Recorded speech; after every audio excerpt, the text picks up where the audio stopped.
In the outer sect of the Danran sect, within a resplendent mansion adorned with jade tiles and golden stones, an incredulous voice echoed, "I actually traverse through worlds?" Fang Chen gazed into the mirror, staring at his own reflection, then surveyed the unfamiliar surroundings, feeling utterly bewildered. His memories lingered on the moment he was struck off a bridge by a drunk driver after finishing work, leading to his untimely demise. To his astonishment, upon reopening his eyes, he found himself in an entirely new and strange realm. Moreover, the memories within his mind were asserting that his identity was far from ordinary. This world's Fang Chen, despite sharing his name and identical appearance, possessed a vastly different status. Here, Fang Chen was an arrogant, troublemaking cultivator with dismal talents and low cultivation levels. Relying on his powerful family background, he consumed pills and sought rare treasures with ease. Yet, despite such privileges, his abysmal aptitude had left him stagnating at the third level of chi refinement after over a decade of cultivation, unable to enter the inner sect. In truth, had it not been for his affluent lineage, he would have likely been expelled from the outer sect by now. His painfully slow cultivation speed not only placed him behind his contemporaries who had already entered the inner sect, but even the newly admitted outer sect disciples surpassed him. Upon learning this information, Fang Chen was left utterly dumbfounded. This individual was truly ill-suited for the path of cultivation. From his memories, he realized that the treasures acquired by the original owner would have been sufficient for even a pig to achieve foundational cultivation. Now, unable to endure his excruciatingly slow progress, the original owner sought an unorthodox method. He stumbled upon a dark path of cultivation that required the spinal marrow of a demon beast, along with the life essence of fellow disciples or close relatives, to concoct a potion that would enhance his innate abilities. However, due to his poor cultivation, he was gravely injured by a demon beast of the same chi refinement level while attempting to gather the first ingredient, ultimately leading to his demise after a few days of suffering. Fang Chen could only sigh in despair, realizing the folly of the original owner. After absorbing these memories, Fang Chen was suddenly engulfed in a wave of panic. His body felt empty, devoid of even the slightest trace of cultivation. This was disastrous. The original owner had lost all his cultivation when he was wounded by the demon beast. Now, Fang Chen found himself with a shattered dantian and ruptured meridians, reduced to the status of a mere mortal. To make matters worse, an even more unfortunate piece of news awaited him. He had agreed to a life-and-death duel with another outer sect disciple. After perusing this segment of memory, Fang Chen nearly fainted from shock. The individual in question was named Xiaoqing. Xiaoqing was significantly younger than Fang Chen, possessing the lowest aptitude within the outer sect, even inferior to the original owner's already lamentable talents. A true waste. Once a family of great repute, Xiaoqing's clan had been annihilated by demon beasts. Just like Fang Chen, who once basked in the limelight, Xiaoqing now faced widespread scorn. Because of Xiaoqing's misfortune and ineptitude, Fang Chen had often bullied him to derive a meager sense of superiority. 3 days prior, Xiaoqing's childhood sweetheart publicly broke off their engagement, deeming him unworthy, subjecting him to ridicule. In that moment, Fang Chen had chosen to further insult and deride him. Overwhelmed with despair, Xiaoqing could no longer tolerate Fang Chen's cruelty and, in a fit of rage, publicly declared a bet on a life-and-death duel. Fang Chen had maliciously grinned and accepted the challenge, fully aware that Xiaoqing, humiliated and impulsive, would rashly agree to the duel. At that moment, he planned to use Xiaoqing's blood as an ingredient for the dark potion. Now, cold sweat beaded on Fang Chen's forehead. Why had he antagonized Xiaoqing? This Xiaoqing, a talentless individual with a destroyed family and a broken engagement, fit the archetype of a protagonist perfectly. What filled Fang Chen with dread was that within his memories, Xiaoqing possessed an ancient ring. That ring undoubtedly concealed a formidable cultivator. And now Fang Chen could not help but swallow hard, his body trembling. Even without an elder hiding within the ring, Xiaoqing, at the second level of chi refinement, could easily eliminate someone as feeble as him. If he sought to negotiate with Xiaoqing, the latter would likely refuse and instead send him to his doom. What to do? What to do? Fang Chen panicked. He glanced up at the rafters, contemplating whether he should simply hang himself. At that moment, a crisp mechanical voice suddenly resonated in his mind. System activation in progress. Fang Chen froze, then was overcome with exuberance. A system? The system had arrived. He had always believed that the system would not idly watch him march to his death. With a system, he might have a chance to turn the tide. Even if Shao Qing was the child of destiny favored by the heavens, with the system's protection, he need not fear being slain by him. After a fierce battle, they could reconcile and become brothers. Wouldn't that be delightful? Just as Fang Chen basked in such thoughts, the system's voice proclaimed, "System officially activated. This system will perfectly facilitate the demise of the host, thereby fostering the growth of the child of destiny." The moment these words fell, Fang Chen's elation came to a screeching halt. What? System? What do you mean by facilitating my demise? Are you saying I must die? Fang Chen was bewildered. The system responded precisely. The host was already dead in their previous life. The system's emergence is merely to allow the host to exhaust the last vestiges of life, better propelling the growth of the child of destiny. Once the child of destiny in this world has matured, the host can rest assured in their demise. At that time, the entire world will be grateful for the host's significant contribution to the journey of the child of destiny. Fang Chen. He sprang to his feet, seething with fury. Are you out of your mind?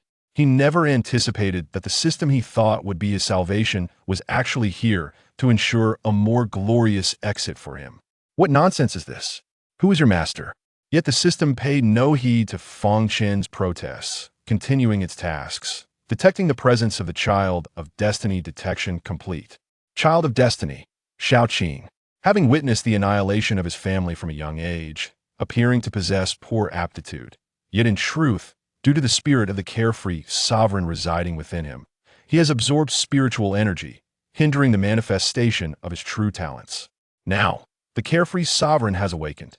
With the assistance of the carefree sovereign, Shao Qing has already broken through to the 4th level of qi refinement and will, during the upcoming life and death duel with the host, ascend to the 7th level of qi refinement, possessing the ability to combat above his level, rivaling the 8th level of qi refinement, and can briefly unleash the power of the 9th level of qi refinement at a critical moment. Fang Chen. He was utterly dumbstruck. What is this? This protagonist is not human. The life and death duel is in half a month. How can Shao Qing achieve a leap from the 2nd to the 7th level of qi refinement in such a short span of time, gaining the capability to fight beyond his level, even unleashing the power of the 9th level of qi refinement? This is blatant cheating. Is there no justice in this world? This is utterly unfair. Is there no one to intervene? At this moment, Fang Chen's face drained of color, his eyes vacant. He felt like crying. He had never encountered a transmigrator as miserable as himself. Shao Qing's own fortuitous circumstances were one thing, but how could the system he had just acquired be pushing him toward his demise?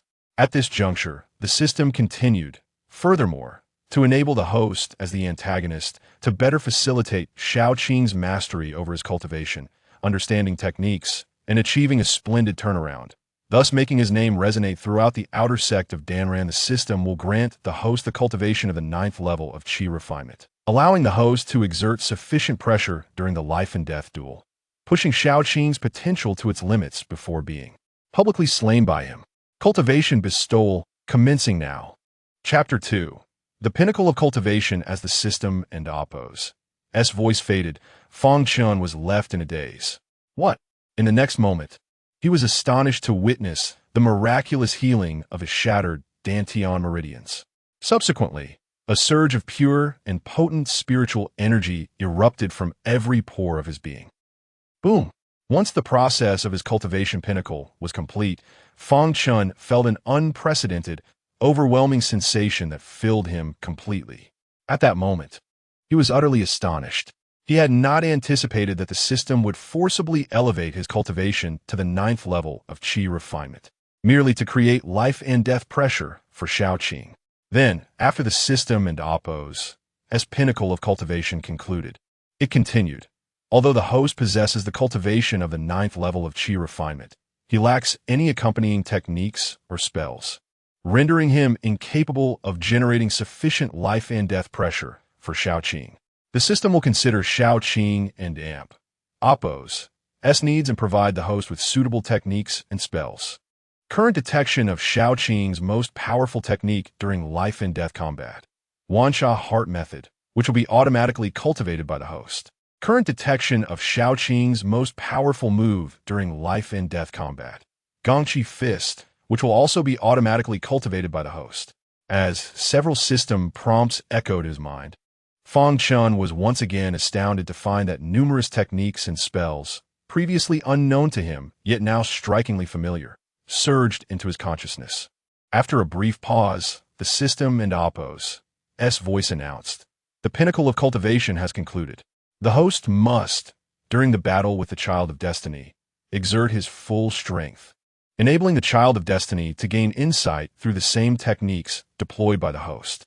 At this moment, feeling the pure, boundless spiritual energy within him, and with the techniques and spells vividly clear in his mind, as if he had diligently practiced them for decades, Fang Chen was flooded with a sense of power. For a fleeting instant, he felt a swell of excitement, realizing that perhaps the system was not so detestable after all. It had indeed provided him with an abundance of gifts. However, just as Fang Chen basked in the glory of his newfound prowess, the cruel reality of his cultivation speed shattered his illusions. He attempted to practice. If one were to liken the spiritual energy within him to an ocean, then the energy he could draw from the external world at that moment was merely a drop, and then nothing at all. Alas, it seemed his inherent talent had not changed one bit. His painfully slow speed could only be described as an anomaly even within the ranks of the Danran sect. Surely Shao Qing's aptitude had now returned as well. As his rival, it was only fitting that he should possess an equal level of talent. Fang Chen muttered to himself. The system interjected. Even if the host's aptitude were formidable, it would not instill life and death pressure upon the Child of Destiny. Hence, there is no need for enhancement. Therefore, the host should not overthink matters and focus on preparing for the life and death duel, ensuring that the Child of Destiny achieves maximum growth before meeting his end. Alas, all this effort merely serves to facilitate Shao Qing's victory over him in the life and death duel. After hearing the system's words, Fang Chen immediately dismissed it, his fondness for the system evaporating. No, according to the system's calculations, even with his cultivation, he would surely be unable to defeat Shao Qing. He had to escape. After careful consideration, staying in the Danran sect would only lead to his demise in the life and death duel. According to the system and Apos' precise calculations, even if he currently possessed the 9th level of Qi refinement, Shao Qing would undoubtedly emerge victorious after a fierce battle. Moreover, even if he endeavored to enhance his cultivation during this period, it would be futile. After all, his cultivation speed was practically non-existent. As for mastering other, more formidable techniques, that was pure fantasy. Comparing techniques with the Child of Destiny was akin to dreaming. While Shao Qing could summon power with a mere clap, Fang Chen would meet his doom. Thus, after much contemplation, he recognized that his only path to survival lay in escape. Without hesitation, Fang Chen gathered his belongings and prepared to leave. However, half a day later, with a grim expression, he pushed open the door and returned, grinding his teeth in frustration. Why must he participate in the life and death duel? Just as he reached the mountain gate, the gatekeeper did not hinder his departure. However, due to the life and death contract signed with Shao Qing in the outer sect and Apos' duel arena, he was obligated to return within half a month. Failure to do so would result in the sect and Apos' elders personally pursuing him to bring him back. At that point, not only would he have to participate in the battle, but should he survive, he would also face punishment. After all, prior to signing the life and death contract, the duel arena officials had sternly warned that such matters were not to be taken lightly and must be treated with utmost seriousness. If one wishes to sign, they may. If one wishes to flee, they may not. If this continued, who would take the life and death contracts within the sect seriously? Unless both parties agreed to dissolve the contract and pay the associated fees, no one could escape. So, must I truly face death? Fang Chen murmured, his expression shifting restlessly. Wait. At that moment, a thought struck him. Of course, he was not without options. Had it not been clearly stated? The life and death contract could be dissolved with mutual consent. If he could persuade the current Xiaoqing to agree to dissolve the contract, then, in half a month's time, Xiaoqing would undoubtedly surpass him. But for now, Xiaoqing had just received assistance from the esteemed Xianren, and he likely had not improved that rapidly. If he were to confront him, not to beat him senseless, but rather to engage in a friendly discussion, would that not seamlessly lead to the dissolution of their life and death contract? With this thought, Fang Chen sprang to his feet and exited the door. Danran sect. Outer sect. Small dwelling at the foot of the mountain. The outer sect was expansive, housing numerous disciples scattered across countless peaks. Yet, regardless of the peak, those dwelling at the base were invariably the least talented. Fang Chen, due to his lineage, was fortunate enough to reside halfway up the mountain. However, Xiaoqing, a so-called waste, could only occupy the base. At that moment, Xiaoqing sat cross-legged on the bed within his modest dwelling, a radiant expression adorning his face. He had already reached the 4th level of qi refinement. Feeling the abundant power coursing through him, Xiaoqing was overjoyed. He had not anticipated that the techniques bestowed by the esteemed Xianren would be so formidable. His cultivation had rapidly progressed within just a few days. Although Xiaoqing had previously harbored grievances against the Xianren for absorbing his spiritual energy, reducing him to a state of being bullied by all, today he experienced a new realization. In times of hardship, one truly sees the essence of human nature. Previously, despite his lack of talent, his family background had garnered him kindness and warmth from friends and his fiancée. Yet now, with his status diminished, he discerned who had shown him genuine care and who had not. Being able to see through the hearts of others now was far better than remaining in ignorance, sparing him the pain of future betrayal. Now, with his roots restored, he possessed the ability to embark on a new journey. The first step in this journey was to eliminate Fang Chen, allowing his path to clarity. Fang Chen, I shall use your blood to demonstrate to the entire sect the price of bullying Xiaoqing. Xiaoqing clenched his fists, fury igniting in his eyes. Just then, a series of knocks echoed from outside the door. Who is it? Upon hearing the sound, Xiaoqing looked up, furrowing his brow in thought. Who would come seeking him? He was widely recognized as the waste of the outer sect, long neglected, and it was unlikely anyone would come find him. However, upon hearing the response from the visitor outside, his expression darkened. It's me. The voice of Fang Chen rang out. Chapter 3. Why are you here? Fang Chen. Upon hearing this, Xiaoqing's anger surged to its zenith, and he spoke sharply. I came to see you. Fang Chen replied nonchalantly. Get lost. You are not welcome here. Xiaoqing shouted. Whether you welcome me or not, I must enter, Fang Chen replied calmly, and before Xiaoqing could react, the wooden door of the small cabin swung open. A figure cast a shadow over the sunlight, enveloping the room in darkness. Glaring at Fang Chen, Xiaoqing and Ampos, as complexion turned ashen, and he coldly sneered, What do you intend to do? He was now at the 4th level of qi refinement and no longer feared Fang Chen. What do I intend to do? Naturally, I wish to see how your cultivation has progressed, Fang Chen said, his expression serene, though internally he was urging himself. Stay calm, stay calm. The child of destiny cannot defeat you yet. Haha. Are you afraid that I might advance too quickly and kill you prematurely? Xiaoqing mocked. Usually, Fang Chen's slow cultivation was a deep-seated pain for him, and whenever Xiaoqing teased him about it, he would fly into a rage. Yet this time, to Xiaoqing's astonishment, Fang Chen remained as tranquil as a still lake, showing no signs of anger, merely gazing at him quietly. What left Xiaoqing somewhat dumbfounded was that he seemed to glimpse a hint of sorrow and disappointment in Fang Chen's eyes. Then Fang Chen spoke. I actually wish you could kill me sooner. What? Xiaoqing was taken aback. Could this scion of privilege have lost his mind? At that moment, something even more unexpected occurred. Fang Chen glanced at him and nodded slightly. 4th level of qi refinement. Quite impressive. You are finally demonstrating the talent and strength you ought to possess.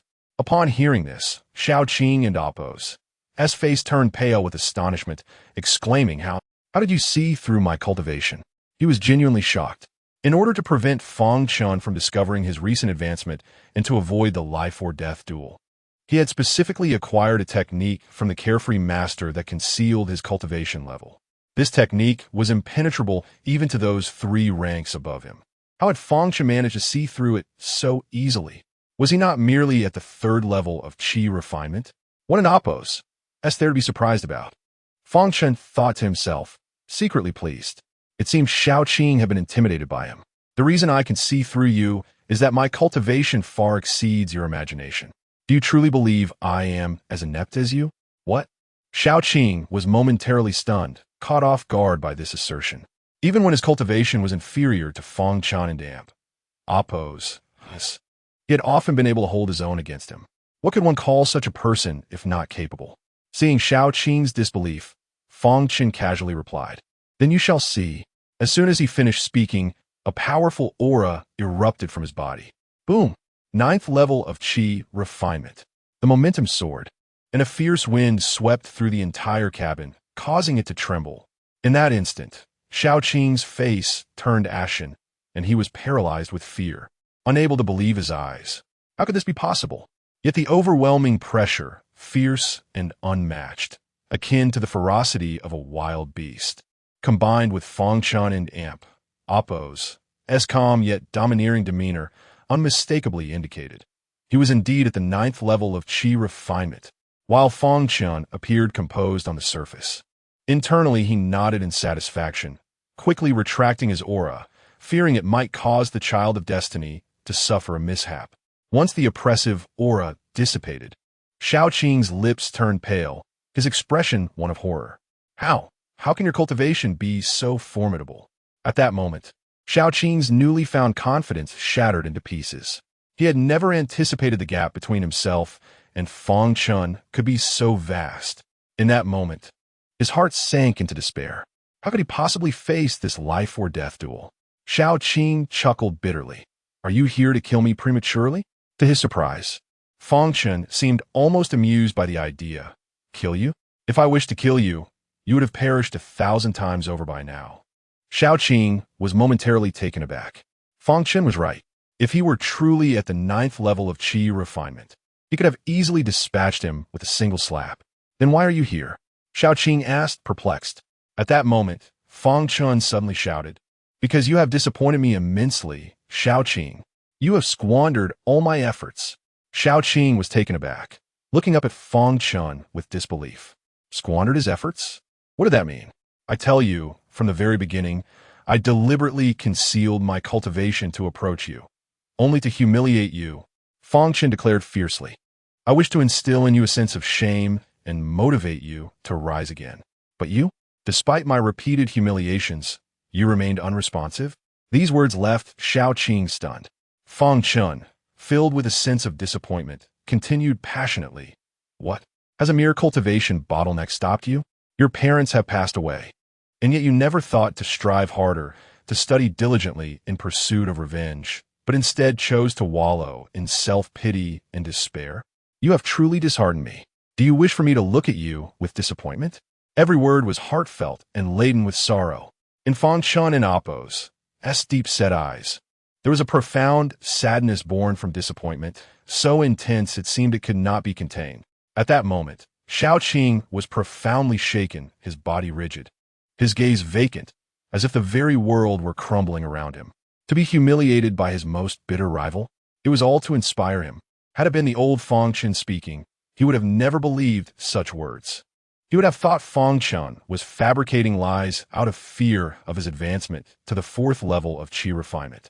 But now, if Fang Chen were truly at the 9th level and genuinely wished to humiliate him, he could have easily killed him with a mere slap. Why bother with words?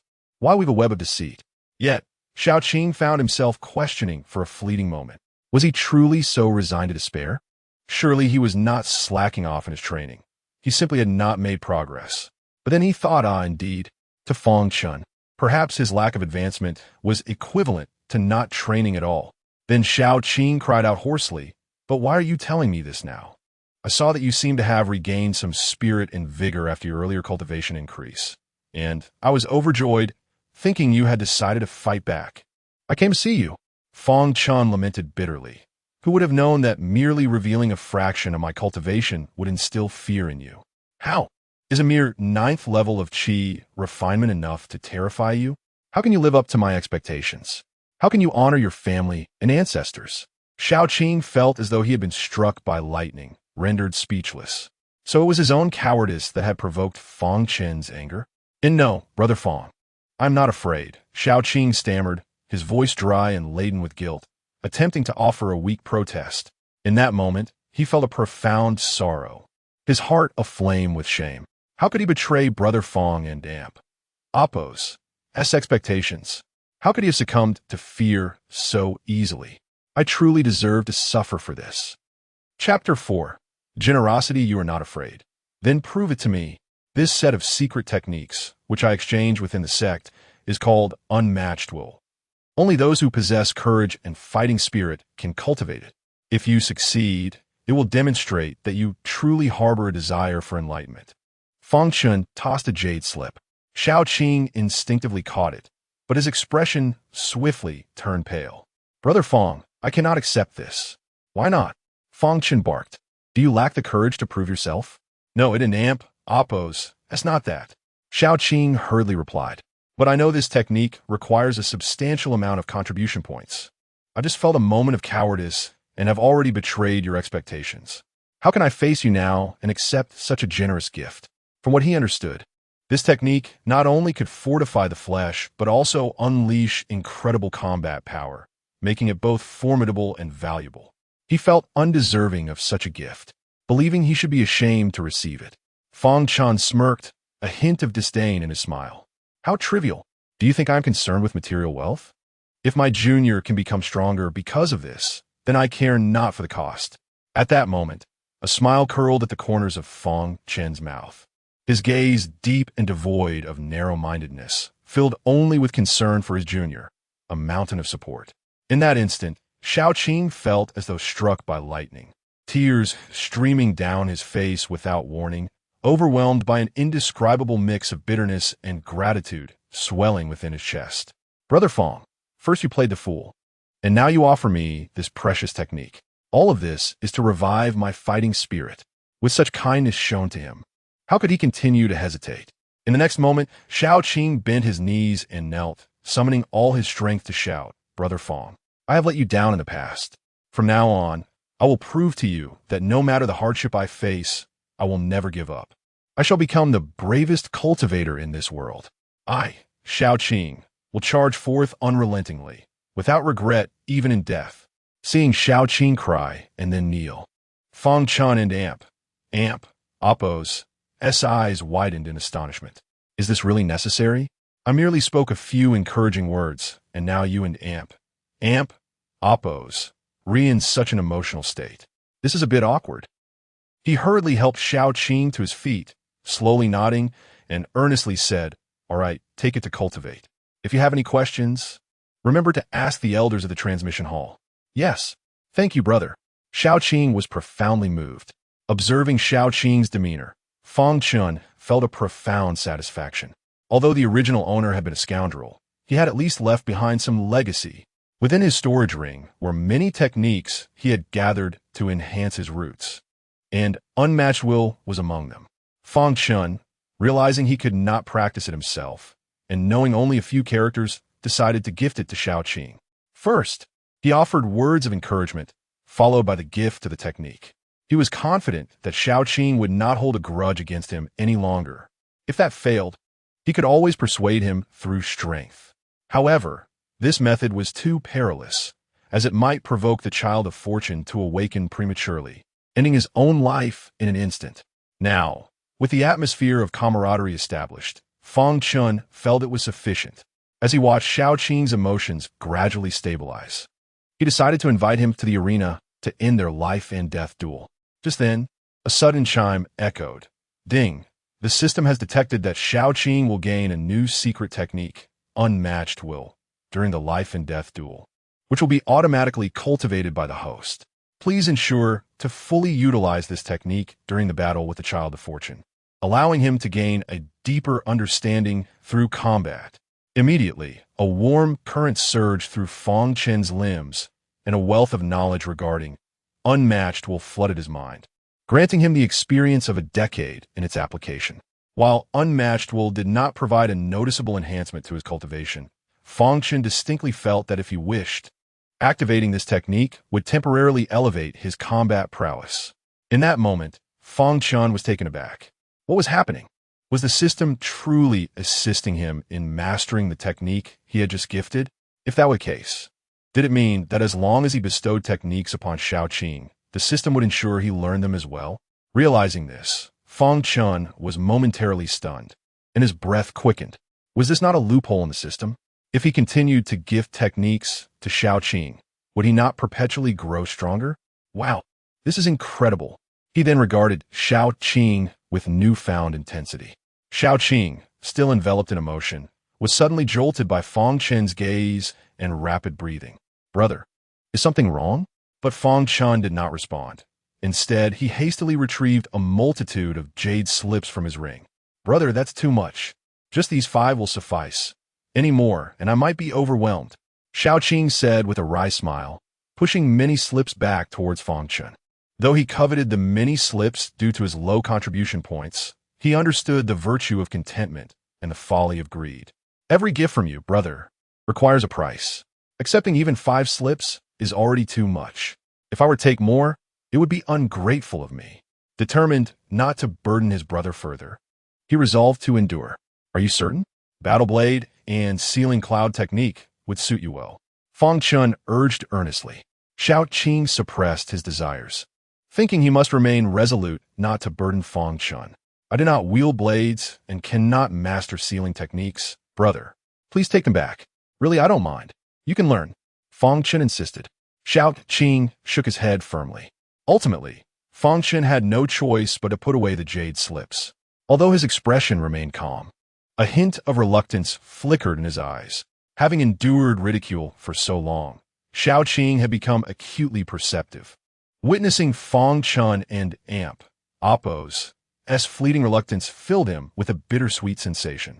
Brother, you must also be concerned about the expense, yet you say nothing for my sake. This thought evoked another wave of indescribable emotion swelling within Shaoqing and Appos' chest. Suddenly, he turned and dashed into his inner chamber. Fang Chen was momentarily taken aback. What was he doing?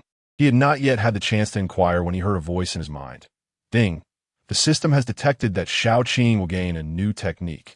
Swift wind steps during the life and death duel, which will be automatically cultivated by the host. Please ensure to fully utilize this technique during the battle with the Child of Fortune, allowing him to gain a deeper understanding through combat. A warm sensation coursed through Fang Chen, lightening his feet, yet his expression turned to confusion. Why just 1? I just gave him 5. He quickly called out to the system. System, this ISN and Appos, T-right. Shaoqing still needs to learn 4 more techniques. Why Haven and Appos? T you taught me.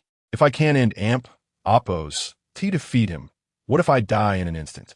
Besides, if you don an Appos, T teach me. How can I teach him? The system and Appos' mechanical voice replied. Host.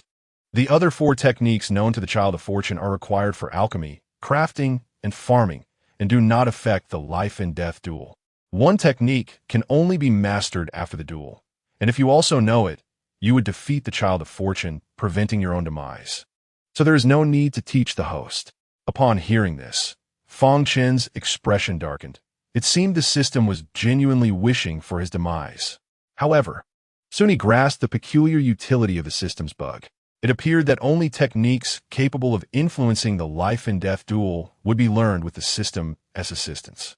Techniques that required extensive cultivation time and were of a supportive nature, which could not affect the imminent duel in half a month, were entirely ineffective. Contemplating this, Fang Chen was engulfed in distress. What should he do next? Offering techniques was futile after all. With merely half a month remaining until the life and death duel, even Shaoqing, the son of destiny, must adhere to the laws of science.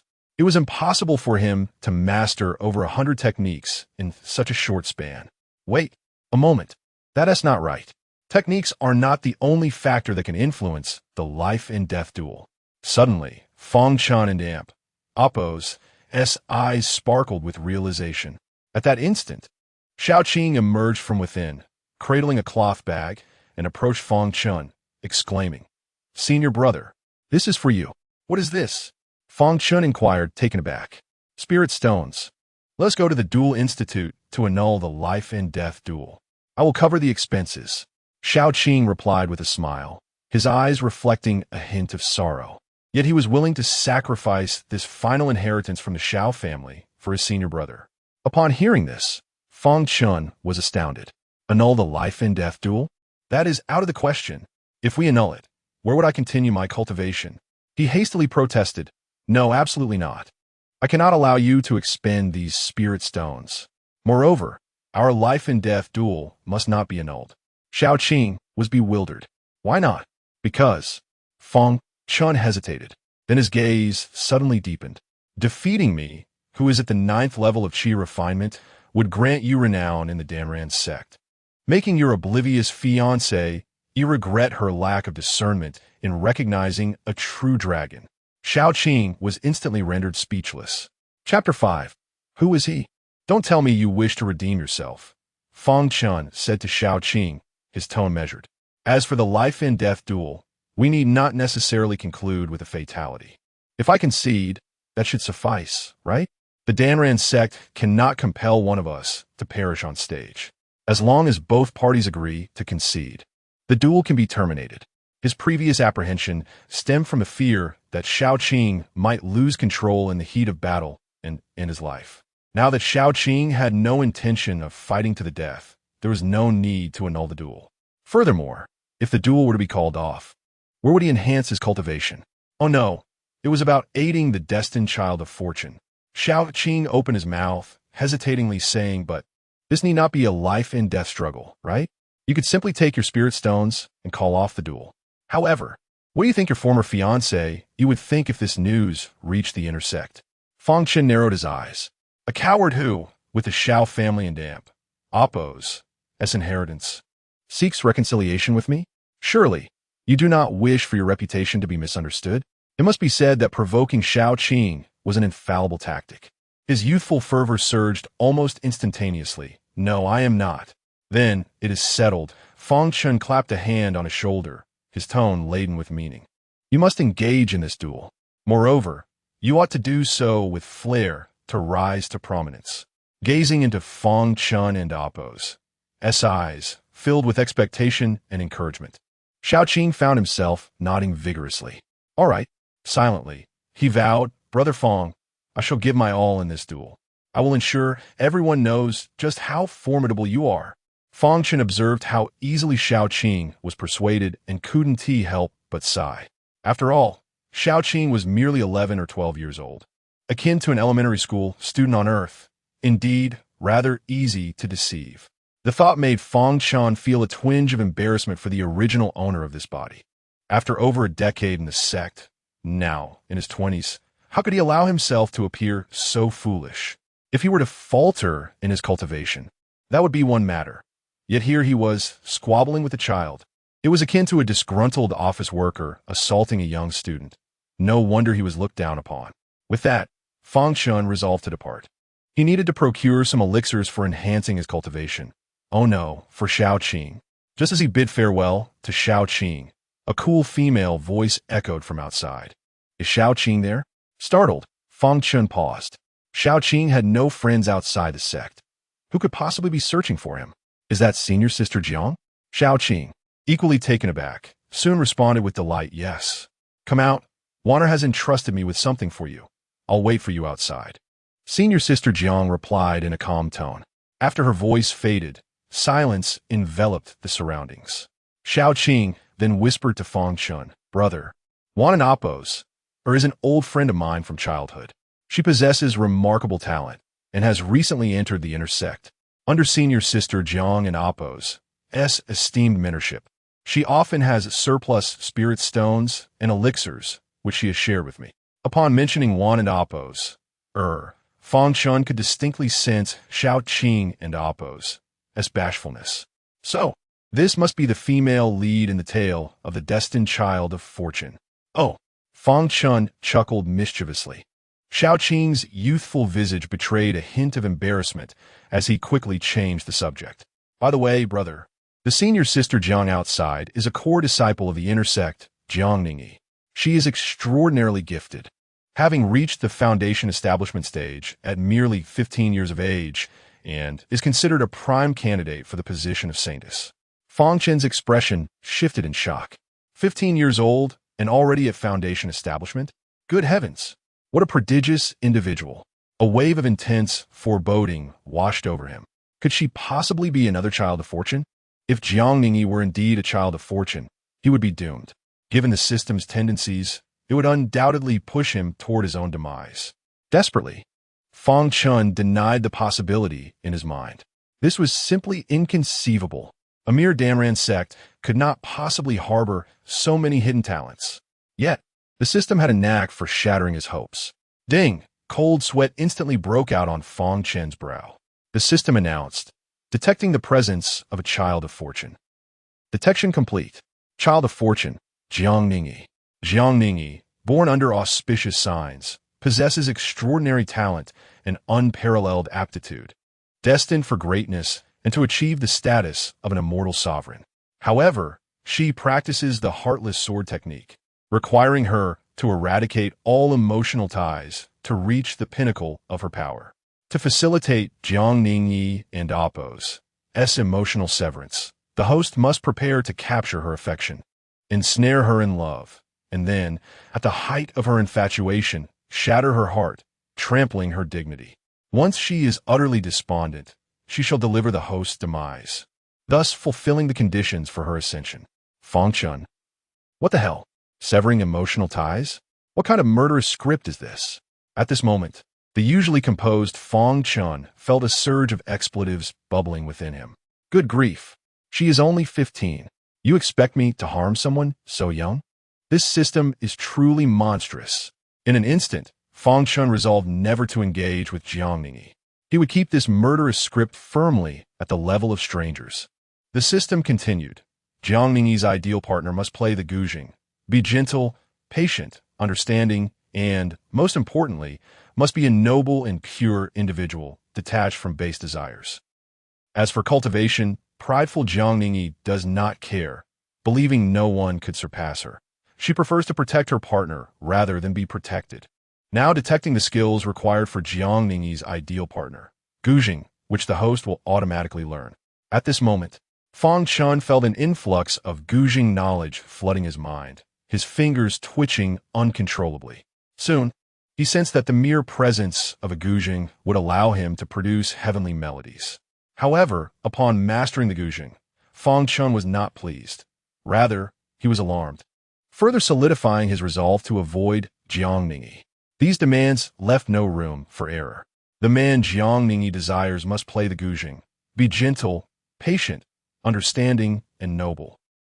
And the system could only assist him in mastering the guzheng, offering no aid for his cultivation. Who in their right mind would dare to engage with Jiangningi, knowing the pitfalls? Brother Fang, what's wrong? At that moment, Xiaoqing, noticing Fang Chen's distorted expression after his introduction, asked in concern. Oh, I'm fine. Fang Chen finally snapped back to reality, hastily waving his hand. He then inquired, is there a back exit? Ah, there isn't one here. To leave, you must go through the main entrance, Xiaoqing replied hesitantly. Then, in that case, I'll accompany you. You can chat with senior sister Jiang. I'll take my leave first. Fang Chen pondered for a moment. Huh? Brother, aren't you going to greet senior sister Jiang? Xiaoqing was taken aback. Greet? I have no time for that. Let us go quickly, Fang Chen urged, pushing Xiaoqing out the door. As he opened the door, he noticed someone to the side and immediately channeled his spiritual energy, fleeing in the opposite direction without looking back. Boom! Fang Chen moved with the swiftness of a tempest, raising a cloud of dust that left Xiaoqing pale with shock. Outside, a young girl in a flowing blue dress stood quietly by the roadside, her tranquil gaze reflecting the distant figure of Fang Chen as he receded into the horizon. For the first time, a hint of astonishment flickered in her serene eyes. Who could possibly master the art of swift movement to such an extraordinary degree? Chapter 6. The dull sound as the tempest raised by Fang Chen descended before the young maiden. It transformed into a gentle breeze, lifting a few strands of her azure hair before dissipating, leaving her garments untouched. The strands brushed against her exquisitely delicate features, gliding over her snow-white skin and ruby lips, ultimately resting upon her shoulder. Gazing at Fang Chen's retreating silhouette, Jiang Ningyi's strikingly cold and beautiful face bore an expression of astonishment. The finesse with which he executed the wind step was something she could never have achieved in her qi refinement stage. To master such a technique suggests extraordinary talent. Why then does he linger in the outer sect? Senior Jiang. At that moment, Xiao Qing approached. This is for you from Wanner. Upon seeing Xiao Qing, Jiang Ningyi retracted her thoughts and produced a storage ring. Tossing it to Xiao Qing as she spoke softly, she insists you accept it this time. To her surprise, Xiao Qing smiled and replied, Rest assured, please inform Senior Jiang that I shall accept it this time. What prompted this sudden change? Jiang Ningyi inquired, puzzled. Previously, Xiao Qing had always believed in relying solely on her own strength and refused to accept one and oppose as resources. Why the deviation today? It's because Senior Fang taught me a valuable lesson, making me realize that I can no longer squander Wanner's expectations of me. Xiao Qing and Appo's youthful visage radiated a light that was previously absent. Upon learning that someone had influenced Xiao Qing, Jiang Ningyi instinctively thought of the recently vanished Fang Chen and curiously asked, Is it Senior Fang? The one we just saw? Indeed. Who is he? To cultivate the wind step to such an extent, he must not be an inconspicuous figure in the outer sect, right? Jiang Ningyi and Appo's enchanting eyes unwittingly shifted towards the direction in which Fang Chen had disappeared. Yes, Senior Fang is quite renowned in the outer sect. His name is Fang Chen. Xiao Qing replied. Fang Chen? Upon hearing this name, Jiang Ningyi was momentarily taken aback, and her expression shifted dramatically, a flicker of coldness igniting in her gaze. Is it he? Isn't he the most notorious scion of the outer sect? Indeed, but, Senior Jiang, we have all misunderstood him. Xiao Qing, aware of Jiang Ningyi and Appo's misconceptions mirroring her own past, hastily explained. What misunderstanding? Jiang Ningyi and Appo's tone turned sharp. Throughout her cultivation journey, she had harbored a deep-seated disdain for individuals like Fang Chen. Those who entered the sect a decade before her, yet possess mediocre talents, harbor ill intentions, bully juniors of lesser cultivation, and act with arrogance, leaving behind a trail of infamy. Her hatred reached its zenith when Wan and Appo's implored her to assist Xiao Qing following the deathmatch arrangement with Fang Chen.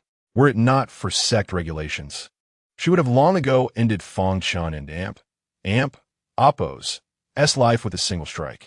Senior Fang is not a villain. You may not know, but his cultivation is actually at the 9th stage of qi refinement. Xiao Qing, concerned that Jiang Ningyi might continue to harbor ill feelings towards Fang Chen, recounted everything that had transpired. As Jiang Ningyi listened, her expression gradually shifted. After a moment of contemplation, she suddenly declared, Wait, show me the techniques he imparted to you. Senior, are you worried there might be an issue? Xiao Qing asked. Yes. Jiang Ningyi nodded slightly, but upon receiving the jade slip, she was plunged into profound shock. It was indeed authentic. With her discerning eye, she could tell that this was unequivocally a genuine jade slip from the transmission pavilion. Moreover, the most astonishing aspect was that Fang Chen had not merely provided a copy, but had directly given her a recording jade slip. It is well known that the most precious part of the jade slips from the transmission pavilion is not the techniques themselves, but the recordings left by the elders for cultivation. This is akin to having the elders personally guide one in their training. This is the fundamental reason for the exorbitant price of the transmission pavilion and Appo's jade slips. Yet here was Fang Chen, seemingly indifferent to this invaluable resource, handing it over to Xiao Qing. Such generosity is unprecedented. It is understood that anyone with even a modicum of comprehension could derive immense insights from such recordings. Jiang Ningyi herself coveted the opportunity to train alongside the elders of the transmission pavilion daily. Fang Chen, having reached the 9th stage of qi refinement, would undoubtedly benefit from it as well. Yet, he still chose to gift it to Xiao Qing. How much reluctance must he have endured to part with it? In this moment, Jiang Ningyi's face was a canvas of astonishment. How could he be like this? This stood in stark contrast to the rumors about Fang Chen. When Xiao Qing felt lost and fearful, Fang Chen would timely rouse her from her stupor, prompting a significant shift in her mindset. When Xiao Qing struggled with her techniques and found herself at a loss, he would voluntarily present her with precious secret teachings for her practice. When Xiao Qing sought to withdraw from the death match, facing potential damage to her reputation, he was willing to concede in the duel, laying the first stepping stone for her ascent. This thoughtfulness was far removed from that of the infamous second-generation scion. He was clearly a noble young man, akin to a jade tree in the breeze, embodying grace and honor. A young man who harbors love for his juniors, gentle yet noble, willingly enduring hardship and bearing the weight of scorn. Xiao Qing observed Jiang Ningyi's shocked expression with satisfaction. She thought to herself that had she not spoken these words, given Jiang Ningyi's previous aversion to Fang Chen, there was a real possibility she might have struck him down one day. But now, Jiang Ningyi would likely no longer harbor hatred towards Fang Chen and might even cultivate a friendship with him. In this instant, Xiao Qing imagined how Fang Chen, preoccupied with other matters, would be grateful to her if he were to learn of her intervention. It is merely my duty. No thanks are needed from him. Where does Senior Fang reside?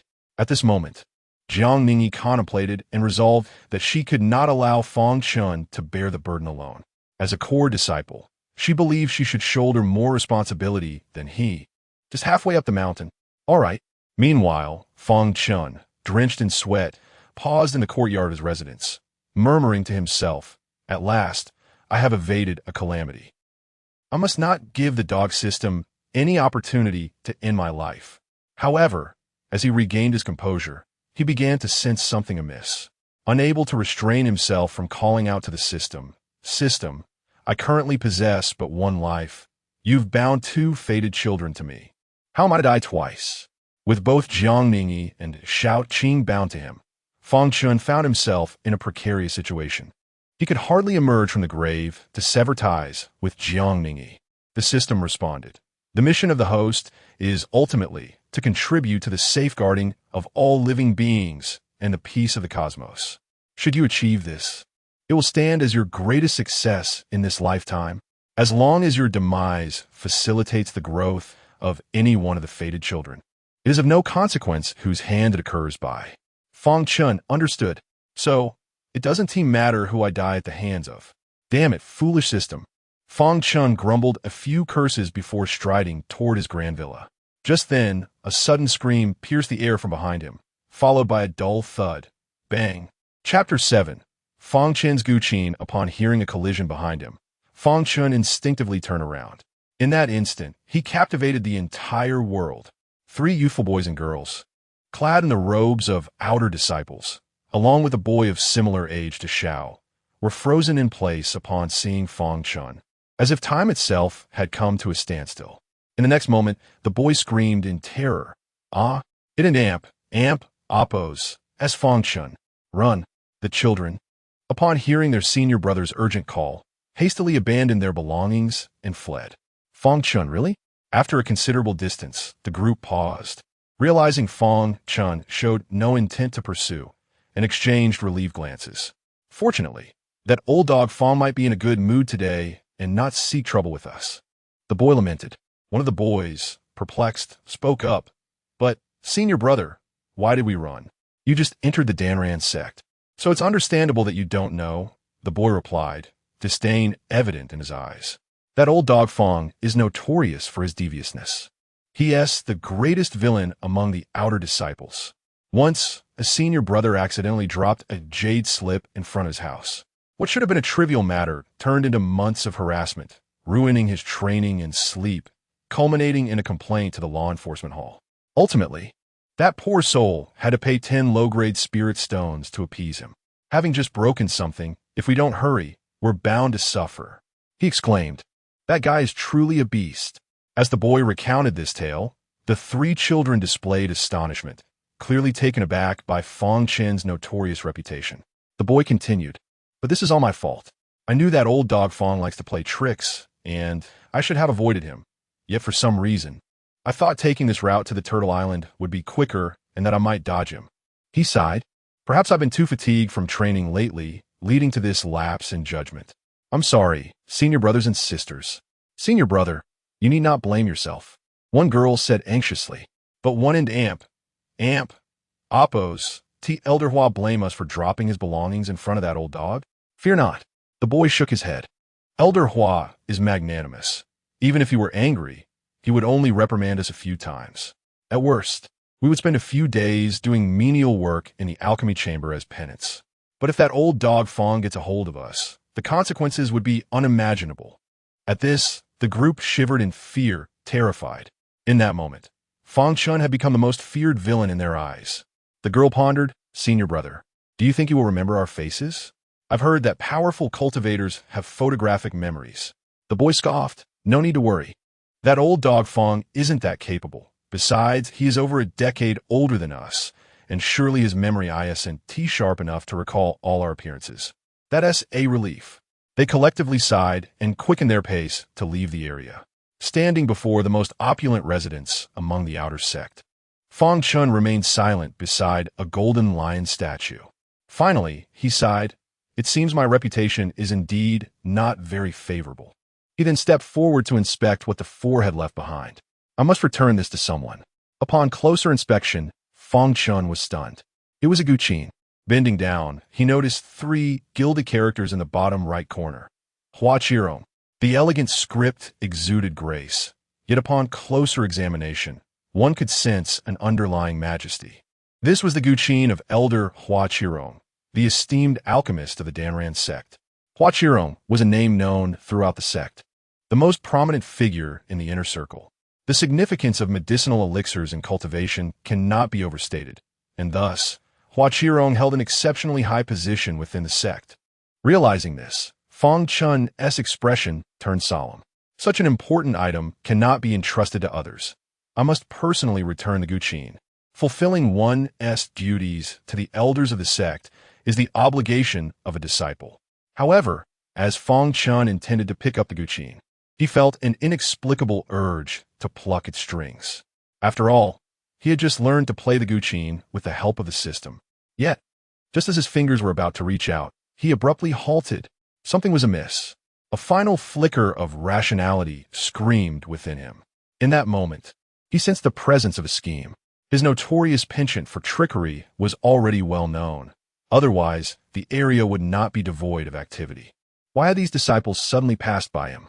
Furthermore, as skilled cultivators, how could they have accidentally dropped an elder's possession right in front of his residence? And why did he feel such a strong desire to play this guqin upon seeing it? This was not right. Something was very off. Fang Chen withdrew his hand at the last moment, and, as if sensing something, he abruptly turned around to gaze down the mountain. There, a girl in a flowing blue dress approached gracefully. Her delicate features, though still youthful, hinted at an ethereal charm that promised unparalleled beauty. In time, the girl was none other than Jiang Ningyi. Upon seeing Jiang Ningyi, Fang Chen felt as though lightning had struck his mind, illuminating the peculiarities around him. There was but one truth. The system had orchestrated the descent of the guqin, compelling him to play it accidentally. The enchanting melodies would surely captivate Jiang Ningyi. At that moment, she would inevitably fall for him, and as they delved deeper, his irresistible charisma would ensnare her completely. From that moment, when emotions intertwined and bonds formed, he would be doomed. Damn it, this is not merely a guqin. It is a threat to my very existence. Having unraveled this plot, Fang Chen was drenched in cold sweat, his fingers that were about to touch the strings recoiling as if struck by electricity. He took a deep breath. "Fortunately, while you have a heavenly guqin, I possess unwavering resolve. I shall remain unshaken. I see through your scheme." At this moment, regaining his composure, Fang Chen sneered inwardly. This pathetic system, thinking it could ensnare me with such half-baked tactics? How naive! Resisting the impulse, Fang Chen cradled the guqin and intended to turn away without uttering a word. not even sparing a glance at Jiang Ningyi. But Jiang Ningyi had come specifically to find him. How could she allow him to escape? "Senior brother Fang, wait," she called, swiftly positioning herself in front of him. Fang Chen, who had planned to use his swift steps to flee, suddenly froze. It seemed he could not outrun her. How cunning! Fang Chen cursed inwardly. As he gazed at her delicate beauty, his heart stirred. This favored child of destiny is truly outrageous. Not only is she stunningly beautiful, but her strength and talent are equally remarkable. In comparison, aside from being handsome, dignified, and possessing a wealth of virtues that make him renowned, he felt woefully inadequate. It was utterly unfair. Then, Fang Chen steadied his spirit, suddenly adopting an air of indifference.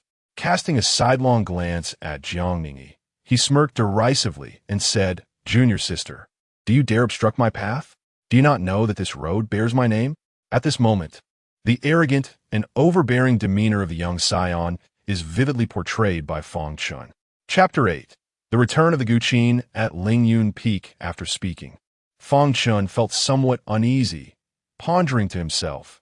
Perhaps his performance had been a tad exaggerated, and Jiang Ningyi might have already seen through his facade alas. Normally, he was an honest person, and suddenly pretending to be a villain was truly uncomfortable. "Senior brother, I just found out." Jiang Ningyi looked at Fang Chen and Appo's arrogant face and replied calmly. Yet internally, she was reflecting if she hadn't already known the truth and seen through her senior brother's disguise, she might have been deceived at this moment. The reason was simple. Her senior brother and Appo's arrogance was so natural that it was rather nauseating, making one unable to resist the urge to strike him down. "Since you already know, why not act according to the rules?" Fang Chen sneered. "What rules?" "Pay the toll." Fang Chen scoffed. Jiang Ningyi took out a storage ring. "Senior brother, here, 500 low-grade spirit stones. Is that enough?" At that moment, Fang Chen's smile froze. What was happening? How could Jiang Ningyi, at such a young age, not follow the usual script? As a core disciple, upon realizing that he was collecting tolls here, shouldn't she be compelled to draw her sword and eradicate evil, thus promoting justice? Why was she actually offering money? In that instant, Fang Chen and Appo's mind raced as he thought furiously. Something was amiss, and he was oblivious to it. Jiang Ningyi fixed her gaze on Fang Chen and asked, "Senior brother, why don't you take it?" On the way from the foot of the mountain, Jiang Ningyi had been troubled about how to give Fang Chen the spirit stones for the recording jade slip. After all, with Fang Chen and Appo's character, he would surely refuse her spirit stones. But now, unexpectedly, he had taken the initiative to play a role, so she decided to go along with it. Fang Chen opened his mouth. Jiang Ningyi urged, "Take it." "I want tea." Fang Chen resolutely declared, "I'm not accepting it today." "What will you do about it?" At this, Jiang Ningyi sighed inwardly. Her intention to offer money had indeed been seen through by senior brother. In light of this, Jiang Ningyi had no choice but to lay her cards on the table. "Senior brother, just take it. There's no need to continue pretending." She continued, "Shaoqing has already informed me of everything. You're still in the outer sect, without any support from the sect. Helping your junior brother purchase the recording jade slip must have cost you a significant amount of spirit stones, which will surely strain your livelihood." Fang Chen was taken aback, pointing behind Jiang Ningyi, who was struggling. Jiang Ningyi followed Fang Chen's finger and turned to look under the sunlight. Two majestic golden lions stood proudly, gleaming with brilliance. "Jiang Ningyi, it seems the Fang family is indeed quite wealthy." After a moment of stunned silence, she switched tactics, intending to persuade Fang Chen to accept the spirit stones again. However, when she turned around, her eyes widened in shock. Before her stood an empty space, save for a figure clutching the Guqin, sprinting away, raising clouds of dust as he vanished from sight. At a visible speed, Jiang Ningyi anxiously shouted, "Stop!" But Fang Chen ran even faster. Fang Chen, clutching the Guqin, halted at the bridge connecting Yingguang Lake and the Turtle Island upon seeing more people around, his expression darkening as he muttered, "Shaoqing, I knew it was you who got me into this mess." Good intentions turned into a fool's errand. Fang Chen was now in a quandary, wondering what he should do. Previously, he had a notorious reputation as a wastrel in Jiang Ningyi's eyes. Now, with this incident, She would undoubtedly regard him as a person who endured hardship while selflessly contributing. The contrast was stark, and surely his likability would soar. Then, if he merely showcased a bit of talent with the Guqin, dazzling everyone, he'd perfectly align with Jiang Ningyi's criteria for an ideal partner, which meant he would truly be close to his demise. No, I must devise a plan. Fang Chen began to think feverishly. Clearly, continuing to masquerade as a wastrel was futile. Wait! Suddenly, Fang Chen's eyes lit up. A saying goes, even the wise have their blemishes. While he might be virtuous and noble in character, it didn't mean he was a good person in every aspect, right? He had a bad temper, was cunning, lazy, and had a weakness for beauty. The list of flaws was extensive, and he could easily act out any one of them. Wouldn't Jiang Ningyi be compelled to turn and leave? Thinking of this, Fang Chen displayed a triumphant smile. This will do. The advantage was his. Everything was under his control. He hastened his pace, departing from Turtle Island. After Fang Chen left, Jiang Ningyi rushed to Turtle Island. Where could he have gone? Jiang Ningyi surveyed the various paths leading from Turtle Island, her brow furrowing in hesitation. The outer disciples of the Danran sect resided on Ingguang Lake Mountain, and to access the inner gate, one needed to pass through Turtle Island. Turtle Island was constructed from the remains of a sea turtle, a formidable foe slain by the sect's strong practitioners in the past. Its resilient body made it an ideal focal point for the outer sect's defensive array, which is why it was placed here for the disciples' passage. After traversing Turtle Island, Fang Chen, relying on his memory, recalled that the original host seldom visited the inner sect. The route to the alchemy chamber at Lingyun Peak was especially unfamiliar. With no other choice, he wandered aimlessly, asking for directions. However, perhaps due to his erratic route, Jiang Ningyi completely lost track of him when Fang Chen leisurely reached the foot of Lingyun Peak. A figure suddenly stiffened, burning with rage. Fang Chen. Simultaneously, as Fang Chen arrived at the foot of Lingyun Peak, he noticed a cold-faced female disciple in a red robe standing not far away, accompanied by a girl dressed in a blue dress, identical to Jiang Ningyi's attire. Fang Chen approached, still holding the Guqin. Before he could greet them, the girl in the blue dress smiled and asked, "What brings you to Lingyun Peak?" "To return Elder Hua's Guqin." Fang Chen replied sincerely. His deeper intention was to see if he could meet Elder Hua, hoping to establish a connection with an elder figure. Of course, he didn't genuinely believe that returning a Guqin would forge a relationship, but rather, he aimed to become a familiar face. After all, with a cultivation talent of 0 and a system that seemed to wish him dead, he needed to find another path quickly or face dire consequences. "Oh, how did Elder Hua's Guqin come to be in your possession?" The girl was taken aback. Upon hearing this, Fang Chen paused. How was he to explain? Should he confess that his notorious reputation had frightened 4 children so much that they left the Guqin at his doorstep? That would be good. Fortunately, the cold-faced female disciple in red intervened, saying in a calm voice, "The Guqin was sent for maintenance, given the timing. Today is indeed the day an outer disciple returns it." Afterward, she approached to inspect the Guqin in Fang Chen's hands. After confirming its authenticity, she nodded. Only then did the girl in the blue dress seem to understand, responding, "In that case, please follow me. I'll take you to find Elder Hua." "Certainly." Fang Chen eagerly nodded. The two ascended the mountain one after the other. Once they had walked some distance, a short-haired female disciple, wearing the same red robe as the cold-faced girl, emerged from a nearby cabin. The short-haired disciple approached the cold-faced girl and smiled. "Will it be all right for us to assist Junior Sister Ling in dealing with Fang Chen?" Chapter 9. The Sound Force Trap. No problem. It's not as if I want him to be crippled. I merely wish for him to experience a bit of hardship. The cold-faced female disciple remarked nonchalantly. This Fang Chen has been flaunting his power in the outer sect, bullying both men and women. I have long been displeased with him, but he has always exploited the loopholes in the rules. Even though we are younger, our cultivation surpasses his by a great margin, and as inner disciples, we cannot act against him. Now that he has walked into his own trap, I am eager to see how he will embarrass himself. All right, then wait for the good news. The short-haired female disciple chuckled. Both Fang Chen and the girl in the blue dress were cultivators, and their physical prowess was beyond question. They quickly reached the mountain summit. This way, just a little further, and you will meet Elder Hua. The girl in the blue dress led Fang Chen into a bamboo grove, handing him a jade slip. Input your spiritual energy into this slip, and Elder Hua will know of your visit. She will communicate with you through her consciousness, and only with her permission may you enter. Thank you. Fang Chen nodded.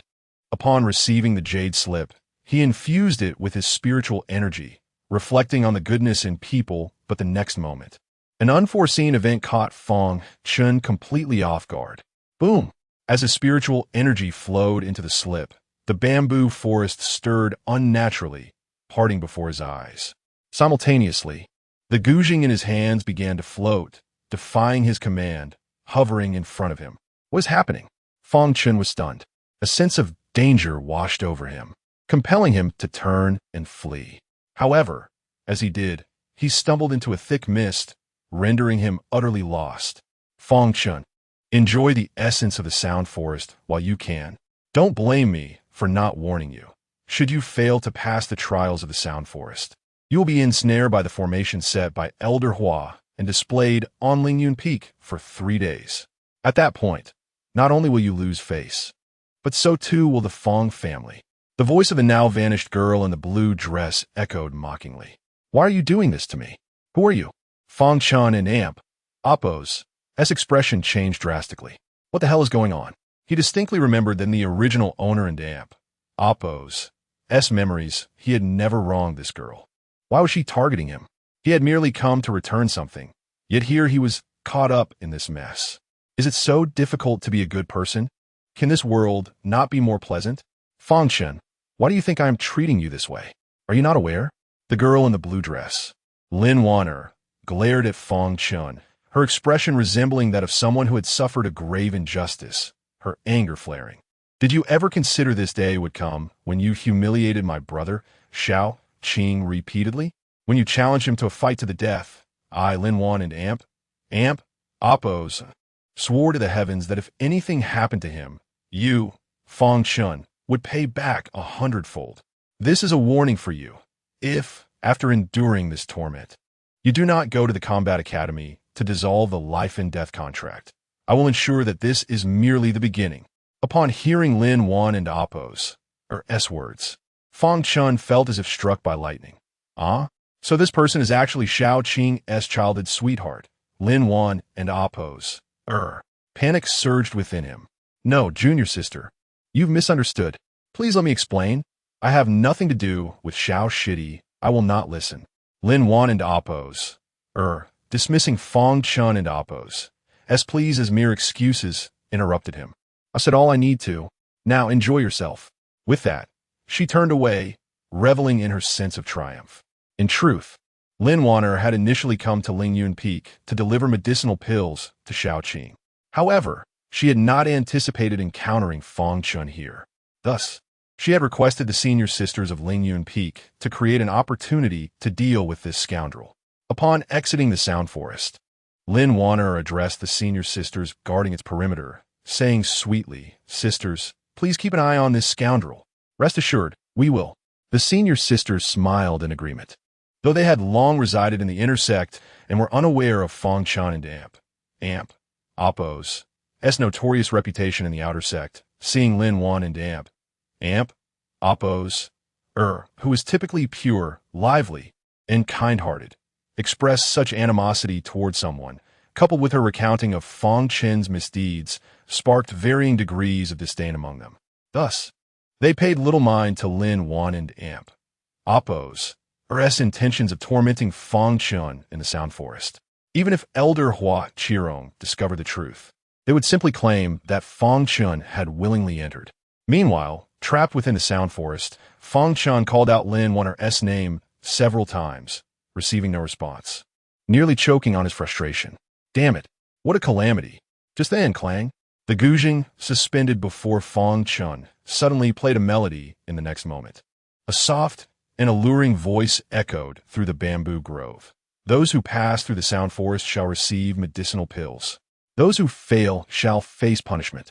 The rules of the sound forest are as follows. First, one must perform a piece that can resonate with the sound bamboo, listening to the voice.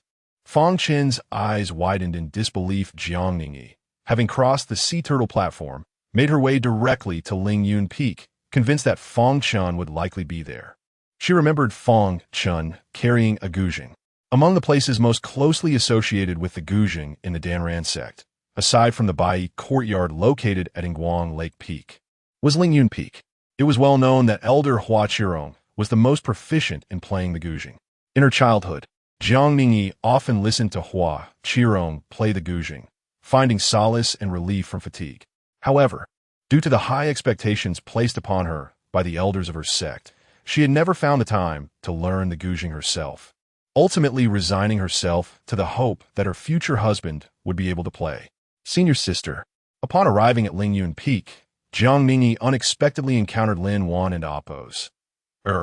Upon spotting her, immediately exclaimed with delight. Wan, what brings you here? Jiang Ningyi asked in surprise. I came to deliver medicinal pills to Brother Shaoqing, and I have wonderful news to share.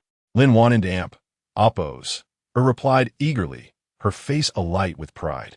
What good news? Jiang Ningyi inquired.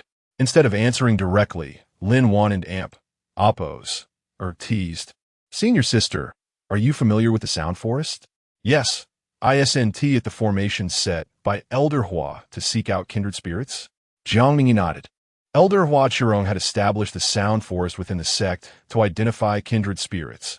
Those who passed through could request medicinal pills from her. Any pill she could refine was available. When this news was announced, the leaders of the various peaks within the Danran sect were thrilled, and even those who could not play the guzheng ventured to try their luck, as there were no penalties involved. They merely allowed their disciples to carry gushings, hoping for a stroke of fortune, with rewards awaiting those who succeeded. Seeing the throngs of people gathered at Lingyun Peak, Hua Qirong realized that her intention to find kindred spirits through the sound forest was utterly naive. Thus, she decided not to employ the sound forest any longer. However, dismantling the formation was too complicated. It was simpler to leave the bamboo grove as a decorative feature. Hence, she established a new rule. Those who could not pass through the sound forest would not only be whipped by the bamboo, but would also be stripped and bound to Lingyun Peak for 3 days. Needless to say, while the majority of those attempting the guzheng were female disciples, the threat of being stripped terrified them, and even male disciples were reluctant to expose themselves. Consequently, those attempting to pass the trials scattered in all directions. Indeed, Ling Ven OMP, Hepus, and noted here excitement pedpub. My good news is related to the sound forest. Oh, do tell. Jiang Ningyi inquired, intrigued. Just now, that scoundrel Fang Chen from the outer sect returned Elder Hua's guzheng. I have no idea how he obtained it, but from the look on his face, I could tell he harbored ill intentions. So, I decided to play along, falsely claiming I would take him to meet Elder Hua, and lured him into the sound forest. At that moment, seeing Jiang Ningyi nod in agreement, Lin Wanner refrained from elaborating further and instead teased, Now, let us wait and see how he embarrasses himself. Chapter 10. The melancholic strings stir the heart upon hearing the news. Jiang Ningyi and Appos' face drained of color as she exclaimed, Want an amp, Appos, how could you treat Brother Fang this way? At that moment, she finally grasped why Brother Fang had inexplicably embraced the guzheng. It was to return something. However, she did not anticipate that Fang Chen would fall victim to Ling Wanner's cunning scheme. If something were to go awry, and he were to be stripped and bound, how would Brother Fang maintain his dignity? Senior sister, why can't I act in this manner? Oh, I see. Do you think my method of revenge is too excessive? Ling Wan and Appos hastily clarified, but I did not maim him. At most, he would suffer embarrassment and learn a lesson. She felt somewhat aggrieved.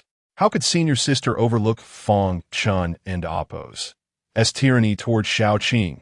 Yet now, when she merely retaliated slightly, senior sister was incensed. Alas you! Never mind, go ask Xiao Shidi. I must go save him. Jiang Ningyi recognized that Ling Wan and Appos mistakenly believed her anger stemmed from her excessive methods.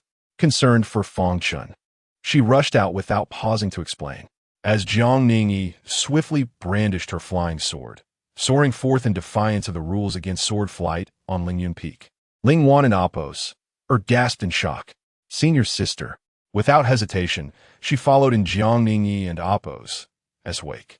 Upon reaching the summit, Jiang Ningyi did not see Fang Chen being dragged out from the sound forest, but rather a group of once vibrant Lingyun Peak sisters, now with reddened eyes, consumed by sorrow. Then, from within the sound forest, a hauntingly plaintive melody emerged, weeping and sorrowful, the sound of the guzheng resonating with a poignant cadence that stirred the heart, evoking a profound sense of melancholy. In that moment, Jiang Ningyi and Ling Wan and Appos stood transfixed, their bodies rigid, tears of sorrow welling in their eyes, as if witnessing a heart-wrenching scene of two lovers, deeply in love, yet forcibly separated, with shattered dreams and a sorrowful farewell. The many female disciples of Lingyun Peak were left speechless, their sadness mingled with bewilderment. Was this truly the arrogant and flamboyant Fang Chen from the outer sect? Beside Ling Waner, Jiang Ningyi gazed blankly at the sound forest, her mind swirling with countless thoughts. After a moment, the music within the sound forest began to fade. Senior sister, how can he still play the guzheng? Ling Waner's disbelief was palpable, unable to accept that Fang Chen could produce such a heartrending piece. Calmly, Jiang Ningyi replied, not only the guzheng. Brother Fang has accomplished many things unknown to you. For instance, he concealed his cultivation to inspire Xiao Shidi, and he even gifted the projection jade slip from the transmission pavilion to Xiao Shidi to aid his swift growth. There's much more you are unaware of. What? Ling Wan and Appos felt as though struck by lightning, her face paling instantly. She suddenly recalled sensing Fang Chen's cultivation level was at the 9th stage of qi refinement when she was at the foot of the mountain. Yet, in her eagerness for revenge, she had overlooked this crucial detail. Now, enlightened by the unwavering trust of Jiang Ningyi, she grasped the entirety of the situation. How could Fang Chen, at the 9th stage of qi refinement, engage in a fair fight with Xiao Qing, whose cultivation had stagnated? There must be another reason behind it all. Moments later, from within the sound forest, a figure clad in white emerged, drawing the attention of all present. Fang Chen spoke not a word, but simply stated, the guzheng has been returned. Farewell, Brother Fang. I apologize on behalf of Ling Shimi. Jiang Ningyi hurriedly interjected. No need. I only hope that neither of you appear before me again. Fang Chen and Appos' words were cold as he cast a lingering glance at Jiang Ningyi before departing down the mountain without looking back. That single glance rendered Jiang Ningyi and Appos' complexion ashen, her heart aching. What emotions lay behind brother's gaze? Was it grievance? Sadness? It seemed to encompass everything. In that moment, Jiang Ningyi felt a profound sorrow, as if she could scarcely breathe. Ling Waner too felt overwhelming guilt. After selflessly contributing behind the scenes, she was misunderstood and maligned, facing the potential loss of her reputation. Had it not been for Brother Fang and Appos' own talent at the guzheng, how tormented he would now be. Senior sister, I will go apologize immediately. I cannot let Brother Fang be misjudged. Because of me. Ling Waner, seeing her distraught senior sister, rushed after Fang Chen. No need. Jiang Ningyi took a deep breath, forcing herself to restrain Ling Wan and Appos', and shaking her head. You should clarify matters with the other sisters. Just ensure they do not misunderstand Brother Fang. Well, if you insist. Seeing Jiang Ningyi's determination, Ling Waner reluctantly complied. After Ling Waner explained the situation to the others, Jiang Ningyi gazed at Fang Chen's retreating figure, a thought flickering through her mind. You have given so much in silence, yet faced such opposition. You must be feeling very despondent now. Blast it! I forgot to collect the rewards from the sound forest. After nonchalantly descending the mountain, Fang Chen felt a sudden jolt in his heart. In his haste to distance himself from Jiang Ningyi, he had completely forgotten about it. Fang Chen felt a pang of regret. After all, the elixirs crafted by Hua Qirong might just hold the key to salvaging his dismal aptitude. However, turning back now would only make his previous stance appear disingenuous. Weighing the options, He deemed it more important to avoid further entanglements with Jiang Ningyi than a claimed reward. Perhaps he could return later, surely. The elders would not renege on their promises. Subsequently, Fang Chen stroked his chin, pondering whether his earlier performance had been convincing. Surely, the disdain, loathing, and aversion in his gaze would have been adequately conveyed to Jiang Ningyi. Any normal person, upon meeting such eyes, would likely shy away. Earlier, within the Sound Forest, Fang Chen had learned that the rules dictated one must perform a piece to resonate with the forest, or risk being stripped of their garments and becoming the center of ridicule in the Danran sect. This left him with a dire choice: either endure the humiliation of public exposure or break the formation. In that moment, Fang Chen had no alternative. Playing the Gujing might not lead to death, but being left naked and displayed would undoubtedly lead to his demise. Thus, he had no choice but to play, resolutely deciding that if he encountered Jiang Ningyi while escaping, he would express his utter disdain for Ling Wan and Oppos, and carry a grudge against Jiang Ningyi as well. In doing so, regardless of Jiang Ningyi's feelings towards him, be it admiration blossoming into love or guilt morphing into affection, it would no longer matter, for he had found a legitimate reason to avoid her. As long as they did not meet, he would surely evade any repercussions. With that thought, Fang Chen felt a surge of brilliance. System, you have lost once more.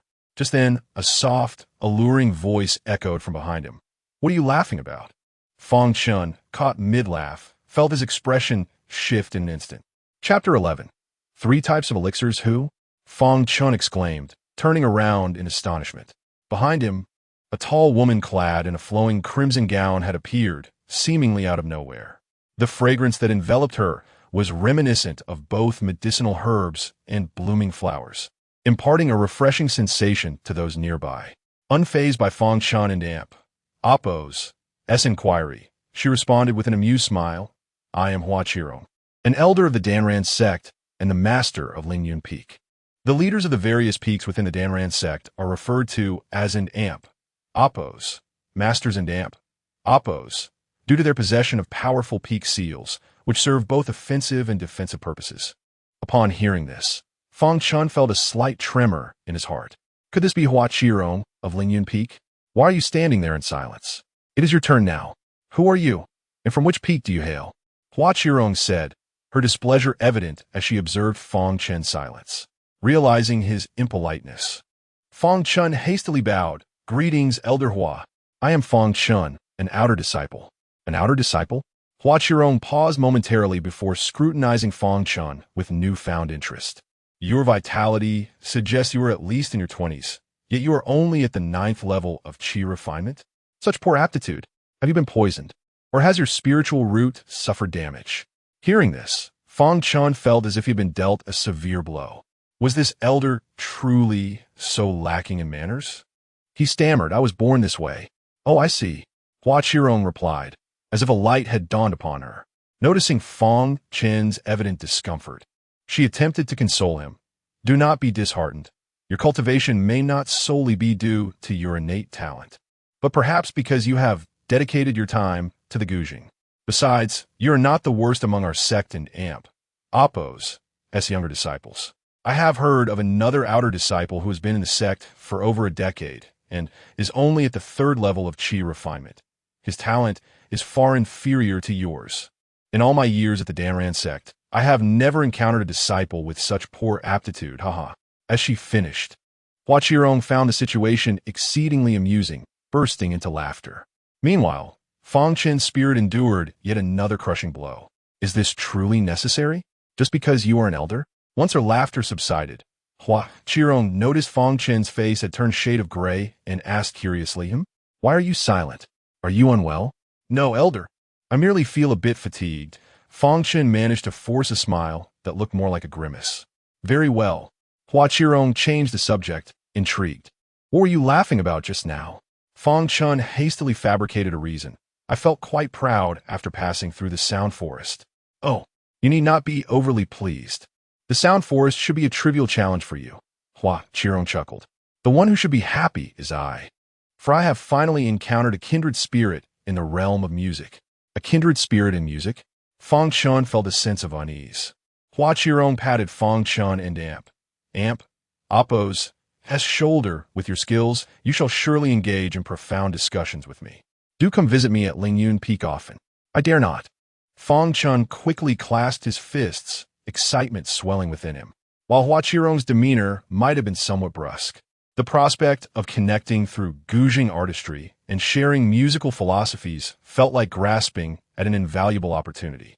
This seemed to fulfill the purpose of his visit. Do not be so modest. Hua Qirong inquired.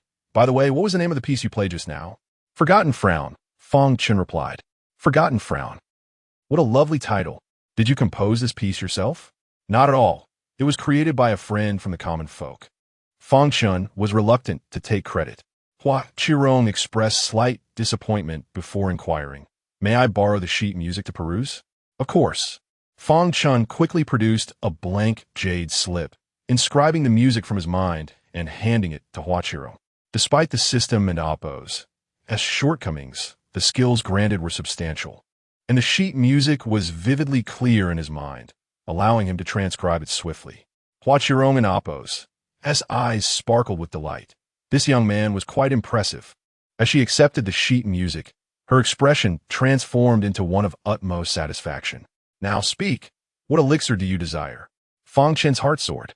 Finally, they were getting to the crux of the matter. He had been seeking an opportunity to request an elixir, but felt it impolite to broach the subject. Now that Hua Qirong had initiated it, he could not hold back any longer. Elder Hua, I wish for an elixir to change my aptitude. Change your aptitude? Hua Qirong stroked her smooth chin, contemplating for a moment before responding. I possess 3 types of such elixirs, but each has a remarkably low success rate. Are you certain you want one? In truth, while she spoke of a low success rate, Hua Qirong was merely being modest. These 3 elixirs were concocted from exceedingly rare herbs. Though it was impossible to attain the level of genius like Jiangningi, increasing one's aptitude was certainly feasible. Hua Qirong was confident that Fang Chen would benefit from consuming them. Absolutely, Fang Chen exclaimed, elated. Even a low success rate was worth a try. Here, take this. It is the void seed pill, most suitable for chi refiners attempting to alter their aptitude.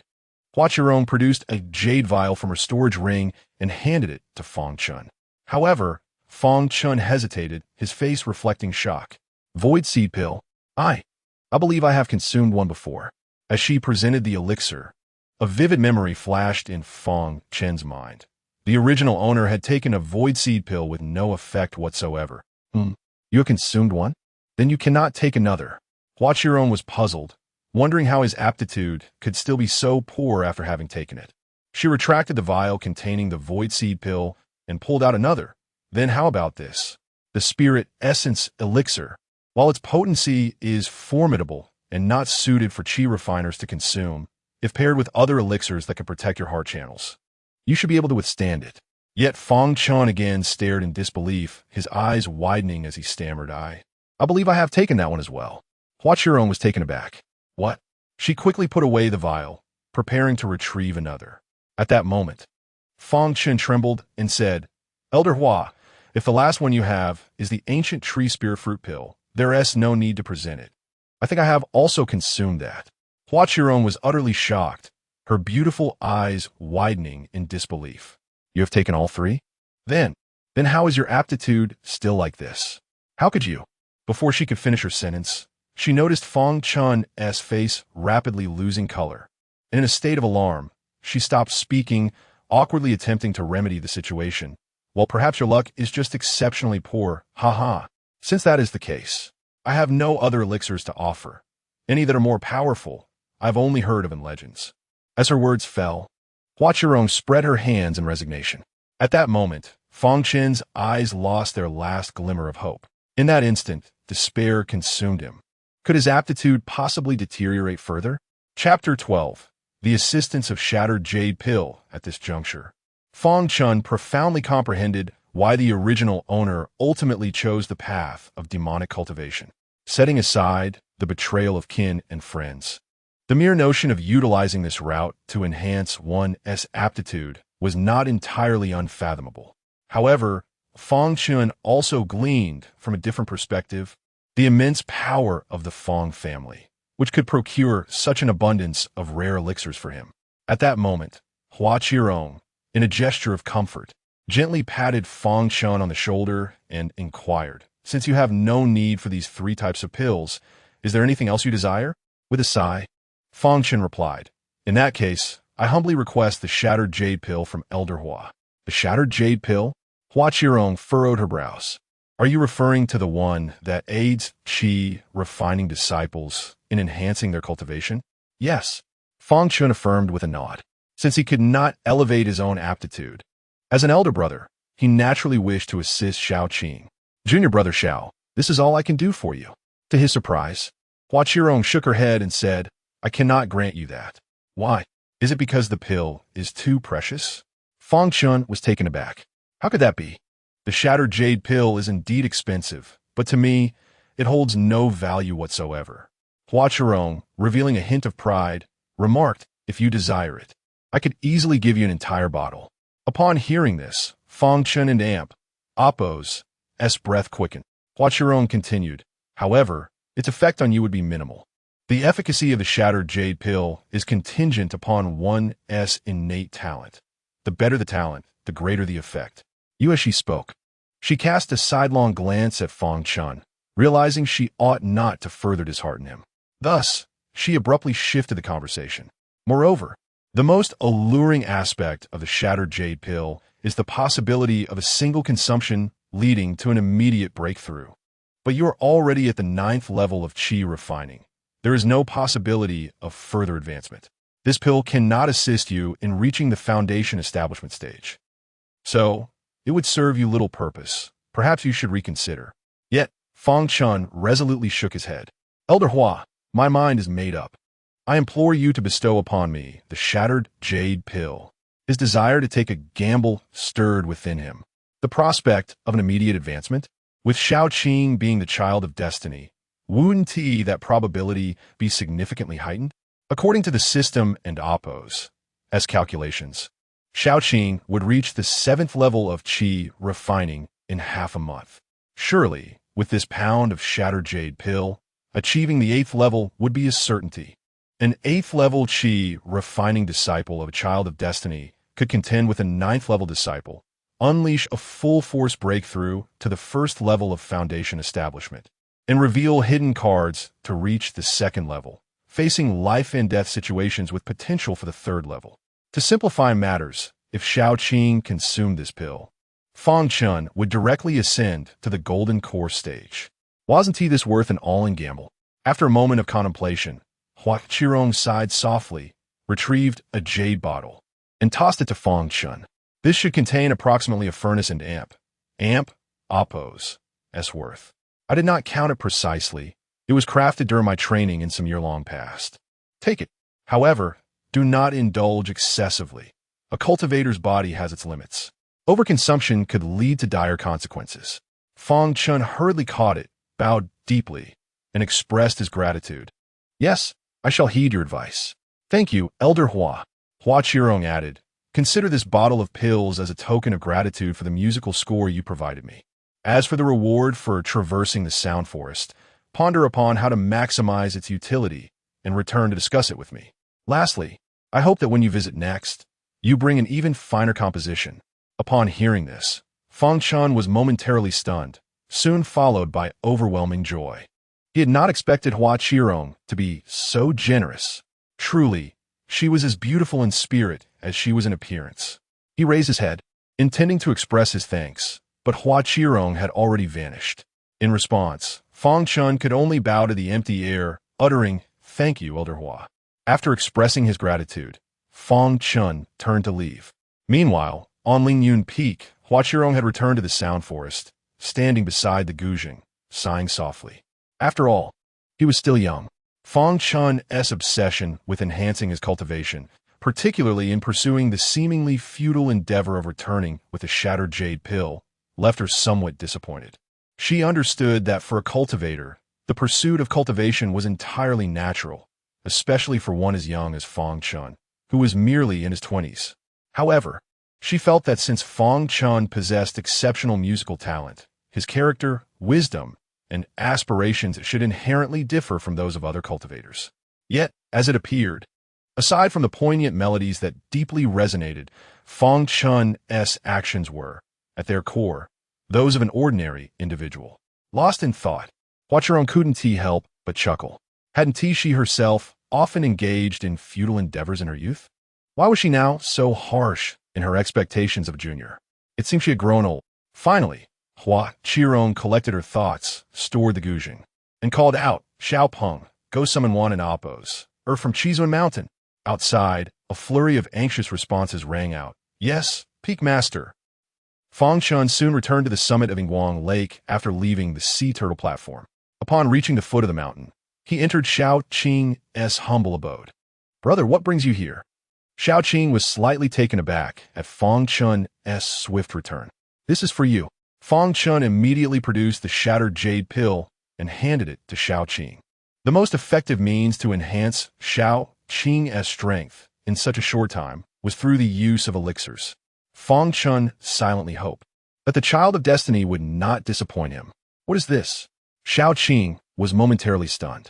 "Just consume it. Brother would never harm you." After speaking, Fang Chen turned to leave, leaving only his towering silhouette behind. As Xiao Qing watched Fang Chen's departing figure, he hadn't even mustered the words to refuse.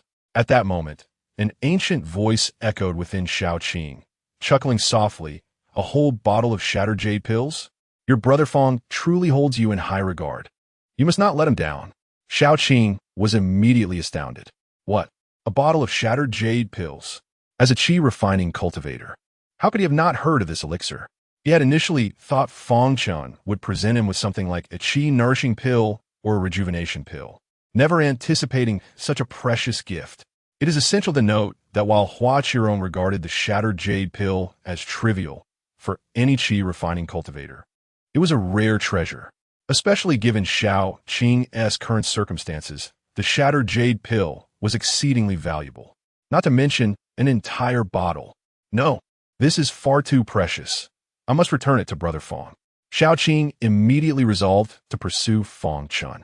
However, the carefree elder within Xiao Qing intervened. "Enough.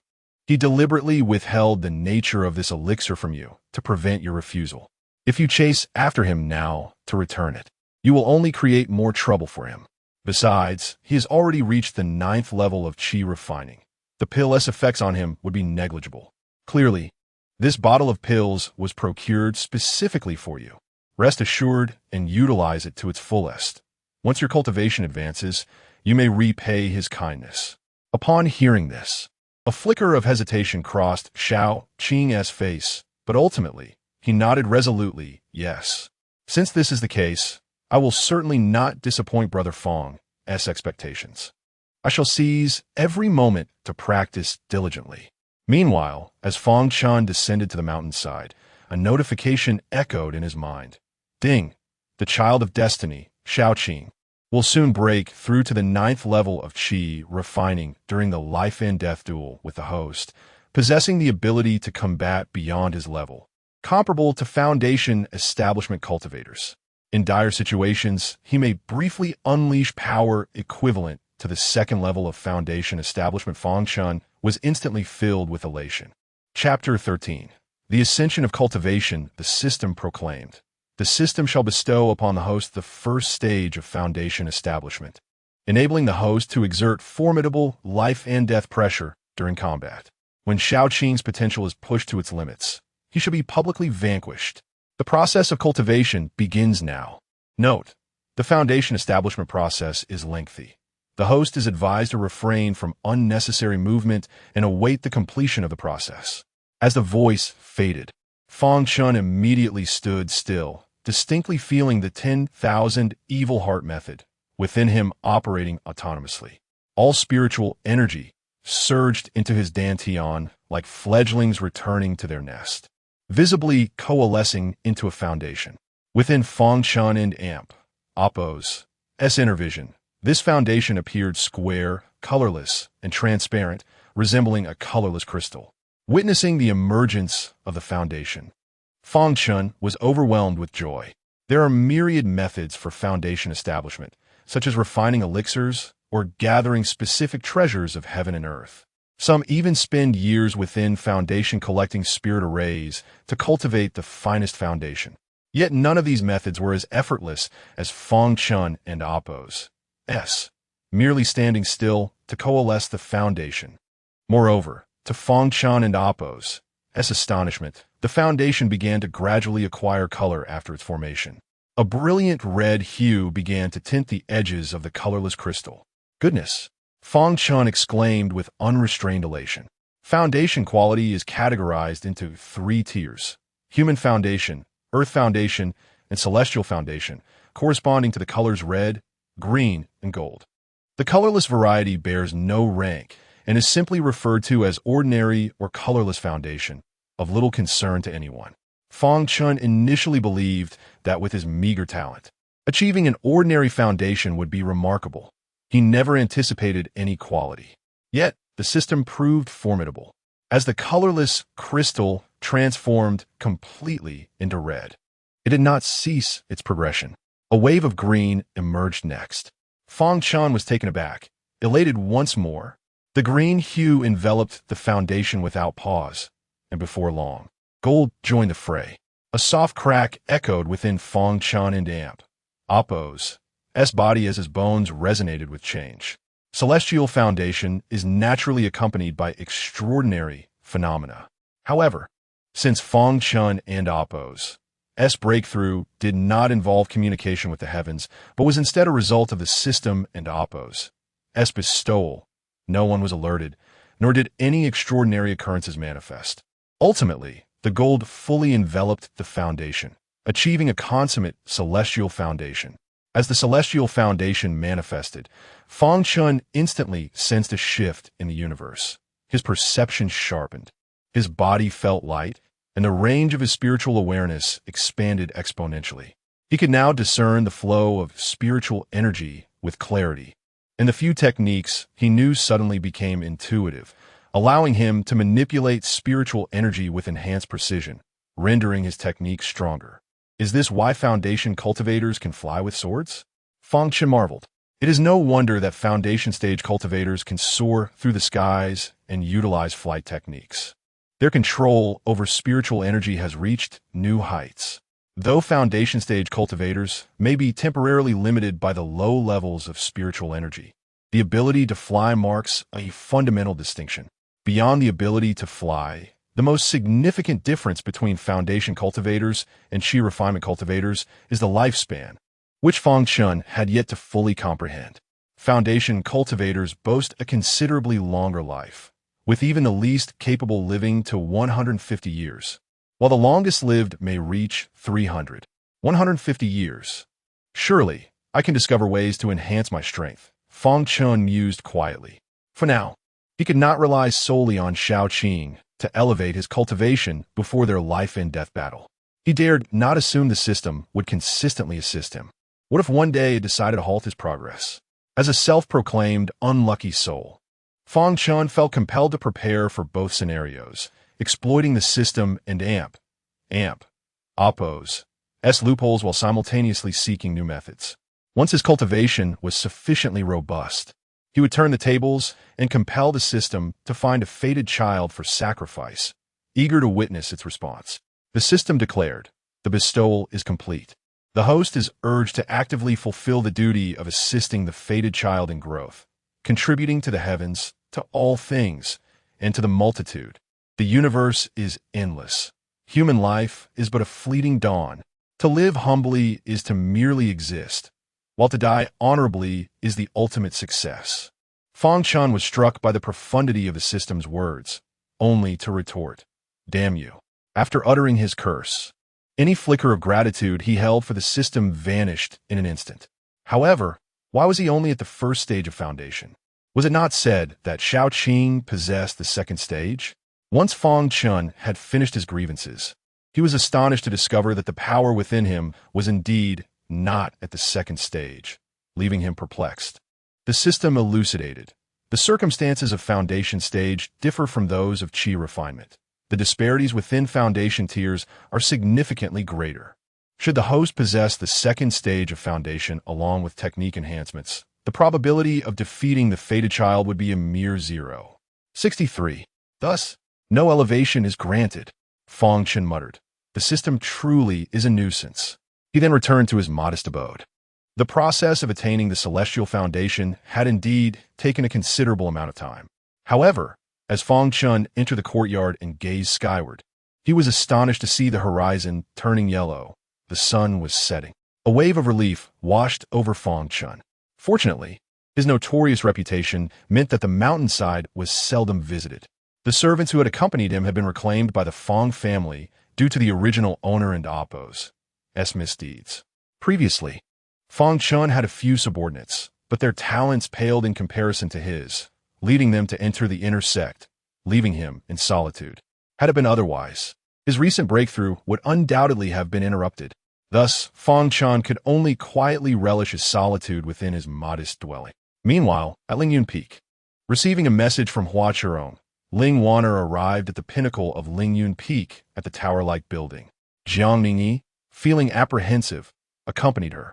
Before the building, vibrant flora blossomed exuberantly, illuminated by the hues of the setting sun, creating a breathtaking spectacle.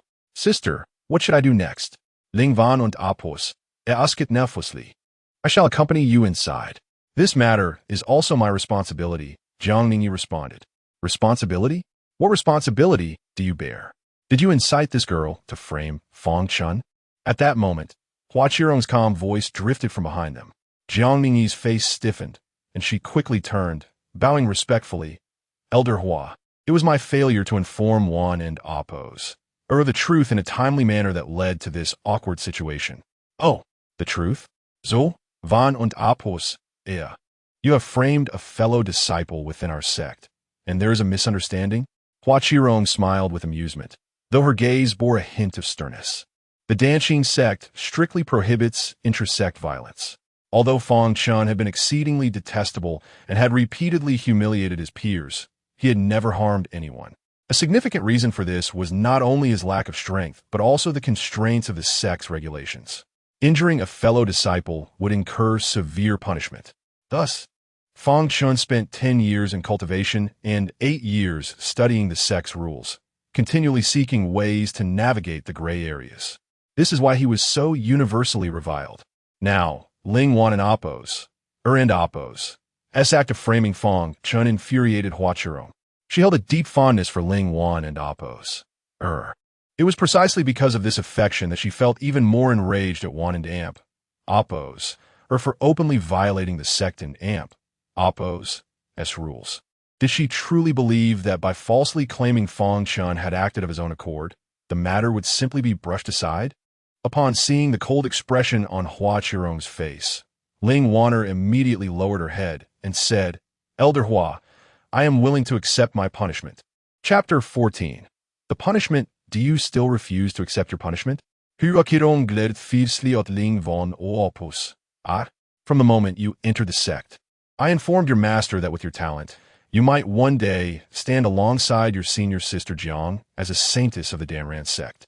Yet here you are, hastily tarnishing your own reputation, are you not? The matter concerning Ling Wanner, when traced back to its roots, was not as grave as it appeared. However, if it were to escalate, it would certainly sever her ties to becoming a saintess. A saintess from a prestigious sect, nearly causing a fellow disciple to be exposed and humiliated? What kind of reputation would that bring? Ling Wan and Apos' could sense Hua Qirong and Apos' deep disappointment and lowered her head even further. Seeing this, Jiang Ningyi, usually composed and striking, could not suppress her urgency any longer. Elder Hua, previously Brother Fang and Apos' reputation was sullied, with rumors of him repeatedly bullying junior disciples, especially Shao Qing, who has been consistently marginalized by him. It was precisely because of this that Wan and Apos' sought revenge, yet she never intended to harm Brother Fang. Though Jiang Ningyi had felt a pang of dissatisfaction upon witnessing Ling Wan and Apos' entrapment of Fang Chen, she ultimately understood that Ling Wan and Apos' did not act with malice. Ignorance is no excuse. Before discovering the truth, Jiang Ningyi had even imagined cleaving Fang Chen in two. Thus, she felt compelled to advocate for Ling Wan and Amp. Oppose. Has Fang Chen truly committed such deeds? Hua Qirong replied coolly. Ningyi, do not fabricate stories in defense of Wan and Amp. Oppose. My initial impression of Fang Chen was quite positive. I do not perceive him as someone so egregious. I stake my life on it. I am not fabricating, Jiang Ningyi asserted, adding, however, the situation is somewhat complex. Upon hearing Jiang Ningyi and Amp. Oppose's earnest assurance, Hua Qirong furrowed her brows slightly, her expression relaxing a touch.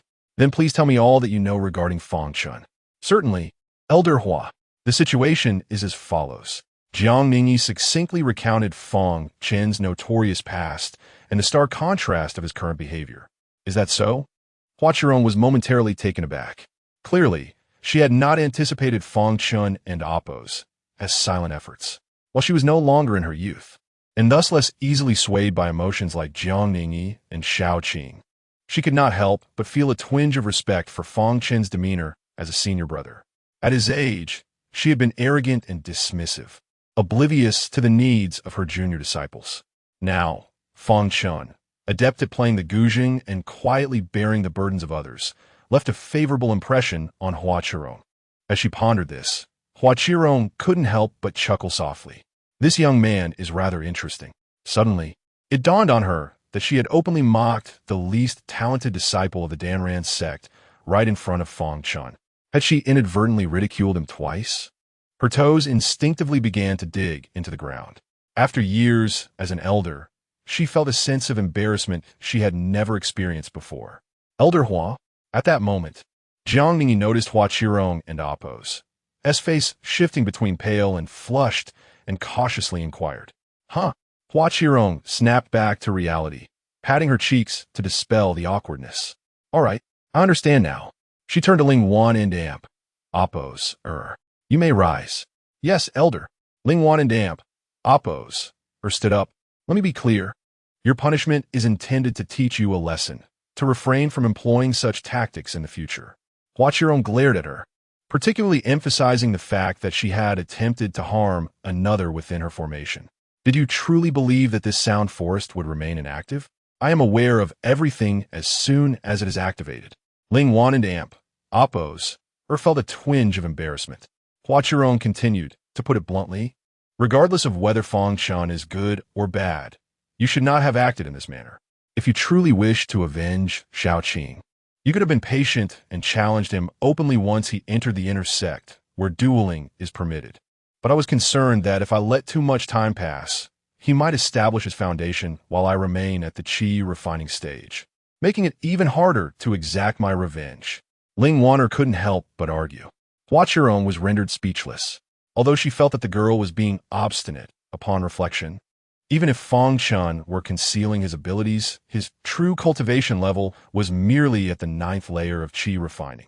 This was after consuming various spiritual fruits and elixirs. In light of this, Ling Wan and Oppose did have a point. What nonsensical reasoning. Yet Hua Qirong suddenly realized that she had been drawn into Ling Wan and Oppose's argument. She shot her a fierce glare. Regardless, I decree that this matter shall not be disclosed beyond this peak, and you, from this moment on, shall ascertain what Fang Chen truly needs and do everything in your power to make amends. The sect and Oppose's regulations would typically require you to compensate him with spirit stones and perform labor, and you shall return all of that to Fang Chen. Do you understand? Ling Wanner obediently replied, understood. Seeing this, Jiang Ningyi let out a sigh of relief as her previously tense expression finally softened. You may leave. Hua Qirong waved her hand dismissively. Yes. The two girls exited. What a delight. A private hot spring. How splendid. At that moment, Fang Chen emerged from the steaming waters, enveloped in warmth. The Yingguang Mountain featured public hot springs, while the accommodations on the mountainside offered private baths. This particular spring was a natural medicinal bath, enriched by the essence of spiritual herbs cultivated by the Danran sect, offering significant benefits to one's physique. Over time, it greatly aids in cultivation. This can be considered a new disciple's perk from the Danran sect, if a disciple progresses to the inner sect after establishing their foundation. Those entering less favorable peaks might not even enjoy such treatment. After changing his attire, Fang Chen employed a technique to conceal his cultivation. While soaking in the hot spring, he had idly assessed the techniques he had mastered and discovered that he could indeed employ the concealing technique, a skill painstakingly developed by the original owner of his body.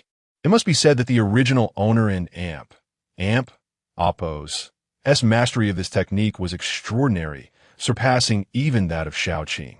No one beneath a certain threshold of cultivation could hope to see through it. The effectiveness of the original owner and Apo's concealing technique stemmed from the ridicule he faced during sect gatherings and family reunions due to his inferior cultivation. Thus, he had no choice but to train relentlessly in this technique to the point where it was nearly untraceable, allowing him to avoid humiliation.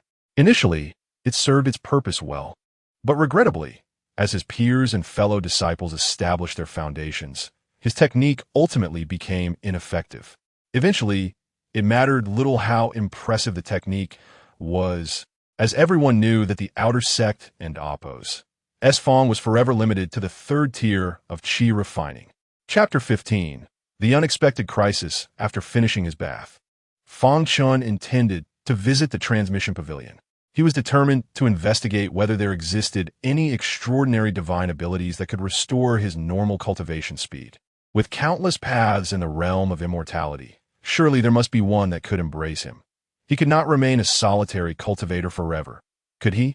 At that moment, a voice called out, "Senior Brother Fang, are you there?"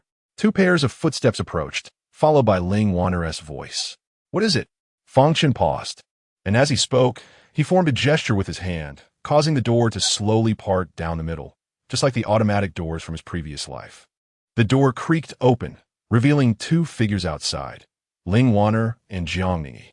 Both wore expressions of deep apology, especially Ling Wanner, who lowered her head, unable to meet Fang Chen and Apo's gaze. "Senior brother, I am here to apologize." Upon seeing the door open, Ling Wan and Apo's boldly declared, "Wan and Apo's," who realizes her mistake. "I should not have framed you. Please forgive me." As she spoke, she produced a storage ring and handed it to Fang Chen, clearly filled with her prepared token of apology. Noticing this, Fang Chen instinctively stepped forward, a smile forming on his lips. He initially intended to downplay the situation, suggesting it was a trivial matter that required no concern. He envisioned a playful exchange of refusal and insistence, ultimately accepting the ring while feigning modesty. However, when he caught sight of Jiang Ningyi standing behind Ling Wanner, his expression stiffened, and he instinctively recoiled. No, this cannot happen. If he were to generously forgive Ling Wanner now, his relationship with Jiang Ningyi would inevitably revert to normal. But he could not accept. Fang Chen abruptly halted, masking his smile, narrowing his eyes, and curling his lip in disdain. "Heh, Ling Jr. sister, have you mistaken something? You think presenting me with a ring suffices for your apology? What do you take me for?" His demeanor immediately alarmed both women. Ling Wan and Apo's believed Fang Chen was genuinely furious and hastily responded, "Senior brother, please accept it first. If you desire anything else, I can fetch it." She attempted to step forward again, offering the ring. To her shock, Fang Chen bellowed, "Get lost. You are not permitted to enter." Ling Wan and Apo's froze in fear, paralyzed in place, while Jiang Ningyi looked on in disbelief. "Senior brother Fang, why are you being so fierce?" With a gaze laced with mockery, coldness, and disdain, Fang Chen retorted, "After committing wrongs, you now wish to dismiss me with a mere ring? Not a chance. You come here under the guise of an apology, but in truth, you seek to evade punishment, offering me a trinket as if I were a beggar. I suspect that ring contains nothing of value." Ling Wan and Apo's expression stiffened, and fury welled up in her eyes. She had placed what she deemed her most precious items within, only to find Fang Chen dismissing her effort in such a manner. At that moment, Jiang Ningyi stepped forward to shield Wan and Apo's, saying, "Senior brother Fang, the resources within Wan and Apo's storage ring are indeed precious, comprised mostly of rare treasures from the intersect and Apo's Qi Zun Mountain, treasures that even other peaks have not possessed. Enough. Who would believe you? You are in cahoots with her. How much credibility can your words possibly hold? Fang Chen scoffed derisively. The contempt in his tone drained the color from Jiang Ningyi's face, leaving her deeply hurt. Witnessing Jiang Ningyi be humiliated on her behalf, Ling Wanner could no longer contain herself and exclaimed, Fang Chen, do not go too far. Yes, I was wrong. I misunderstood you. You may condemn me as you wish. But my senior sister has done nothing wrong. She even risked herself to explain on your behalf. Why do you cast such accusations upon her? Is it not excessive to involve the innocent without distinction? Senior sister, let us depart, Ling Wanner declared, turning to leave with Jiang Ningyi. Jiang Ningyi did not resist but cast a disappointed glance at Fang Chen before following one in damp. Oppose. Even with her remarkable patience, she could not accept Fang Chen's baseless accusations. A bitter feeling settled in her heart. Her affections had ultimately been misplaced. Fang Chen, however, felt a surge of elation within. Excellent. Ling Wanner, you have done splendidly. You are far more useful than your brother, Shaoqing. You have liberated two individuals from their plight in one fell swoop. You truly are a good person. Should Shaoqing ever dare to establish a harem, I'll be the first to oppose him. Just as Fang Chen reveled in his internal triumph, and the two women distanced themselves, a flash of purple light suddenly appeared in the air, transforming into a bowl-shaped, transparent shield that descended upon Fang Chen and Appo's residence with lightning speed. Simultaneously, a deep, hoarse voice resonated, laden with murderous intent. Foolish troublemaker. Why did you not allow Jiang Ningyi to enter? You are truly despicable. As the words fell, a massive creature emerged behind Fang Chen. Its body a striking blend of black and white, with sturdy limbs and an imposing stature exuding an overwhelming presence, as if brimming with boundless power. Its tail swayed like a whip, and its claws glinted ominously. A demon tiger. Fang Chen and Appo's pupils contracted, his heart screaming in alarm. What the hell? Where did this celestial tiger come from? When did it appear? In the next moment, a chill surged through him, spreading throughout his body. Pain radiated from his back, and instinctively he lunged forward, attempting to evade. But it was too late. Boom! The violent aura of the demon tiger, at the 5th level of Foundation establishment, exploded with terrifying force, sweeping through the area and stirring up a tempest that ravaged the space outside the residence. At that instant, a cloud of dust engulfed everything. The two women turned in shock, witnessing Fang Chen spitting blood and tumbling forward, with the black and white demon tiger looming ominously behind him. Senior brother, Jiang Ningyi cried out in despair, instinctively forming a gesture, causing her flying sword to shoot forth from its sheath, radiating a chilling light. Despite its silent approach, the sword inspired dread, as if something terrifying was about to unfold. In the next heartbeat, the sword hurtled toward the black and white demon tiger. However, the creature merely scoffed, useless.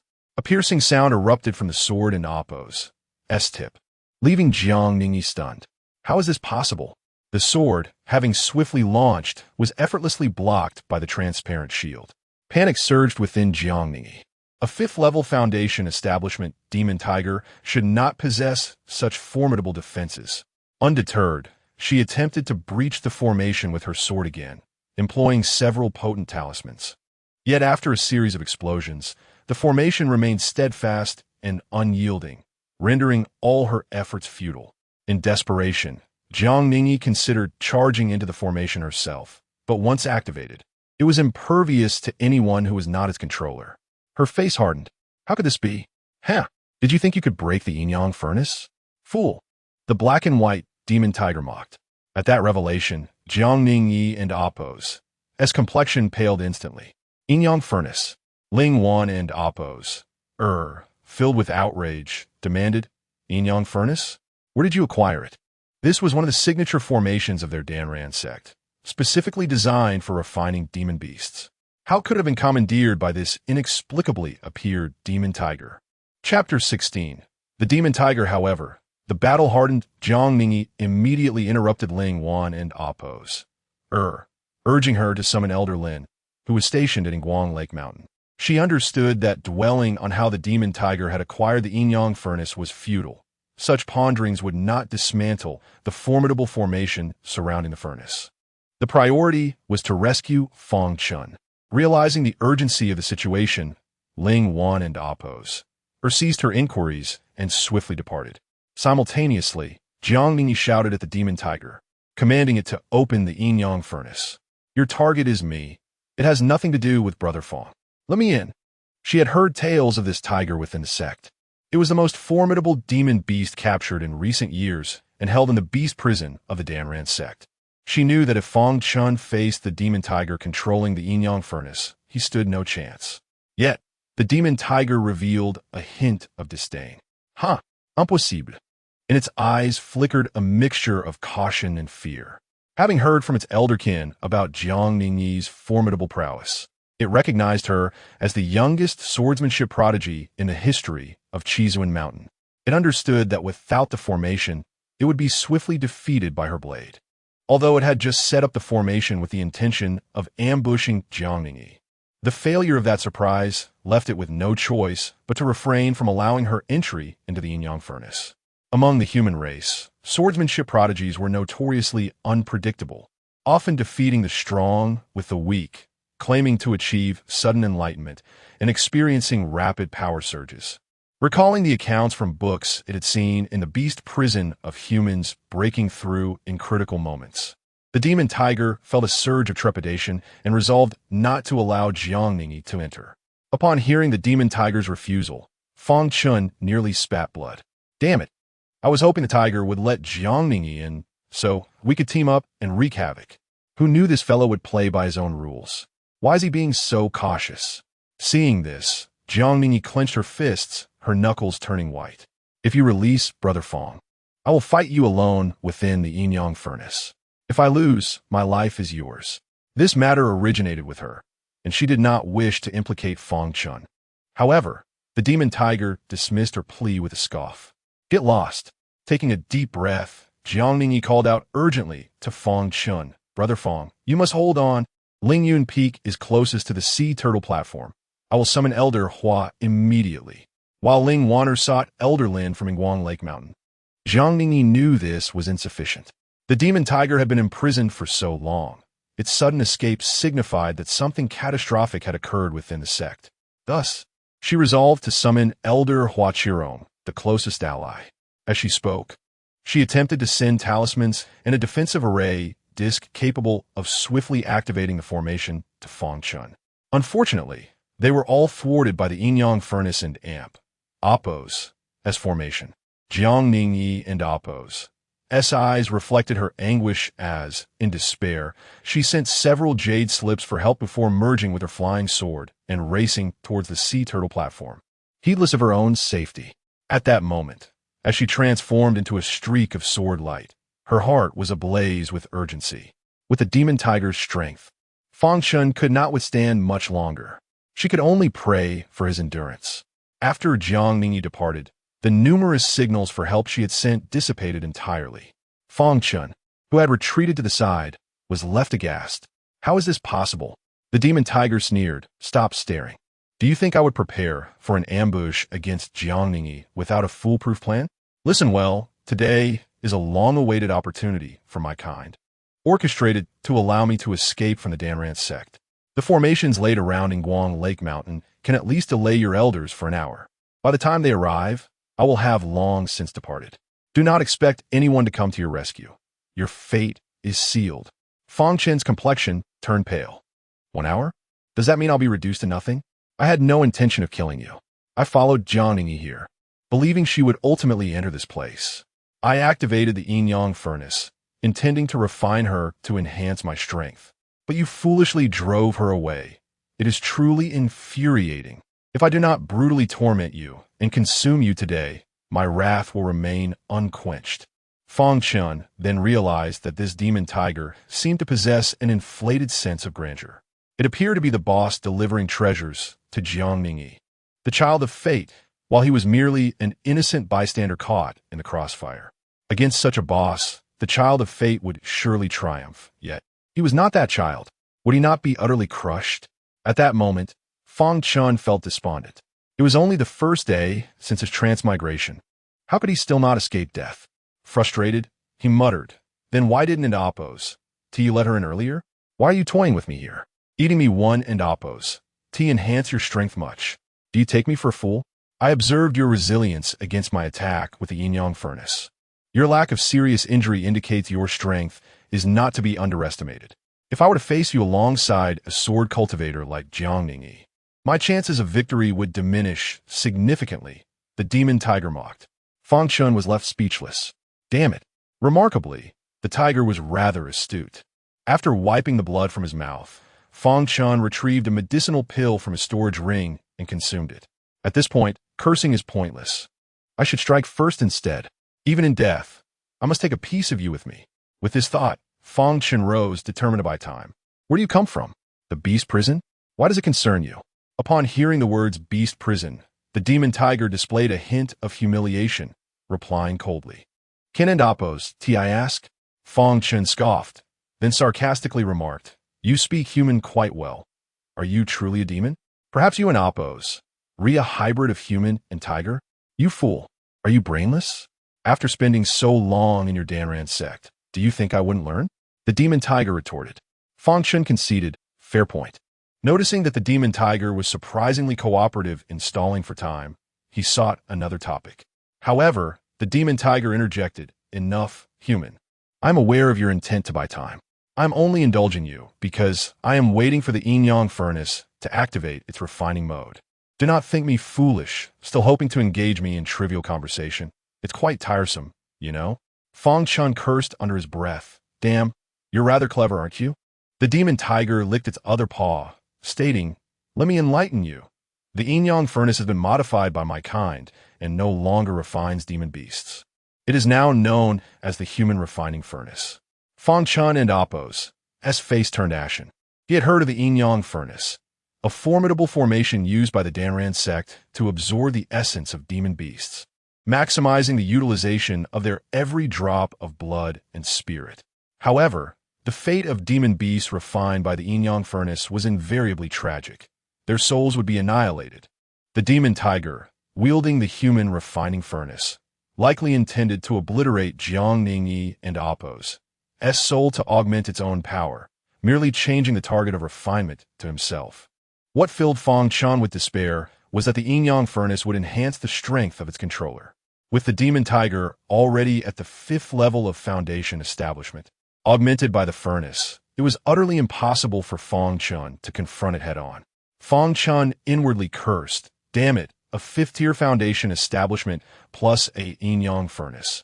This truly is the standard configuration to deal with a child of destiny. Contemplating this, Fang Chen fell silent. He never expected that as a transmigrator, the first time he would enjoy the same treatment as a child of destiny would be in such a place. Suddenly, a purple light erupted from the center of the transparent shield, spreading outwards until the horizon was shrouded in a violet haze. All right, I shall send you on your way. The demon tiger sneered with satisfaction. After waiting for so long, it was finally time. From this moment on, every drop of Fang Chen's blood it consumed would be aided by the Great Formation, allowing for thorough refinement. Since it could not capture Jiangning, it would not let Fang Chen and Appo's flesh and blood go to waste. In the next instant, it lunged forward, aiming directly at Fang Chen. At that very moment, Fang Chen and Appo's gaze sharpened like a sword. The unmatched will activated, and a surge of magnificent golden light erupted from within him. In the blink of an eye, the aura of a first-tier foundation establishment soared into the sky, accompanied by a will to fight to the death. What? The demon tiger, initially confident that everything was under its control, was taken aback, exclaiming, Foundation establishment of the heavenly way? In the instant of the demon tiger's astonishment, a rapidly enlarging fist was reflected in its eyes. Boom! The resounding crash did not originate from Fang Chen's fist striking the demon tiger, but rather from the demon tiger, reacting swiftly, intercepting Fang Chen's punch with its claw. In that moment, Fang Chen felt as though his fist had struck an iron wall, cursing inwardly at the speed of this beast's reaction. However, he understood that this was within reason. Demonic beasts inherently possess physiques that surpassed those of humans. Even with Fang Chen's ambush, the beast's reflexes were as swift as lightning.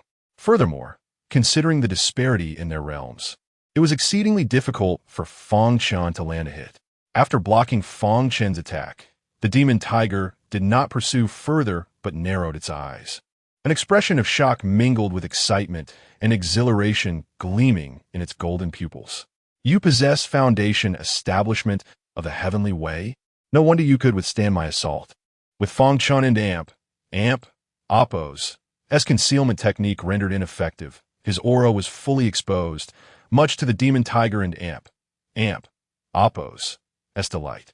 Initially, it believed that without Jiang Ningyi, its chances of escaping from the Danran sect had diminished significantly, yet it found itself in a situation where hope emerged from despair. Though it was merely a first-tier foundation establishment, the high quality of the Heavenly Way Foundation was sufficient for the demon tiger and Oppos' power to experience a tremendous breakthrough. Chapter 17. The Fire Fiend King Fang Chen chuckled coldly. Impressive, ISN and Oppos. Tiet? Indeed. The demon tiger, displaying satisfaction, declared, In that case, I shall refine you with utmost seriousness. With that, a fierce glint appeared in the demon tiger's eyes as it unleashed a claw, accompanied by a howling gust of wind, directly striking towards Fang Chen's crown. The aura of a fifth-tier foundation establishment erupted without reservation, causing the entire courtyard to tremble violently. The demon tiger had abruptly shed its previous playful demeanor, now intent on delivering a lethal blow to Fang Chen. In the realm of Heavenly Foundation establishment, one could not underestimate the caliber of individuals. Although Fang Chen's tactics for stalling were rather juvenile, out of respect for the Heavenly Foundation establishment, he resolved to exert his full strength in this moment.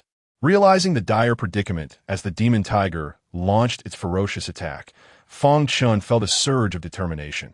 He could no longer afford to wait. He bit his tongue, spitting forth a mouthful of essence blood, forming a peculiar seal with his hands, and roared, Die. At that instant, the demon tiger was taken aback. It suddenly felt an unbearable heat emanating from all directions, as if the temperature had surged by several degrees. Consequently, its striking paw hesitated mid-air. Observing this, Fang Chen, whose complexion was visibly paling, swiftly turned and fled with great speed. The demon tiger could no longer pursue Fang Chen. At that moment, it was overwhelmed by waves of excruciating pain coursing through its body, instinctively glancing back in shock. Unbeknownst to it, ethereal white flames had materialized around it. These white flames did not burn chaotically like ordinary fire. Rather, they took on a fixed form resembling maggots. These white fireworms clung to the demon tiger, desperately burrowing into its black and white fur. It appeared as though countless tiny insects were attempting to invade the demon tiger and Oppos' very being. Witnessing this, the demon tiger and Oppos' pupils constricted, and it rolled instinctively, trying to extinguish the flames upon it. This roll shook the courtyard to its core, leaving Fang Chen's seafood pond in ruins. Yet, even as it rolled and submerged itself in water, the flames remained undeterred, continuing to burn quietly. Strangely, despite the ferocity of the flames, the demon tiger's flesh and fur showed no signs of damage. Instead, its spiritual energy was dissipating rapidly, akin to snow meeting the sun. As its spiritual energy waned, the white fireworms swelled, twisting and burning with even greater intensity upon the demon tiger. This was the fire fiend. In that moment, the demon tiger realized that this was not mere flame, but a direct assault on its spiritual energy. It desperately employed various methods to combat the fire fiend, only to be astounded that none proved effective. Was this not simply a form of fire? At this juncture, the demon tiger and Oppos' shock morphed into a vividly human-like terror as it exclaimed, Is that the Fire Fiend King? How is this possible? It was aware. The Heavenly Foundation establishment was indeed extraordinary. Meanwhile, Fang Chen had escaped to a nearby artificial hill, and upon seeing that the demon tiger did not pursue him, he breathed a sigh of relief. He hurriedly activated the spirit-gathering formation at that location to restore his state. The fire fiend derived from the 10,000 fiend heart method proved to be remarkably effective, capable of contending with a fifth-tier foundation establishment demon tiger.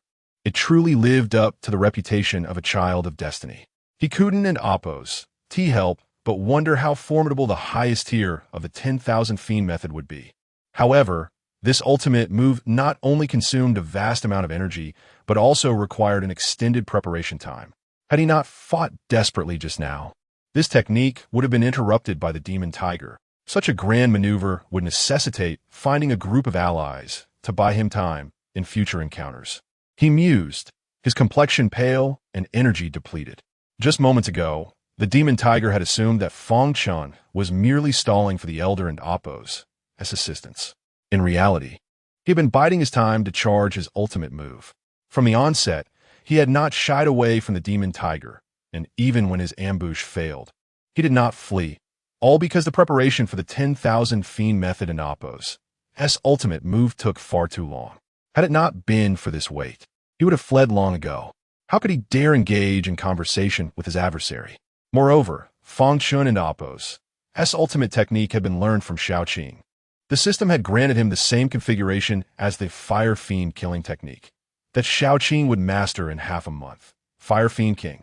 The Fire Fiend could only be birthed through the amalgamation of countless flames, being exceedingly violent and specifically designed to consume spiritual energy. Once the spiritual energy was completely expended, the person ensnared by the Fire Fiend would face certain death, a truly terrifying prospect. The Fire Fiend King was the paramount entity among Fire Fiends. Not only difficult to contend with, but also exceedingly challenging to eliminate. This Fire Fiend King had emerged after 100,000 years of volcanic cultivation, possessing pure power and the fearsome appearance of fireworms. Only those at the transformation stage could faintly attempt to master its refinement. According to the system, Shaoqing had fortuitously obtained it during an outing for training just 2 days later. The fireworms would be fiercely contested by various experts, weakened to the utmost, and then, in a moment of serendipity, Shaoqing would carry them away and refine them in a cave. The refining process would be fraught with challenges, ultimately succeeding through the aid of various elixirs, talismans, and formations. The child of destiny indeed had advantages, something that only experts at the transformation stage could aspire to grasp. And yet here he was, effortlessly acquiring the new Fire Fiend King while reducing the demon tiger to a charred state. How splendid! At that moment, a roar echoed from the distance, an anguished and heart-wrenching cry from the demon tiger. In the next instant, a green light exploded forth.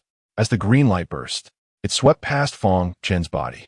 Feeling the refreshing and soothing sensation brought by the green light, he inexplicably sensed a healing of his injuries, causing his expression to change dramatically. Was this a healing technique? Boom! In the next second, the demon tiger charged from the front courtyard to the artificial hill where Fang Chen stood, gazing at Fang Chen, who was positioned within the spirit-gathering formation. The demon tiger squinted its eyes and growled through gritted teeth, "Cultivator, you are impressive. You have earned the right to leave your name before me." In that moment, observing the demon tiger, now brimming with vitality and seemingly reborn, Fang Chen's complexion darkened to an extreme. What kind of healing technique was this? How could it be of such quality? As Fang Chen regarded the unscathed demon tiger and then glanced at himself, weakened after unleashing the Fire Fiend King, a bitter smile crept across his lips. This was a disaster. He was truly on the brink of demise. Fang Chen felt an overwhelming sense of despair. Meanwhile, the demon tiger, on the verge of victory, could not find solace in its heart either. It had just expended a crucial trump card. Now, even if it managed to refine Fang Chen, whether it could successfully escape the Danran sect remained highly uncertain. Chapter 18. Resurrection, Judging by Your Breath. You must have only recently established your foundation, haven't you? You are indeed somewhat lacking. The demon tiger solemnly scrutinized Fang Chen. Despite Fang Chen's current state of weakness, the tiger dared not act recklessly. At that moment, he was gathering the power of the yin-yang furnace, resolved to refine Fang Chen using a formation He aimed to eliminate this calamity that nearly cost him his life in the most prudent manner possible.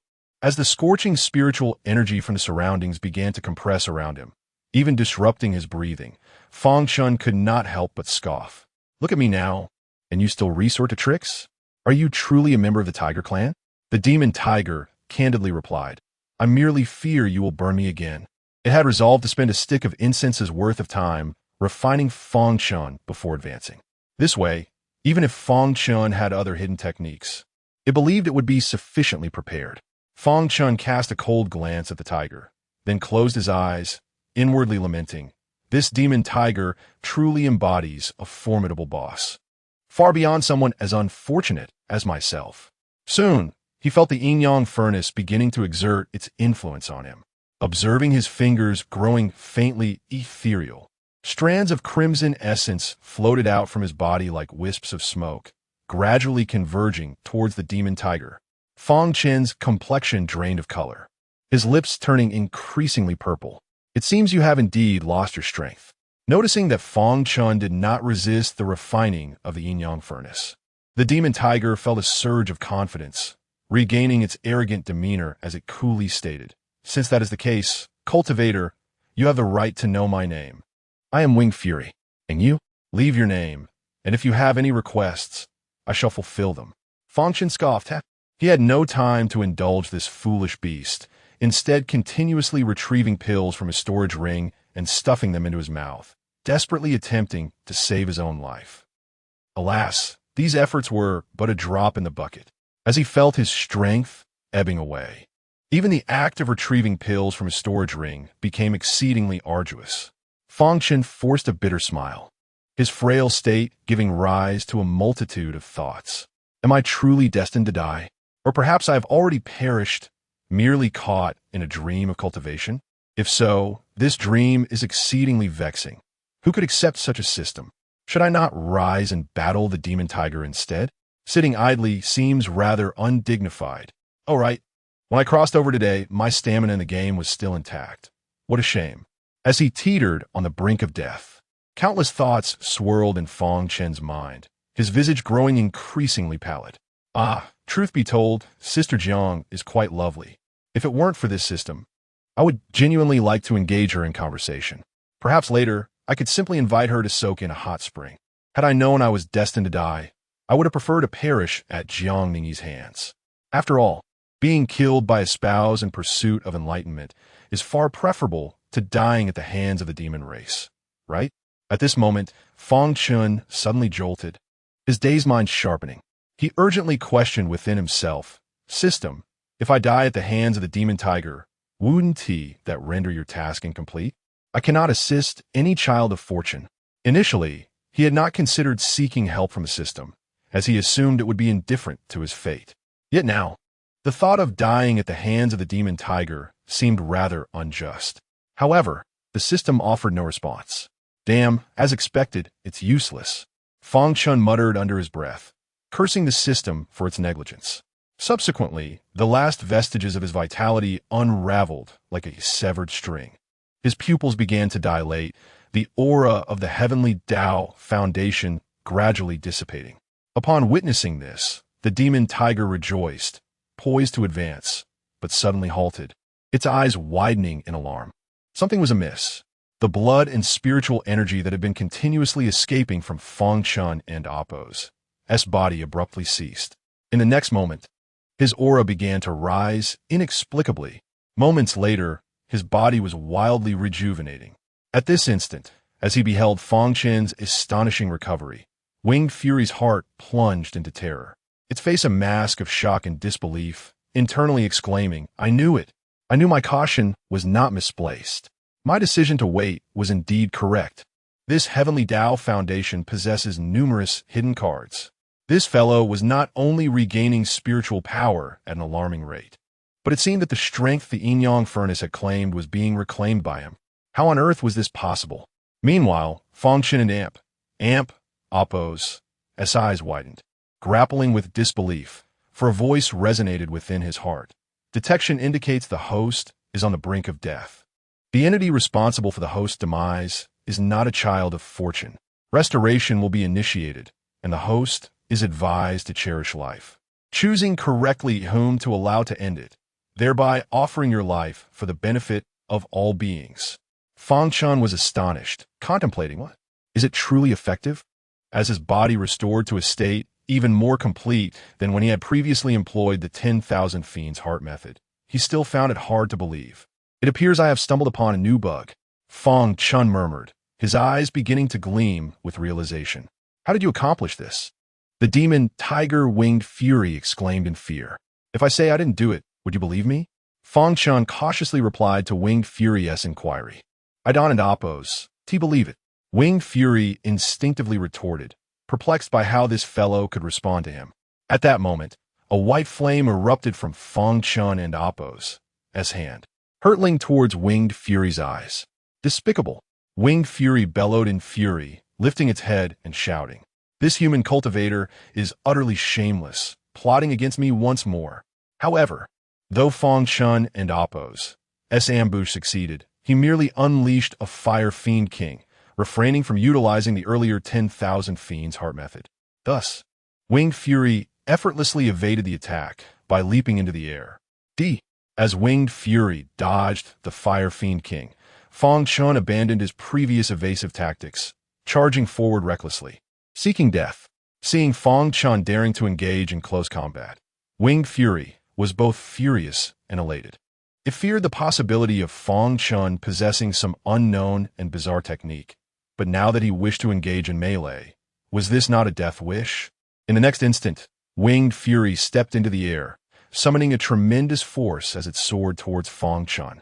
Sensing the rapidly approaching gale, Fang Chen activated the unparalleled will, golden light flashing from within him, while all his spiritual energy converged into his fist. Vigorous fist. Bang! The two forces collided with a resounding impact. The next moment, Fang Chen was sent flying like a severed kite. Observing this, although Winged Fury's claws throbbed with pain, it was far better than the injury suffered by Fang Chen in a single exchange, leading it to scoff a feeble attack. Chapter 19. Victory. Yet to the astonishment of Winged Fury, Fang Chen, who had suffered greatly from their direct clash, did not retreat in fear after being wounded. Instead, he rose and charged forward once more.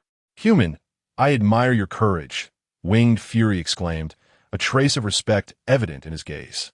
Regardless of how Fang Chen had previously ambushed him, at this moment, Fang Chen and Oppo's straightforward demeanor, devoid of deceitful tactics, earned him Winged Fury and Oppo's esteem.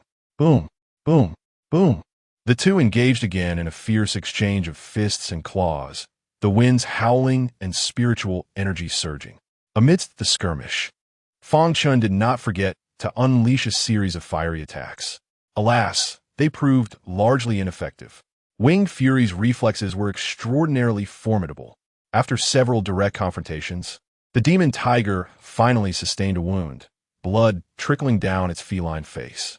However, Fang Chen was already on the brink of collapse, drenched in blood. Every part of him aflame with pain, with numerous bones shattered as if he'd been struck by 100 trucks in succession. Human, you are the most fearless foundational cultivator I have ever encountered, Winged Fury remarked, his eyes reflecting profound admiration. This was the respect due to a true warrior. And he looked at the bloodied Fang Chen and spoke. Fang Chen remained silent, lacking the strength to respond. His breathing was laborious, akin to a ruptured bellows, his eyelids drooping under the weight of blood. He cursed inwardly. This system was incredibly sluggish. It only restored him when he was on the verge of death. Presently, Fang Chen was mere moments away from succumbing, but Winged Fury, as a villain, reveled in his dramatic flair, indulging in the habit of lengthy monologues. Why not just end it myself? A thought flickered through Fang Chen's mind. If he took his own life, he could expedite his recovery, saving time from witnessing Winged Fury's theatrics. However, uncertainty crept in.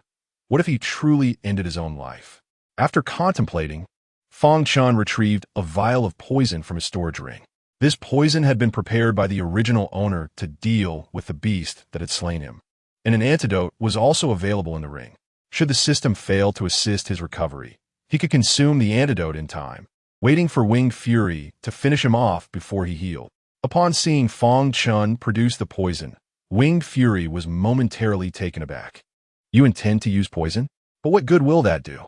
That poison, I can tell at a glance, is utterly ineffective against a fifth-tier foundational cultivator like myself. Fang Chen ignored him, frowning as he poured the poison into his mouth. Winged Fury stared in disbelief. What are you doing? Has he lost his mind? Fang Chen grinned, his smile brimming with boundless confidence and audacity. You will soon find out. But before he could finish his sentence, he coughed up a mouthful of blood. Winged Fury. In the next moment, joy surged across Fang Chen's face. He then gazed at Winged Fury. Grinning widely, "Die for me." He charged forward, his body infused with poison, shouting as he unleashed a powerful punch. Startled, Winged Fury could not evade and bore the brunt of several of Fang Chen's strikes. Even with his robust physique, after taking a few hits, he involuntarily grunted, blood beginning to seep from the corner of his mouth. Yet, rather than feeling disadvantaged, Winged Fury was baffled. He blocked Fang Chen's weakened punches with his claws, refraining from hastily delivering a lethal blow, and incredulously inquired, "What on earth do you intend to achieve?" As he observed Fang Chen once more standing still and spitting blood, Winged Fury was utterly dumbfounded. No matter how fearless one might be, there was no need to resort to self-poisoning. Just then, Fang Chen's body stood upright, and his previously weakened state vanished in an instant. His aura restored to its peak condition. What? Winged Fury gaped, horrified and astonished. How could this be? It was impossible. He watched in disbelief as Fang Chen regained his vitality, feeling as though his entire worldview had been overturned. Could it be that this fellow possessed 2 life-saving talismans or elixirs? Seizing the opportunity while Winged Fury was in shock, Fang Chen hurled a punch directly at his face. Winged Fury winced in pain, momentarily forgetting his astonishment as he retaliated with all his might, resuming the battle with Fang Chen. After a prolonged struggle, Fang Chen began to falter once more, sustaining heavy injuries. Despite Winged Fury's wounds, his physical prowess was still beyond what Fang Chen could contend with.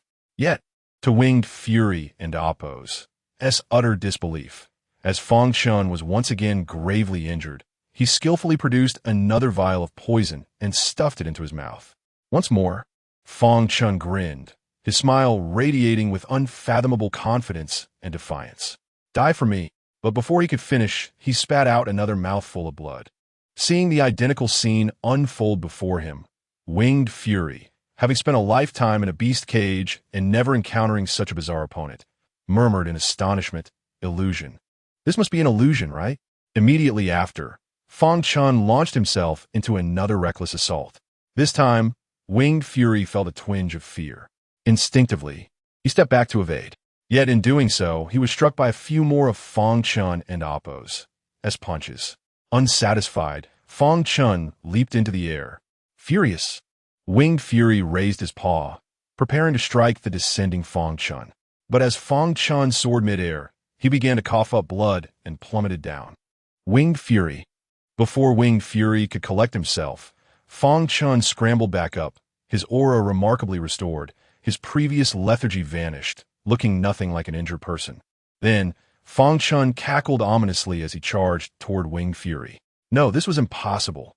Faced with such an extraordinary sight, Winged Fury was utterly terrified, completely losing his nerve, and he turned to flee, shouting in panic. Winged Fury began to fight and run simultaneously. As Fang Chen's condition deteriorated, he decided to resort to poison again, hastening his blood loss, allowing the system to refresh his state. This eerie spectacle only deepened Winged Fury and Appo's dread. Half an hour later, Winged Fury was battered and wounded. An hour later, Fang Chen leapt onto the rooftop, effortlessly arriving before Winged Fury. Exhausted and devoid of spiritual energy, Winged Fury's expression was one of utter despair. The reason he had sought someone to refine, rather than directly escape from the Danran sect, was that he bore the mark of the beast cage. Without the Elder's permission, he could not leave the Danran sect. According to the teachings of the demon race's predecessors, he needed to find a disciple of the Danran sect and refine their blood to cleanse his mark, thus enabling his escape from the sect. Thus, he intended to eliminate Fang Chen, yet Fang Chen proved indomitable. Consequently, Winged Fury, realizing he could no longer defeat Fang Chen half an hour prior. Contemplated fleeing the yin-yang furnace to seek another disciple to refine. However, at that time, Fang Chen had already discovered a new combat style and would never allow him to escape, relentlessly pursuing him. Eventually, Winged Fury found himself with no means to flee. "Anything else you wish to say?" Fang Chen asked with a smile. Winged Fury growled, "How on earth did you manage this? Have you somehow gained control over the yin-yang furnace?" He speculated, unable to fathom how Fang Chen could achieve such an extraordinary recovery. This was undoubtedly beyond the capabilities of talismans or elixirs. After pondering deeply, he concluded there was perhaps only one possibility. The yin-yang furnace was flawed. Perhaps because this formation was originally a human formation, Fang Chen might possess a method to reverse its control. But Fang Chen did not respond, merely smiling mysteriously. "Why don't you take a guess?" Winged Fury, upon hearing this, was just about to unleash a tirade. However, Fang Chen raised his hand, and a blazing fireball hurtled directly toward his head. Yixiong and Appos. S expression shifted dramatically as he exerted all his strength to struggle and roll backward. Once he had retreated to a safe distance, Yixiong bellowed in anguish, "Am I to perish while you resort to such treacherous tactics? How base you are!" In that moment, all the pent-up frustration that Yixiong had accumulated surged forth, leaving him feeling as aggrieved as a massive cat weighing over 1,000 pounds. Chapter 20. Confronting the demon tiger in response to the anguished cries of the winged fiend, Fang Chen unleashed a ferocious blast of vital energy with his fist. At this moment, he harbored a singular desire to annihilate this creature completely. Suddenly, a sound echoed, crack, crackle. The yin-yang furnace stiffened as if sensing an overwhelming force approaching. And in an instant, the entire formation shattered. A powerful wave of energy surged through the estate, causing even Fang Chen, in a state of perfect vitality, to stagger back several steps. The winged fiend was similarly swept off the rooftop by the force. Yet, this very upheaval allowed the winged fiend to narrowly escape disaster. As the array collapsed and the energy wave engulfed the surroundings, a streak of light, resembling a sword in amp, Appos, S shadow, darted from afar, landing swiftly before Fang Chen. The newcomer, clad in a flowing azure gown with hair cascading chaotically yet exuding youthful grace, bore an exquisite visage tinged with urgency and concern. Her eyes were red and swollen, clearly indicating she had been crying. As soon as she steadied herself before Fang Chen, her voice trembled with a hint of tears. "Senior brother, are you all right?" It was none other than Jiang Ningyi. At that moment, confronted by the girl's tears, waves of emotion rippled through Fang Chen's heart. Observing Jiang Ningyi's distressed appearance, even with a heart of iron, he found it impossible to dismiss her. He could only manage a bitter smile. "I am fine." "Really?" Jiang Ningyi and Appos. S initial reaction was one of disbelief, for Fang Chen was drenched in blood, particularly the garments at his chest, stained with a toxic mixture of green and purple. Unmistakably the aftermath of a brutal battle. Indeed, Fang Chen nodded. Yet, Jiang Ningyi still seemed skeptical. Just then, a soft yet alluring voice broke the tension. "Do not fret. This lad is unscathed, and he speaks the truth." From behind Jiang Ningyi, a crimson figure approached slowly, her scent wafting ahead of her presence. Fang Chen turned to see the fair-skinned, beautiful Hua Qirong. Following her was the tightly bound demon tiger, the winged fiend. Upon seeing Hua Qirong break the formation and capture the winged fiend, Fang Chen sighed in relief. As long as that rascal didn't escape, he felt at ease. However, Hua Qirong's gaze fell upon Fang Chen, revealing an unmistakable astonishment. This lad has concealed quite a bit. With Jiang Ningyi reassured by Hua Qirong's words, she gazed earnestly at Fang Chen, finally letting her worries dissipate. "Senior brother Fang, though you appear battered and bloodied, upon closer inspection, your vitality is robust, entirely unlike someone on the brink of death. It is such a relief to know you are well." Fang Chen regarded Jiang Ningyi, uncertain of how to respond. To ridicule her, as he had before, felt too harsh given her tears. Yet to respond with warmth seemed to betray his instinct for self-preservation. Sighing inwardly, he decided that survival was paramount, and so he merely nodded in silence. At that moment, Hua Qirong stepped forward, casting a meaningful glance at Fang Chen. Fang Chen, it appears I have underestimated you. I had thought I would arrive too late, yet you have proven to be quite the hidden talent by defeating this demon tiger. Internally, she mused, what a remarkable young man. His aura is not merely robust, but carries an underlying might, indicating he is not simply at the 9th level of Qi refinement, but has established a foundation of the heavenly way.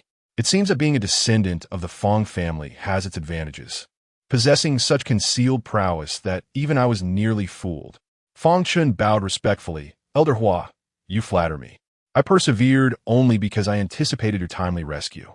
Without your intervention, I would have likely succumbed to despair. Hua Qirong, with a playful smirk, pointed to the securely bound winged fiend in the distance. Do you truly believe this is what you call escaping the tiger's jaws? That seems somewhat trivial.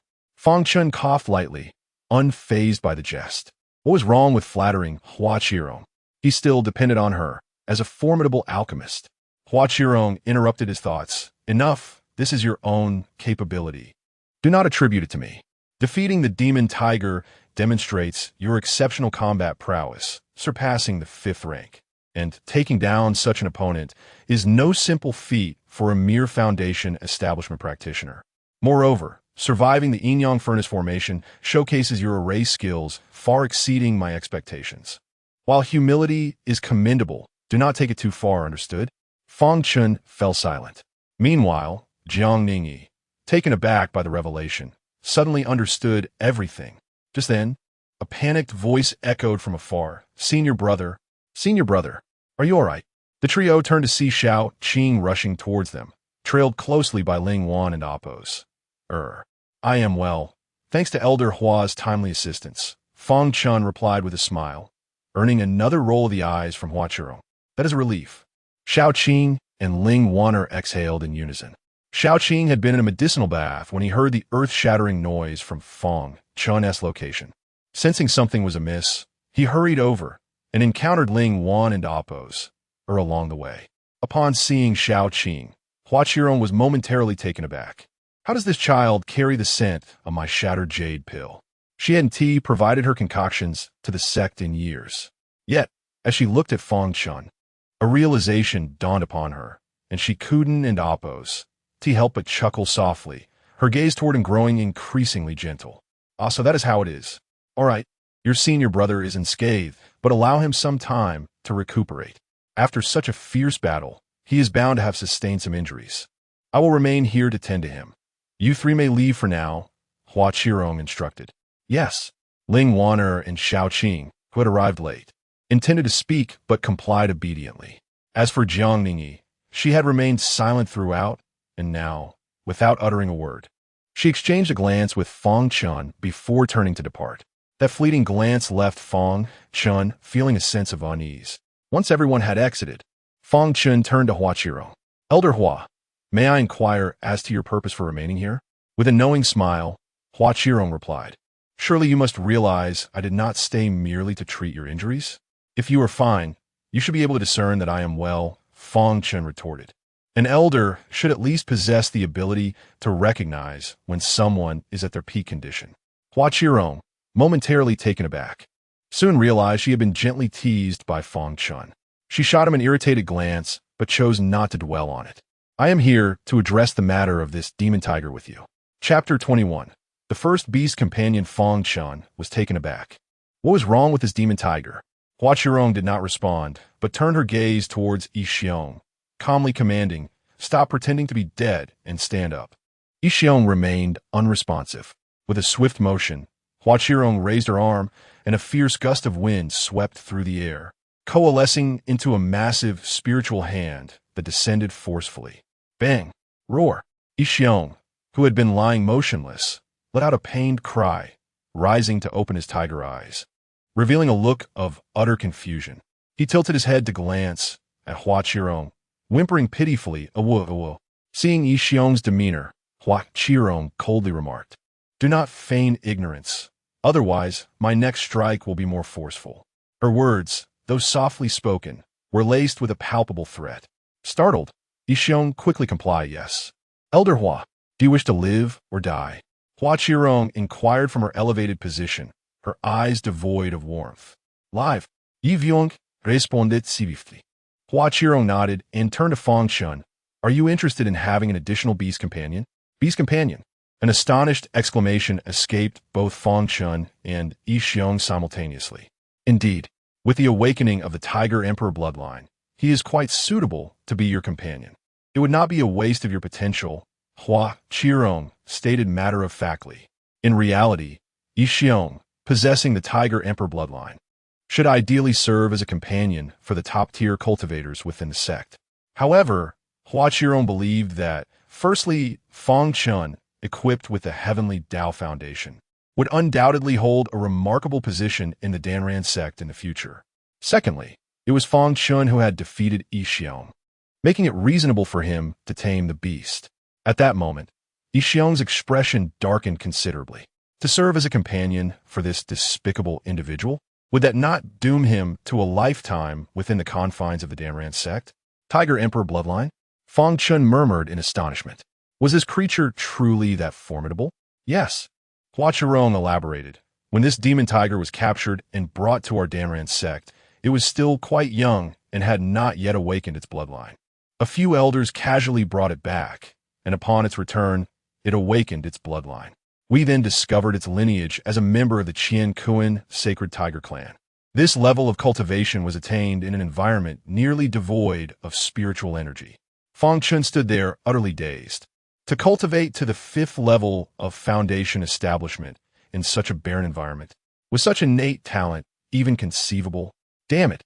At that moment, Fang Chen felt a surge of jealousy.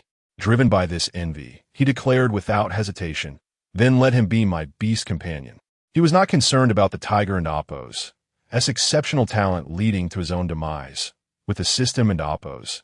As protection, this creature, not being a child of destiny, posed no threat to him. Upon hearing this, Yi Xiong and Oppos' eyes revealed a profound sense of despair.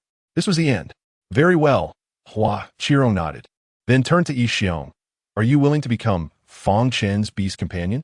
If Yi Xiong was willing, then the subsequent contract would not be too arduous. Hua Qirong preferred to avoid unnecessary complications. Yi Xiong hesitated. Hua Qirong fixed her gaze upon him, summoning a flicker of bright pink flame in her hand. The moment the flame appeared, Yi Xiong was drenched in cold sweat. Even Fang Chen, under Hua Qirong and Oppos, as protection, felt no heat. Yet, in his eyes, it seemed as if his dwelling would be incinerated at any moment. I agree. Yi Hyung hurriedly acquiesced. Once Hua Qirong inscribed the beast slave mark upon Fang Chen, he felt an incredibly peculiar connection with Yi Xiong. With just a thought, he could command Yi Xiong's life. Due to the disparity in your cultivation levels, it would be prudent for you to seek me or an intersect elder to reinforce the bond after some time. However, your best course of action is to promptly enter the intersect and find a mentor to assist in enhancing your cultivation. This way, your control will be more stable. Hua Qirong advised. In this world, no method of control could endure indefinitely. At present, the difference between the 1st and 5th levels of foundation establishment was minimal. But in the future, the gap between the 1st and 5th levels of golden core cultivation would be vast. Thus, she hoped Fang Chen would expedite his entry into the inner sect. Though she understood Fang Chen remained in the outer sect for the sake of his junior peers, she believed that cultivation, ultimately, was for oneself. She desired for Fang Chen to be a bit more self-serving and to enter the inner sect swiftly, no longer making selfless sacrifices. Yes, Fang Chen nodded, firmly remembering Hua Qirong's words. Whenever the seal loosened, he would seek her out. As for his own cultivation, what was that? After Hua Qirong had successfully inscribed the beast's slave mark, she prepared to take her leave. Fang Chen escorted her out. Meanwhile, Yi Xiong lay on the ground, eyes glazed, utterly exhausted, his black and white fur appearing dull and lifeless. The inscribing of the beast's slave mark had drained him significantly, especially given Fang Chen's insufficient strength, which required even more of Yi Xiong's vitality, leaving him feeling utterly depleted. However, despite the despair in his heart, he felt a slight sense of relief, At least he had preserved his life. Where there is life, there is hope. There would still be opportunities to escape in the future. Fang Chen and Hua Qirong traversed from the rear courtyard to the front yard. Along the way, Hua Qirong's gaze swept over various locations where Fang Chen had battled Yixiong, most of which lay in ruins, with toxic blood still oozing from the ground. The sheer volume of this toxic blood was staggering. Hua Qirong did not scrutinize it closely, but mused that such an astonishing quantity could not possibly have originated from a single person. So it must have been Yixiong's doing. Suddenly, Hua Qirong's heart stirred. If even Yixiong, with his 5th-level foundation and Tiger Emperor bloodline, fell victim to poison, it was evident that Fang Chen possessed remarkable expertise in using poison in combat. It dawned on her why Fang Chen had been able to defeat an Imperial-grade demon beast controlling the yin-yang furnace, despite being at a 5th-level foundation. The poison must have played a crucial role. What intrigued her most was the faint aura of the Fire Fiend King lingering in the front yard. Upon realizing this, Hua Qirong's eyes widened in surprise. This young man had even encountered the Fire Fiend King? However, as an elder of the alchemy division, although she was astonished, she did not show it. Instead, she maintained her composure. After all, having cultivated to such an age, it would be unusual to display surprise over trivial matters. Soon, a slight smile crept upon her lips, revealing a hint of amusement. Heavenly Dao Foundation. Fire Fiend King. Profound mastery of poison. His proficiency in formations must be exceptional. The presence of the sex, perilous will, within Fang Chen, cultivated to such an extraordinary level during the foundation establishment phase. This young man possessed an abundance of skills. Yet, upon reflection, it was reasonable for someone who had spent so many years in the outer sect to have acquired such knowledge. She thought to herself, after all these years in the outer sect, could it truly be that he had not made any advancements in cultivation or techniques? That would be utterly illogical. Only now, with such a Fang Chen, did she consider it to be the norm, beyond the various techniques Fang Chen had mastered. What intrigued Hua Qirong even more were the Heavenly Dao Foundation and the Fire Fiend King. These were aspirations cherished by countless cultivators. Nevertheless, Hua Qirong had no intention of delving into Fang Chen and Appo's secrets. Every practitioner harbored some mysteries. She was not concerned that the reticent Fang Chen might be an undercover agent from another sect sent to infiltrate the Danran sect. For the Danran sect, Fang Chen was already sufficiently secure. Not to mention, if Fang Chen truly harbored ulterior motives, he likely would not be preoccupied with intimidating children who were a decade or more younger than himself. All right, this will suffice. You need not see me off any further. After Hua Qirong had seen enough, she turned to halt Fang Chen's attempts to escort her away. Chapter 22 Brother Fang. Elder Hua, allow me to escort you out. The expanse of Ingguang Lake Mountain is vast, and I fear you may lose your way, Fang Chen said with concern. Hua Qirong politely declined, saying, no need. I shall fly back. You should focus on recuperating. If you require any healing elixirs, feel free to visit Lingyun Peak and take what you need. Understood. Thank you. Elder Hua, Fang Chen replied. Hua Qirong continued. Additionally, your subjugation of the demon tiger, preventing further casualties, is a significant achievement. I will report this to the sect and ensure you receive a suitable reward. However, due to the oversight at the beast prison that nearly cost you your life, the sect will also compensate you. I will reflect on what would be appropriate for you. As she spoke, Hua Qirong and Appo's gaze flickered, suggesting she was concealing many matters. Fang Chen felt a stir within. It appeared there were substantial reasons behind the beast prison incident and the delayed arrival of Hua Qirong and the others. Nonetheless, this was not a concern for him at the moment. Fang Chen clasped his fists and expressed his gratitude. Thank you, Elder Hua. No need. This is what you deserve. Hua Qirong chuckled softly. By the way, do not think of procuring anything for your junior brother this time. I will strive to secure more cultivation resources for you. With your aptitude for the Heavenly Dao Foundation, utilizing those resources will yield better results.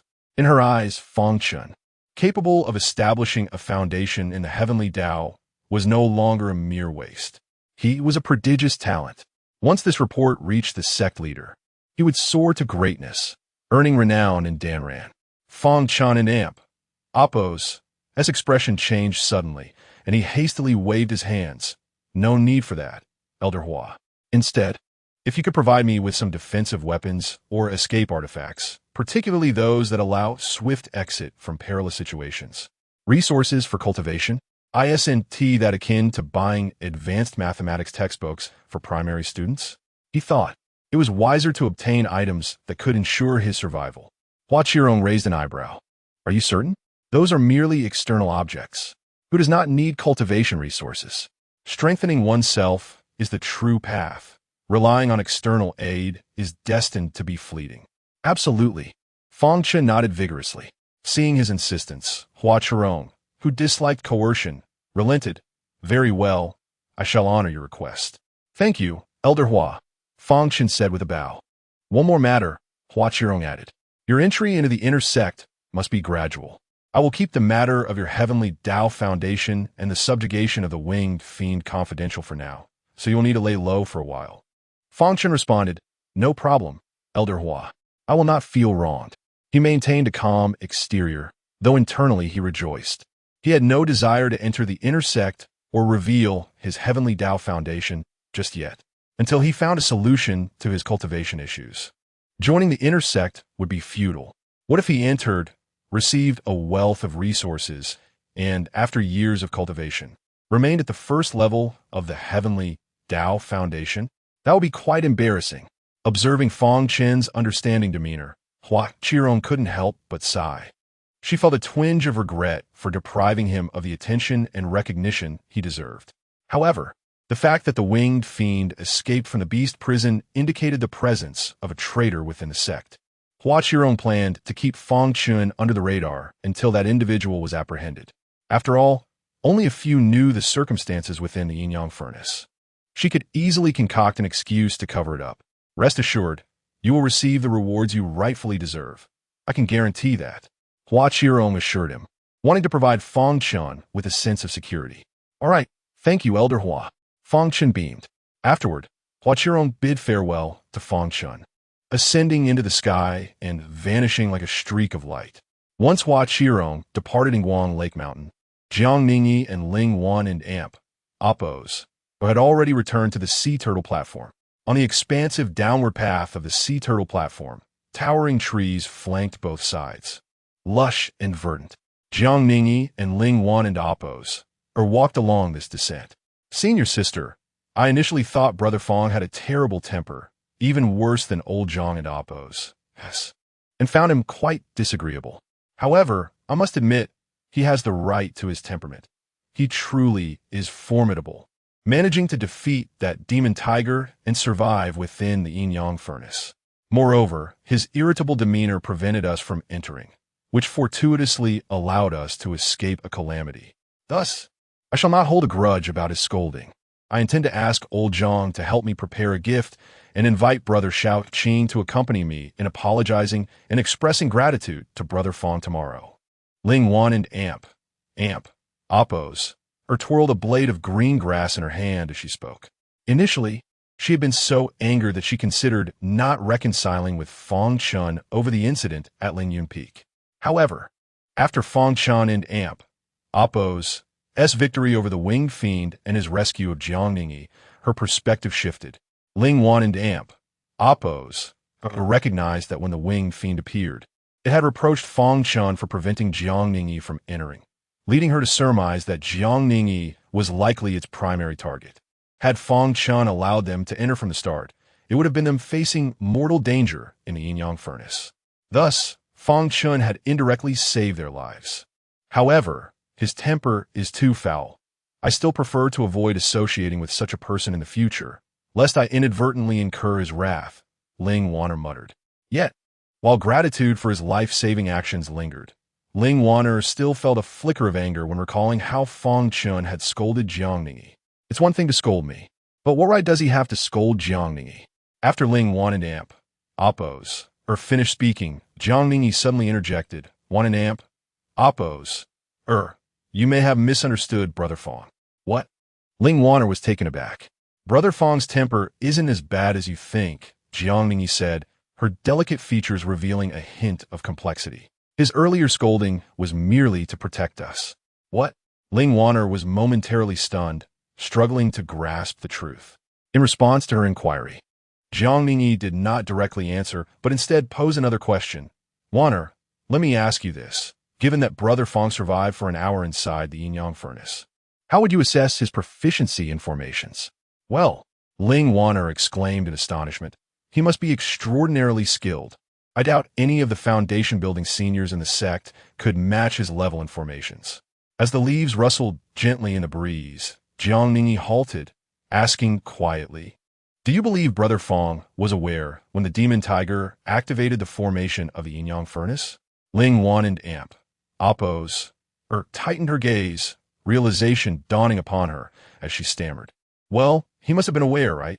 Ling wanted amp, oppose, was not foolish. Jiang Ningyi and amp, oppose. S words had clarified everything. When Hua Qirong praised Fang Chen and amp, oppose, S expertise in formations earlier, she had suddenly realized Fang Chen and amp, oppose, S scolding was not out of malice. It was to save both her and Ling Wan and amp, oppose. Otherwise, why did Fang Chen's initial reaction upon seeing them have been a step forward and then retreat? Clearly, he had recognized the danger posed by the demon tiger and was waiting for them to enter the formation. If they had stepped in, given the demon tiger's prowess, they would have faced certain death or grievous injury. It was precisely because Brother Fang perceived all this that he had scolded and driven them away. With his meticulous mind, he must have understood that had he explicitly warned them of the danger, they would never have left. Only through such extreme measures could he provoke them into departing. Realizing this, Jiang Ningyi felt an overwhelming sense of guilt. It must be noted that she had recently been infuriated by the actions of Fang Chen, which had humiliated her, and she had initially thought she had misjudged him. In retrospect, she realized that her perspective was merely narrow-minded and self-centered. Brother Fang, a paragon of virtue, possesses a heart of gold and jade. Even when subjected to years of misunderstanding and scorn, he remains untainted and resolute, utterly distinct from the ordinary. At this moment, Jiang Ningyi has gained a deeper understanding and appreciation of Fang Chen. Chapter 23.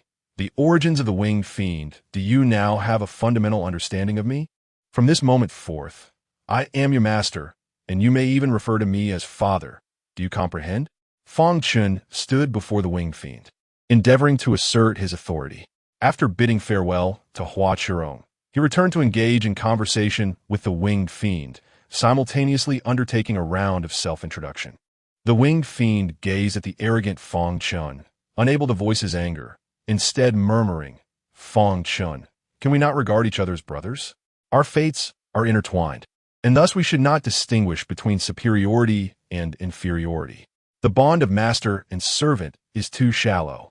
Only the bond of brotherhood can allow us to entrust our backs to one another willingly.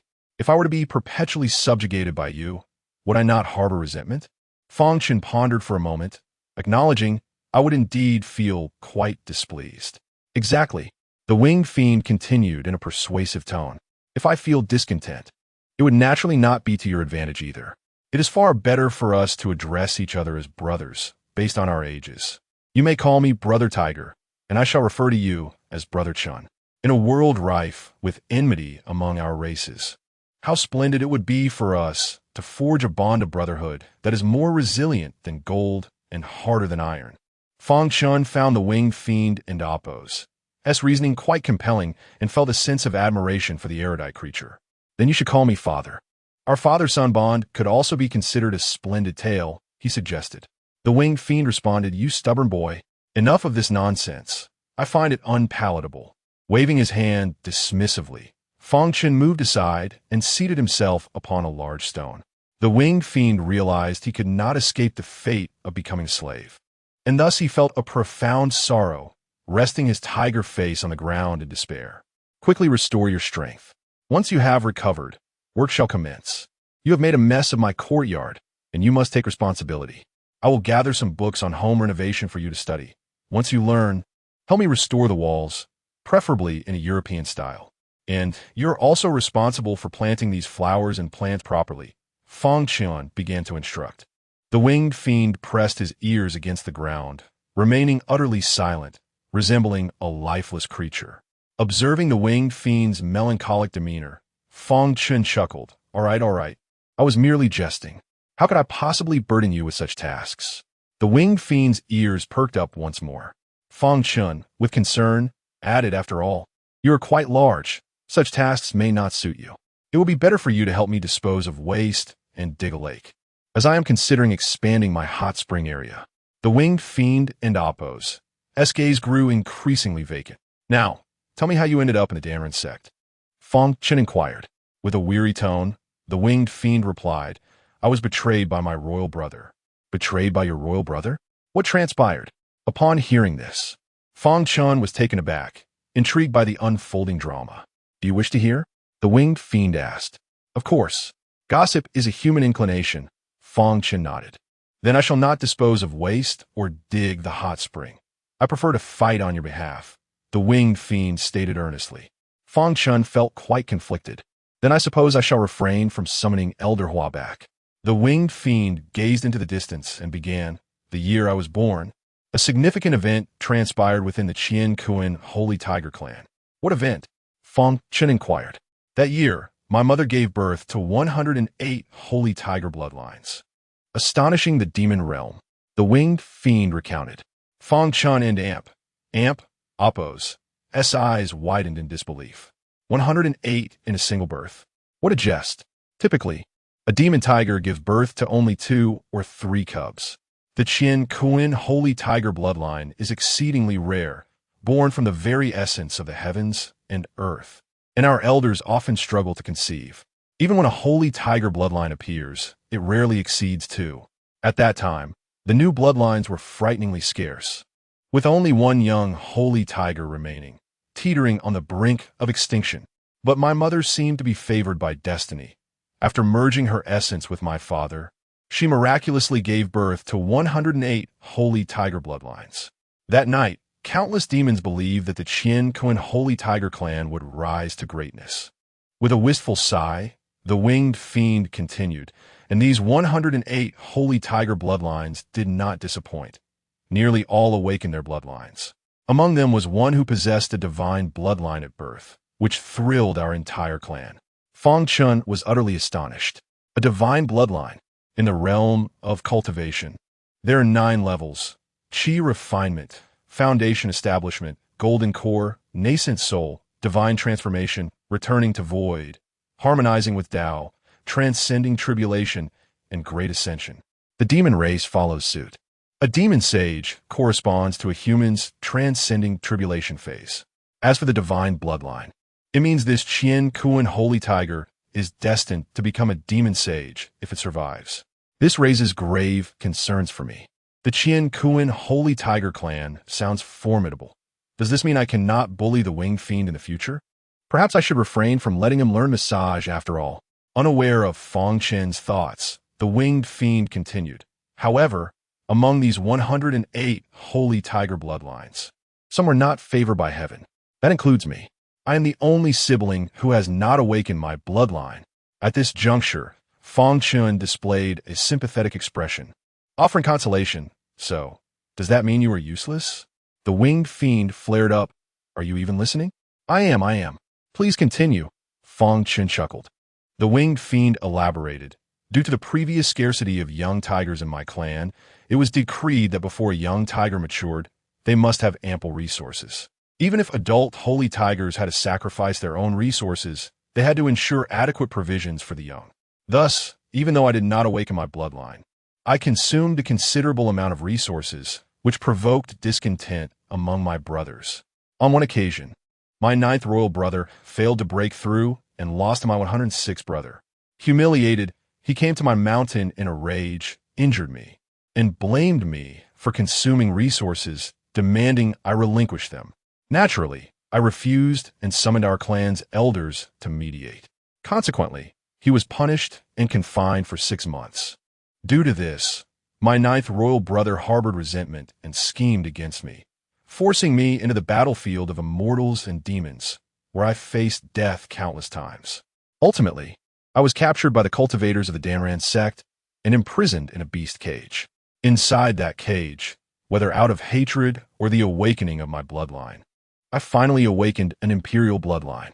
Fang Chen gasped in amazement. An imperial bloodline. That is equivalent to the Great Ascension phase. The Winged Fiend and Apo's life story is indeed filled with dramatic ups and downs. How impressive. The Winged Fiend slowly declared, a glimmer of sharpness in his gaze.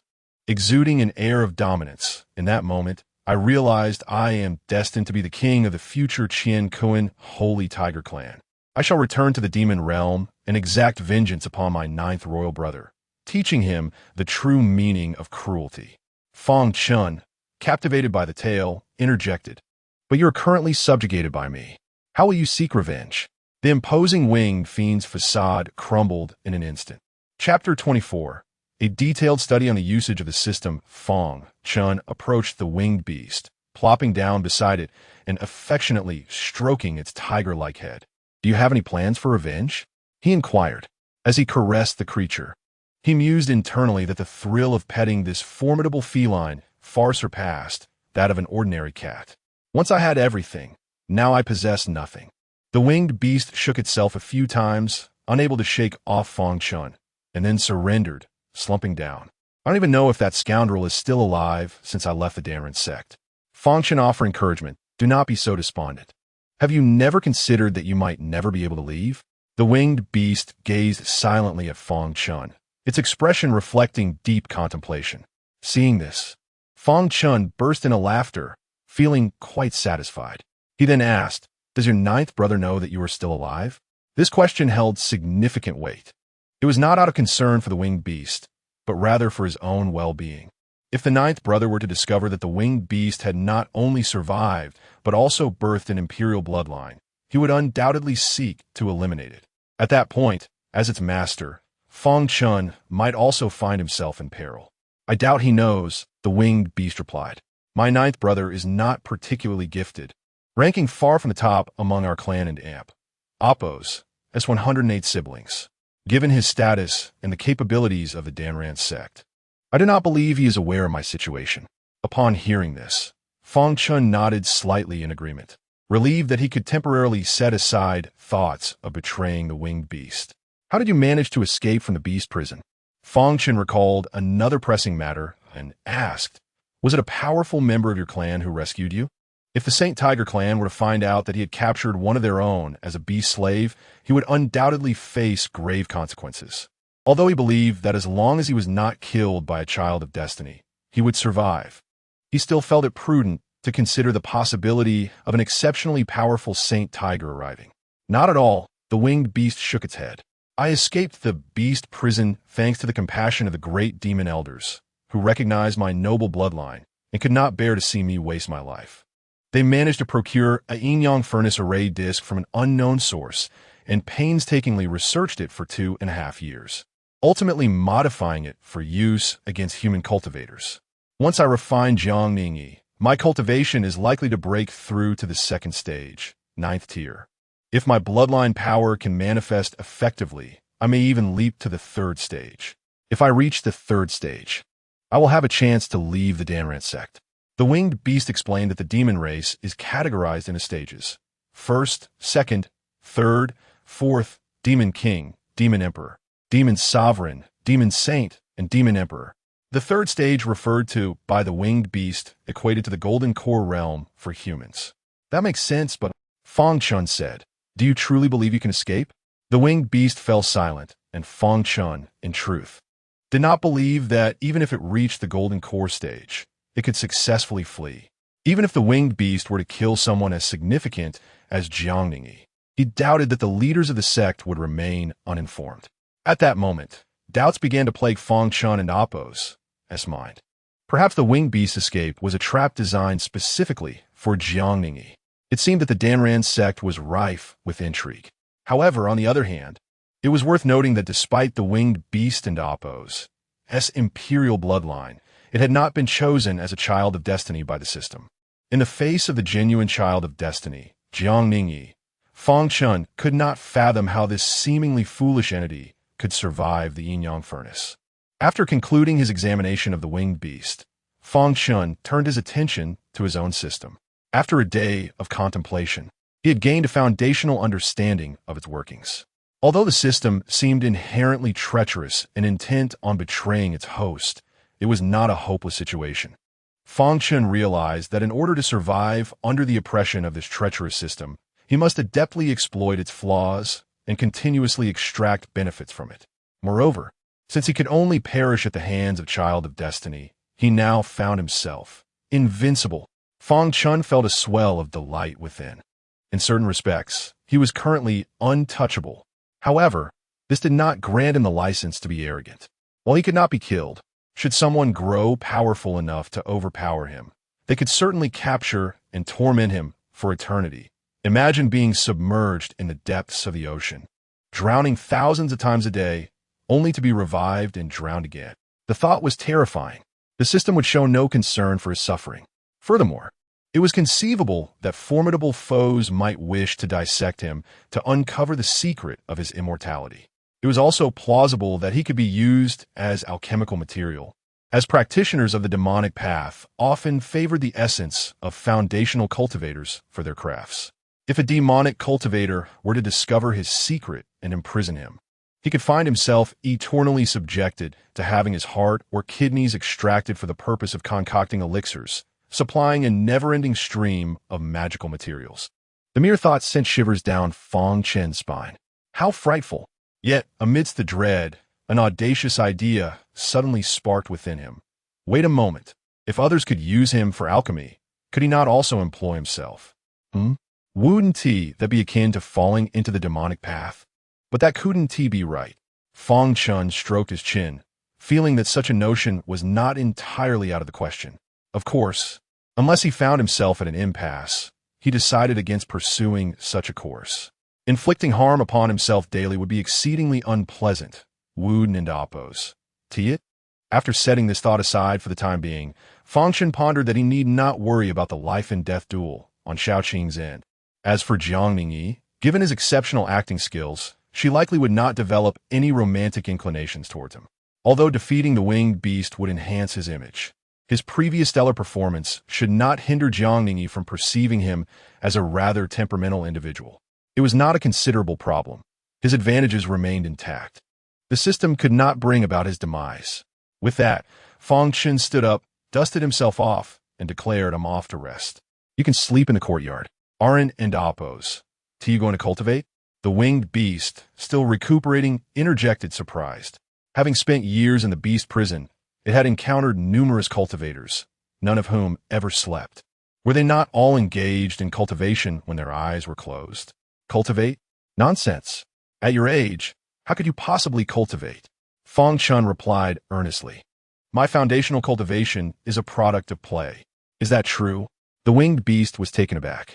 With an open heart, one could naturally connect with the Tao. If one wished to sleep, then sleep. If one desired to play, then play. There was no need to be bound by cultivation. Your imperial bloodline is indeed impressive, but your realm is still a bit low, which is why you remain at the 5th tier of foundational cultivation. Alas! Fang Chen shook his head in disdain and waved his sleeve as he departed. Watching Fang Chen's retreating figure and recalling its recent struggles, the winged beast fell into deep thought. The words of a foundational cultivator surely carried profound meaning. Could it be that Fang Chen was indeed correct? Chapter 25.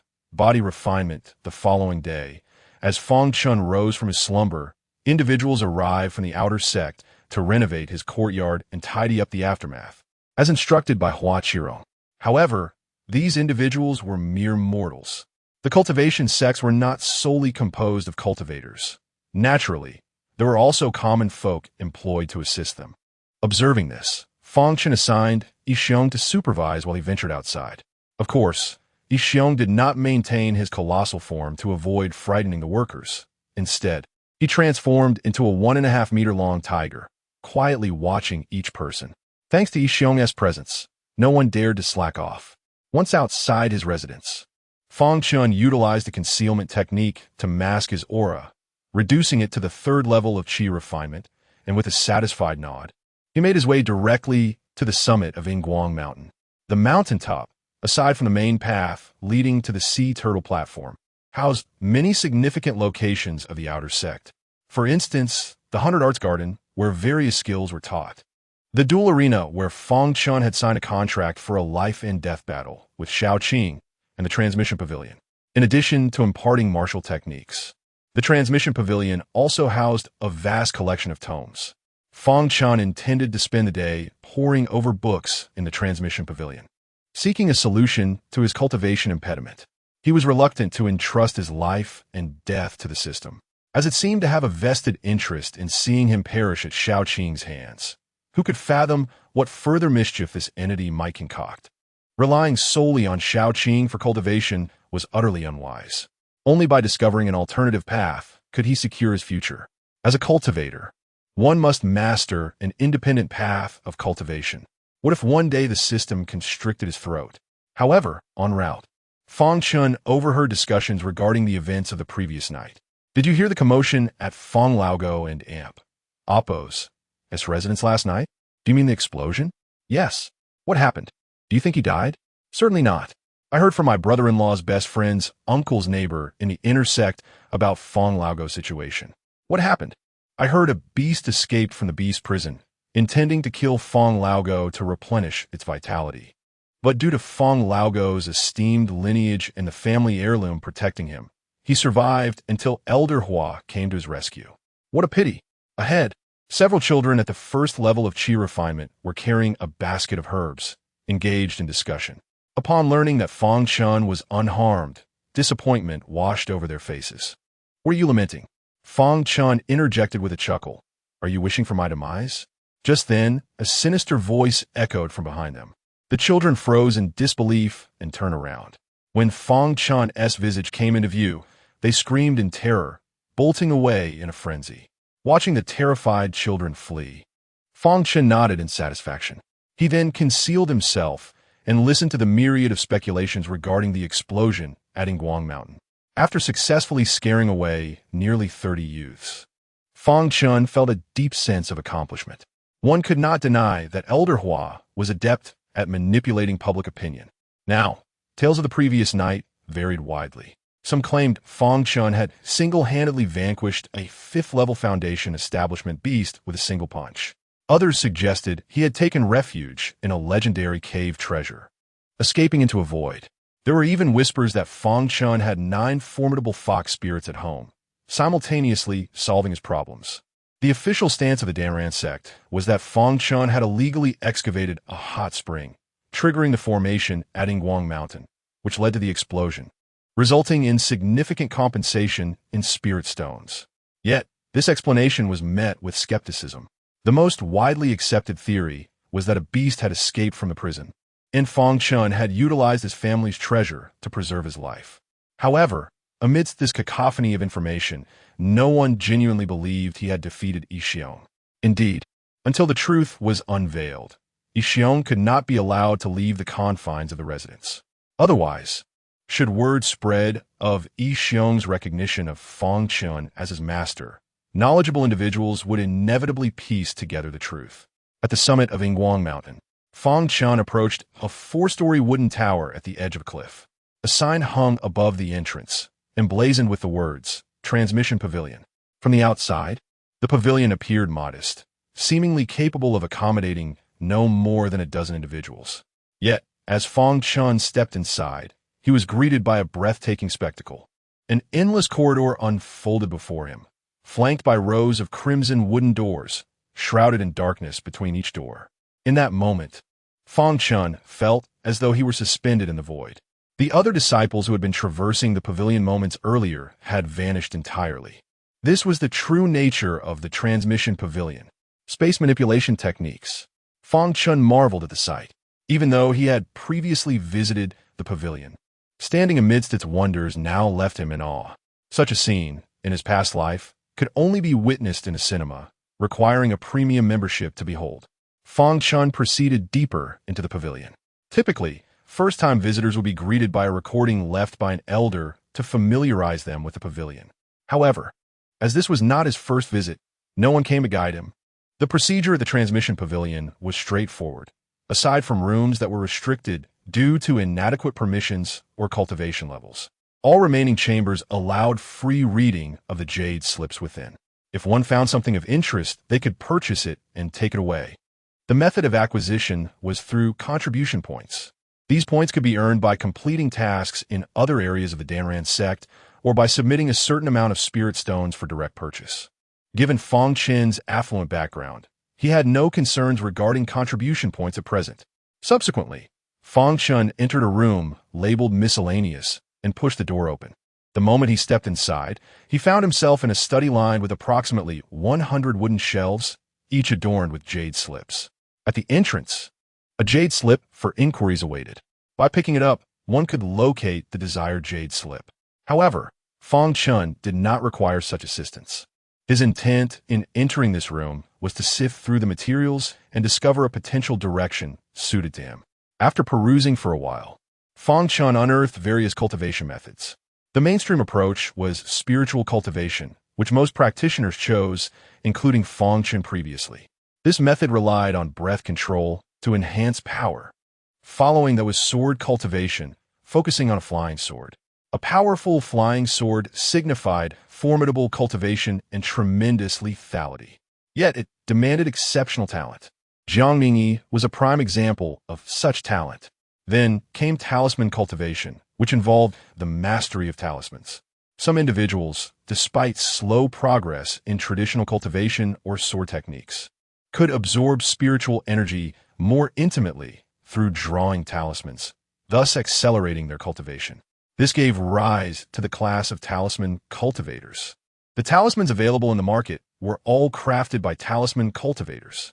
Weapon cultivation, of which sword cultivation was a subset, encompassed the mastery of various weapons like swords, spears, and clubs.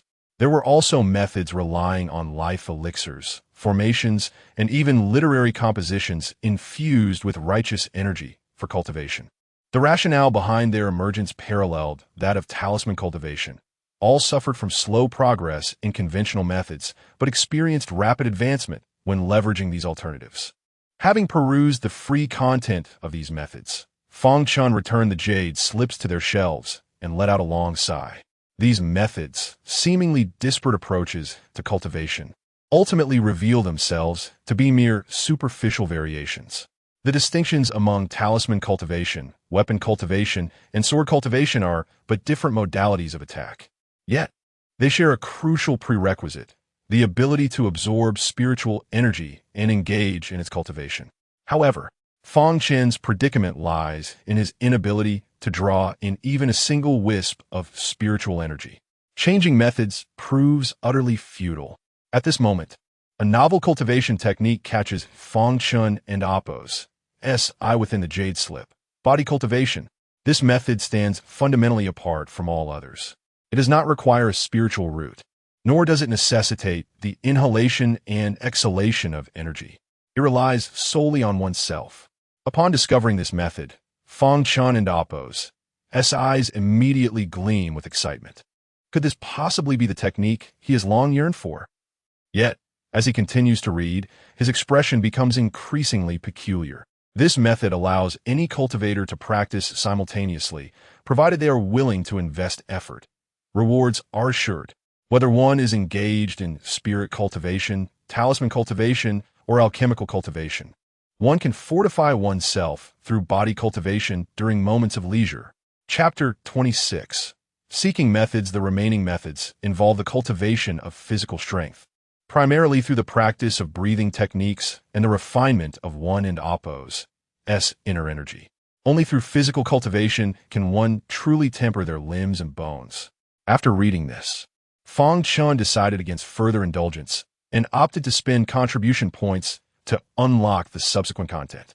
Upon completing the introduction to physical cultivation, he stroked his chin, gaining a preliminary understanding of this world and Appo's approach to physical training. Physical cultivation is essentially akin to fitness, albeit at a far more intense level.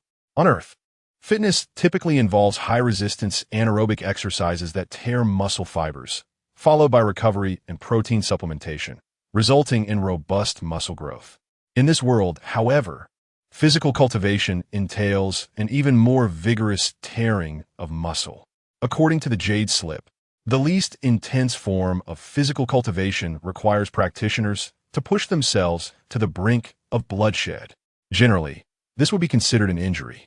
Yet, due to the rapid recovery facilitated by medicinal herbs, such injuries typically heal overnight without any lingering effects. The remarkably low threshold for physical cultivation means that any practitioner can engage in it with relative ease, merely requiring exercise and the consumption of medicinal herbs. The primary benefit of physical cultivation lies in its ability to enhance physical strength and maintain mental clarity, thereby aiding other forms of cultivation.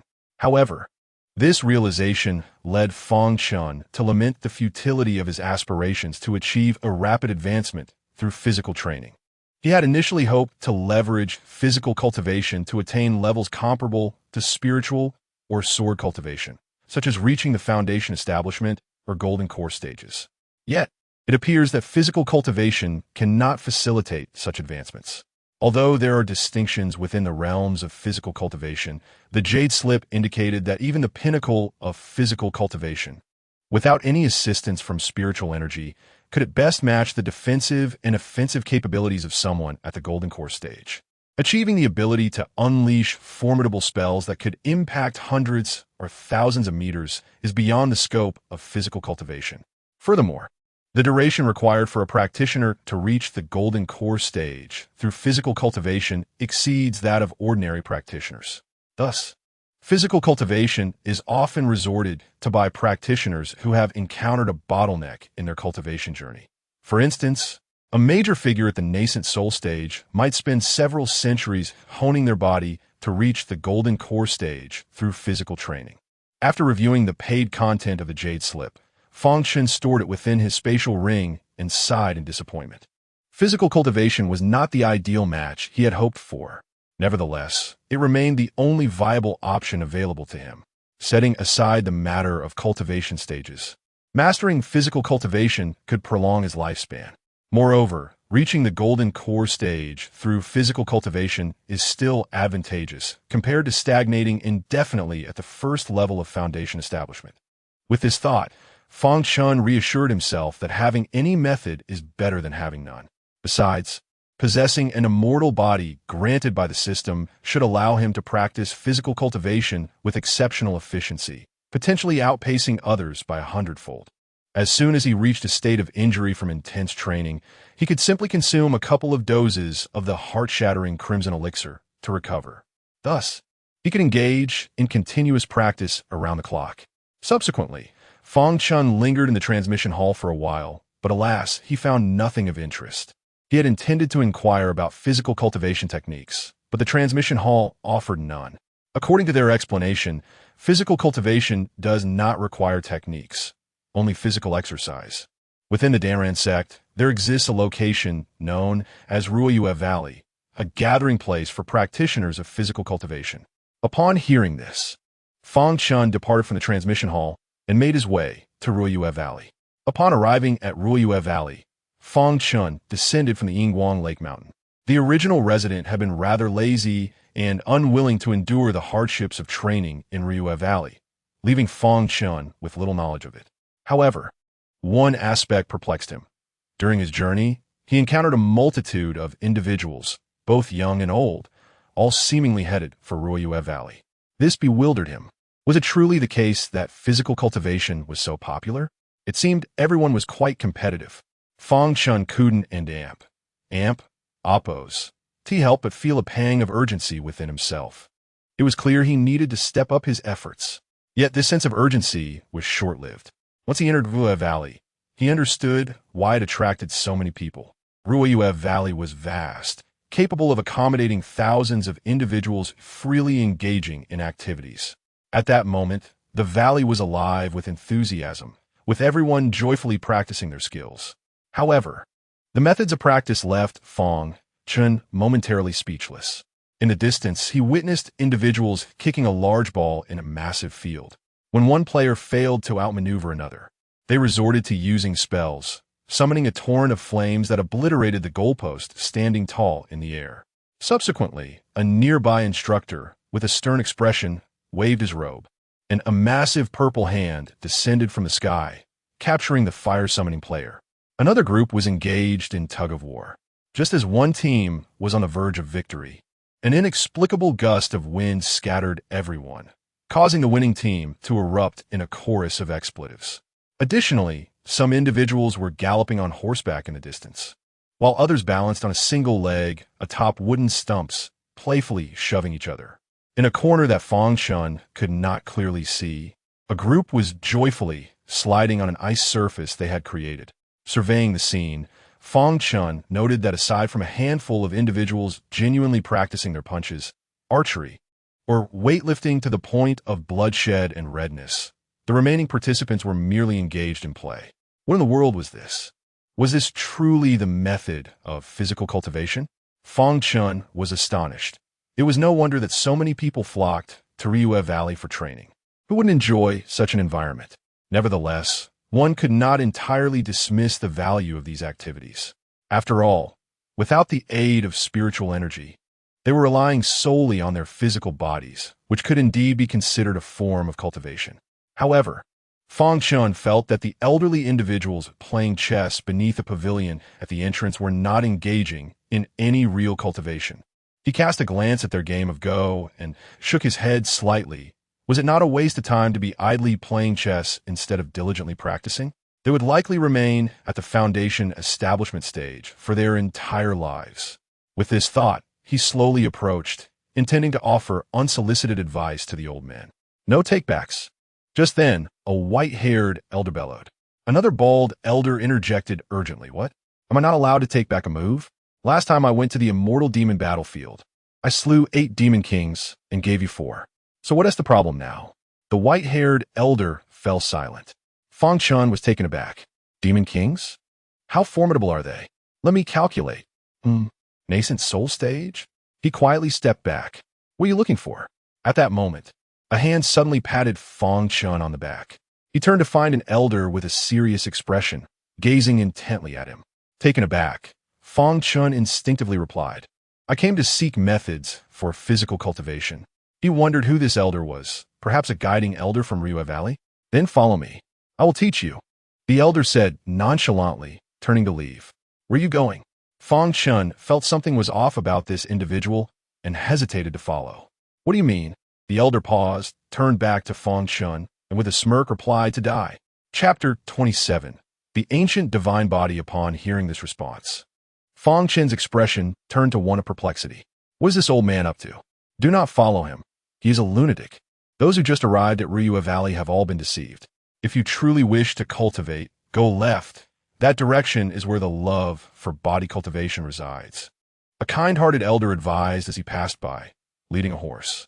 After speaking, he gracefully departed, leaving behind a series of melodious neighs.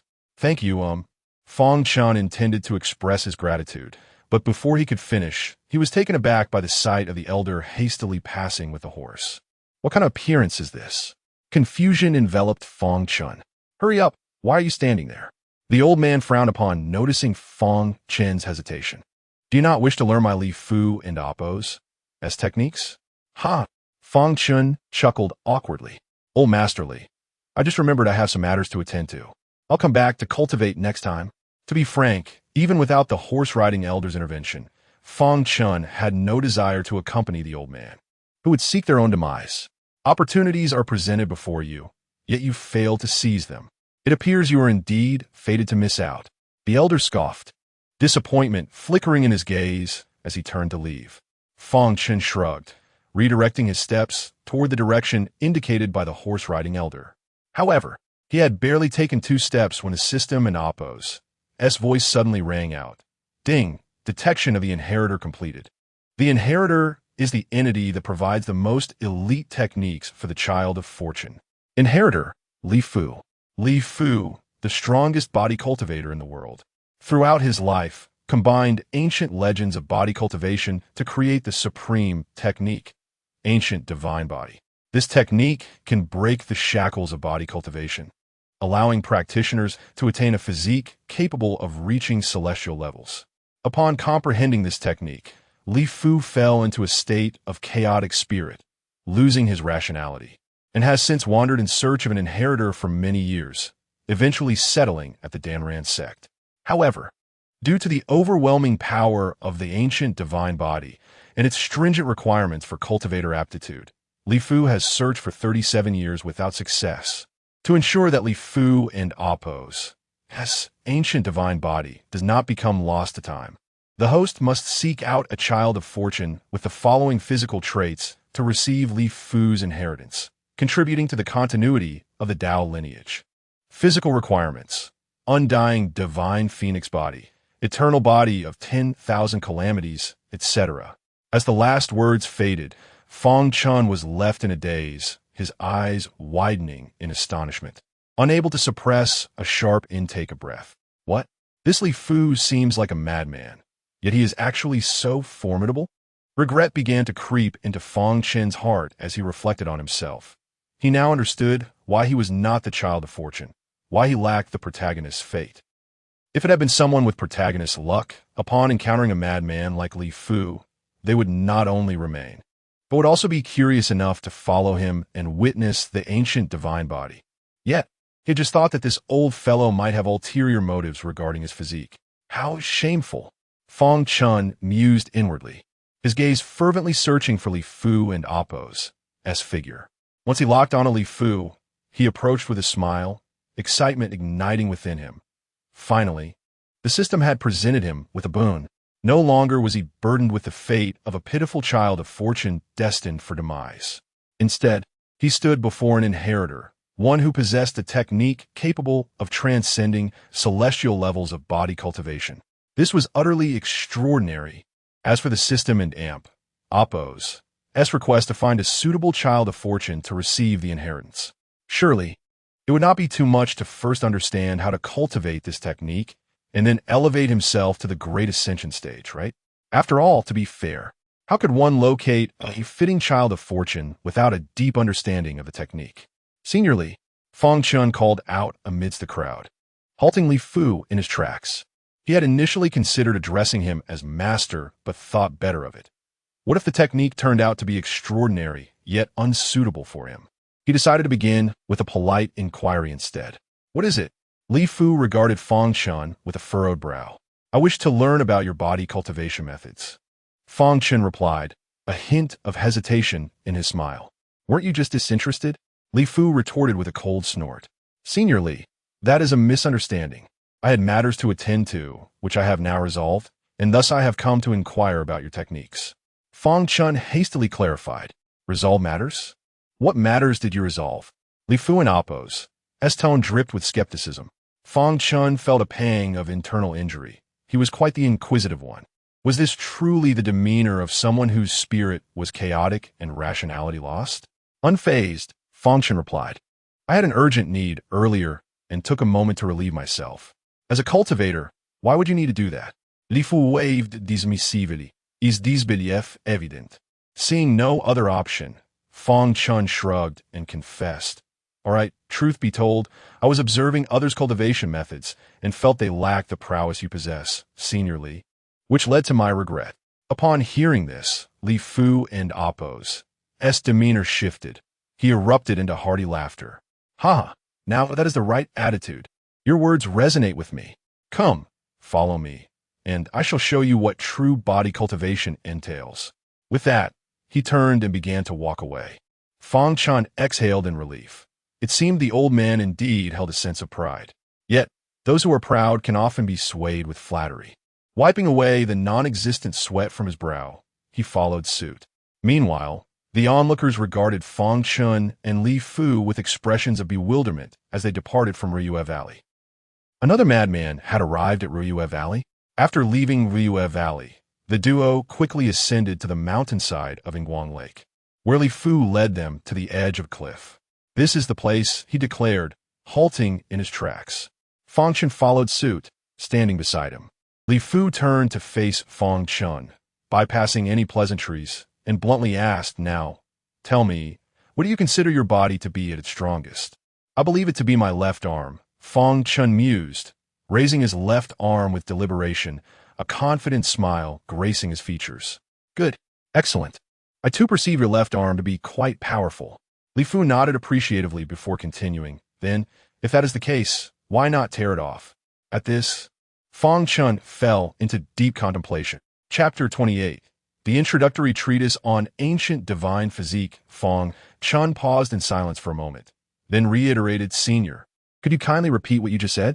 "Rip off your left arm," Li Fu insisted. "Why would I tear off my left arm?"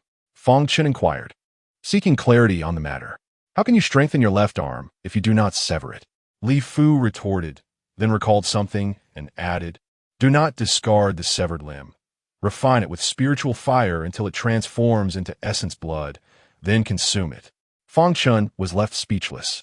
He had initially thought his idea of using his body for alchemical purposes was unparalleled, but it seemed this Li was even more audacious. Noticing Fang Chen's silence, Li Fu frowned and asked, "Are you not speaking because you are uninterested in cultivation? If that is the case, I shall take my leave." With that, Li Fu turned to depart.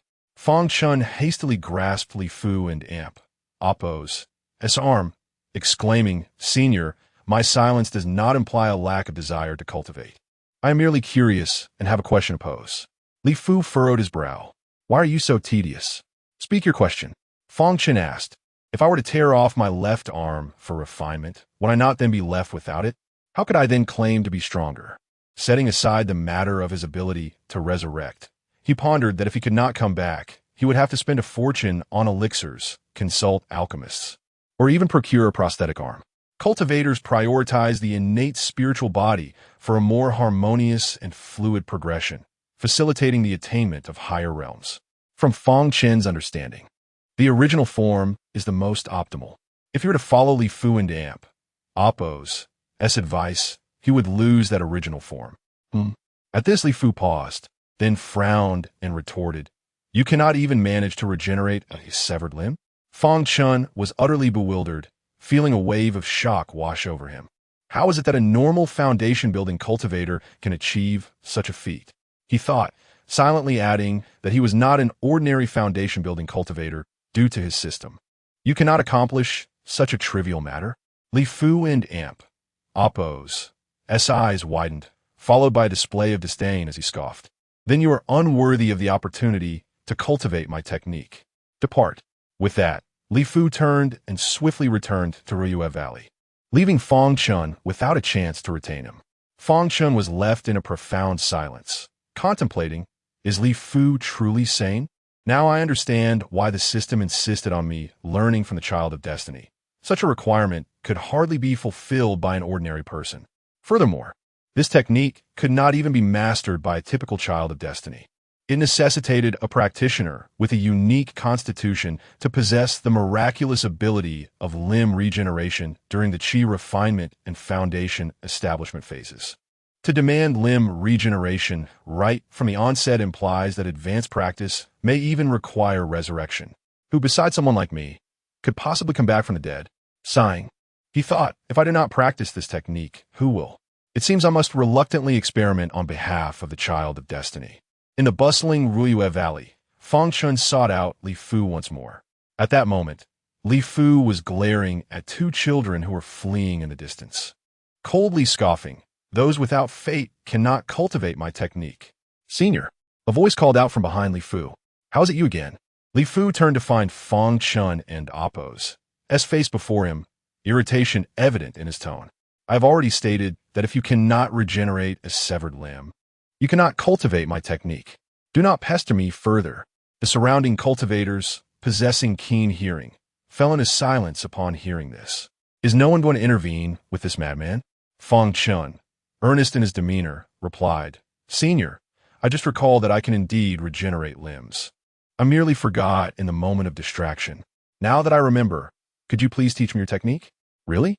Li Fu raised an eyebrow. Skepticism etched upon his features. "Absolutely." Fang Chen nodded earnestly. "Then follow me." Li Fu, seeing the sincerity, swiftly made his way outside. Fang Chen hurried to keep up. At this juncture, several individuals recognized Fang Chen, although most hailed from significant intersect factions and had not heard of his moniker Old Dog Fang. They recognized him as the young man who had recently expressed a desire to take Li Fu as his master. Initially, they had assumed Fang Chen to be another lunatic. Now, they understood, he was clearly feigning madness to lead Li Fu away, preventing him from disturbing those who sought to cultivate diligently. The Danran sect indeed had many noble souls, deserving of respect. Fang Chen followed Li Fu to the precipice where they had previously stood. Upon arriving, Li Fu and Ampos, S-Row billowed in the mountain wind as he sternly declared, "Now, tear off your arm." "Senior, hold on." Fang Chen raised a hand. "What now?" Li Fu and Ampos' impatience was palpable. "While I can regenerate limbs, I ought to understand the essence of this technique first," Fang Chen explained. "Do you doubt me? If so, it indicates a lack of sincerity, and thus, we are fated to part ways. Please leave." Li Fu's words struck Fang Chen like a blow, igniting a spark of urgency within him. Fang Chen scrambled to retain Li Fu, exclaiming, "Senior, I'd apologize. I do not doubt you. I merely feel that I lack your fortitude and prowess. I am timid by nature and particularly averse to pain. I fear that without prior knowledge of the technique, I may forget to channel it amidst the agony of severing my arm." Seeing Fang Chen lavish praise upon him, Li Fu and Ampos' demeanor softened.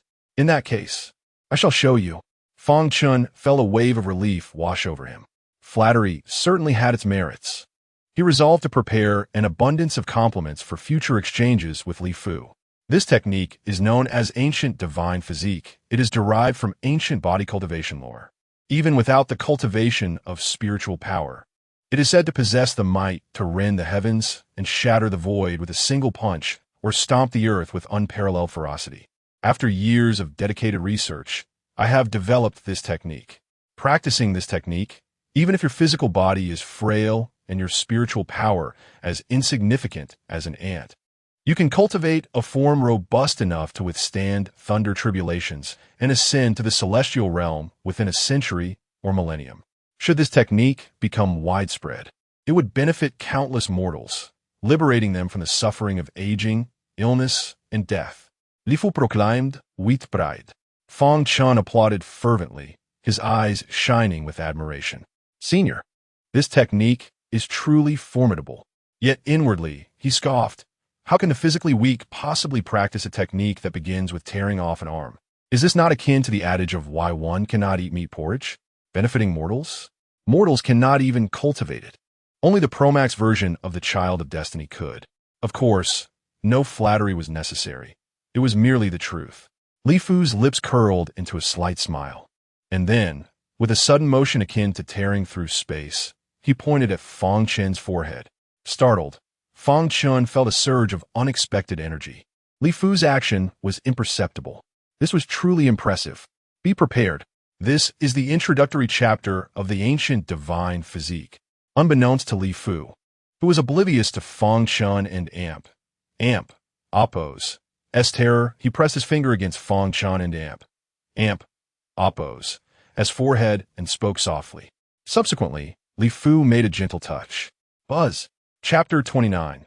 The requirements of spiritual medicine. A stream of information suddenly surged into Fang Chen and Ampos' mind. At that moment, he comprehended the techniques of the ancient divine body.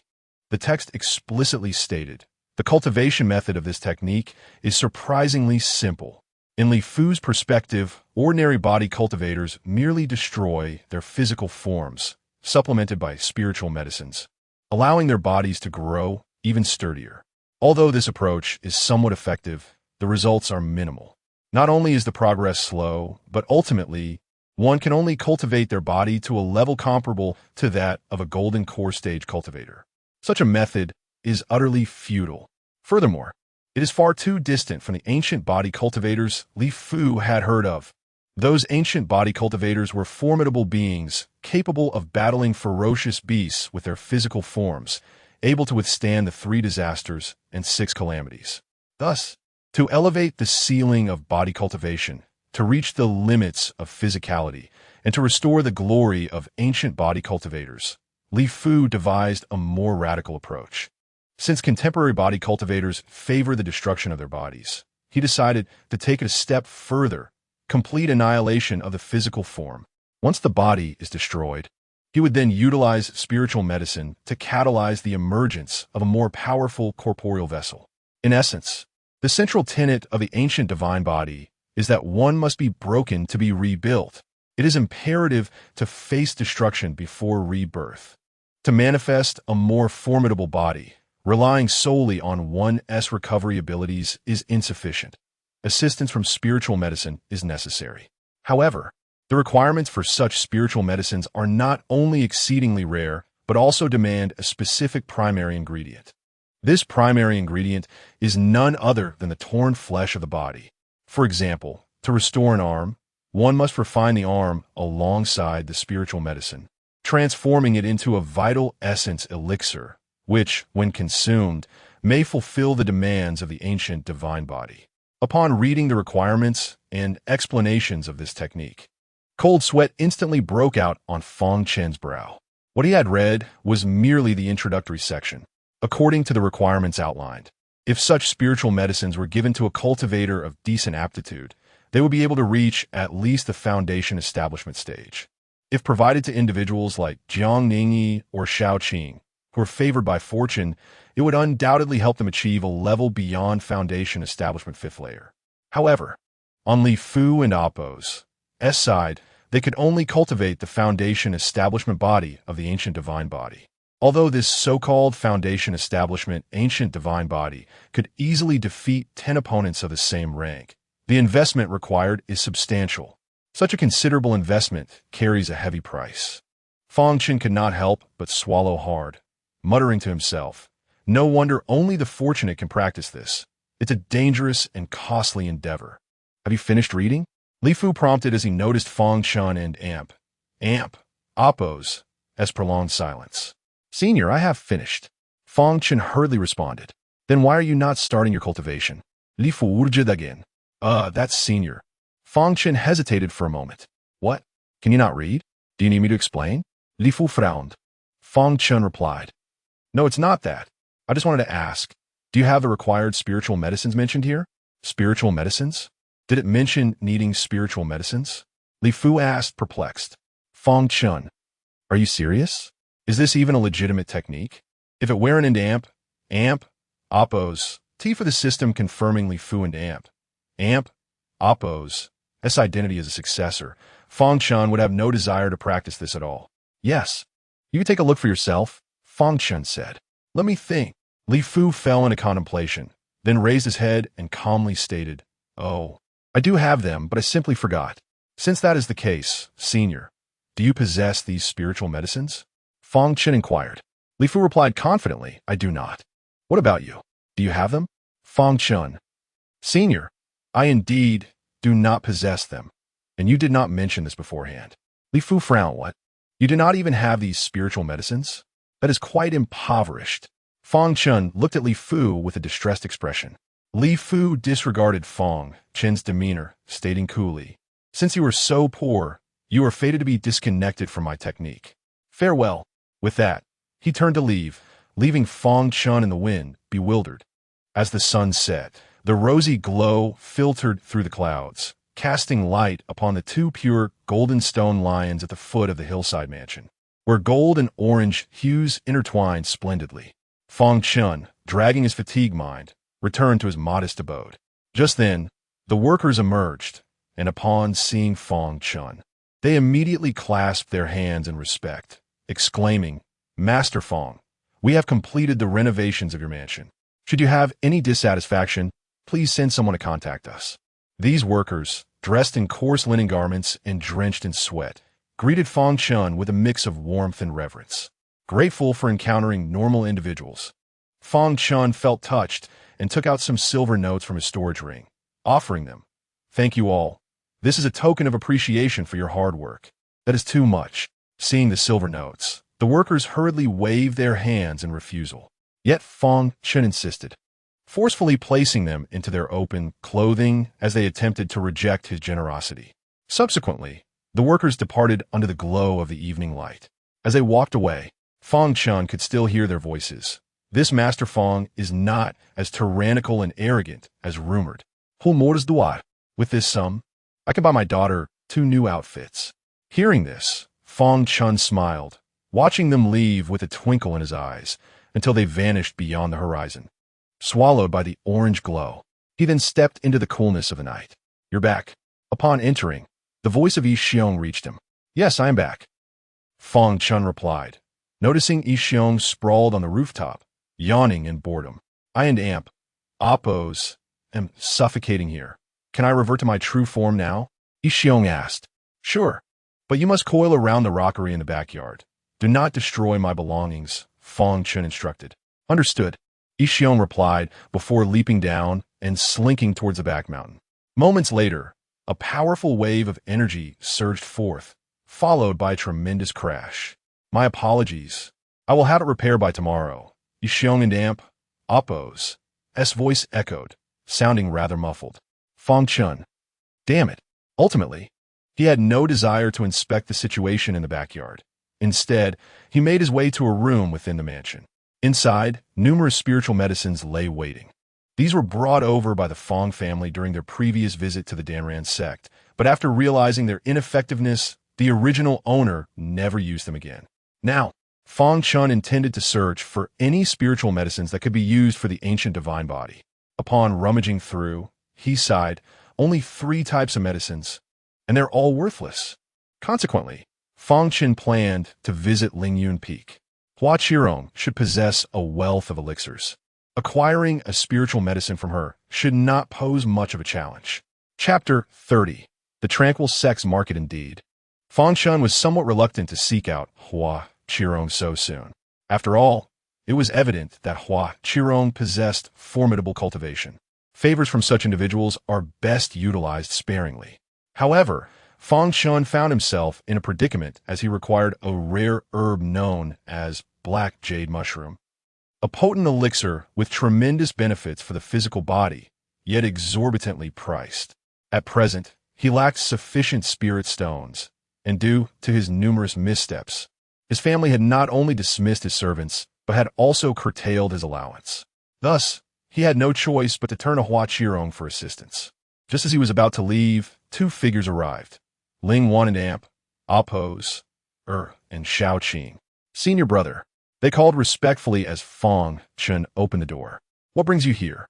Fang Chen inquired, surprised, his gaze instinctively sweeping the vicinity. Ah, Jiang Ningyi is not here. He then smiled warmly. Please come in. Of course. Xiao Qing nodded, pulling Ling Wan and Oppos, into Fang Chen and Oppos' abode. Once in the courtyard, the trio settled at a stone table. Observing the scene, Ling Wan and Oppos silently mused. Indeed, as the senior sister had said, senior brother Fang and Oppos' unpleasant demeanor yesterday was merely an act. What is it? Fang Chen asked. Senior brother, Wanner wishes to apologize for yesterday's incident. It was her fault, Xiao Qing stated, as Ling Wanner placed a storage ring before Fang Chen, her eyes filled with sincerity. Senior brother Fang, it was a moment of impulse on my part. I hope you can forgive me. There and Oppos. No need for concern. It was a trivial matter. Fang Chen waved his hand dismissively and pushed the ring back. You need not offer this. I'm not one to hold grudges. Senior brother, please accept it. If you refuse, Wan and Oppos, will be unable to sleep soundly. Ling Wan and Oppos, insisted. Indeed, senior brother, Xiao Qing added, pushing the ring back once more with a serious expression. Furthermore, if there is anything else you desire, do not hesitate to ask Wan and Oppos.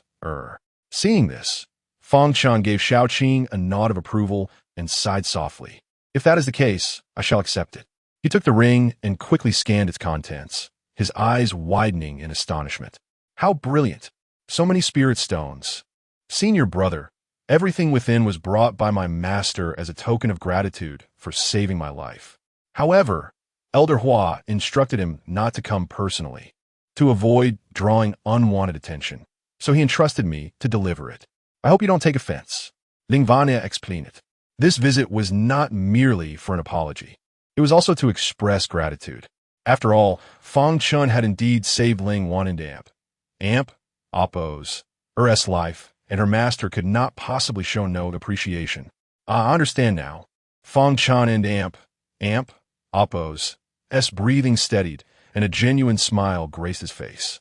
It was no wonder there were so many spirit stones. He would no longer need to trouble Hua Qirong. Suddenly, Ling Wanner stood and said, Then, senior brother, I shall take my leave. Xiao Qing has something to discuss with you. Oh, Fang Chen replied, taken aback, then chuckled. Very well, you may go. After Ling Waner cast a gentle glance at Xiao Qing and departed, Xiao Qing turned to Fang Chen and said, Senior brother, I sought you out to discuss some cultivation issues I am facing, specifically regarding unmatched will and swift step. I am about to descend the mountain for training and wish to master these techniques beforehand. However, I have encountered difficulties that I could not resolve despite a night of contemplation, and I am anxious to seek your guidance. Xiao Qing had asked Ling Wan and oppose, to leave because he feared Fang Chen might take offense. Unmatched will and swift step were techniques imparted to him by Fang Chen, yet he had not disclosed that they could be shared with others. He did not want Ling Waner to overhear Fang Chen's insights on these methods, fearing it might create discord between them. Although Xiao Qing regarded Fang Chen as magnanimous and unlikely to bear grudges, he felt it prudent to keep Ling Wan and oppose away. Fang Chen, unaware of Xiao Qing and oppose's intricate thoughts, nodded upon hearing Xiao Qing and oppose's request. Of course, I am more than willing to help. Please go ahead.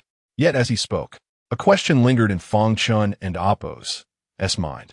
Logically, with the presence of the immortal Yao in Xiao Qing and oppose's body, resolving such cultivation conundrums should be a simple task. Why then? Did he seek his counsel? However, Fang Chen kept this query to himself, fearing it might raise suspicions. Unbeknownst to him, the immortal Yao had fallen into a deep slumber since the previous day when Fang Chen was still in the midst of his foundation establishment. The immortal Yao, realizing that Xiao Qing and oppose's strength could soon reach the level necessary to seek the fire fiend, had expended his energy to calculate the location of the opportunity. Thus, he had chosen to enter a prolonged slumber to restore his strength, intending to assist Xiao Qing in seizing this chance. Consequently, with the immortal Yao asleep, a restless Xiao Qing, eager to enhance his abilities before embarking on his journey, had no choice but to turn to Fang Chen for assistance. After all, in Xiao Qing and oppose's eyes, Fang Chen, having defeated the winged fiend, must possess immense strength, making it likely that he could easily address these cultivation issues. Xiao Qing then articulated all his questions, and Fang Chen provided thorough answers. These were mere trivialities. With each response from Fang Chen, Xiao Qing and oppose's excitement grew, and his admiration for Fang Chen reached unprecedented heights. Truly, Senior Brother Fang is remarkable. After their exchange, Xiao Qing and oppose's complexion flushed with excitement as he expressed, Thank you so much, Senior Brother. With your guidance, I have reached a new level of mastery over swift step and unmatched will. There in oppose, no need for thanks. Fang Chen replied with a smile. As they say, one reaps what one sows. His assistance to Xiao Qing was akin to pouring water into the sea. Shortly thereafter, Xiao Qing announced, Then, Senior Brother, I shall take my leave. I plan to depart tomorrow for training. Should you need to reach me, feel free to leave a message or contact Waner. Fang Chen nodded very well. He accompanied Xiao Qing to the door, watching him depart, his thoughts turning inward. According to the system's description, it appeared Xiao Qing's journey down the mountain was indeed in search of the fire fiend. A moment later, Fang Chen stepped outside, carrying the spirit stones Ling Wan and oppose had just delivered. Now that he had the funds, he could directly purchase the black jade mushroom without needing Hua Qirong and oppose as assistance. Upon exiting, Fang Chen made his way to the mountaintop, proceeding towards the Turtle Island, descending from its peak. Below lay a marketplace dedicated to transactions among the disciples of the sect. However, Fang Chen did not intend to barter with others. He aimed to purchase directly from the Tranquil Sect's pharmacy. There were two methods for trading with the Tranquil Sect. One could donate spirit stones or undertake tasks to earn contribution points, which could then be exchanged for desired items. While this method offered the greatest security, it also bore the most substantial losses. For instance, a foundation stage flying sword might sell for 5,000 spirit stones externally, but within the Tranquil Sect, it would cost 5,000 contribution points. However, 5,000 spirit stones would not equate to 5,000 contribution points, resulting in a devaluation of the spirit stones, which was quite disadvantageous. This was the tranquil sect and Apos' strategy. They encouraged disciples to complete tasks for contribution points rather than relying solely on monetary contributions. Of course, if one was truly wealthy, they were also welcome. The second method involved purchasing directly from the tranquil pharmacy within the marketplace, which was specifically designed by the tranquil sect to profit from spirit stones. However, due to the unique status of the Fang market, the Danran sect has never acknowledged any association with the Danran apothecary, claiming that it is merely a case of others misappropriating the name Danran, and that they bear no relation to it. As Fang Chen traversed the moonlit path, he finally arrived at the bustling market after a considerable walk through the night. Upon entering, the cacophony of the crowd enveloped him. Simultaneously, a sultry and enchanting voice beckoned from beside him. "My lord, would you care for a bit of excitement?" Chapter 31. The Maiden of the Tranquil Apothecary. Upon hearing the voice, Fang Chen instinctively turned his gaze back. In the distance, a stunning woman draped in sheer silk, her figure exquisite and her skin as smooth as cream, was casting flirtatious glances at him, her crimson lips slightly parted. She resembled a celestial being, captivating and enchanting, particularly with her attire that ignited passion within him. "No," he thought, hastily waving his hand and quickening his pace to enter the marketplace. According to the memories of his original self, he understood that while these individuals were indeed beautiful, their allure was entirely illusory. In Fang Chen and Apos' previous life, beauty filters existed. In this life, it was no different. There were even more formidable tools, beautification spells.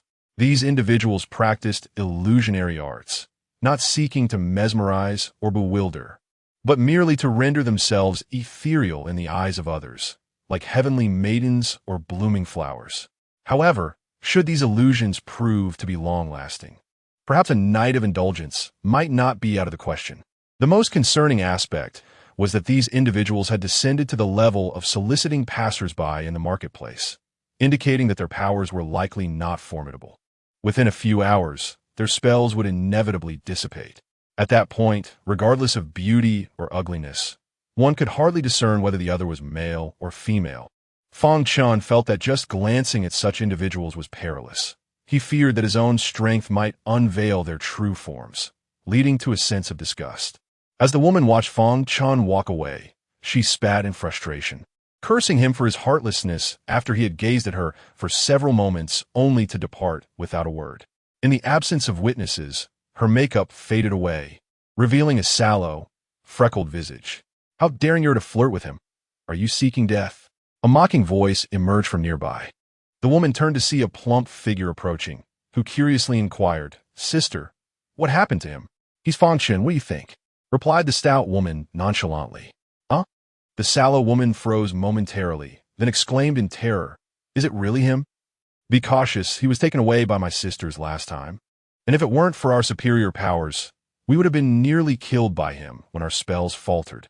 The stout woman sneered, "Let me tell you, avoid people like Fang Chen from now on, understood?"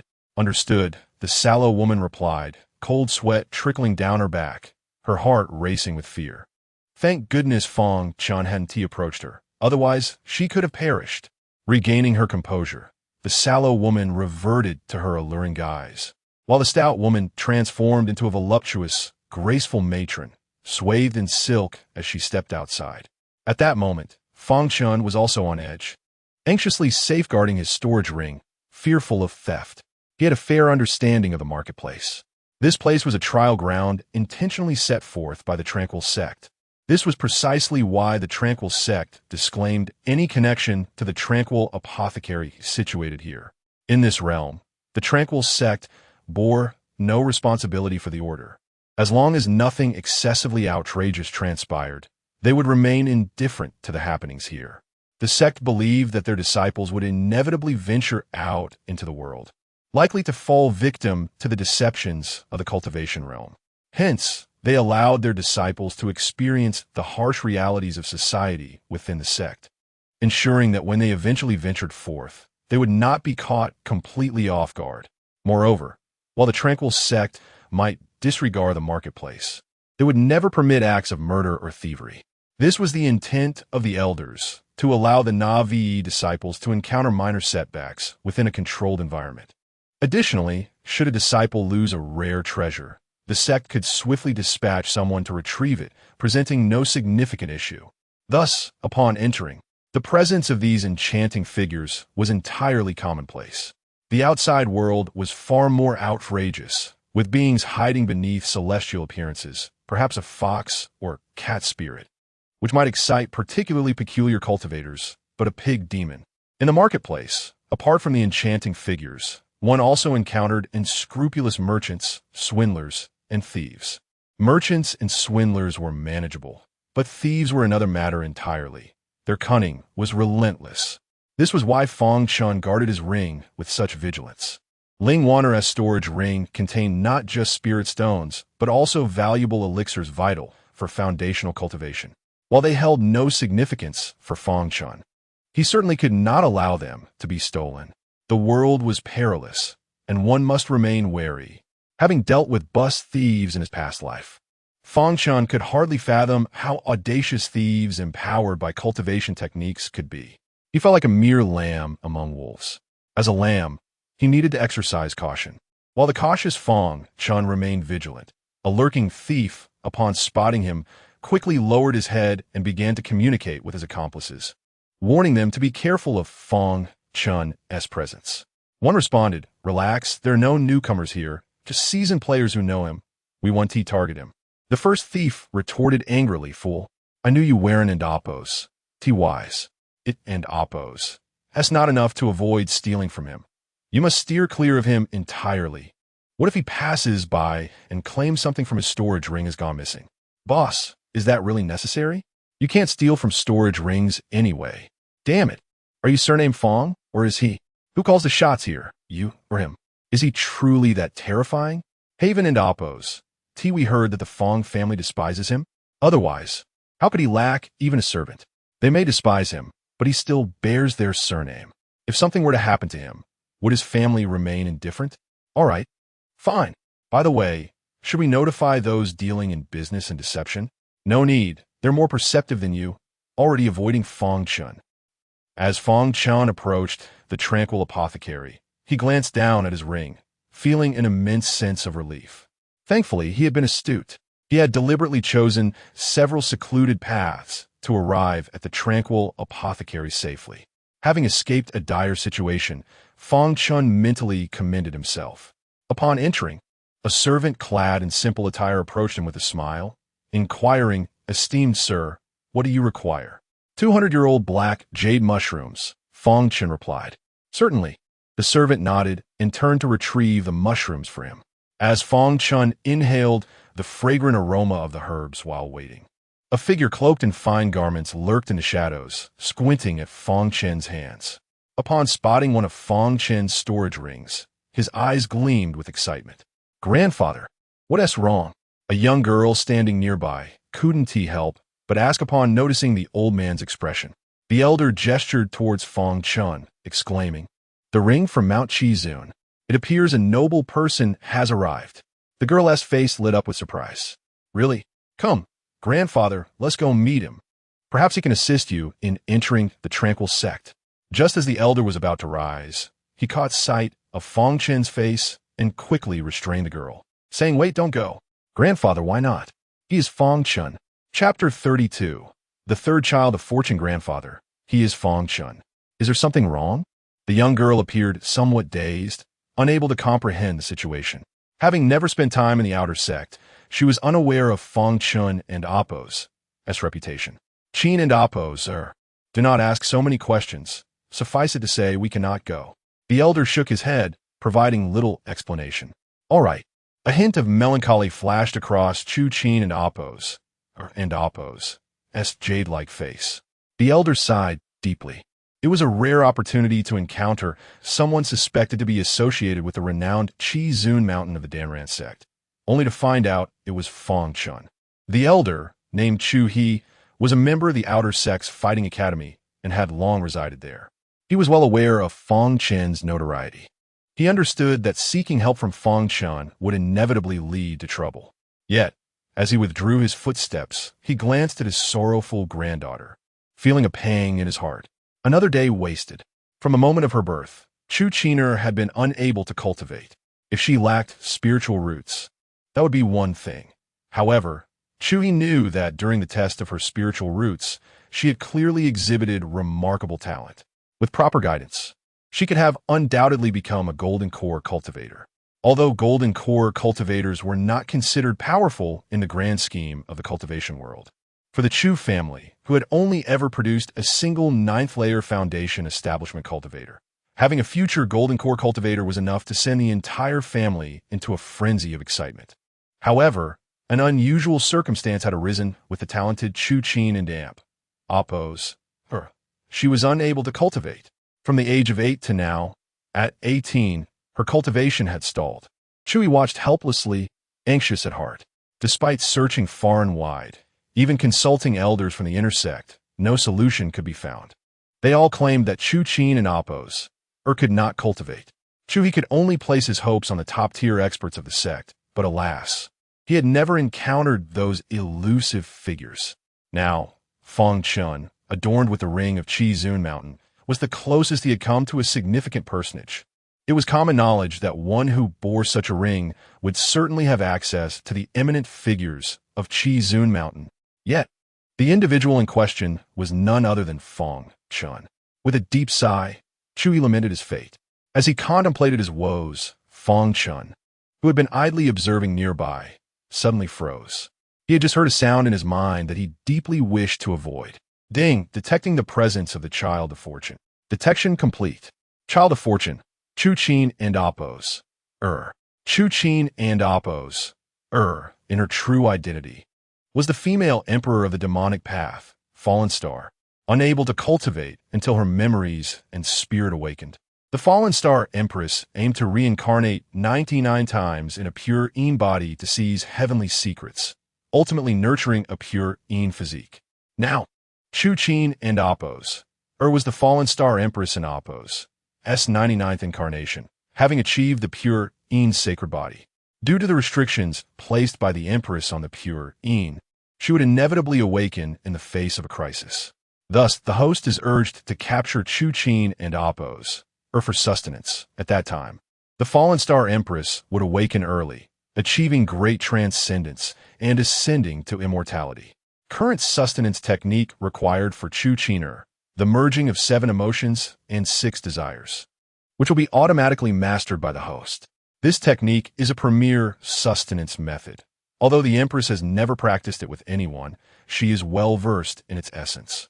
The host may use it with confidence, ensuring that the Fallen Star Empress performs the sustenance in the most comfortable manner, absorbing the host's cultivation to swiftly restore her strength. Fang Chen. In an instant, the complete content of the merging of 7 emotions and 6 desires surged into his mind, allowing him to grasp knowledge that others would require countless battles to acquire. At that moment, Fang Chen felt an overwhelming tide of traditional essence flooding within him. System, what are you doing? He had never imagined that a simple trip to procure medicine would lead him to encounter a Child of Fortune. Not only that, but it seemed he was being thrust into a perilous situation, even though Fang Chen was unfamiliar with the identity of Fallen Star. The mere mention of the demonic path's female emperor was enough to instill fear. This was a formidable figure at the tribulation stage. Did this cursed system want him to seek sustenance from her? Was it out of its mind? After cursing the system, Fang Chen quickly and anxiously scanned the apothecary, and in a corner, he spotted Chu Qin and Appos. He averted his gaze, turning to leave hurriedly. It was best to avoid such a ruthless individual. Wait a moment, sir. Your black jade mushroom is ready. At that moment, a servant from Danran Apothecary emerged, carrying a large box made of spirit stone. The transparent box, shimmering like glass and exuding a rainbow of colors, contained an oddly shaped black spirit mushroom. The black jade mushroom. All right, I and Appos, LLP. Fang Chen exclaimed, hurrying to transact with the servant. After settling the payment, the servant left to organize the spirit stones, while Fang Chen intended to exit the inner chamber. However, just then, a surprise voice called out from the side, Fang Chen, what are you doing here? Fang Chen turned abruptly to see Hua Qirong and Jiang Ningyi standing outside. Hua Qirong, dressed in a crimson gown, emanated a captivating fragrance, while Jiang Ningyi, in a flowing blue dress, accentuated her delicate figure. Her long hair cascaded like a waterfall, and her rosy complexion added to her youthful charm. Brother Fang, Jiang Ningyi and Apos' weary eyes brightened upon seeing Fang Chen, revealing a joy that even a child could discern. Fang Chen approached. Elder Hua, junior sister Jiang, what brings you here? Why are we here? Hua Qirong paused, seemingly taken aback by the question, before breaking into an odd smile. Jiang Ningyi leaned closer to Fang Chen and whispered, Brother Fang, Elder Hua is the owner of Danran Apothecary. Fang Chen felt rather foolish for his question. What do you need the black jade mushroom for? Isn't it primarily for body cultivators? At that moment, Hua Qirong noticed the black jade mushroom in Fang Chen and Apos' hand. I plan to stay in Ryua Valley for a while, Fang Chen replied. Good. Hua Qirong nodded slightly, impressed by his ambition. She then added, in that case, why didn't an Apos? You just asked me directly yesterday? I'll have someone refund your spirit stones. And the black jade mushroom will be a gift to you. Fang Chen was overjoyed, clasping his fists in gratitude. Thank you, Elder Hua. Hua Qirong then cast a meaningful glance at Jiang Ningyi, a smile playing at her lips. All right, you two stay here for a moment. I'll go fetch the medicinal herbs. With that, she gracefully exited the inner chamber, leaving Fang Chen and Jiang Ningyi alone together. Seeing Hua Qirong leave unexpectedly, Jiang Ningyi and Apos' his usually composed face showed a hint of fluster. Meanwhile, Fang Chen, who had been smiling just moments ago, now displayed signs of panic. Oh no, Hua Qirong, you sly one. How could you betray me like this? Chapter 33. Sect rewards. At this moment, Fang Chen was internally urging himself to remain calm and composed. It was nothing unusual to be alone with Jiang Ningyi. Just yesterday, he had scolded her, and now was the perfect opportunity to exacerbate their relationship. He needed to seize this moment and rapidly escalate their bond to a point of severance. Suddenly, Jiang Ningyi spoke, Senior Brother Fang. This is a reward from the sect. She produced a storage ring and handed it to Fang Chen. He was momentarily taken aback, but instinctively accepted the ring. Upon scanning it with his consciousness, he was immediately taken aback. Inside lay a dozen jade vials, a stack of talismans radiating a light and ethereal aura, and two treasures exuding an overwhelming force even within the confines of the storage ring. Jiang Ningyi continued, Senior Brother Fang. Elder Hua mentioned that you desired some life-saving treasures and pills. These are all rewards from a sect. There are various escape talismans that cannot be countered by anyone below the 6th level of the Golden Core stage. There are also agility-enhancing talismans that serve not only for escape, but also for traveling and combat. As for the pills, there are recovery pills for restoring spiritual power, ignition pills for enhancing combat strength, blood-gathering pills for healing injuries, and other antidotes for poison and miasma. These are all suitable for your current cultivation level, as Elder Hua retrieved them from the sect's inventory and must replenish them promptly. However, the sect stock of spiritual herbs is limited, which is why we came to the pharmacy. Fang Chen was enlightened. No wonder the two women had suddenly appeared at the pharmacy. They had come to gather spiritual herbs for pill making. Jiang Ningyi continued, By the way, Senior Brother, these pills and talismans are for regular use. In a critical moment, you must rely on those two treasures. The Xuanwu Shield was a formation-type treasure capable of protecting oneself, impenetrable even to those of the transformation stage for half an hour. However, this formation could only be used once, and during its use, one must remain stationary. The other token, the Danran token, could only be used once. But its function was, Jiang Ningyi said slowly, to summon a powerful figure from a sect to assist you. Upon hearing this, Fang Chen and Apos' eyes widened in disbelief, and he was utterly stunned. Wait, what? A powerful figure from the sect would come to my aid? This is incredible. The combination of the Xuanwu Shield and Danran token was a perfect, life-saving artifact, although both could only be used once. Fang Chen felt that preserving his life, even once, was already more than enough. Jiang Ningyi's expression held a hint of regret as she said, Senior Brother, The combination of these two treasures can only defend against transformation stage experts.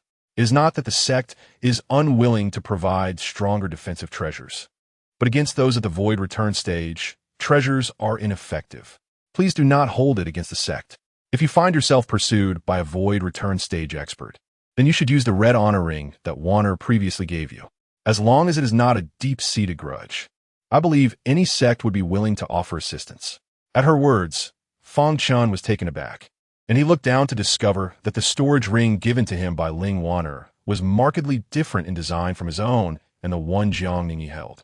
The surface of the ring bore a miniature crimson peak, evoking a sense of reverence, and upon gazing at it for too long, one might feel as though it was gradually enlarging into a towering mountain. Just then, Fang Chen heard Hua Qirong's voice resonate in his ear. Fang Chen. The talismans and pills, the Xuanwu shield, are merely supplementary. The Danran token and the red honor ring are the real treasures. Initially, I could have procured something far superior to the Danran token, but because Ningyi learned you sought life-saving treasures, she insisted on pestering her master for an entire day to obtain it. As for the red honor ring, it can only be acquired upon entering the red honor mountain.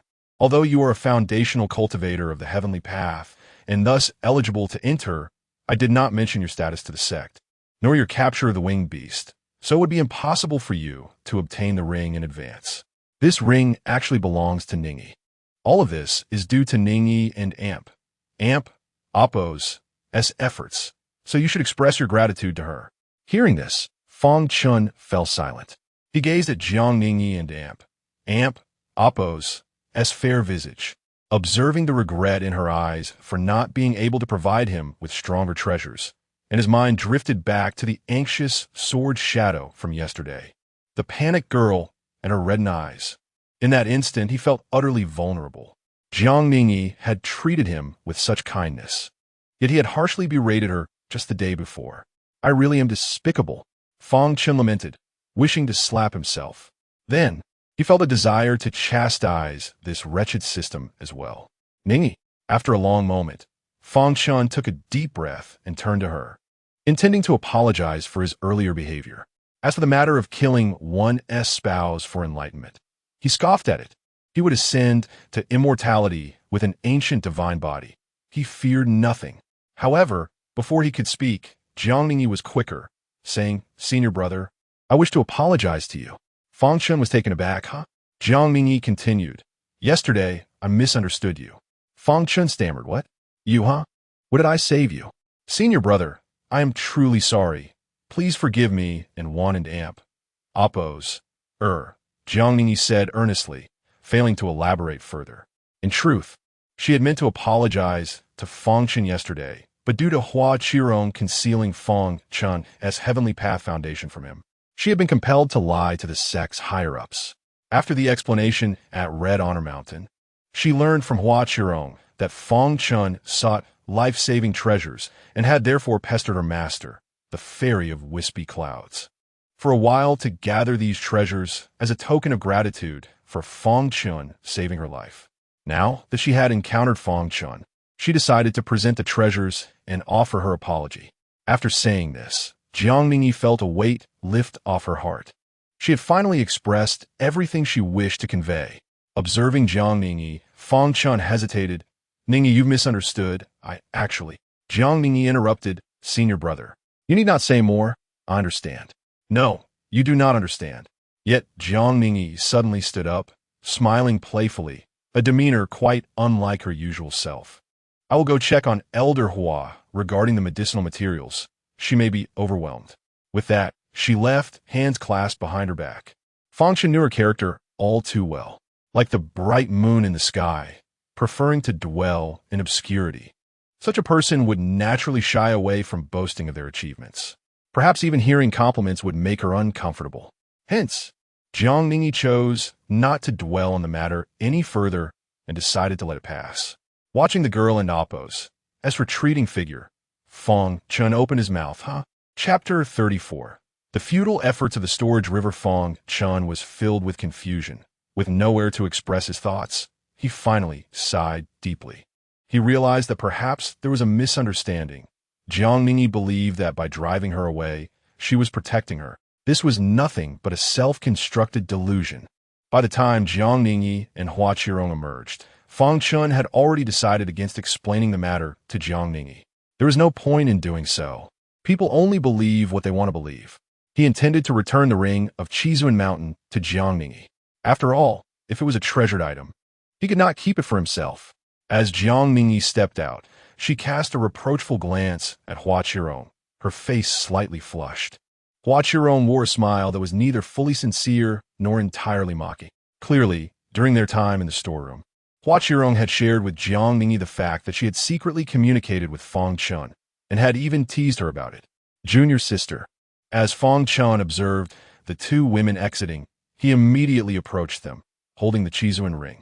Jiang Ningyi discerned Fang Chen's intentions at a glance and said, "Senior brother, you keep it.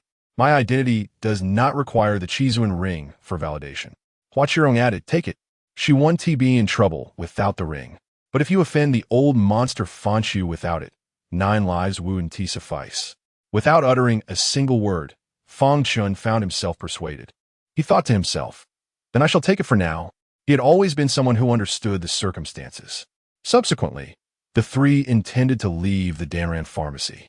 Fang Chen still needed to cultivate the ancient divine body. However, before they could step outside, 2 figures blocked their path. Upon recognizing the newcomers, Fang Chen's eyes widened in terror. They were an old man and a young girl. The elder was dressed in splendid robes, with a head of white hair meticulously arranged. The young girl wore a jade-white dress, her demeanor serene, embodying youthful charm, though her countenance bore a hint of melancholy that diminished her vitality. The two were none other than Storage River and Storage Chiner. "Greetings, Elder Hua and Jiangxin Chuan." Storage River and Storage Chiner bowed respectfully to Hua Qirong and Jiang Ningyi. As for Fang Chen, being an outer disciple, although his background was formidable, it did not warrant a bow in their presence. Hua Qirong asked nonchalantly, "What brings you here?" She was not surprised by the interruption. Such occurrences were common when she visited the pharmacy, whether it was for medicine or to seek an apprenticeship. "Elder Hua, I am the outer disciple Storage River. This is my granddaughter Storage Chiner. She possesses exceptional spiritual roots, yet has been unable to refine qi for many years. I humbly beseech Elder Hua to examine my granddaughter and oppose has spiritual roots for any abnormalities. If there is anything you require, I am willing to offer everything." Storage River and Oppo's face was pale, his voice trembling as he bowed respectfully. Just moments ago, at the entrance, upon seeing Hua Qirong and Jiang Ningyi enter, he had realized this was his last opportunity. Both Hua Qirong and Jiang Ningyi held esteemed positions within the inner sect, especially Hua Qirong, a prominent figure who rarely made an appearance. Encountering her was a stroke of incredible fortune for Storage River. If he failed to seize this chance, he would never have another opportunity to alter his granddaughter and Oppo's fate. Thus, even though suddenly blocking Hua Qirong might offend her, Storage River had resolved to take the risk. Meanwhile, Storage Chiner anxiously lowered her head, saying, "Elder Hua, my grandfather's actions are solely for my benefit. Should you hold any grievances, let Chiner bear the full responsibility." Seeing the two, Hua Qirong displayed a hint of surprise. She had not anticipated that Storage River and Storage Chiner were seeking her assistance for a medical issue. "Please rise," she said after a moment of contemplation. Since she had nothing pressing to attend to, and upon observing Storage Chiner, she noted her remarkable potential, she continued, "Sit down. I will examine your granddaughter." "Yes, thank you, Elder Hua." Upon hearing this, Storage River was overjoyed, nearly moved to tears. He had not expected Hua Qirong to be so accommodating. He then urged, "Chiner, quickly thank Elder Hua." "Thank you, Elder Hua." Storage Chiner was equally touched. Meanwhile, Fang Chen, who walked behind Hua Qirong, wore a serious expression, his gaze fixed, biting his lip until it almost bled. What the predicament? Should he stay or leave? Faced with the legendary ruthless individual the system wanted him to cultivate, he hesitated to remain here. However, knowing oneself and one's adversary ensures victory in every battle.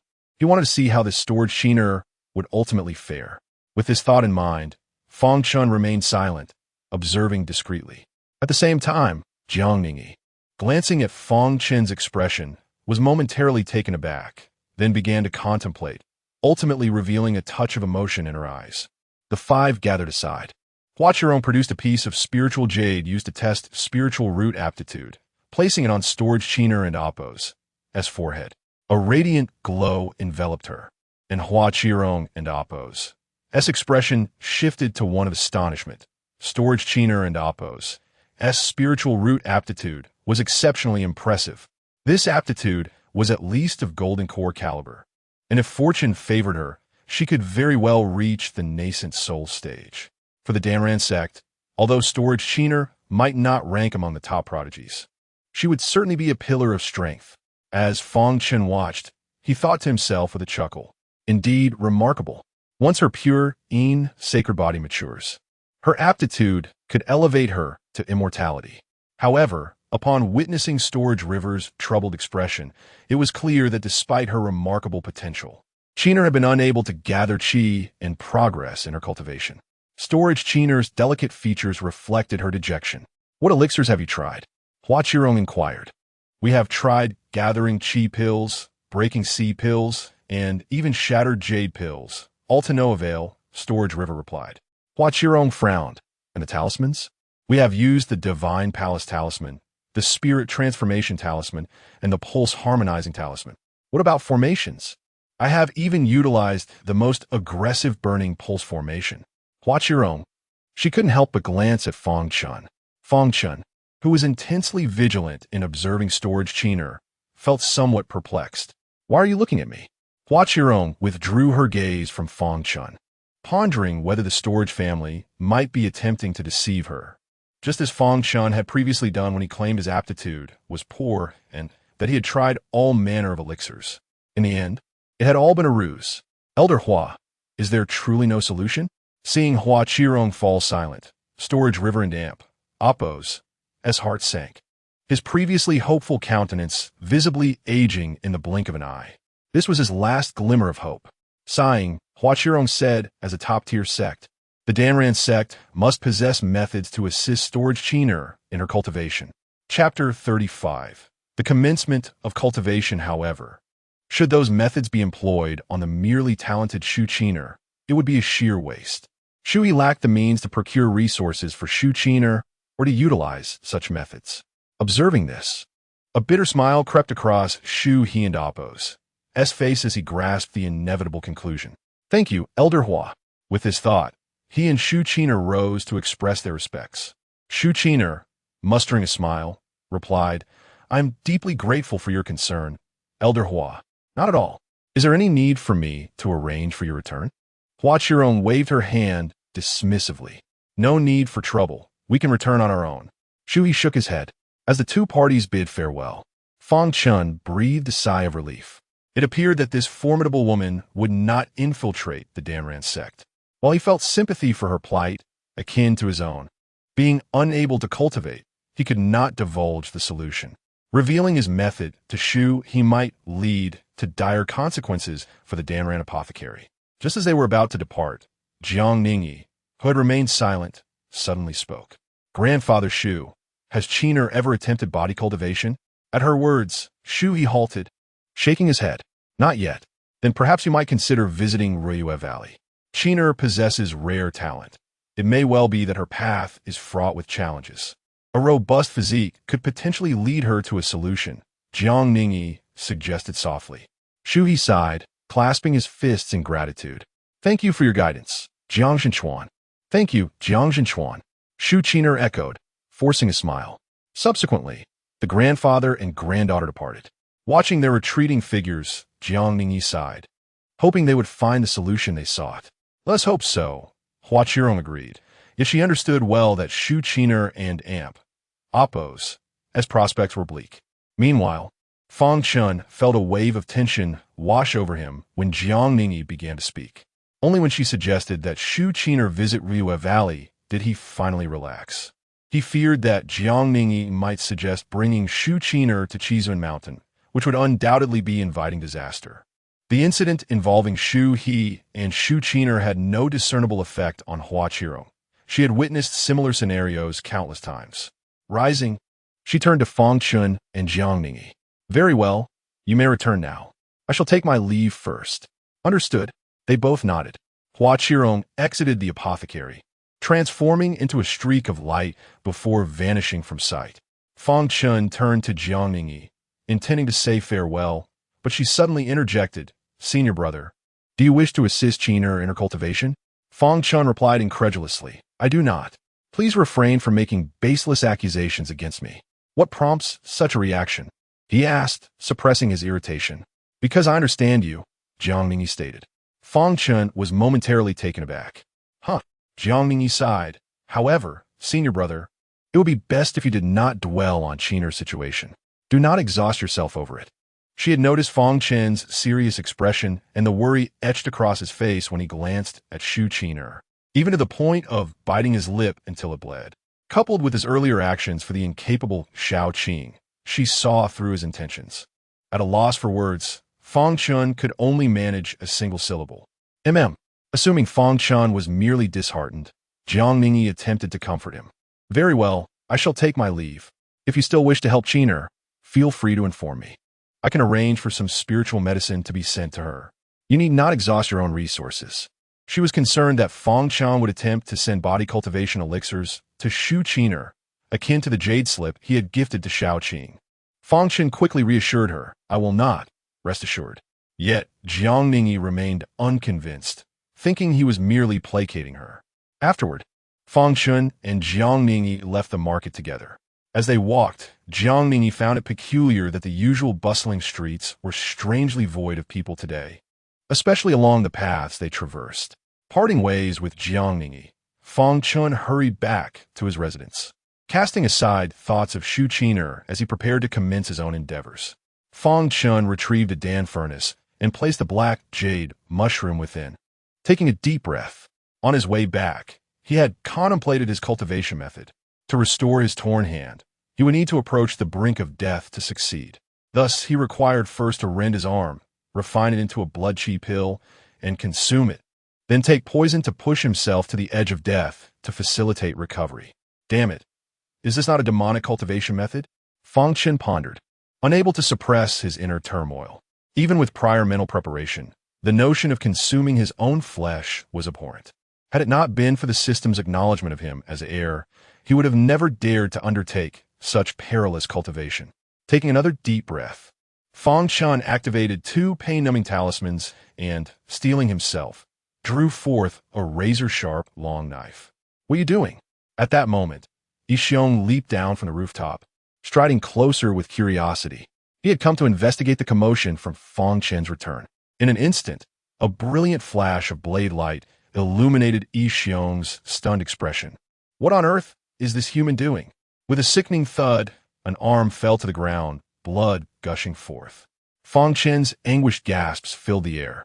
Have you gone mad? Yixiong exclaimed in horror. Poison yesterday, self-mutilation today. What kind of terrifying person is this Fang Chen? I have encountered many cultivators in the Danran sect, but none as bizarre as him. Now, Yixiong was filled with dread.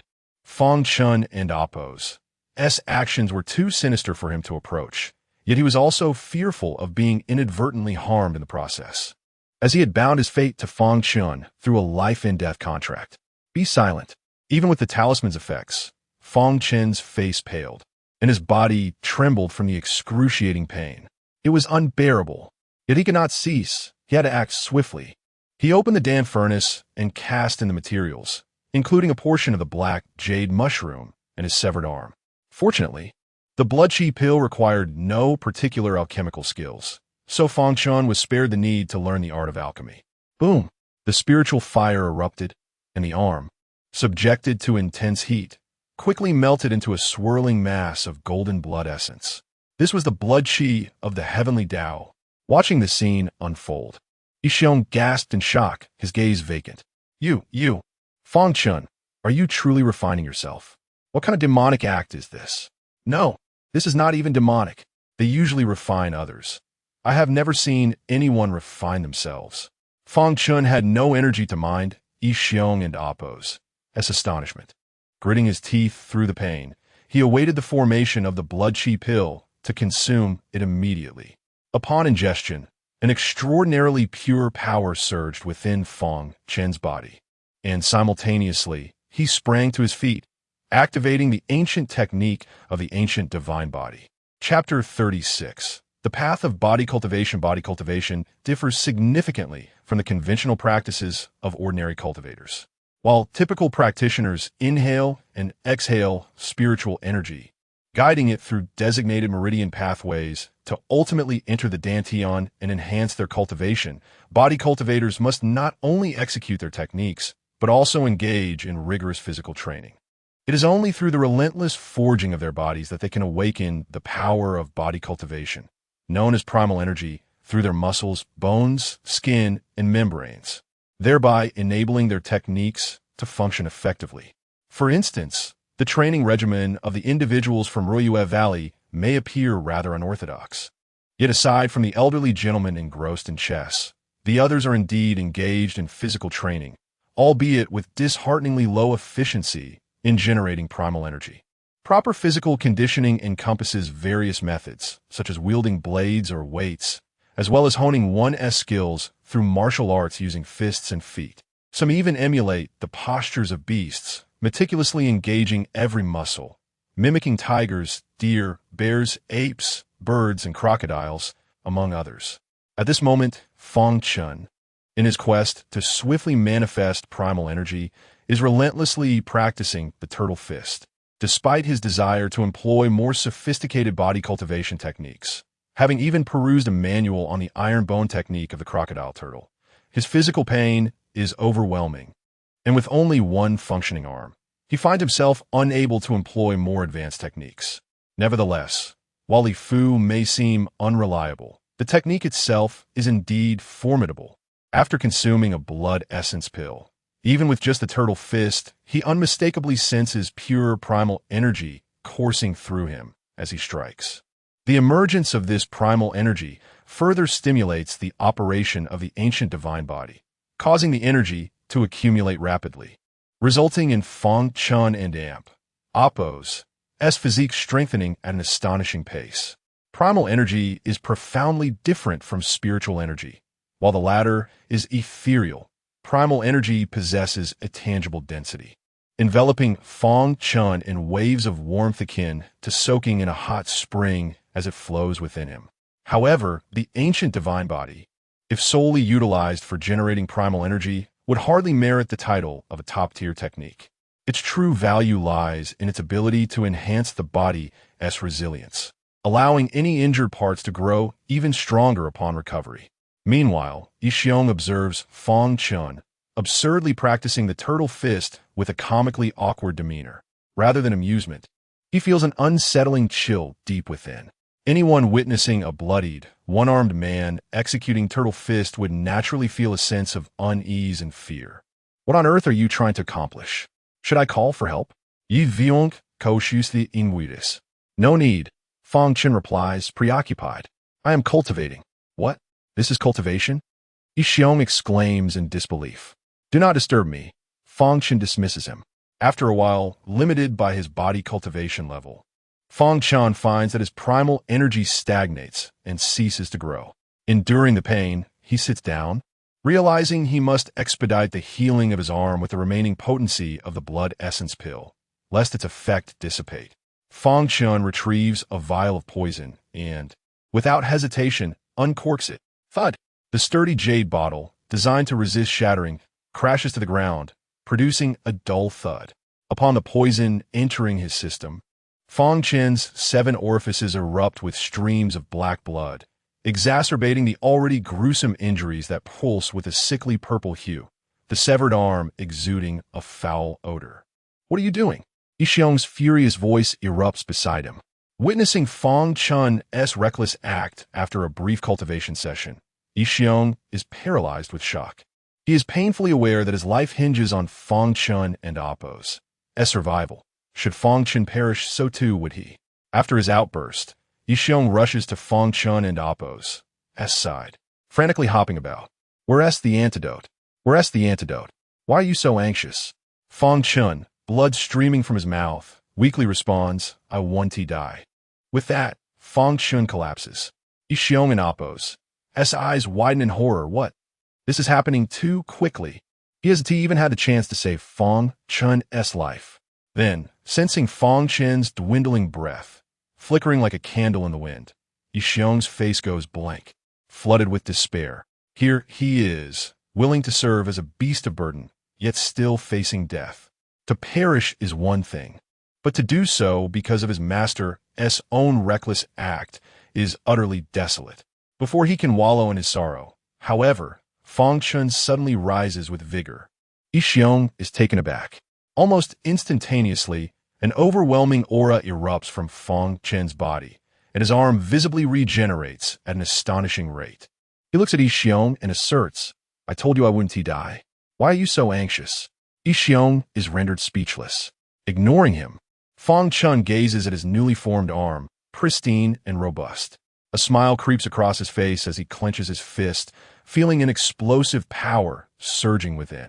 The ancient divine body is indeed remarkable, Fang Chen muses to himself. Just from one limb, he can sense a profound augmentation in his physical strength compared to before. Even without primal or spiritual energy, he feels that with this arm alone, he could take on 10 adversaries. With this thought, Fang Chen nods in satisfaction and intends to continue practicing the introductory techniques of the ancient divine body. The foundational exercises focus on the limbs.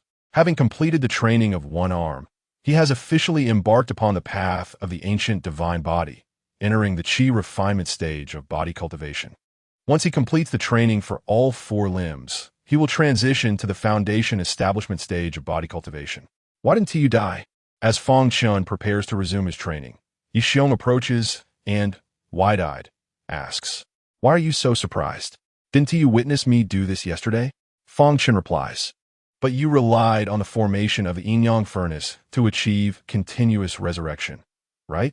Yixiong mutters, having believed that Fang Chen and Appo's near-death revival was facilitated by the hidden control of the furnace. Not at all, Fang Chen scoffs. Could it be that you possess a legendary special physique?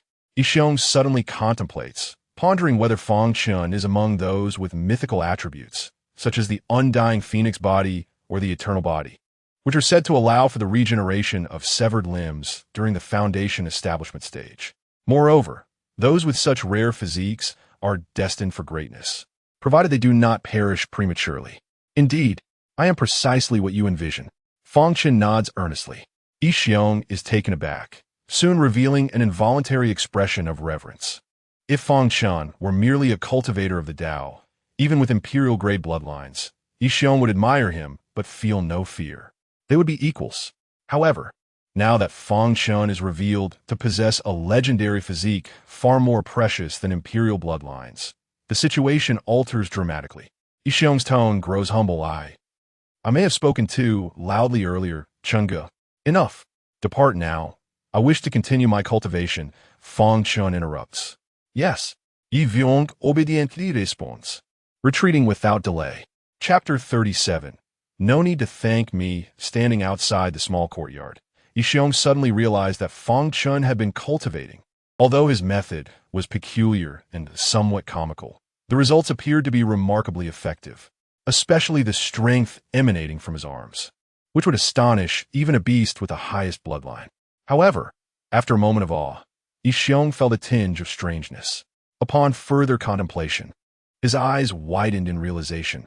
Had he been deceived? Just yesterday, Fang Chen had told him that there was no need for cultivation, that understanding would come naturally. He believed him.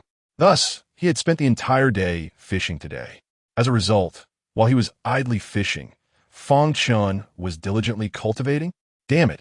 With this, wouldn't the gap in their cultivation levels only widen? He hastily returned to his own courtyard to practice, but because Fang Chen's life force fluctuated wildly, he found it impossible to concentrate on his own training. A night passed. The next day, as dawn broke, Fang Chen, drenched in blood and clad in a vest made from his robe, exhaled a breath of turbid air, his eyes sparkling. After a night of turmoil, coupled with the aid of a piece of black jade fungus, he had successfully cultivated all his limbs. Of course, The primary contributor to his rapid progress was still the system. Even those with special physiques could not possibly complete such a feat overnight. After all, even with immense recovery abilities, overexertion would drain their essence. But Fang Chen was different. Exploiting a system glitch, he could recover from injuries without any cost. Fang Chen raised his fist, unleashing a violent gust of wind from it, his face alight with joy. This was the ancient divine body. Thus, my cultivation level stood at the first stage of body refinement and the first stage of the Dao Foundation. If future cultivation proceeded smoothly, I could potentially reach the great completion of body refinement alongside the first stage of the Dao Foundation. Marvelous. At this moment, Fang Chen, who had been despairing over his cultivation qualifications, finally regained his confidence. In Royue Valley, having completed the introductory cultivation, Fang Chen soon arrived at this place, seeking Li Fu to request the next stage of the technique. Amidst the bustling crowd, Fang Chen tapped Li Fu, who was glaring at two fleeing young women in green, on the shoulder. Who? Li Fu turned. Senior, it's me. Fang Chen clasped his fists in greeting. Upon recognizing Fang Chen, Li Fu frowned. It's you? What do you want? Senior, after diligently studying the introductory volume, I find this technique to be profoundly mysterious, akin to the vastness of the stars, captivating and worthy of my respect. Hence, I have come to seek you out, wishing to borrow the subsequent techniques in hopes of emulating your wisdom and perhaps learning even a fraction of your insight one day. Fang Chen said. You are indeed a pragmatic individual. Li Fu nodded proudly, then inquired, however, do you possess any spiritual herbs? I do. If you don't believe me, look. I have already mastered the introductory volume. Fang Chen raised his arm.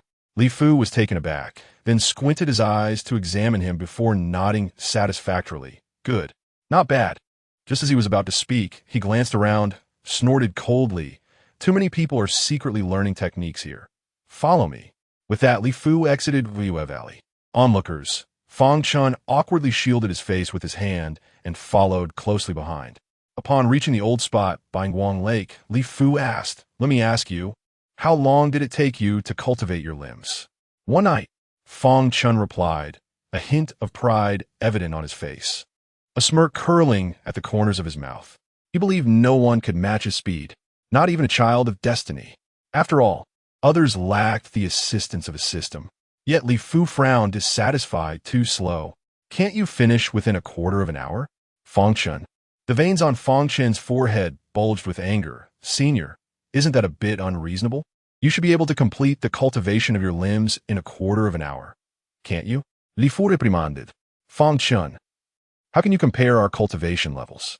But faced with Li Fu's unpredictable temperament, Fang Chen dared not voice his thoughts, instead cautiously smiling. Senior, your might is like that of a celestial being, omnipotent and unparalleled.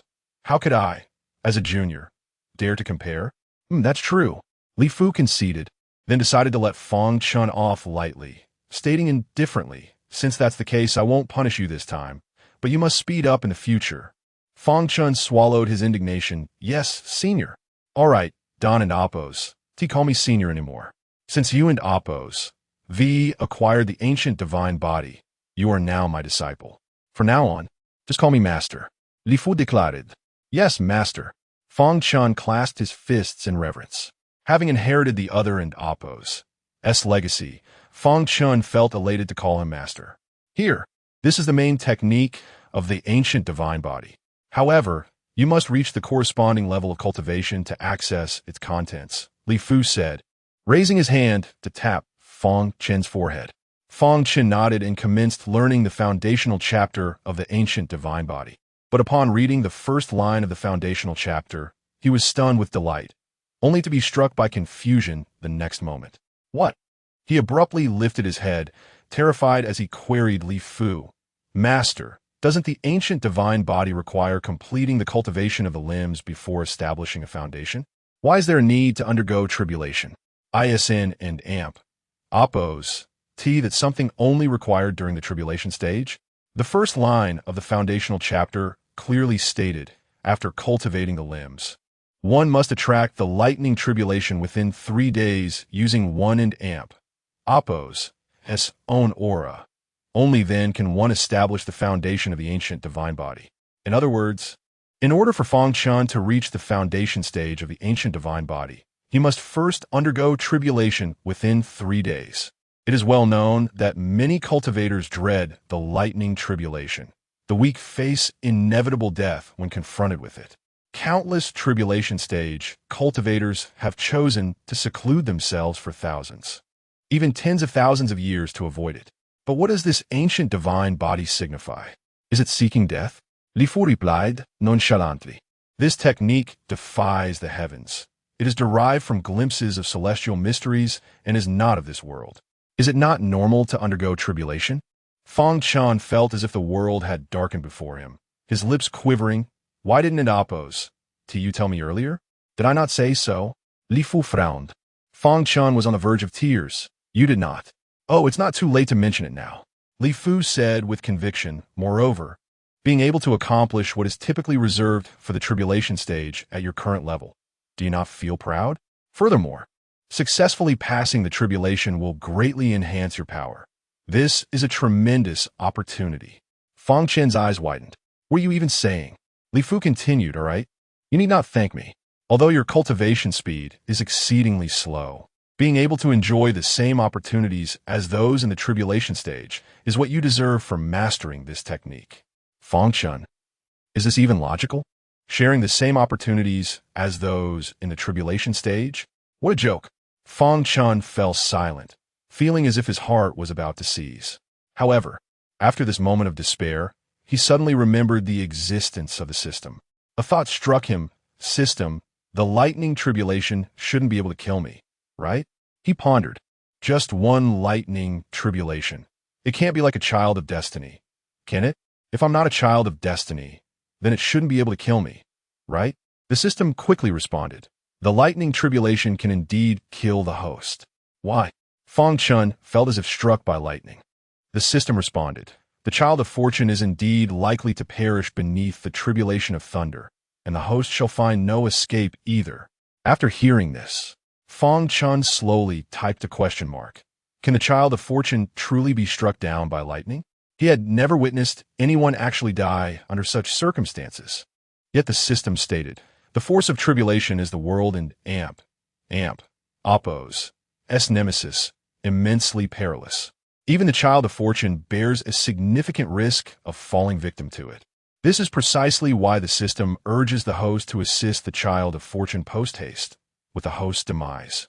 The child of fortune will swiftly gain the capacity to confront the tribulations.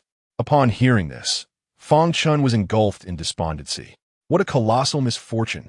It had taken considerable effort to exploit a glitch and discover a successor, only to find that they were a madman. Now he was embroiled in a situation that could lead to divine retribution. Was this not a punishment from the system? It was no wonder that the cultivation techniques of Li Fu could only be mastered by those with exceptional physiques, who among ordinary people could endure the severing of limbs and then face the wrath of thunder. At that moment, as Fang Chen wallowed in gloom, the system astonishingly offered words of comfort. Should the host be on the brink of facing the thunder tribulation, the system shall provide encouragement. You shall surely prevail. Chapter 38. Unable to escape upon hearing these words, Fang Chen was profoundly moved. What has caused the system to suddenly change its demeanor? Is it not typically eager for his demise? Fang Chen pondered. Thank you, but why this sudden act of consolation? The system responded. It is best for the host to perish at the hands of the fated child, as it contributes to their development. Fang Chen. Sweet heavens! Why are you silent, Gomlin? At that moment, Li Fu observed Fang Chen and oppose, as prolonged silence and frowned. Is it possible you're too overjoyed to share in the tribulations of the tribulation stage, rendering you speechless? Your experiences are still too limited. This is merely a trivial reward for cultivating the ancient divine body. In the future, you shall encounter even greater rewards. As my disciple, you must not be so narrow-minded. You must learn to embrace these opportunities. Do you understand? Fang Chen was utterly taken aback. Is the ancient divine body merely a matter of words? How can my master render me breathless merely through speech? Is this truly the value of the world's supreme body cultivation? Subsequently, Fang Chen managed a forced smile. Master. I'm very pleased. However, must I truly forfeit this opportunity? That cannot be. Li Fu waved his hand and reassured him. Even if you dissipate your powers, you cannot escape this heavenly tribulation. But fear not. If you survive the tribulation, it signifies your continued existence. Fang Chen was exasperated. If he survived, of course, he would be alive. What nonsense is this? Master, do you possess any methods to assist me in overcoming this heavenly tribulation? Fang Chen inquired hopefully. In an oppose, as all documented in the techniques. Just take a look, and you and oppose. LL understand. I need not elaborate further. Li Fu replied dismissively. Master, do you not have any unique secrets for overcoming the heavenly tribulation? What if I tragically perish amidst it? Fang Chen began to lament his misfortune. Yet in his heart, he felt despondent. Both the master and the system seemed deranged. As a transmigrator, he felt utterly exhausted. If only he could end it all and return. But Li Fu was unmoved, stating, if you die in the heavenly tribulation, it simply means you lack the fortune to continue cultivating the ancient divine body. It is merely a reflection of your fate. Fang Chen found himself again in despair, exclaiming, why must it always come back to this? Is every insurmountable challenge merely a sign of my lack of fortune? Forget it. Feeling utterly defeated, Fang Chen realized he could not rely on Li Fu. Very well, let us exchange communication jade slips. If there is anything I can assist you with, I will surely help. Perhaps Li Fu truly had a moment of conscience, as he voluntarily offered to swap communication slips with Fang Chen. This was akin to exchanging phone numbers. With the slips, they could communicate swiftly. Upon hearing this, Fang Chen nearly wept with joy, feeling deeply moved. This master of his, finally exhibiting reliability. Yet in the next moment, as he pulled out the communication jade slip, Fang Chen and oppose, expression froze. Here, take this, my communication jade slip, Li Fu said, handing over a stone. Staring blankly at the stone, Fang Chen remained silent for a long while before managing to utter, Master, this does not appear to be a communication jade slip. This is just a rock. There is not a hint of spiritual energy. Initially, Fang Chen thought perhaps he was lacking in knowledge. But after scrutinizing it for quite some time, he confirmed that it was indeed nothing more than an ordinary stone. How could this possibly be related to a communication jade slip? Take it. We are exchanging. Li Fu snatched the jade slip from Fang Chen and oppose, hand and stuffed the stone into Fang Chen and oppose, grasp before turning to leave, casually remarking, pass the heavenly tribulation well. If anything arises, just use this communication jade slip to contact me. Fang Chen stared at the stone, enveloped in a profound silence. After a long pause, he finally exclaimed, Damn! Upon returning to his residence, Fang Chen discarded the stone given by Li Fu. On his way back, he worried whether Li Fu had truly handed him something that appeared to be a stone but was, in fact, a jade slip, leading him to confirm it repeatedly, even infusing it with spiritual energy, yet ultimately failing to awaken it. It was evident that it was indeed a bona fide stone. Once back in the courtyard, he began to delve into the teachings on how to enhance the success rate of overcoming the heavenly tribulation within the legacy of the ancient divine body. Though Li Fu appeared to have lost his sanity, he was still quite lucid when composing the techniques. He explicitly outlined several points in the teachings. First, while the heavenly tribulation is fraught with peril, the greater the danger, the greater the opportunity. If Fang Chen successfully navigates this heavenly tribulation, he will be nourished by the tribulation and oppose, power. In due course, his physical body will truly meet the standards of the ancient divine body, laying a solid foundation for future ascension. Second, although each significant breakthrough in the ancient divine body requires facing a heavenly tribulation, the intensity of the tribulation will not be as formidable as that faced during the tribulation stage. Third, to enhance the success rate of overcoming the heavenly tribulation, aside from strengthening oneself, it is crucial to utilize external objects. However, these external objects do not refer to treasures or protective shields. Such items would become ineffective during the heavenly tribulation. The tribulation targets the cultivator alone, and any external force will be repelled by the power of heaven and earth. However, through the research and exploration of the initial tribulation cultivators, they discovered a loophole in the heavenly tribulation. They found that while the tribulation repels external objects, it does not reject those that have been refined into the body. In other words, if one refines heavenly materials and earthly treasures into their body before the heavenly tribulation, the tribulation will not expel them. Thus, the external objects referenced in Li Fu's teachings pertain to heavenly materials and earthly treasures that can be refined into the cultivator's body. Consequently, many cultivators will refine numerous heavenly materials and earthly treasures before attracting a heavenly tribulation. Once the tribulation arrives, the internal power can heal injuries and resist the tribulation. Within the teachings, Li Fu mentioned things such as pills, the 5 elements evil force, yin-yang evil force, the power of the great Tao, the primordial spirits and nascent souls of other cultivators, and even the physical bodies and souls of others can be offered as sacrifices for refinement, provided it does not endanger life. Upon reading further, Fang Chen couldn't end amp, oppose, help but break into a cold sweat, thinking, could it be that my mad master truly belongs to the demonic path? What kind of hellish options are these? Nevertheless, Fang Chen focused his attention on the 5 elements evil force. This was the only resource he possessed. Fire, evil king. In this world, the evil force represents the ultimate expression of power. Fire evil is so. Water evil and ice evil are the same.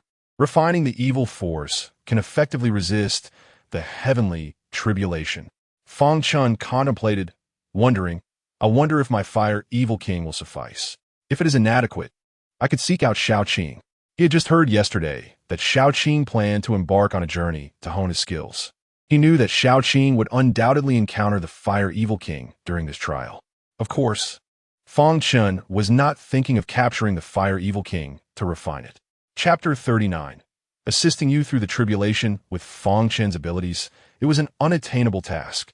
Even if the Fire Fiend King were not a child of destiny and could not be burned to death, relying solely on his own strength to refine the Fire Fiend King was but a fanciful dream.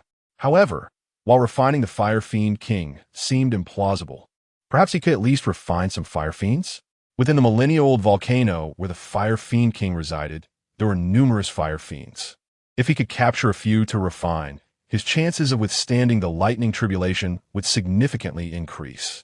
With this thought, Fang Chen resolved to venture to the millennia-old volcano where Shaoqing sought to capture the Fire Fiend King. Naturally, he could not accompany Shaoqing. It had been mentioned by the system that many powerful beings in the God transformation stage would come to compete for the Fire Fiend King. Staying with Shaoqing would undoubtedly bring endless troubles. He might encounter top-tier experts, and one misstep could lead to his demise. Therefore, he planned to set out alone, secretly capturing some Fire Fiends outside the millennia-old volcano. As for the exact volcano where Shaoqing found the Fire Fiend King, he was well aware, as there was only one millennia-old volcano in close proximity to the Danran sect. After calculating the time, Fang Chen figured he had successfully cultivated since the break of dawn that morning. This meant that, at the latest, the lightning tribulation would descend by the sunrise 3 days later. Time was of the essence. Fang Chen decided to depart the following day. Subsequently, he sought out Hua Qirong and directly exchanged the musical score gifted by the system for a pile of body-enhancing elixirs. This score was initially intended to help him gain favor with Jiangning, so he had never brought it out before. Now, to safeguard his precarious life on the cliff, he had no choice but to present his hidden treasures. Hua Qirong was naturally thrilled at the prospect and eagerly agreed, even encouraging Fang Chen to write more scores in the future. Fang Chen hurriedly denied the notion, claiming they were all composed by folk masters and had nothing to do with him. Hua Qirong merely smiled knowingly, neither confirming nor denying, insisting that Fang Chen continue to bring more scores in the future. After leaving Lingyun Peak, Fang Chen visited the market, hoping to strike gold and find some means to withstand the lightning tribulation. Unfortunately, after wandering through the market until nightfall, he had found nothing. During his stroll, Fang Chen also sent a communication message to the Fang family, knowing that their vast resources could offer him immense assistance. Sadly, it was as if he had thrown a stone into the ocean. The family had long disregarded him due to the numerous mistakes the original owner had made.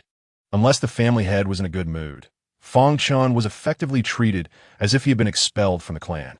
This was also the reason why the original owner had recklessly prepared for the devil and amp, oppose, pill. With the family ignoring him, he found himself with no other options. Fang Chen sighed deeply, cursing under his breath, realizing that it was too late to return home. The Fang family was quite distant from the Danran sect. If he were to make the journey, he would likely encounter the lightning tribulation on the way. As Fang Chen returned to his residence under the starlight, he began to pack his belongings. He did not wish to leave the Danran sect so soon. The trials of the world were perilous. He desired to linger within the Danran sect for an eternity. Alas, once he finished packing, Yixiong was excitedly howling. He was still unaware of Fang Chen's impending lightning tribulation. All he knew was that Fang Chen had suddenly declared his intention to venture out for training and wanted to bring him along, which thrilled him to no end. How long had he been confined within the Danran sect? How long had it been since he had seen the outside world? Fang Chen, where shall we go for this training? Shall we visit my hometown? Yixiong jumped around excitedly. Fang Chen paused, contemplating for a moment before inquiring, "How far is your hometown?" Upon hearing this, Yixiong was momentarily taken aback. He had not expected Fang Chen to genuinely consider it. He had merely been speaking whimsically. Then, Yixiong excitedly replied, "Not far. If we have a God transformation stage artifact, we can reach the teleportation array into the sacred tiger clan within a day." Fang Chen asked, "If I were to send you to your ninth prince brother, what reward could I receive?" Yixiong and Oppo's body stiffened, and he took several steps back, swiftly flying away. "Don and Oppos, go. I was serious," Fang Chen shouted after him. After Yixiong departed, Fang Chen suddenly received a signal summoning him. This signal came from the communication message he had sent earlier. Fang Chen and Oppos' heart raced with excitement. Could it be that his family was finally contacting him?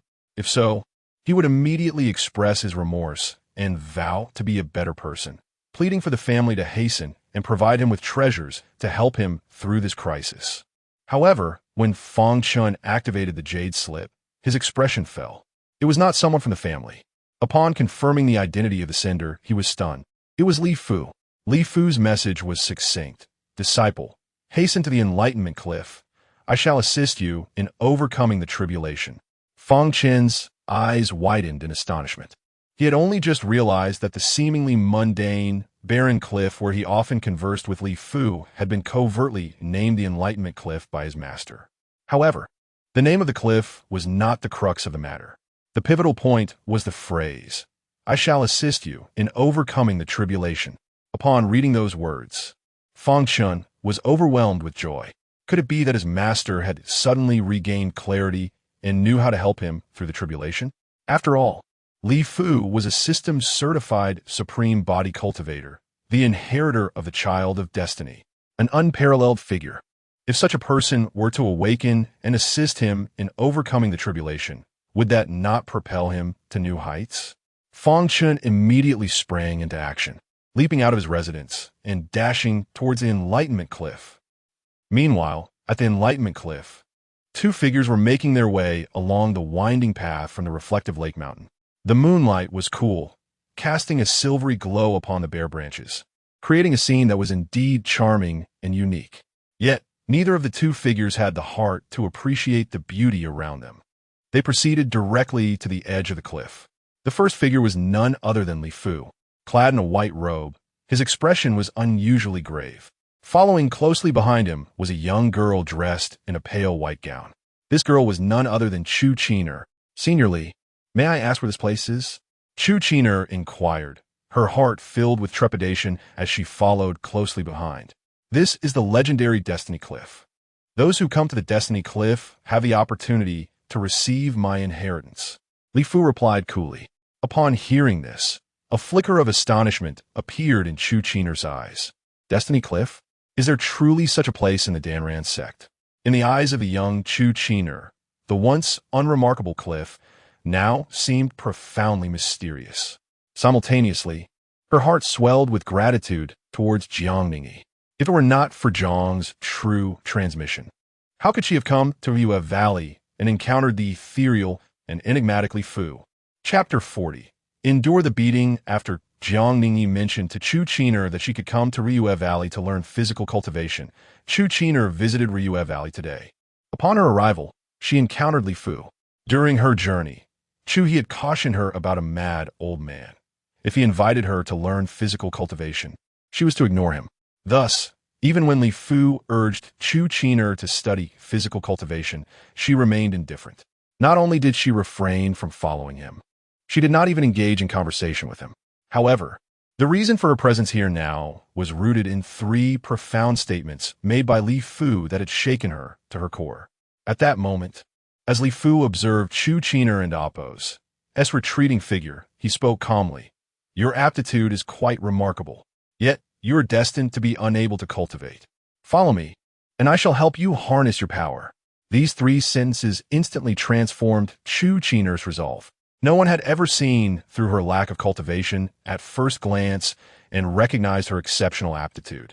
Never had anyone perceived that she was fundamentally incapable of cultivating. At that instant, Li Fu and Appo's image in her mind swiftly morphed from that of a mad old man to an enigmatic and profound figure. Even though she had known to disregard whatever Li Fu said, she found herself wavering in that moment. She approached him again, inquiring how he could discern such truths. Li Fu merely smiled mysteriously and told her to follow him, assuring her that all would be revealed in due time. Thus, Chu Qiner chose to follow him. Driven by the desire for an answer she had awaited for over a decade.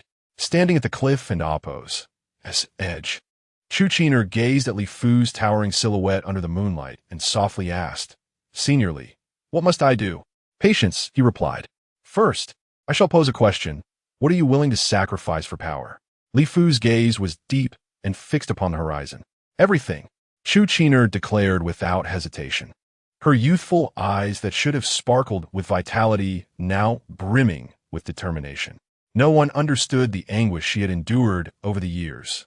Had she been a waste from the beginning, she might have resigned herself to being an ordinary person long ago.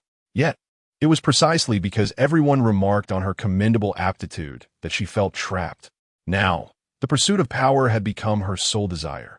She was prepared to endure any hardships, even risking her life, to achieve it. Very well, Li Fu continued. Let me ask you this. Are you capable of severing your limbs and being reborn? Chu Qiner, previously resolute, was taken aback. Why are you silent? Li Fu frowned. With a dazed expression, she stammered, Senior, I cannot. Severing limbs and being reborn? ISNT, that's something only peak cultivators can achieve? How could I possibly do that? Then, if you cannot, you are unworthy of my teachings, Li Fu stated matter-of-factly. However, since you have come and possess such a unique constitution, I can assist you in becoming a cultivator. Upon hearing this, Chu Qiner was overjoyed and instantly replied, Thank you, Senior.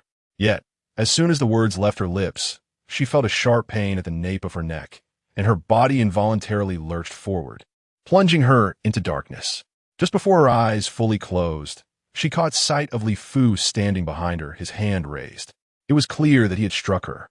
As her consciousness began to fade, she looked at Li Fu with a bewildered gaze, her mind racing with a singular thought. Why did he suddenly hit me? At that moment, Li Fu met her eyes and said, No need to express gratitude. I am helping you solely because you can assist my disciple. Who thanked you? Chu Qiner thought just before she succumbed to unconsciousness, and the world around her fell into complete darkness.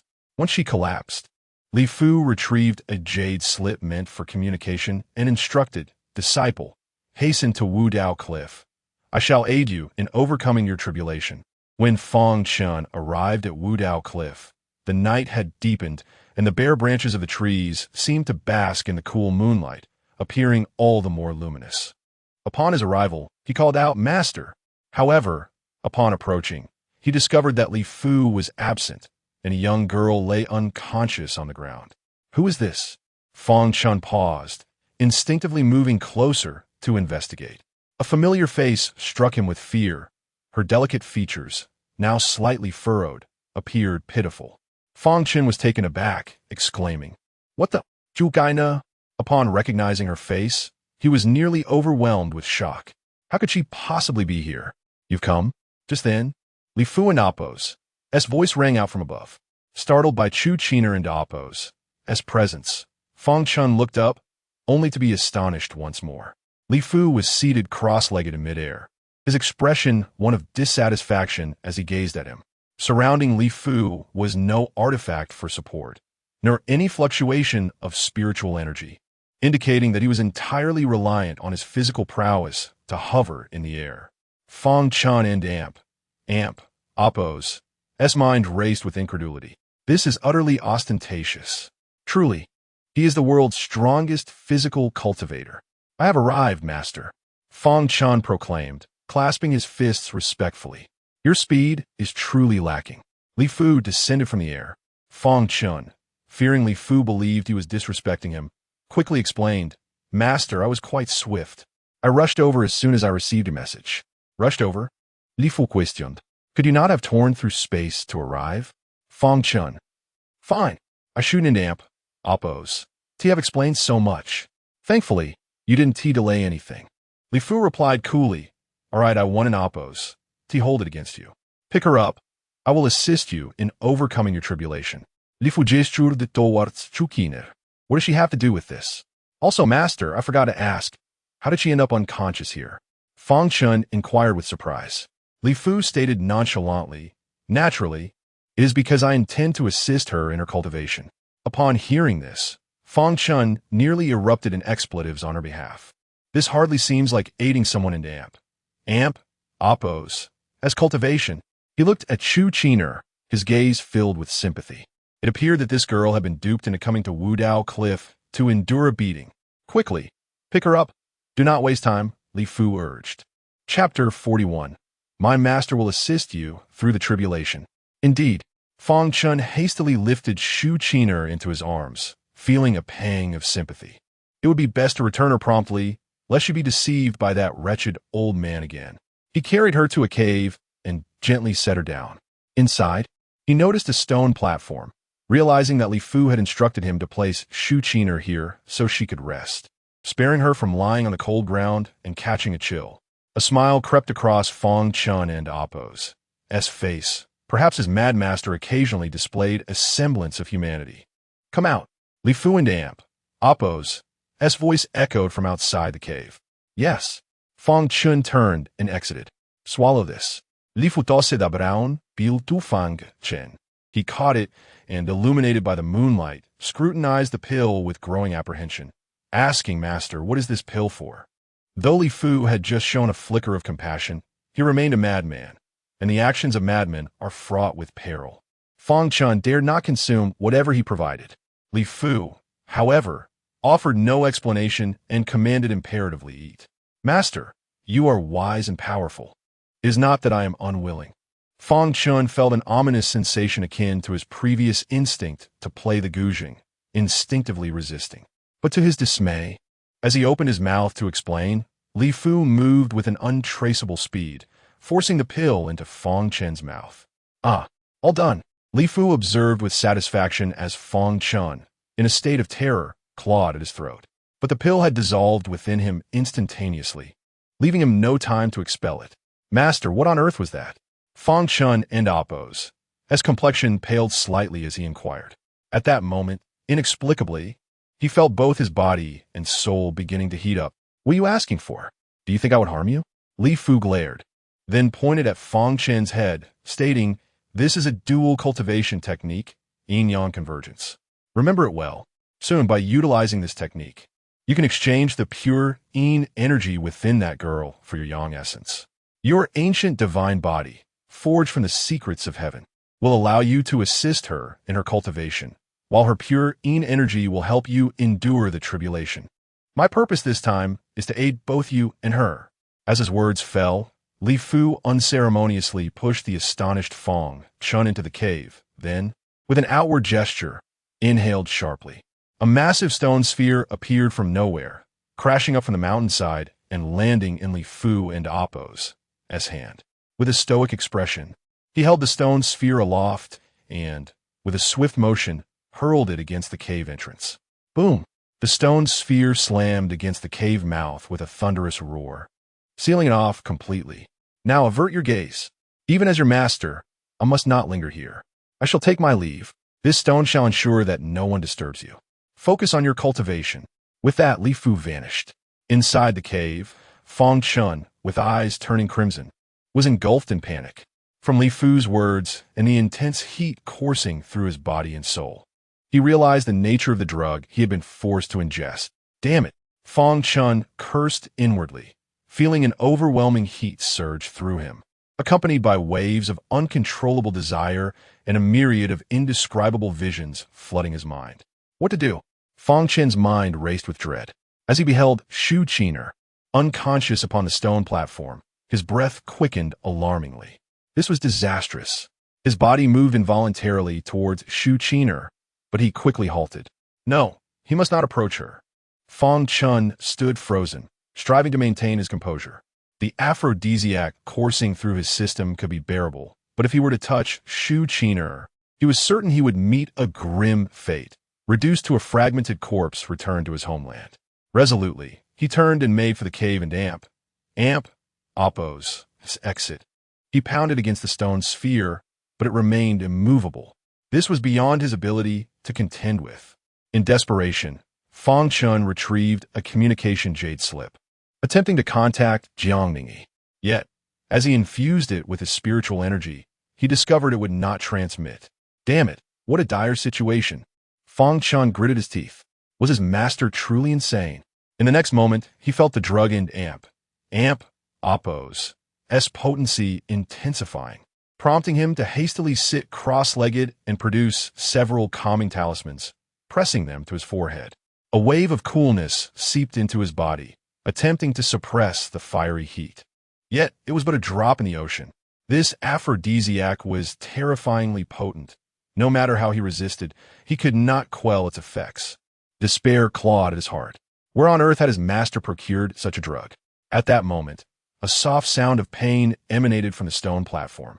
Shu Qiner stirred, her vision blurred and her mind blank. Gradually, she recalled being struck unconscious by Li Fu, just as she began to search for him. Questioning why he had attacked her, she turned to discover a man, flushed and drenched in sweat, sitting in a corner. That face! Fang Chen. Shu Qiner's eyes widened in alarm. What are you doing here? After leaving the Dan pharmacy, Shu Qiner, having learned of Fang Chen's deeds from Shu He, now faced him in a dark cave, with the entrance sealed and with a solitary male present, especially one who was Fang Chen.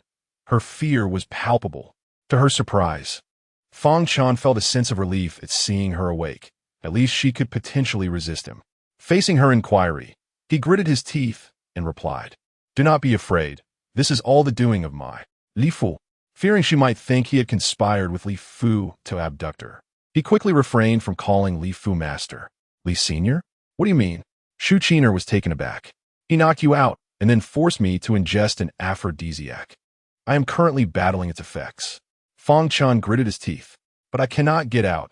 You must contact your grandfather and have him rescue us." Huh?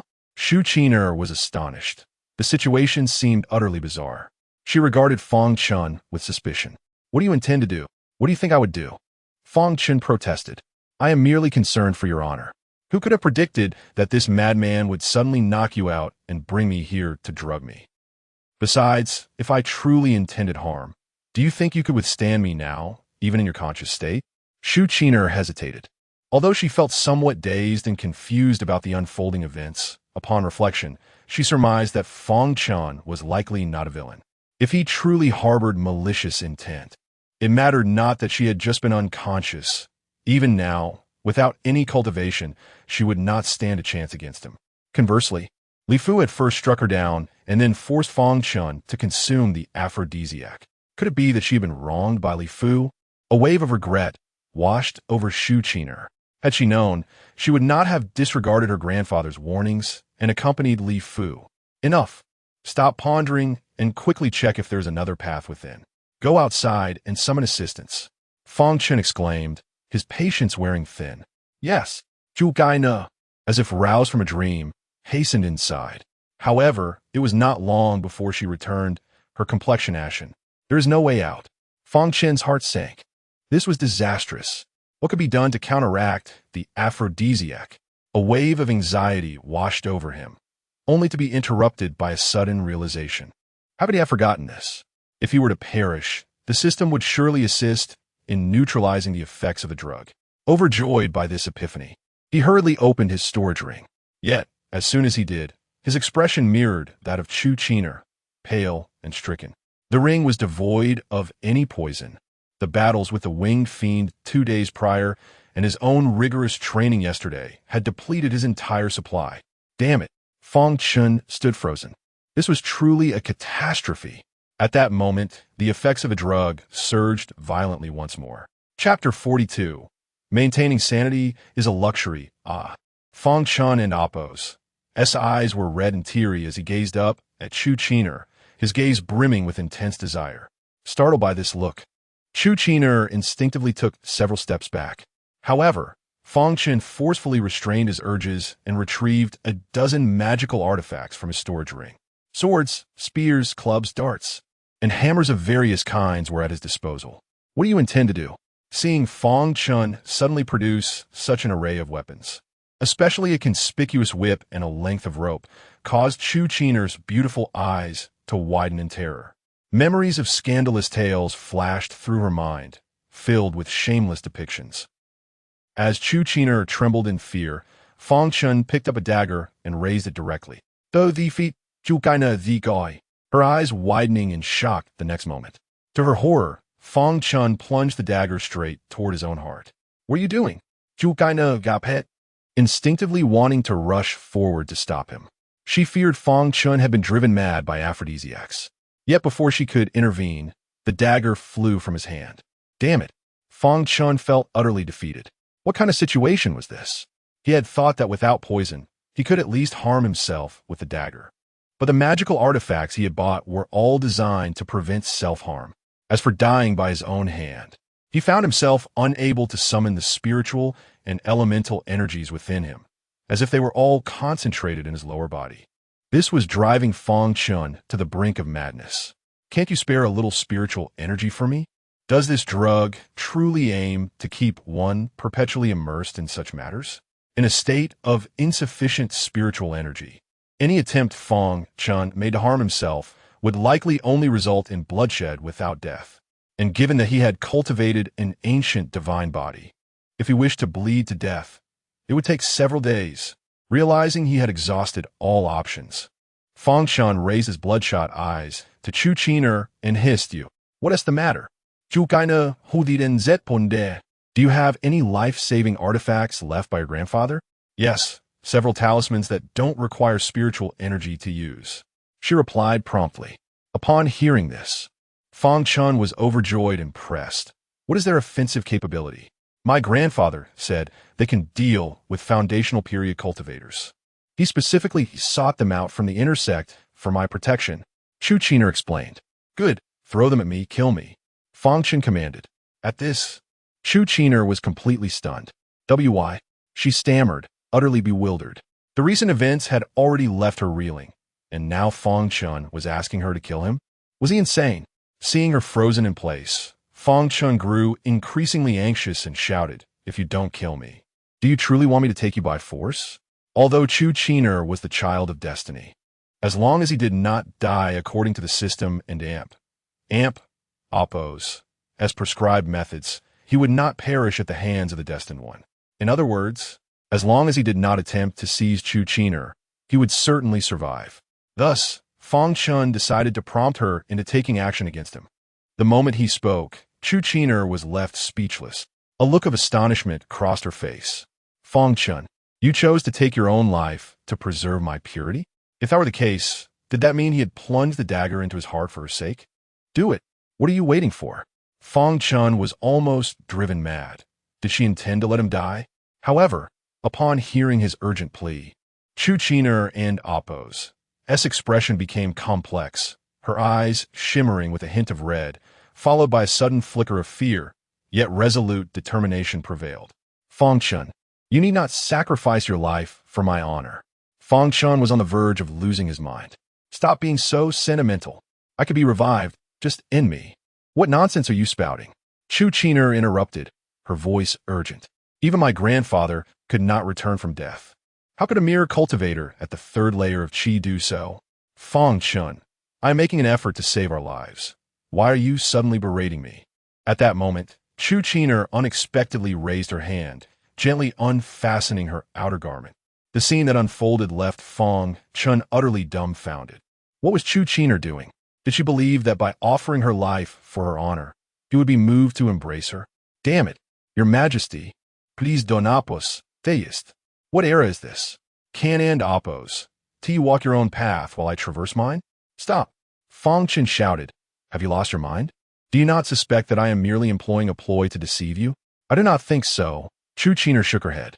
Having spent 18 years in a life of adversity, she was astute enough to discern that Fang Chen was genuinely not attempting to deceive her.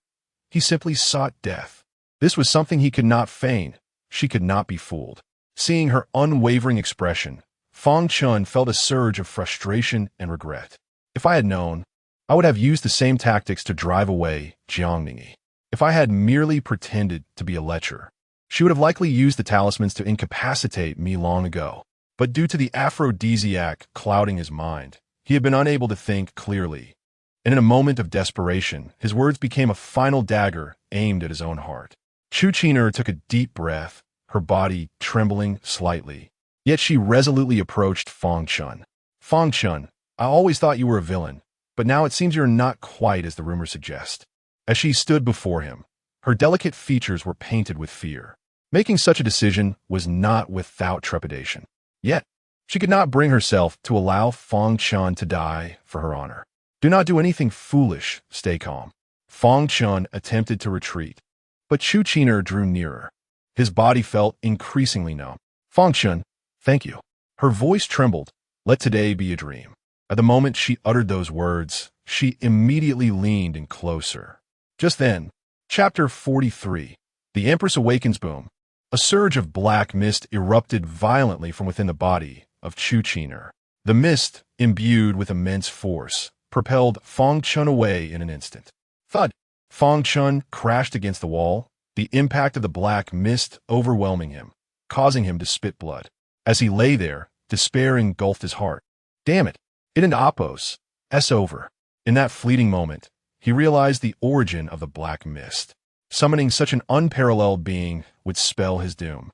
Meanwhile, Chu Qiner raised her hand, summoning a garment that immediately enveloped her form. She then turned her gaze toward Fang Chen, her expression initially frigid, but in the next moment, a flicker of confusion crossed her eyes, followed by a slight furrow of her brows. How could such a person exist? As Fang Chen had surmised, the most troubling situation had indeed arisen. Fallen Star had awakened. The restrictions of Fallen Star did not merely trigger upon the destruction of the primordial Yin. Awakening at such a moment would render her preparations for her pure Yin body futile. A rational person would never opt to trigger the restrictions at such a time, and as an unparalleled powerhouse, she would be foolish in the extreme to leave herself without contingencies. Thus, her awakening was assuredly timed for a moment when it was not too late. Now, the Empress of the Fallen Star, or rather, Chu Qiner, having accepted her memories and restored her complete self, found herself in a state of bewilderment.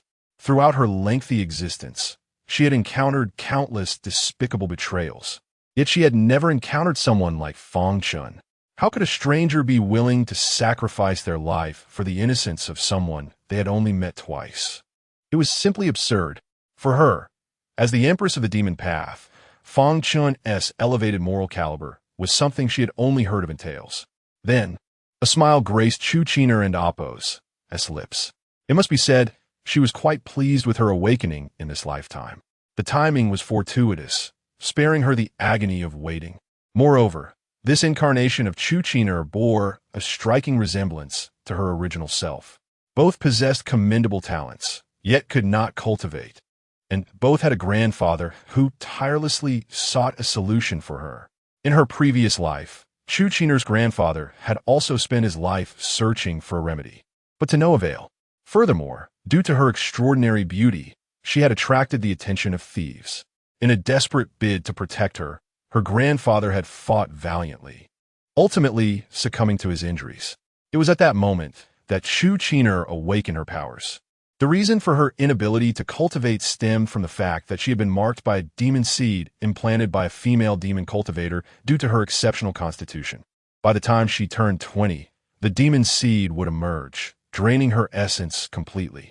However, the power of her hatred allowed her to break free from the demon seed and oppose as constraints, enabling her to absorb its strength, annihilate the thieves, and exact vengeance upon the female cultivator. In the end, she carved a bloody path to ascend as the empress of the demon path. Yet, during her tribulation, she discovered her fate was flawed, rendering her unable to withstand even a single lightning strike. Consequently, she sought to exchange 99 reincarnations for a pure body.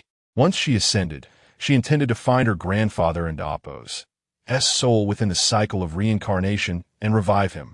However, as Chu Qiner recalled the visage of Chu He, which mirrored that of her grandfather, she suddenly felt a wave of disorientation. It seemed she no longer needed to seek him out. In that case, a smile crept across her lips, in this lifetime, for her grandfather's sake. Becoming a righteous cultivator in the Danran sect and achieving immortality might not be such a bad fate after all. 99 lifetimes, spanning several millennia, and the Danran sect was still thriving.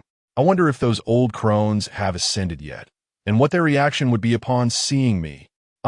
Just as Chu Qiner was lost in thought, the pain that Fang Chen had been desperately suppressing finally erupted into anguished cries. Upon hearing his voice, Chu Qiner's attention snapped back to him, a jolt of realization striking her. She had almost forgotten about him. Meanwhile, Fang Chen, upon meeting her gaze, felt utterly despondent. Goodness, what does this demoness intend to do? Surely, she wouldn't kill me, would she? No, wait. What if she thinks I've seen her body and decides to eliminate me? Regret flooded Fang Chen and Appo's heart. The impact of the black mist had injured him, while the potent aphrodisiac had pushed him to the brink, leading him to finally cry out. Yet his mind was consumed by a singular thought. How could he, a virgin for over 20 years, suddenly find himself unable to endure such pressure? As she regarded Fang Chen, Chu Qiner fell into contemplation. Though she was the ruthless empress of the demon path, known for her mercilessness and bloodshed, it did not mean she lacked discernment. She had never contemplated killing Fang Chen. She recognized that had she encountered him in her first life, she would undoubtedly have chosen to save him. Moreover, as Chu Qiner regained her memories, she increasingly perceived Fang Chen as an incomprehensible moral paragon. How could a foundational cultivator of the Tao be willing to sacrifice his own life for the sake of a mundane woman's honor? Was the moral caliber of the younger generation of the Danran sect truly so elevated? It felt both antiquated and benevolent. With a sigh, Chu Qiner was just about to approach Fang Chen to assess his condition and find a way to alleviate the effects of the aphrodisiac when she suddenly paused. Wait, in his eyes, she was merely a mortal. If she acted recklessly, would it arouse suspicion? She had only just prepared herself to accompany her grandfather and did not wish to leave the Danran sect under such circumstances. With this thought, Chu Qiner furrowed her brows. In that case, she would have to resort to deception. With her exceptional skill in lying, she should be able to deceive him. In the past, her fabrications had never been uncovered. Taking a deep breath, she stepped forward to Fang Chen, casually pressing her finger against his neck and declaring, Fang Chen, I just remembered that I have learned how to resolve the effects of the aphrodisiac. I can help you. You don't need to perish. Do you trust me? Fang Chen, do I trust you? Not a chance. Who can't see that you're lying?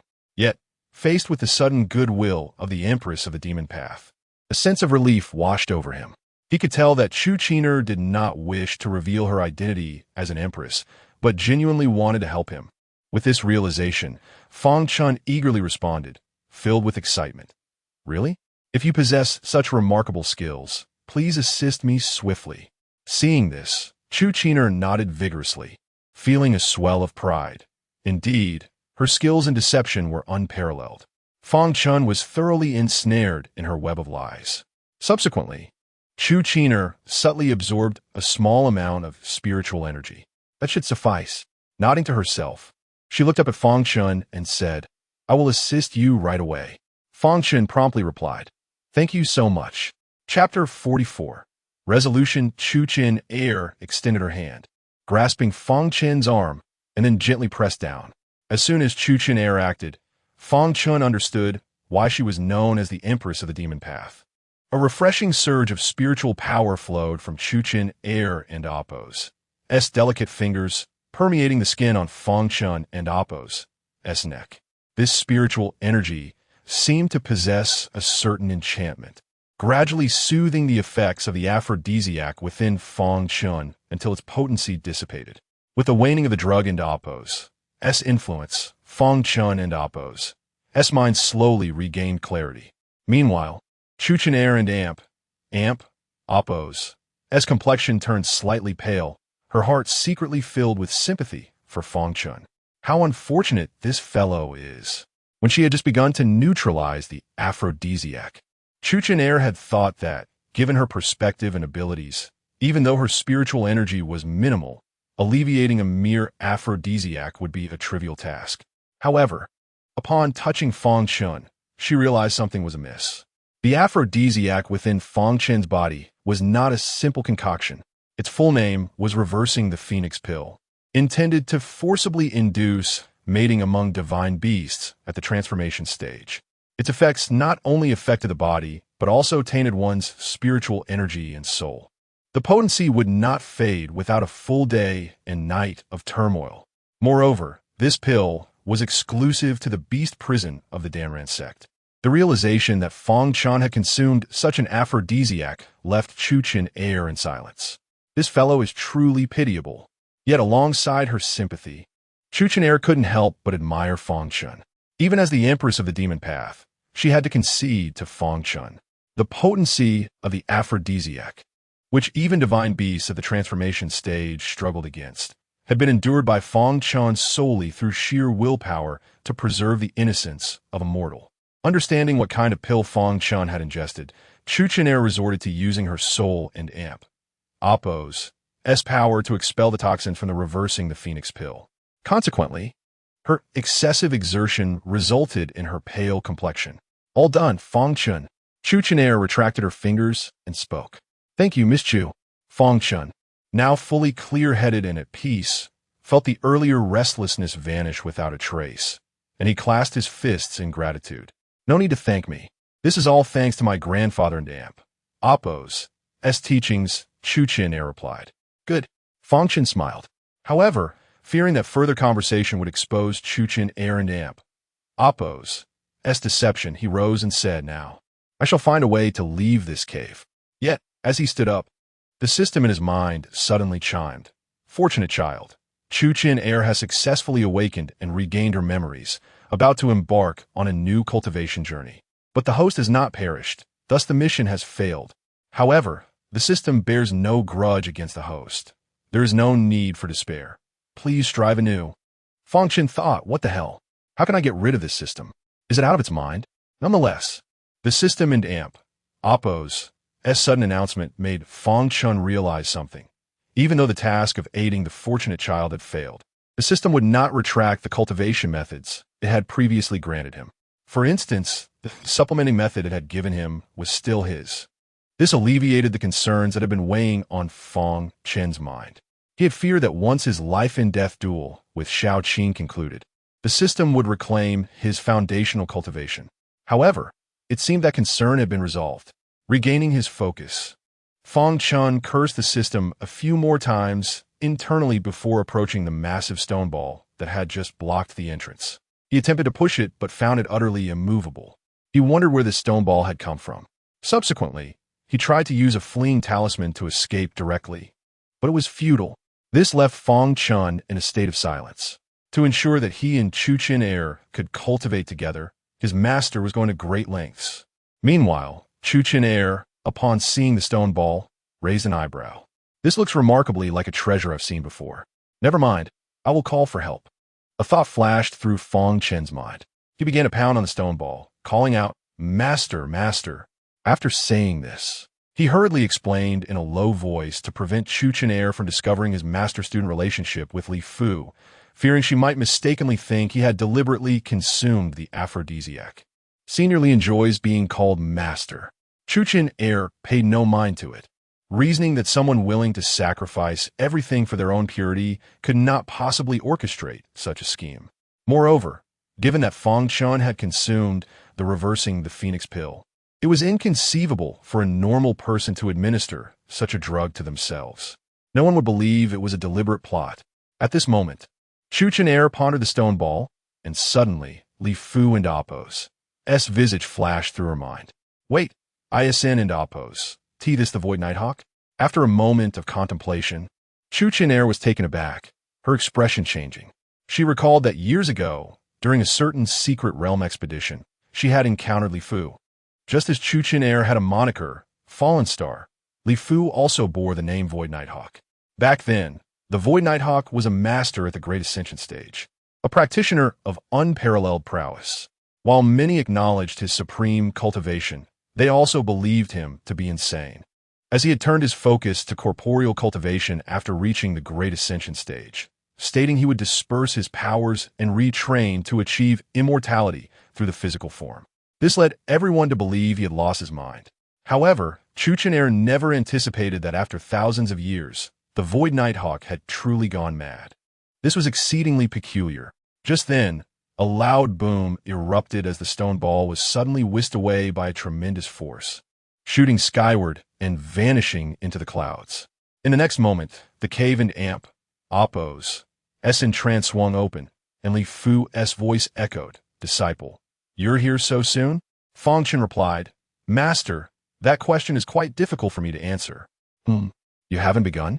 Upon entering the cave, Li Fu scanned the two neatly dressed individuals, his eyes narrowing. He could discern that Fang Chen bore no pure energy. "Master, I have a method to transcend the tribulation. Please refrain from using such harmful means on others." Fang Chen clasped his fists earnestly. "Harm others? When have I harmed her?" Li Fu replied nonchalantly. "This is, apart from cultivation, one of the most joyous activities in the world." Fang Chen was at a loss for words. Li Fu continued, "Moreover, this allows one to cultivate while the other transcends the lightning tribulation. How can that be considered harm? Besides, this girl has already stated that she is willing to pay any price for cultivation. I am not coercing her." Fang Chen thought, what a peculiar understanding. At this point, Chu Chen who had been observing for some time, had confirmed one fact. This Void Nighthawk, no, this Li Fu, was likely not malicious. He merely lacked common sense. With this in mind, Chu Chen clasped her fists and said, "Thank you for your good intentions, Senior, but I currently do not require a solution for my cultivation." Chapter 45. The reliable Li Fu, really? Li Fu inquired, arching on eyebrow at Chu Chen. "Indeed," Chu Chen affirmed with a nod. "Then you should cultivate my inherited techniques." Li Fu pressed further. "Senior, I lack the qualifications. I cannot achieve the rebirth of severed limbs." Tu kin Apos had applied, maintaining her composure. At her words, Li Fu displayed evident disdain. "Then you may leave. Do not return to Tianyun Cliff again." Chu Chen and Apos paused, a thought flickering in her mind. ISN and Apos, Tianming Cliff? Fang Chen also looked taken aback. Wazen and Amp, Apos, Wudao Cliff, and Shinquan Cliff? Very well. Senior, I shall take my leave. Chu Chen and Amp, Apos, clasped her hands in respect, then glanced at Fang Chen. "Fang Chen, I am departing now." "Thank you. No need for thanks." Fang Chen waved his hand dismissively. Soon after, Chu Chen hastily exited. As she finally vanished from sight, Fang Chen exhaled a sigh of relief. Although the system no longer assigned tasks involving Chu Chen, he felt increasingly wary about interacting with her. A resurrected empress of the demon path was akin to an uncontrollable bomb, capable of obliterating him at any moment. "And what do you plan to do about the tribulation?" Li Fu asked at that moment. Noticing Li Fu's unexpected concern, Fang Chen, adopting a mindset of inquiry, answered, "Master, I am still uncertain. Do you have any suggestions? How could I offer you advice?" Li Fu replied nonchalantly. Overcoming the thunder tribulation is exceedingly simple. Is there really a need for counsel? It is akin to asking me how to eat during a meal. Fang Chen felt like slapping himself for having opened his mouth. Li Fu's gaze was deep as he continued. All right, I shall take my leave. Once you have passed the tribulation, come find me. If you fail, it matters not. After your reincarnation, you may still seek me out. I will guide you on the path to corporeal immortality. Fang Chen could only suppress his urge to retort, bowing respectfully. Thank you, master. Do not mention it. Li Fu waved his hand dismissively. However, master, I have a request. I wonder if you could assist me with it. Fang Chen recalled something and said, Speak. Li Fu replied coolly. Since you have become my disciple, have I ever denied you a request? Fang Chen fell silent for 2 seconds at this remark. I fear that even if I manage to survive the tribulation, I will be left severely wounded and in a weakened state. I worry about being attacked in such a condition and hope that master could provide me protection. In truth, Fang Chen had never witnessed a thunder tribulation, but Li Fu's teachings explicitly advised finding a protector, as the tribulation would attract considerable danger. Thus, he wished for Li Fu's safeguarding. Not a problem. When you wish to face the tribulation, simply use the communication jade slip I provided, and I will appear by your side, no matter how far away. Li Fu replied calmly. Fang Chen had just been holding back until now, but he could no longer contain himself, despair and pain evident in his eyes. Dear Master Li Fu, could you please be more realistic? The stone you gave me could barely convey a message. Master, I accidentally misplaced your communication jade slip. Could you possibly provide me with another? Fang Chen asked cautiously. How could you misplace it? How careless! Li Fu exclaimed, then relented. Since you are my disciple, I shall not treat you harshly. Here, take this, but be sure to keep it safe. With that, Li Fu bent down and picked up a fist-sized stone from the ground, placing it in Fang Chen's palm. Are you truly not pretending anymore, master? Fang Chen exclaimed in disbelief. Take it and store it in your storage ring. Quickly, Li Fu insisted. Seeing Li Fu and Appo's serious expression, Fang Chen, on the verge of tears, pounded his chest, reminding himself to endure. Why are you hitting yourself? Li Fu frowned, then smirked coldly. Are you attempting self-harm to strengthen your body? Self-harm is the most inferior method of body cultivation. Destructive self-cultivation is the only true path to greatness. Fang Chen suppressed the urge to spit blood, waving his hand and forcing a smile. Master, I am not trying to harm myself. I merely felt a cough coming on. By the way, I have another question. Speak. Li Fu urged. What if I lack spiritual energy and cannot use the communication jade slip to call you? Is there another way to summon you for help? Fang Chen inquired. How could you lack spiritual energy? Li Fu frowned. Master, you need not concern yourself with that. I simply wish to know, as you are all-powerful, surely you have a way for me to contact you when I lack spiritual energy? Fang Chen replied. Li Fu nodded slightly. Since I am indeed all-powerful, I naturally have a method. What is it? Fang Chen asked, intrigued. Simply invoke my true name, no matter how distant. As long as you remain within this realm, I will find you, Li Fu stated matter-of-factly. Really? Fang Chen was astonished. What kind of power was this? Just by calling his true name, one could summon him? I have glimpsed the secrets of the heavens and brushed against the status of the immortal. My might is beyond your imagination, Li Fu said coolly. Thank you, master. Fang Chen immediately bowed deeply. Very well, since there is nothing else, I shall take my leave. Li Fu bid farewell to Fang Chen and turned to depart. As he watched Li Fu ascend into the void, gradually disappearing from view, Fang Chen remained silent for a moment. Though he initially intended to return home, he hesitated, ultimately deciding to stay put. This is too unreliable. What if this is a deception? He pondered. To be prudent, he resolved to call out softly, Li Fu. At that instant, a voice echoed from behind Fang Chen in the stillness of Wudao Cliff. What is it?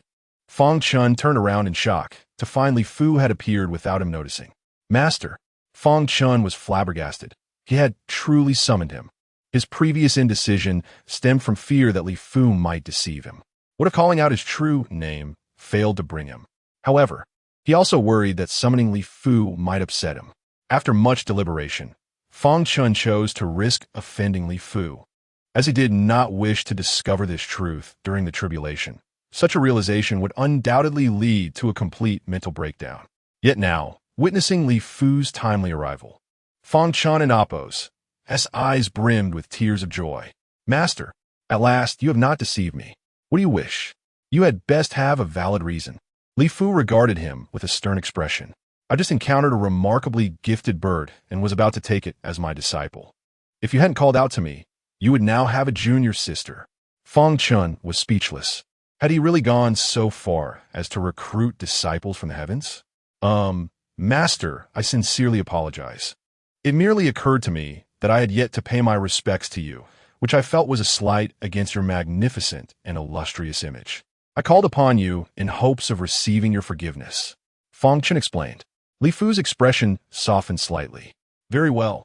I shall forgive you this time. Now, return on your own. Do not call for me again unless necessary. Fang Chen bowed deeply. Understood. In the next moment, Li Fu soared into the sky, pursuing a flock of swallows. Will you learn my teachings? The swallows immediately scattered in fear. Shortly thereafter, Fang Chen heard Li Fu and Apos' cold snort echoing from afar. Chapter 46. City of Flames. After departing from the Cliff of Enlightenment, Fang Chen returned to the misty lake mountain. Following a night of rest, the sky began to glow with a faint pearly white light, which swiftly expanded into a magnificent expanse of golden clouds. Let's go. Fang Chen gently tapped the head of the winged fiend, signaling it to shrink in size. With the protection of Li Fu's guardian, the Danran Ling, and a Xuanwu shield, along with the safeguarding of the Qi Zun ring and the assurance that no son of fate could harm him, Fang Chen felt invincible. His descent into the world was fortified by multiple layers of security. His only adversary now was the impending lightning tribulation. Upon descending from a misty lake mountain, Fang Chen traversed the shimmering waters of Misty Lake, arriving before a colossal rock face. The rock, towering about 3 zhang, bore the elegant characters Danran sect, inscribed by an unknown hand, exuding an air of ethereal grace that enveloped all who beheld it. This was the entrance to the Danran sect. In front of the sect and Apos' gate stood 16 massive bronze statues, strategically placed at various positions below the rock. Each statue depicted a uniformed soldier clad in armor. Fang Chen had heard that these were celestial soldiers. When faced with external threats, activating even one could unleash formidable defensive power. As Fang Chen passed the bronze statues and the gate, he encountered 2 disciples guarding the entrance. The disciples at the Danran sect did not need to be exceptionally strong. After all, no mere disciple could withstand a disturbance caused by outsiders. However, they were required to meet one essential criterion. They had to be handsome. The 2 disciples, clad in matching blue robes, were tall and strikingly handsome, their auras indicating they were at the 4th or 5th level of Qi refinement. Observing them, Fang Chen could not help but sigh inwardly, acknowledging the prestige of such a renowned sect. It was remarkable that even the most ordinary disciples possessed a level of attractiveness that surpassed his own by several degrees. Nevertheless, after a moment of admiration, he felt a twinge of regret.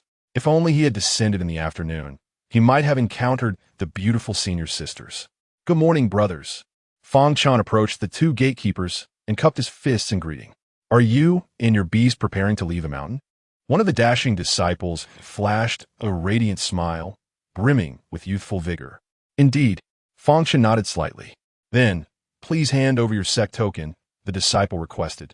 Fang Chen complied, and after a moment of inspection, the disciple stated, as you bear a life and death contract, remember to return within the stipulated time. Understood, Fang Chen affirmed. He had already grasped this matter upon his earlier escape from the Danran sect. With that, Fang Chen set off, accompanied by the now cat-sized winged fiend nestled on his shoulder. Upon exiting the Danran sect, Fang Chen retrieved a flying vessel from his storage ring.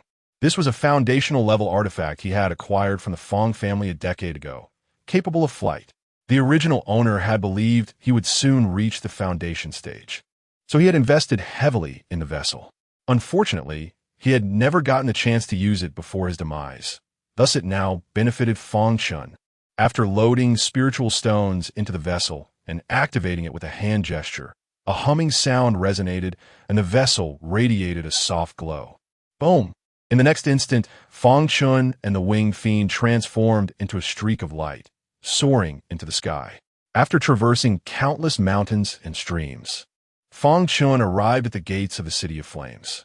The City of Flames is the closest city to the eternal volcano, thriving on the fire attribute materials produced by it. However, due to the harsh environment surrounding the volcano, it is not a place where mortals can survive. Thus, within the confines of the City of Flames, there are no ordinary people. At the very least, its inhabitants are cultivators at the chi refinement stage. If a mortal were to lose their way or inadvertently arrive here, the city guards would promptly escort them out.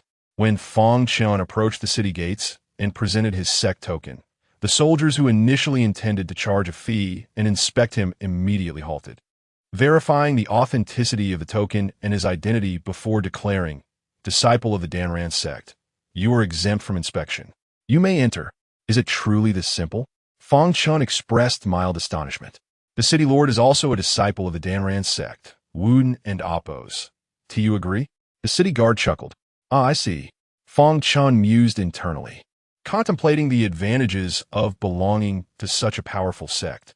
Fang Chen, let us go eat. I am famished, the winged fiend said, perched on Fang Chen and Oppos' shoulder. Wait. Do not rush. Fang Chen waved his hand. Dining was of little urgency. His immediate priority was to gather the intelligence he sought. Besides, he was not even hungry. Once inside the City of Flames, Fang Chen found an isolated corner and discreetly used a magical artifact to alter his appearance. Since this was the territory of the Danran sect, it was quite possible that someone might recognize him. He needed to disguise himself, not wishing to be identified, especially by those he had once humiliated. Such encounters could lead to complications. This was not the sect. Confrontations were commonplace, and assassinations were even more routine. If someone sought revenge, they could act at any moment. After altering his appearance, Fang Chen spent considerable time gathering information about the fire calamity associated with the eternal volcano. Eventually, feeling hunger pangs, he sought a tavern to rest and dine, while also organizing his intelligence. Roar, roar, crash, crash. As the winged fiend devoured its meal, Fang Chen pondered over the information he had just gleaned from the jade slip, contemplating the eternal volcano, which was divided into 3 zones.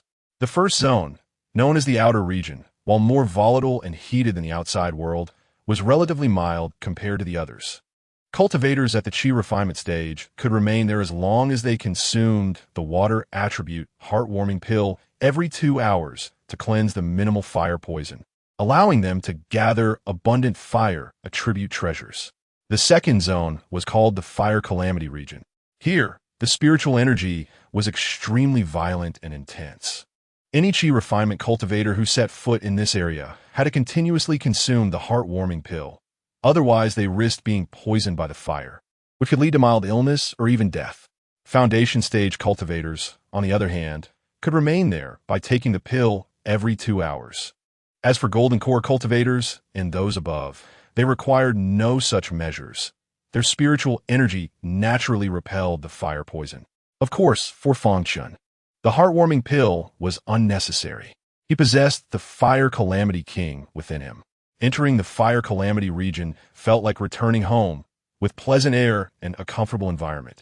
This was also Fang Chen's ultimate destination. He intended to harvest the Fire Calamity. The third zone was known as the Fire Heart region. However, recent rumors in the City of Flames indicated that the Fire Heart region had been sealed by a powerful figure for reasons unknown. Ordinary cultivators could not enter at all. As Fang Chen pondered this news, he absent-mindedly stroked his chin. Had the Fire Calamity King emerged? Chapter 47. Supplementary supplies. The heart of the eternal volcano, known as the Fire Core Zone, is the most perilous area, even in the absence of the Fire Lord. The flames within are fierce enough to deter ordinary cultivators from stepping foot inside. Presently, the area is sealed, undoubtedly due to the emergence of the Fire Lord. While others may still be in a state of confusion, Fang Chen is acutely aware of the situation. If his predictions are accurate, several advanced cultivators should be congregating in the Fire Core Zone at this very moment. Once Xiao Qing arrives, the Fire Lord will surely find itself in a state of utter weakness, forced to flee. Fang Chen murmurs to himself.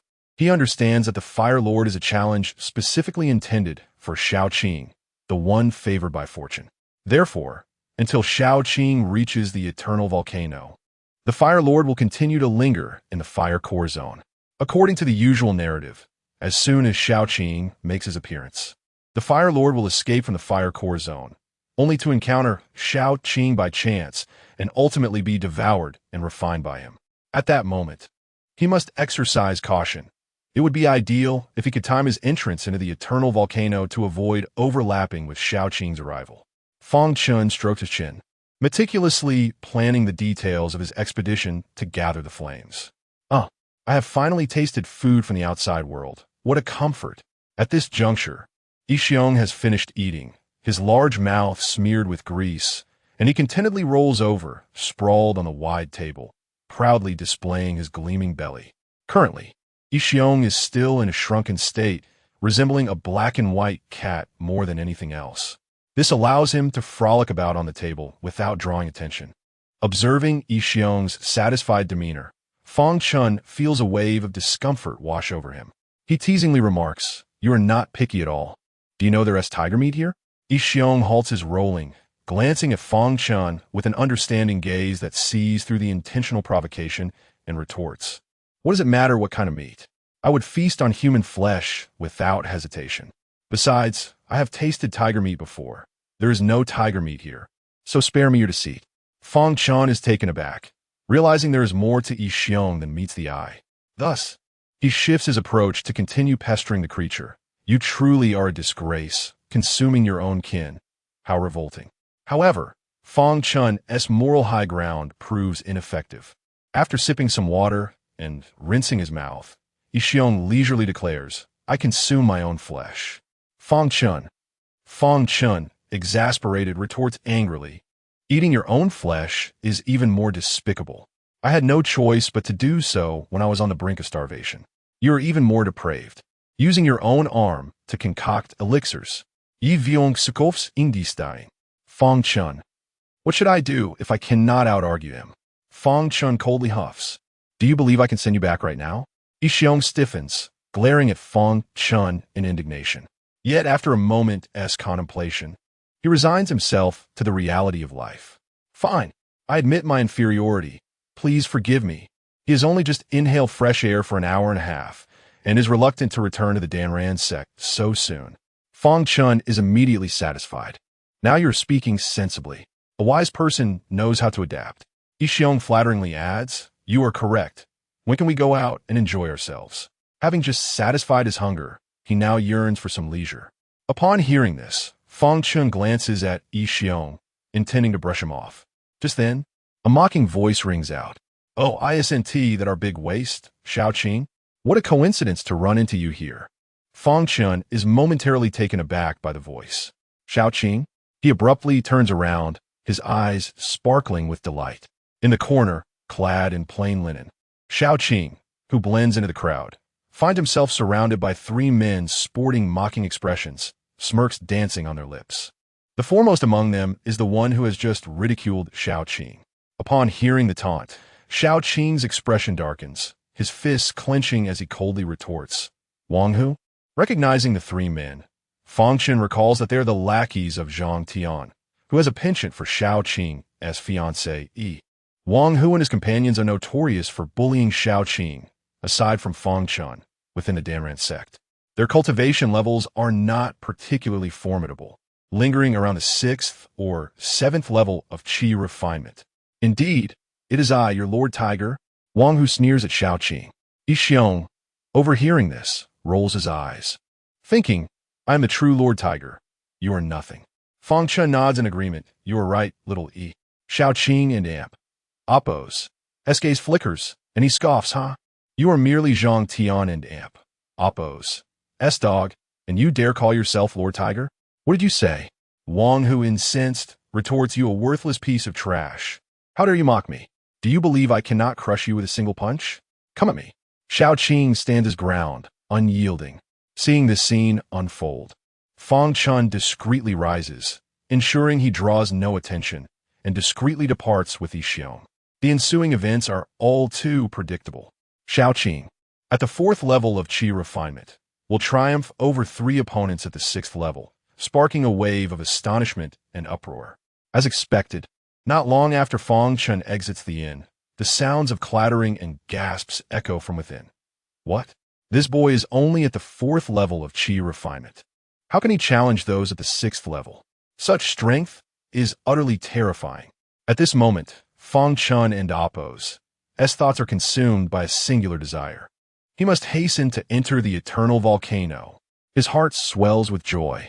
He has just observed Shaoqing in a somewhat disheveled state, clearly having just arrived in Yin Guang City from the Danran sect.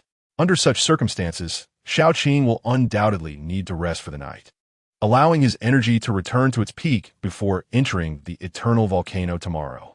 During this interval, Fang Chen can swiftly delve into the fire core zone to gather flames, ensuring he is not caught in the impending clash of titans. However, upon leaving the inn, Yixiong insists on playing. Fang Chen reluctantly allows Yixiong half an hour of freedom, agreeing to meet at the city gate afterwards and sternly warning Yixiong that if he were to be captured, he would not come to his rescue. Yet, as he watches Yixiong disappear into the distance, Fang Chen contemplates Yixiong and Appo's strength surpasses his own. If something were to happen, he wouldn't be able to save him anyway. Subsequently, Fang Chen enters a shop named Pharmaceutical King Pavilion. Greetings, esteemed cultivator. A young attendant in simple attire approaches. Recognizing the familiar garb, Fang Chen muses, "Is this not the uniform of the Danran apothecary?" Elder Hua has merely rebranded the apothecary to continue profiting in Yin Guang City.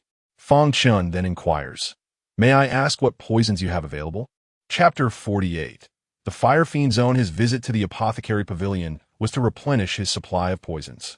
It dawned on Fang Chen that he had exhausted his stock during his entanglement with Chu Qiner in the cave yesterday, a weapon of life and death. He deemed it prudent to keep a reserve of poison. There were various types, some for acute onset, others for chronic afflictions, some inducing ailments that mimic disease, and others that drive the mind to madness, leading to a swift demise. "What kind do you require, esteemed immortal?" inquired the humble attendant. "Where are the affordable options? And what are the more extravagant ones?" Fang Chen asked. The more discreet the method of poisoning, the more costly it was. Ironically, the most potent poisons were often the most conspicuous in odor and color, thus rendering them cheaper. The attendant candidly explained, "Those highly toxic poisons are our store and Appo's unsold inventory. Who would choose to purchase such blatant items for assassination?" Upon hearing this, Fang Chen was elated. "Then give me all those conspicuous poisons. As long as they can deal with cultivators at the foundation establishment stage and above, I shall take them." The attendant was taken aback, excitement bubbling within him. He had not anticipated Fang Chen would request all of their unsaleable products. However, just as the attendant was about to depart, a note of caution crossed his mind. "But, esteemed immortal, we at the Apothecary Pavilion pride ourselves on honesty, so I must advise you. These poisons are not very effective for harm. I fear that even dogs would refuse them." Fang Chen responded with a smile. "Understood." The attendant, unnerved by Fang Chen and Appo's sudden grin, awkwardly chuckled and hurried off to fetch the poisons. Moments later, Fang Chen departed with the unpalatable poisons in hand. At the city gates of Flame Light City, Fang Chen successfully met with Yixiong. The latter spoke of seeking enjoyment. It had merely basked in the sun on a rooftop for half an hour. Fang Chen mocked him for not finding 2 small female cats. Yixiong, unfazed, replied, "To bask in a few rays of sunlight is to truly savor freedom. Compared to desire, I cherish the essence of liberty far more. You are enslaved by your cravings and fail to appreciate the joy of unrestrained existence. You do not comprehend my realm, Fang Chen." Fang Chen retorted coldly, "Do you wish to return to the Danran sect?" The black and white demon tiger immediately bowed its head subserviently. "I was wrong. I did chase after 2 small female cats, but they were the spirit pets of a golden core cultivator, and I dare not approach. After that, I encountered no other cats." Fang Chen snorted in disdain. Trash. The stillness of the earth was occasionally disrupted by surges of flames, with the intense heat distorting the air, and the writhing fire serpents turning the landscape of vivid crimson. If one were to gaze down from the heavens, they would see that the cracked earth was riddled with enormous craters. Within these pits, a charred yellow wasteland occasionally witnessed the flow of crimson magma. At the center, within a vast volcanic crater, stood 8 cultivators suspended in the void. Among them were 5 men and 3 women, each clad in distinct robes of varying shapes and sizes.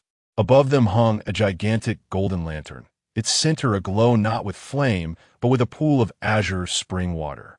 The spring shimmered with a radiant light, releasing cool breezes that cascaded downwards. Upon touching the ground, one could hear the sound of the intensely heated flames within the volcano being extinguished, followed by rising white mist. When will the fire fiend emerge? It has been several days since we began refining it, remarked an elder with piercing eyes and violet hair.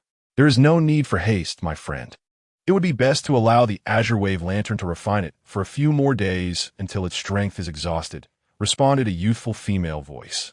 All eyes turned towards a childlike female cultivator, clad in a blue robe, with hair styled into playful tufts. Her gaze was clear, and her appearance and demeanor suggested she was no older than 7 or 8, exuding an aura that was utterly unremarkable. If seen elsewhere, one would merely regard her as a child uninitiated in the ways of the immortal realm. Yet, the onlookers regarded her with apprehension. Unravel, the most formidable cultivator present at the god transformation stage, was the reason they dared to confront the fire fiend. Friendin, your words are misguided, the violet-haired elder replied, lowering his eyelids. Should the fire fiend be rendered entirely powerless, its utility upon capture may be significantly diminished. Enough. You Hailong, stop your incessant prattling. If you truly wish to force it to reveal itself, you may as well go down yourself, exclaimed a jolly, plump cultivator, rolling his eyes. You are merely afraid of being killed in retaliation and wish to use us as your vanguard. We are not so easily fooled, and I am already annoyed by your blather. Zhanyu, you fat buffoon, what did you just say? Yu Hailong's violet hair bristled with rage. Enough, and Rao interjected. Cease your bickering and maintain the operation of the azure wave lantern. If the fire fiend escapes, I shall deal with both of you myself. Her voice was clear and innocent, yet the weight of her words sent chills down Zhanyu and Yu Hailong's spines. Once I have refined the fire fiend, I shall reward you. For now, be silent and abandon any schemes, do you understand? And Rao stated calmly. Understood. Zhanyu and Yu Hailong, along with the others, displayed reluctant expressions. Meanwhile, below in the magma, a colossal maggot composed entirely of white flames glared at the cultivators with a grim countenance. It had awakened its intelligence years ago, having undergone arduous training and devoured countless of its kin, finally achieving the status of fire fiend. However, just after its birth, these individuals had appeared, intent on refining it. Initially, it had managed to suppress them with its cultivation, but they came prepared, especially that child whose treasures were its nemesis. After several days of fierce battle, it had no choice but to retreat deeper into the volcano, desperately resisting. Yet, it now found itself at the end of its strength. If it could not devise a means of escape, death was merely a matter of time. Just then, it suddenly turned its head sharply, fixating on a certain direction, its eyes alight with excitement. A sin of kin, if I can consume it, I shall devour all these god transformation cultivators. At that moment, Fang Chen was in the fire fiend zone, joyfully humming to himself. I'm a little girl gathering mushrooms. Oh dear, one flower and another. As he gestured with his hands, he fervently absorbed the fire fiends, one after another. This was the inherent suppressive power of the Fire Fiend King. With the Fire Fiend King present, these fiends were nothing more than an all-you-can-eat buffet for him. After absorbing a fire fiend, Fang Chen settled into a cross-legged position, swiftly refining it. However, these fire fiends offered him no real benefit to his cultivation. They merely enhanced his fire fiend power. This left Fang Chen feeling quite disgruntled. His spiritual root aptitude was truly abysmal. He mused to himself, once my dantian is filled, I shall prepare to face the tribulation.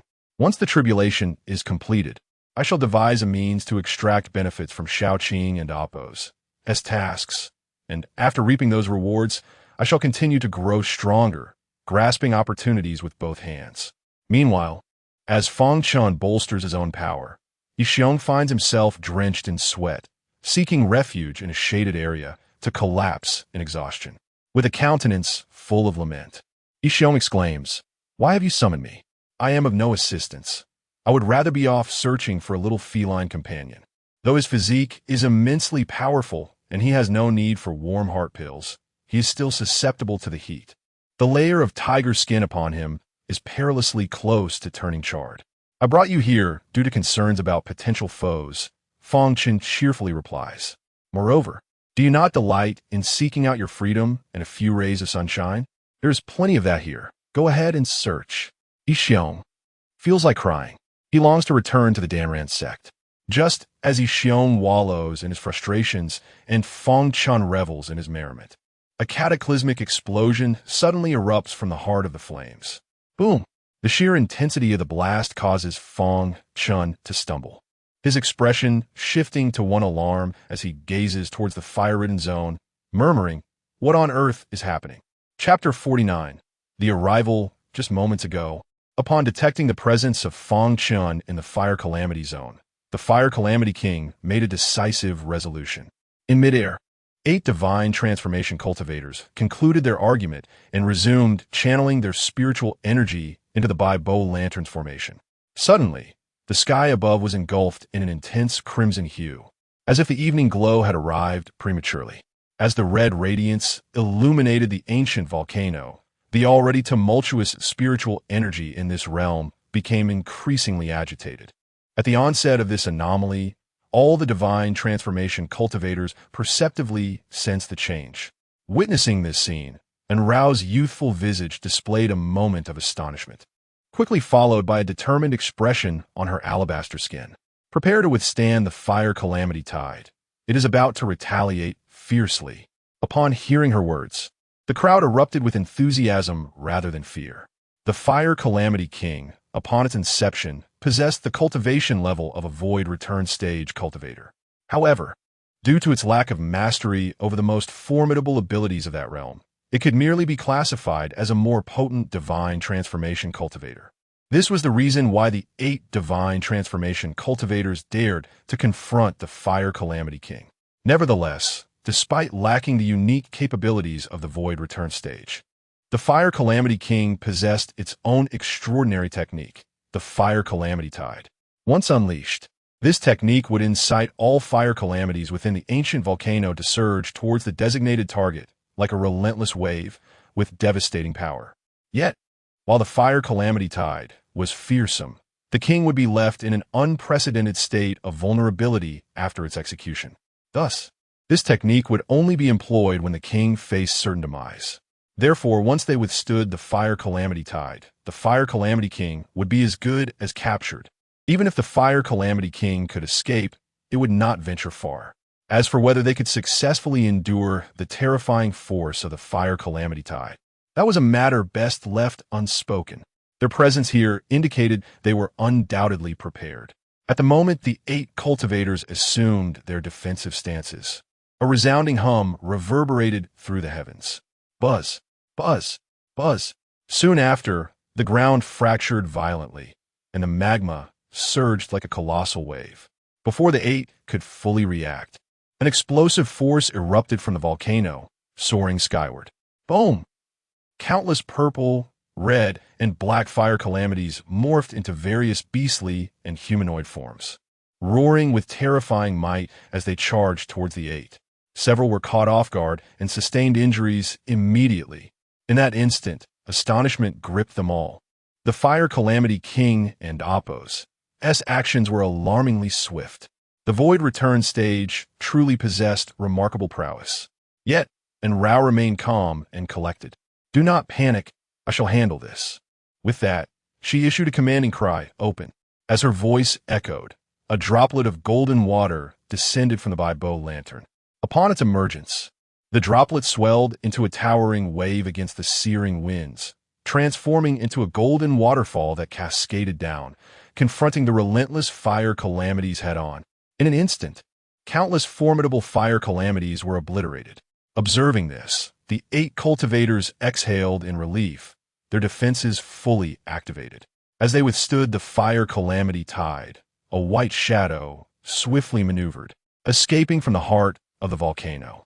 "And Dao friend, it has fled," exclaimed a white-robed female cultivator, desperately resisting the scorching heat brought by the fire calamities while gazing at Enrao. Everyone understood that this white shadow was the fire calamity king seeking an opportunity to flee. Unfazed, Enrao reassured them with a serene voice, "Do not worry. It cannot escape far. It is merely a captured prize." In the fire calamity zone, Fang Chen listened to the earth-shattering explosion ahead and looked down, startled. He noticed countless fire calamities frantically burrowing towards the heart of the volcano. Realizing the implications, an ominous premonition surged within him. Instantly, he turned and yelled at Yixiong, "Run! We must retreat immediately." Recognizing the gravity of the situation, Yixiong transformed into his true form, a massive black and white tiger, thundering to Fang Chen's side. With a piercing gaze, he commanded, "Climb aboard." His short-range speed surpassed that of Fang Chen and the vessel he held. Fang Chen leaped onto the tiger and amp, Oppos, S back, and together they dashed away. As they fled, questions swirled in Fang Chen and Oppos' mind. He understood the fire calamity king and its tide well. The sudden concentration of calamities towards the heart signified the king and Oppos' activation of the tide. This move indicated a decisive battle was imminent. However, he pondered why the others had begun their final confrontation without Shaoqin present. If the child of fortune was absent, who would reap the benefits? As Fang Chen mulled over these thoughts, Yixiong swiftly exited the fire calamity zone. A wave of relief washed over Fang Chen.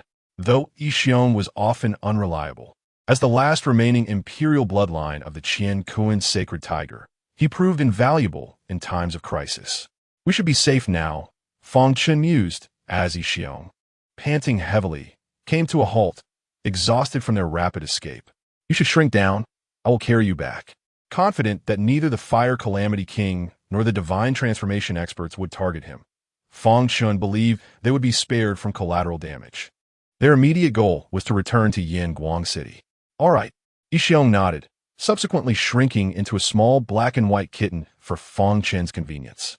At that moment, Yixiong noticed a sudden spike in the surrounding temperature and felt an inexplicable heavy pressure enveloping him. Stunned, the small Yixiong exclaimed, "What is happening? Why do I feel so weighed down?" He glanced up to ask Fang Chen if he felt the same, only to find Fang Chen and Amp, Oppos' face gradually reddening. "What is wrong with you?" Yixiong was taken aback by the sight of Fang Chen's flushed face, resembling someone boiled alive. In the next moment, a terrifying event unfolded. Countless white fire calamities erupted from Fang Chen and Amp, Oppos' orifices, and his life force began to dissipate at a visibly alarming rate. Seeing this, Yixiong screamed in terror. Fang Chen, Chapter 50. The incineration of the Fire King. The sudden disappearance of Fang Chen's life force sent a chill of terror through Yixiong. Particularly alarming was the formidable aura exuded by the Fire King, which emanated from Fang Chen's mouth and nostrils, rendering Yixiong trembling and desolate. He understood that Fang Chen had perished. Consequently, he too was doomed. In his final moments, Yixiong murmured to himself, wondering how the Fire King within Fang Chen could possess an aura as potent as that of the elder from his clan who had reached the void return stage. In a flash, understanding dawned upon him. It was no wonder that Fang Chen had fled without uttering a word, as he had keenly sensed the imminent threat posed by such an overpowering Fire King.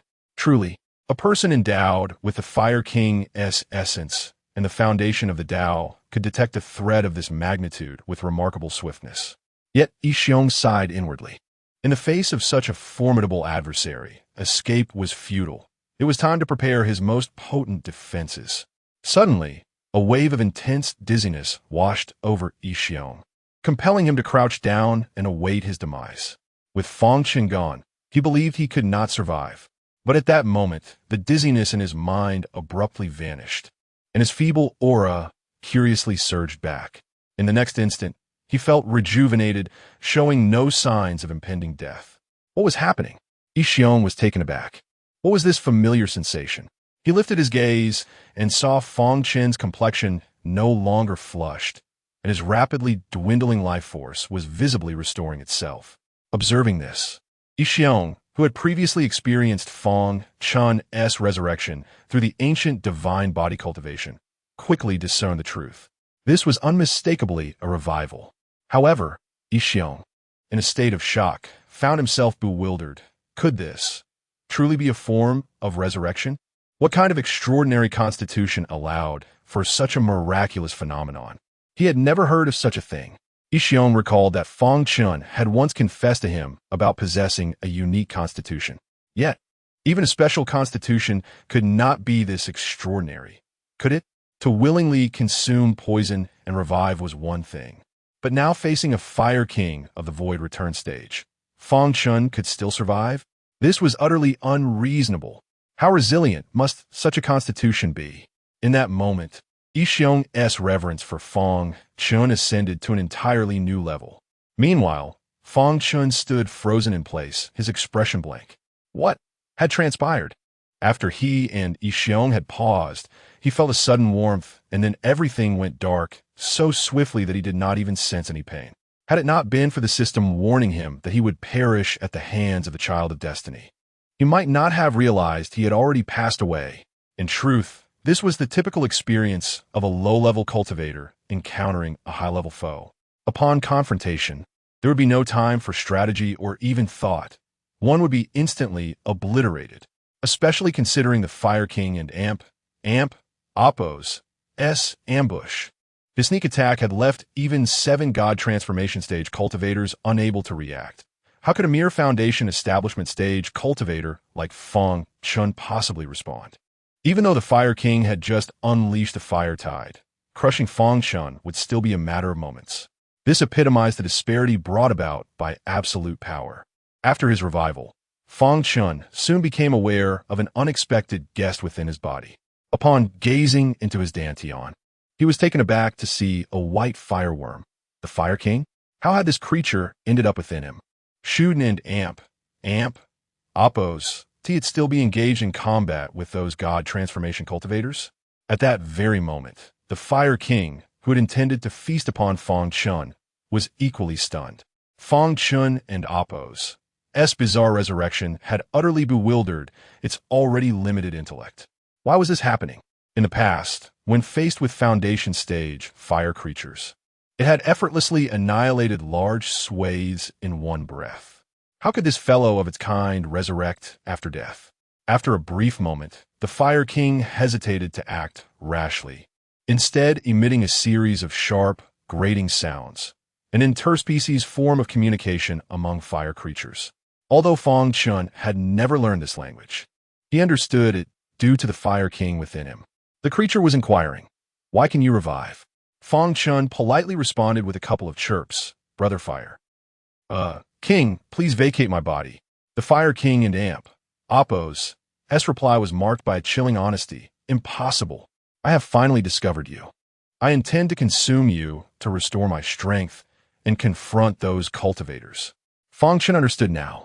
He realized that the Fire King had come seeking him because the Fire King inside him had summoned it, leading to his swift demise. Had he known this would happen? Tears streamed down his face. Just then, the Fire King, seemingly impatient for Fang Chen and Appo's response, lunged at him again. Before Fang Chen could react, he was struck down once more. Boom! Fang Chen's orifices erupted with torrents of white flames, his spiritual power evaporating in an instant. Yixiong, however, was not particularly alarmed this time. After a moment of cautious observation, he suddenly sensed something, sighed in relief, and his expression turned to one of awe. Truly impressive. Swish! In the next moment, Fang Chen stood upright once more. Boom!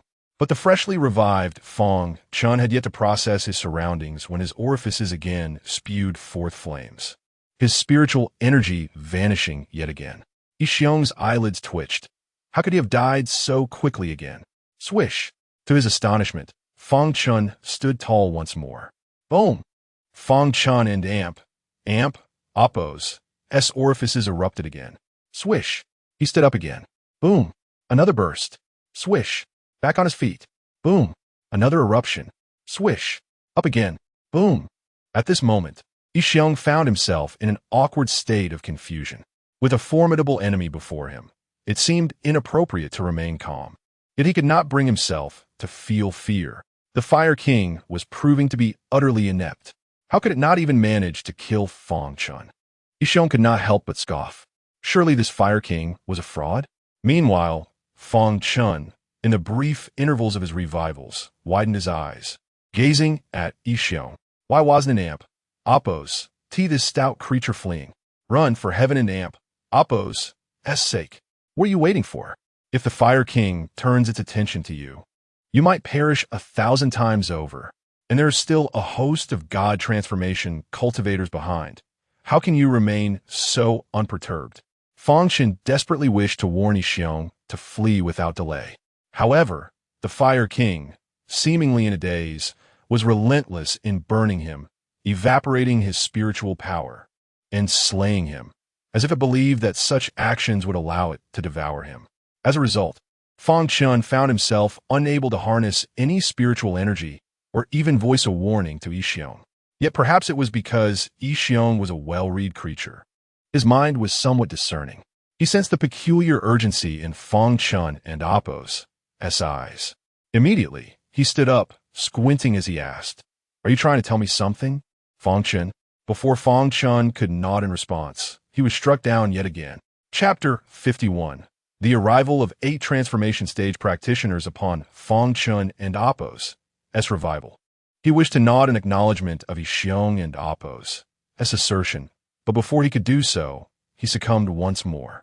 When he regained consciousness again, Fang Chen attempted to urge him to flee. However, the word escape barely crossed his lips before he fell silent again, with tears streaming down his face. Fang Chen could only turn his gaze desperately towards the direction of Yanguang City, signaling for him to run. Yixiong, who had been observing for quite some time, scratched his head in confusion, unable to draw any conclusions from the situation. At that moment, a series of piercing sounds whistled through the air, approaching rapidly. Following the sounds, 8 figures materialized before Fang Chen and Yixiong. Leading them was a figure clad in a green robe, with innocent, glimmering black eyes resembling precious gems, whose delicate features made one yearn to cradle her in their hands like a fragile porcelain doll. These 8 individuals were none other than the 8 transformation stage practitioners who had emerged from the fiery tide of the Fireheart district. Apart from Enrao, who appeared unscathed, the others bore varying degrees of injuries, with Yu Hailong in the most dire condition, his skin charred black. The experience of the fiery tide was far from pleasant. As the 8 appeared, Yixiong, who had been monitoring Fang Chen and Oppos' condition, turned pale as a ghost. Had it not been for Fang Chen's relentless cycle of death and rebirth, his own complexion would have mirrored the same pallor. The pressure emanating from the 8 transformation experts made them feel as though they were standing on the brink of an apocalypse. In that moment, Yixiong was filled with trepidation. Fang Chen, possessing the Qizun ring, would likely not be met with hostility from these individuals. But Yixiong was merely Fang Chen and Oppos' beast companion. What if they coveted his imperial bloodline and sought to take him by force? With that thought, Yixiong shrank down, positioning himself at Fang Chen and Oppos' feet, hoping to avoid attracting their attention. Upon their arrival, the 8 individuals immediately turned their gazes towards Fang Chen. Enrao, being a practitioner of the righteous path, wasted no time in exclaiming, "Save him!" No matter how adept Fang Chen was at concealing his aura, it could not deceive them. She could discern that this diminutive foundation establishment practitioner was being consumed by the Fire Fiend King. If he was not rescued, his fate would be perilous. However, the others shook their heads at her words. How could Enrao possibly save him in this predicament? As anticipated, the moment Enrao summoned the Baibo lantern, Fang Chen erupted in flames. Damn it! Enrao and Oppos' expression darkened, and her face soured. Strictly speaking, Fang Chen and Apos' demise was her fault. Had she not incited the fiery tide, he would not have perished. Guilt gnawed at her conscience. Despite her years of cultivation and familiarity with life and death, she could not reconcile the reality of having caused the demise of a mere foundation establishment practitioner. The others noted and roused guilt. Some dismissed it, while others shared her sentiments of remorse. Yet, in light of Fang Chen and Apos' death, they recognized that their priority should be another matter. Zhang Yu spoke up, and Daoist. Capturing the Fire Fiend King is paramount. We can apologize to his sect later. Indeed, and Rao immediately suppressed her guilt, nodding as she prepared to activate the Baibo Lantern and Apos' array. Just at that moment, an unexpected event unfolded before them. Fang Chen suddenly came back to life. Zhang Yu, Yu Hailong, the remaining 5. What in the world is happening? Zhang Yu and Apos' chubby face registered astonishment. They had distinctly felt Fang Chen and Apos' life force gradually dissipating, akin to a wick burning out. Yet in the blink of an eye, he was alive again. What was even more bewildering was what transpired next. Fang Chen widened his eyes, casting a terrified glance at them before succumbing to death once more. The other 7, excluding Rao. What is going on here? Almost immediately, Fang Chen revived again. The expressions of the 7 grew increasingly peculiar. Retreat, and Rao suddenly commanded. Without a moment's hesitation, the group immediately fell back. Once they had distanced themselves, someone inquired, "And Daoist, why are we retreating?" Though they complied with Rao's directive, it did not mean they comprehended her reasoning. And Rao's face was grave as she murmured, "To die and be reborn, only to face death again. This is the ability of a void return stage elder. Or perhaps he is even more formidable. If I am not mistaken, he is harnessing the power of life and death to refine the Fire Fiend King." No one understood the void return stage better than Rao. She maintained her youthful appearance because she too was striving to master the duality of life and death. It was precisely for this reason that she had hastened to retreat, fearing that their proximity might provoke Fang Chen and Apos' ire. Upon hearing this, everyone was taken aback. And Rao continued, "If I am not mistaken, he did not truly die just now. Rather, he merely compressed his own spiritual energy into a state of nothingness, thereby weakening the Fire Fiend King and Apos' power. This is an ability of the Void Return stage, and his proficiency in navigating between life and death suggests he may well be a formidable being who has long ascended to the Void Return stage." As her words settled, the group turned their astonished gazes towards Fang Chen. In the span of mere moments, he had traversed the realms of life and death countless times. Witnessing Fang Chen's seamless transitions between existence and oblivion, with his aura remarkably steady, they trembled in awe. Is this the might of the Void Return stage? Are you not being overly dramatic? He appears to be simply a foundation establishment practitioner, does he not? Perhaps we should retrieve the Fire Fiend King now? At that moment, however, Yu Hailong could no longer restrain himself, muttering under his breath. He had scrutinized Fang Chen for quite some time and found no indication that he bore any semblance to a Void Return stage practitioner. "You go," Zhang Yu scoffed, retorting, still claiming he and Apos' merely a foundation establishment practitioner? "Spare me, if he truly was. Could you explain why the Fire Fiend King requires so long to eliminate a mere foundation establishment cultivator?" Yu Hailong was at a loss for words, and unable to counter, he flushed with indignation, retorting, "Then look at his beast companion, merely a foundation establishment creature. What kind of powerful practitioner possesses such a weak beast?" Yi Vyong. So I was already seen through by you all? He had believed he was cleverly hiding when no one was paying him any mind. Hearing Yu Hailong and Apos' words, Zhang Yu chuckled derisively, "Fool. While a foundation establishment beast may be weak, what if it has awakened the bloodline of the Qian Kuan sacred tiger?" All eyes turned towards Yi Xiong, their expressions shifting to one of astonishment. Although I have not captured him for examination, unable to discern the strength of his bloodline. I have dealt with the Qian Kuan sacred tiger frequently, and based on my experience, this fellow's bloodline is undoubtedly formidable. Zhang Yu concluded, glancing at Yu Hailong. Raising an eyebrow. Do you need further explanation? Yu Hailong fell silent. Enough of this chatter. Unround amp. Amp. Oppos. S gaze flickered before she added.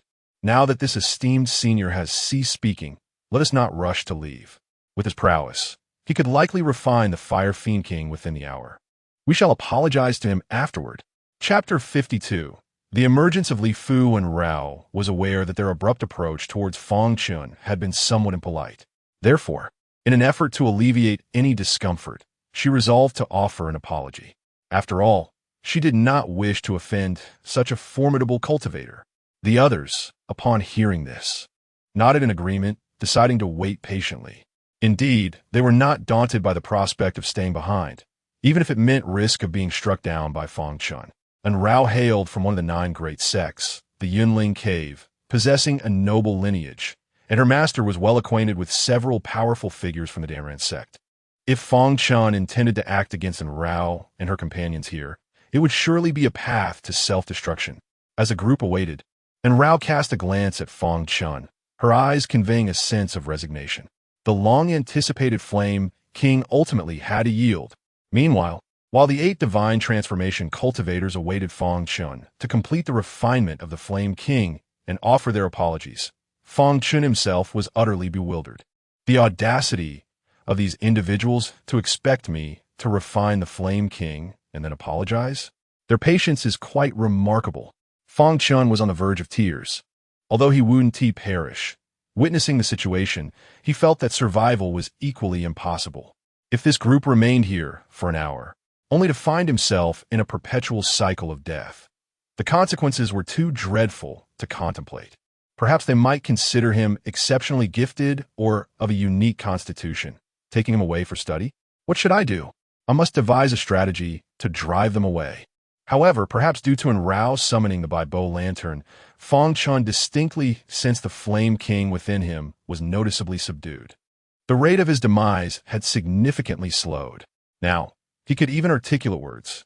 With a sudden realization, Fang Chen exclaimed, Li Fu, summon my master.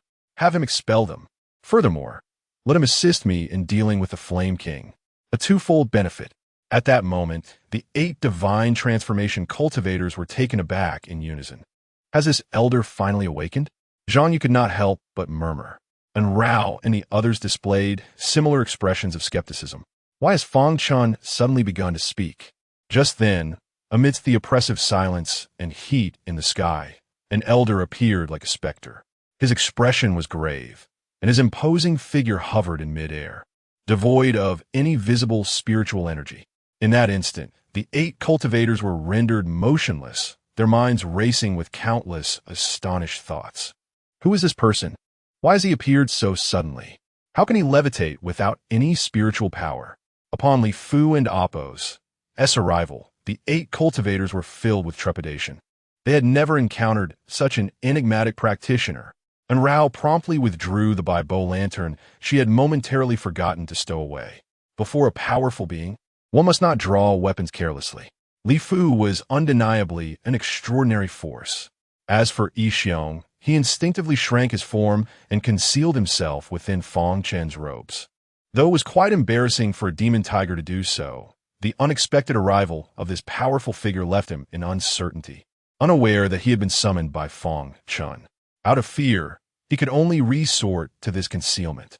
Li Fu, up one beating, disregarded the 8 individuals and turned his gaze towards Fang Chen, furrowing his brow.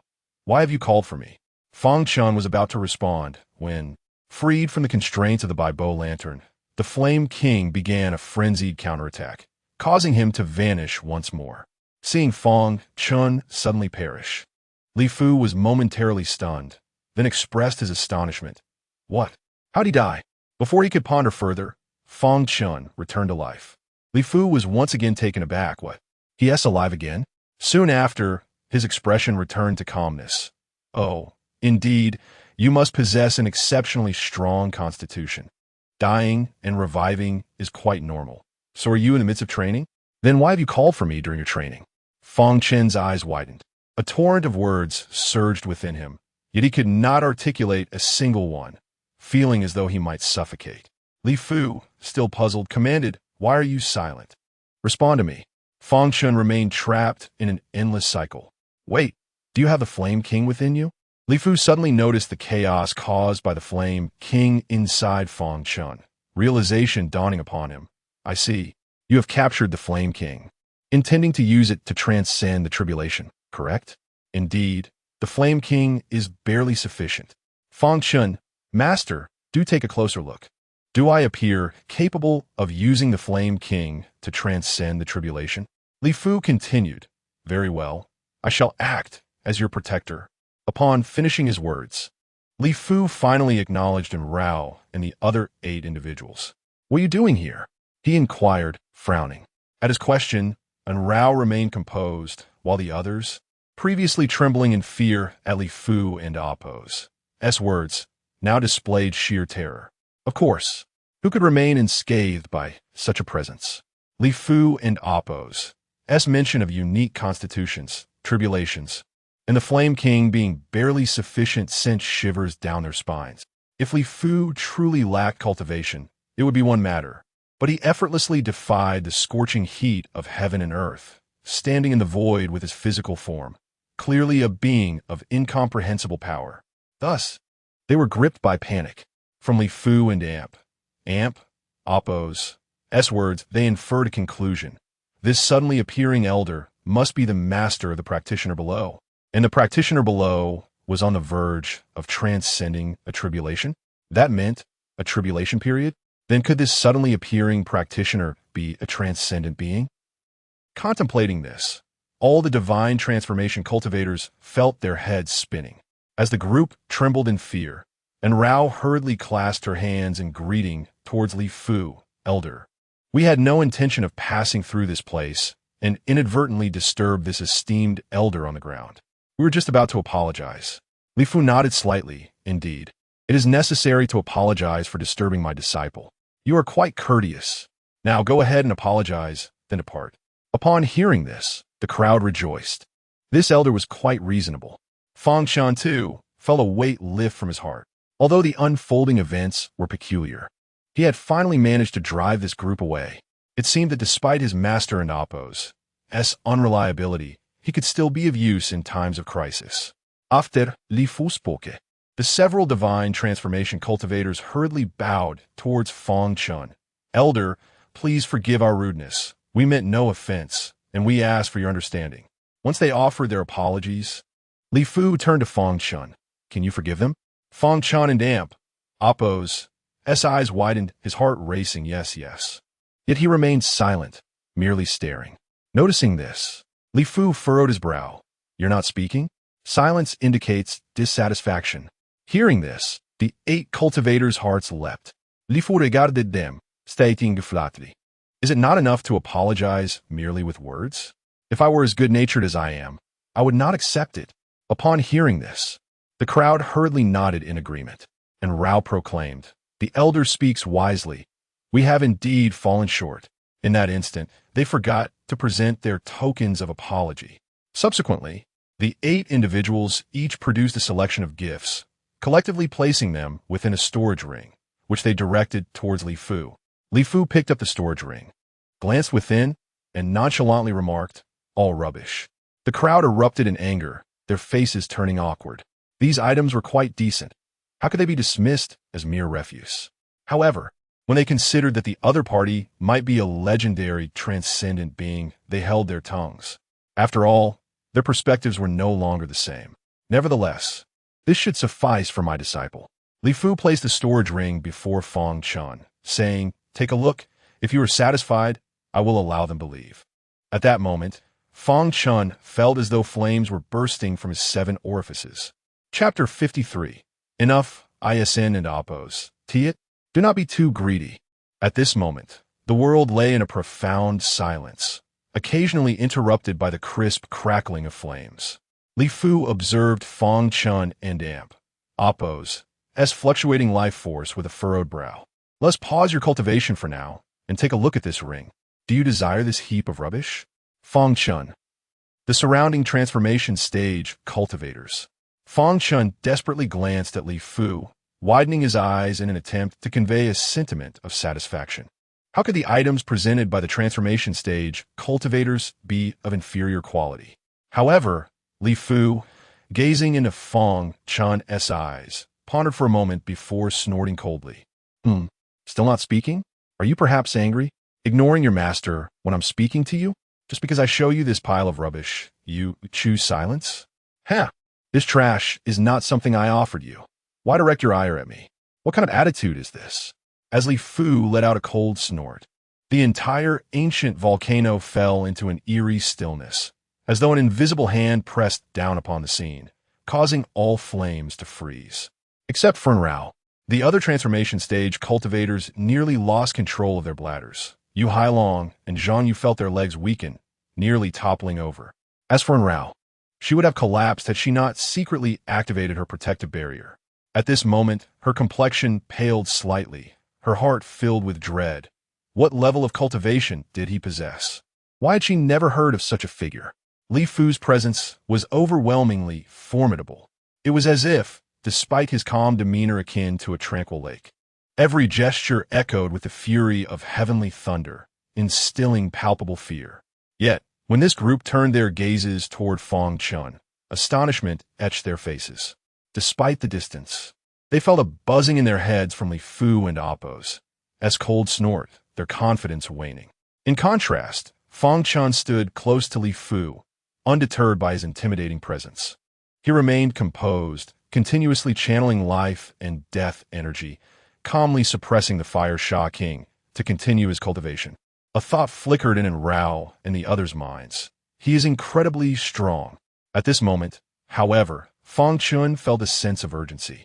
He genuinely feared Li Fu's wrath, worried that he might unintentionally obliterate them all in a fit of madness. If not for his repeated experiences of dying and reviving, he would have already been overwhelmed by Li Fu's ferocity. As Li Fu's anger intensified, no one dared to utter a word, holding their breath in anticipation for Fang Chen and Appos' response. Yet, to their eyes, Fang Chen remained eerily calm in his silence. It appeared that the relationship between this master and disciple had a distinctly adversarial edge. Zhang Yu mused. This disciple is rather rebellious, he thought. Yu Hailong could not help but admire Fang Chen. He himself faltered in the face of a strong opponent and Appos' fury, lacking the boldness displayed by this elder who remained focused on his cultivation. As the atmosphere grew increasingly tense, and Fang Chen worried about what absurdity Li Fu might unleash, the irate Li Fu suddenly burst into laughter, ha ha ha. With his words, the suffocating tension that had pervaded the atmosphere dissipated, and the flames resumed their dance. The 8 transformation stage cultivators collectively sighed in relief. Li Fu continued, not bad, not bad.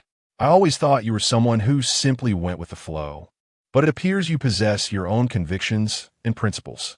Fang Chen. What principles have I upheld? Li Fu added, very well, I understand your dissatisfaction, which is why you remain silent.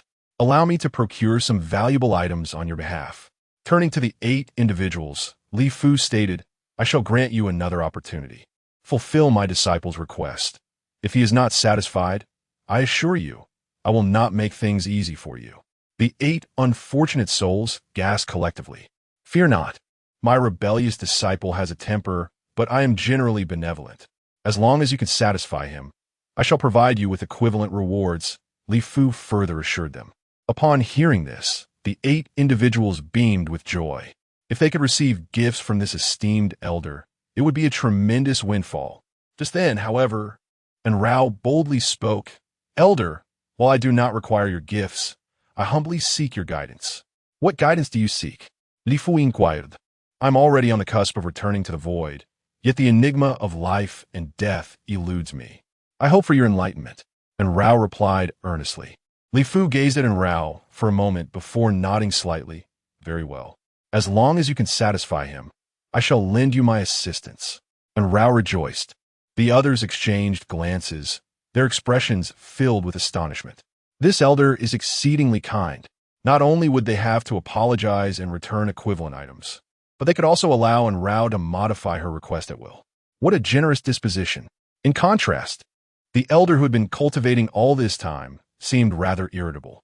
Elder, we have prepared new offerings for your esteemed consideration. Moments latte. The 8 individuals eagerly presented their improved items, placing them into a storage ring before directing them toward Li Fu. Li Fu accepted them, glanced over, and nodded slightly. Acceptable. Though still rubbish, it is an improvement over the previous offerings. This time, the group did not feel embarrassed or blushing. Instead, they basked in the pride of Li Fu and Amp, Oppo's, approval. Subsequently, Li Fu tossed the ring toward Fang Chen, casually stating, "Take a look. All of this is yours." Fang Chen stared at the 2 rings suspended before him, his eyes blazing. Once again, the world fell into silence.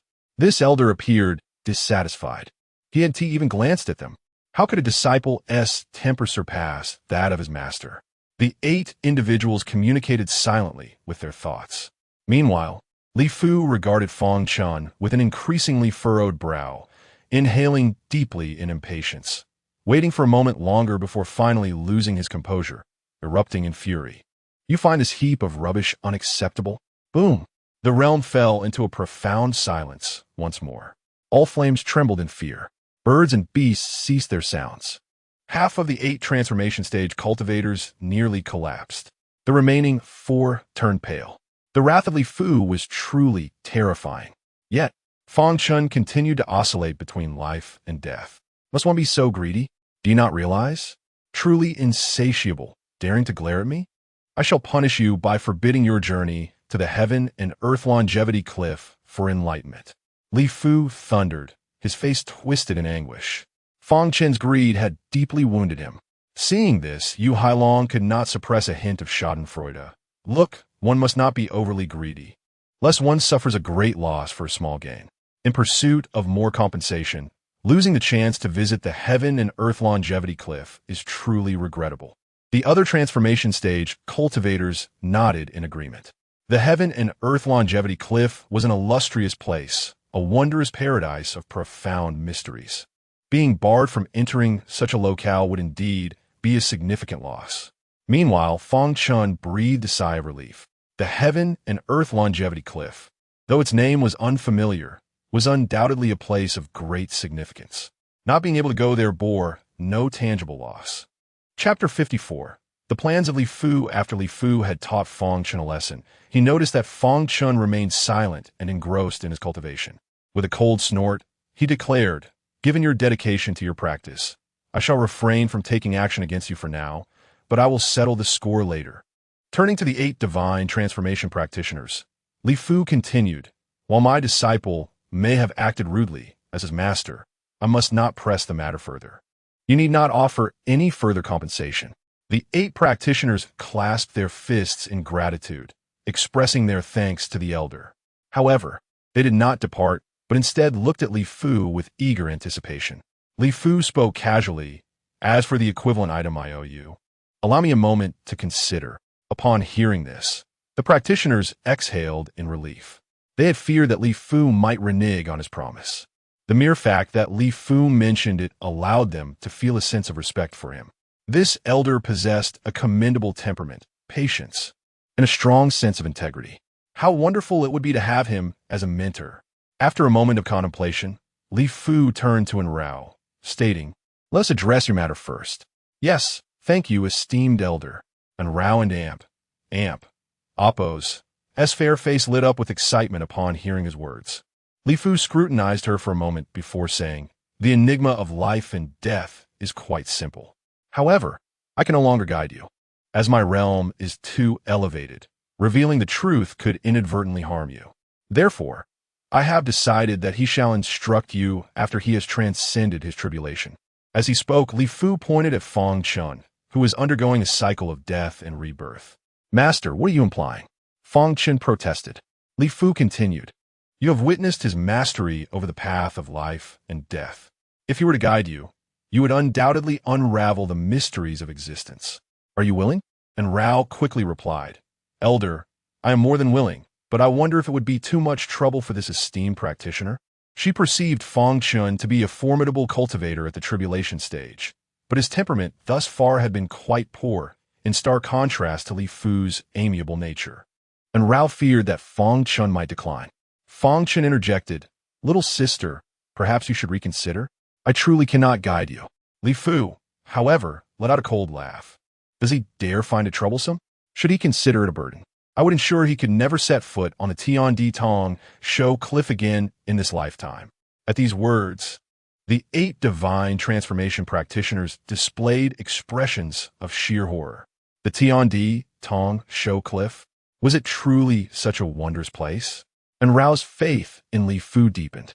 With such a declaration, she felt assured that the matter was settled. Surely, no tribulation stage cultivator would forsake the chance to guide a divine transformation practitioner and miss the opportunity for enlightenment. Thank you, esteemed elder. May I inquire how I might seek you out in the future? And Rao asked. Li Fu replied nonchalantly, "Come to the Danran sect and seek him out. His name is Fang Chen." After carefully noting the name, and Rao bowed in gratitude. "Thank you, esteemed elder. Now, it is your turn," Li Fu said, directing his gaze toward the individuals behind Rao. The others, filled with excitement, clasped their fists and addressed him, "Esteemed elder." They were exhilarated. Li Fu had gone to great lengths to fulfill his promise to Rao, imposing a heavy penalty on Fang Chen. This demonstrated the depth of Li Fu's commitment to his word. They eagerly anticipated what treasures this elder might bestow upon them. At that moment, Li Fu retrieved 7 fist-sized stones from his storage ring and tossed them before the group. "Here, this is for you." As the 7 stones floated before them, their expressions changed from joy to confusion, and they fell into silence. "What is this?" They stared blankly, struggling to comprehend their senses.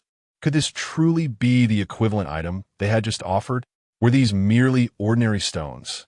With the perception of divine transformation, it was painfully evident that they were, in fact, just common stones. Meanwhile, Fang Chen, caught between life and death, glanced over and mused to himself, "Where on earth does my master acquire so many stones? Does his storage ring contain nothing but stones?" Noticing their stunned silence, Li Fu furrowed his brow and barked, "What are you all standing there for?" The entire volcanic landscape fell silent. The 7 practitioners hastily scrambled to collect the stones, their hearts sinking in despair. So, this elder intended to renege on his promise. And Rao, witnessing their dismay, was equally taken aback. Isn't he supposed to be a man of his word? Why is he only offering them 7 stones? She felt relieved that she had not requested a gift. Otherwise, she too would be left holding a stone in disbelief. Isn't it customary to express gratitude when one receives a gift? Li Fu remarked coldly, observing their silence. The 7 forced smiles that resembled grimaces teach "Thank you, esteemed elder." "Ah, I see you find them unsatisfactory," Li Fu replied with a cold smile. "But let me assure you, if you believe these to be ordinary stones, you are gravely mistaken." The 7 were taken aback, puzzled by his words. Li Fu continued, "These are stones from the Tian show cliff." As his words resonated, their expressions shifted dramatically. The Tian show cliff? The legendary cliff? Could it be that these 7 stones were? Their breathing quickened, and the disdain they had felt moments ago vanished, replaced by palpable excitement. And Rao, astonished, realized she had nearly overlooked such a valuable opportunity. Li Fu did. "Should you choose not to take them, I can exchange them for something else. And no, esteemed elder, these are more than sufficient.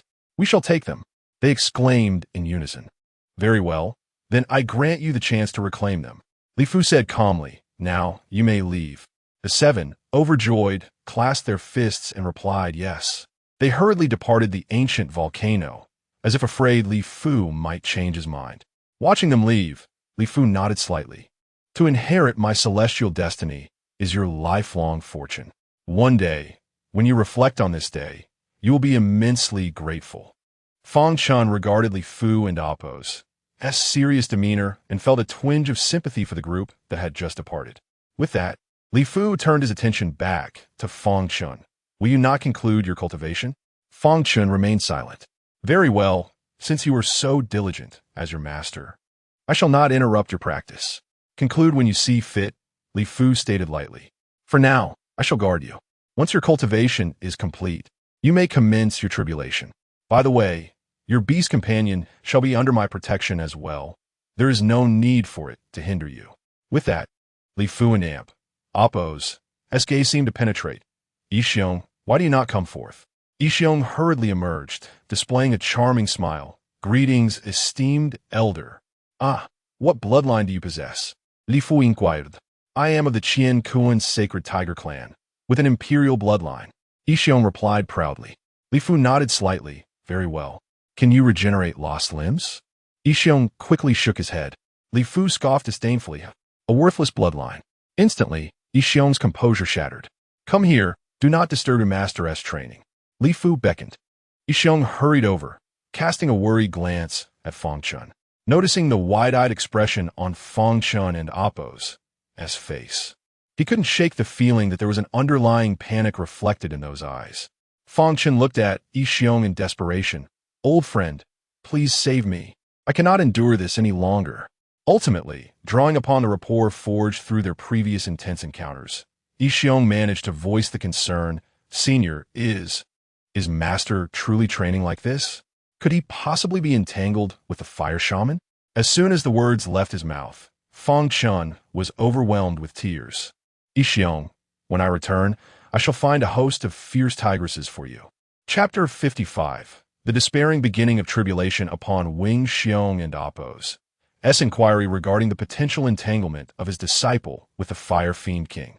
Li Fu responded with a hint of disdain. "You are overthinking it. How could my disciple be ensnared by the Fire Fiend King? Besides, if something were amiss, would I not be able to discern it? Or do you doubt my capabilities?" Taken aback, Wing Xiong quickly retorted, "Senior, that was not my intention." "Well, as long as it is not," Li Fu replied, striding to the side. Seeing the logic in Li Fu's words, Wing Xiong followed him. Realizing that a top-tier cultivator would undoubtedly be aware of their disciple situation, he chastised himself for being overly anxious. With this thought, he smiled and accompanied Li Fu to a nearby resting spot, leaving Fang Chen behind, nearly on the verge of breaking apart. After Li Fu and Wing Xiong decided to remain uninvolved, Fang Chen faced the darkest moment of his life. The Fire Fiend King, seemingly fueled by endless vigor, relentlessly pursued his demise without a hint of fatigue. "Why are you still lingering, you fool? The one who sought to kill you has already departed. Why do you continue to torment me?" Fang Chen cursed. The Fire Fiend King was utterly unreasonable. The 8 transformation-level beings had long since fled, and yet it persisted in its assault. If it achieved something, it would be one thing, but after so long, it had produced no results. Despite Fang Chen's desperate attempts to communicate with the Fire Fiend King, it remained indifferent, determined to annihilate him. As time passed, Fang Chen was consumed in flames, his consciousness wavering between life and death. If he could harness this experience to cultivate the ancient divine body, it would be a boon. Yet, he could not channel any techniques and was merely enduring the punishment. However, a flicker of comfort emerged in Fang Chen's heart as Wing Xiong proactively deterred several passers-by from investigating the commotion. Although the 5th-tier Foundation establishment, Demon Tiger, held little weight against transformation-level cultivators, it still posed a significant threat to ordinary practitioners. For those above the 5th tier who happened to pass by, Wing Xiong brandished Fang Chen's Danran sect token. Few dared to meddle in the affairs of the Danran sect, and even fewer had the means to do so. The group of cultivators from Flamelight City had intended to venture into the Fireheart region, disinterested in other matters. Thus they simply bypassed the scene. And so, time slipped away. At long last, Fang Chen encountered his turning point. Boom! The sky darkened, resembling midnight steeped in ink, as a thunderous roar reverberated throughout the ancient volcano. Immediately thereafter, an overwhelming sense of repulsion surged forth from the ominous clouds, locking on a Fang Chen from afar. In that moment, Fang Chen felt a sharp pain coursing through his body, accompanied by an overwhelming sense of solitude, as if he were battling against the very fabric of existence.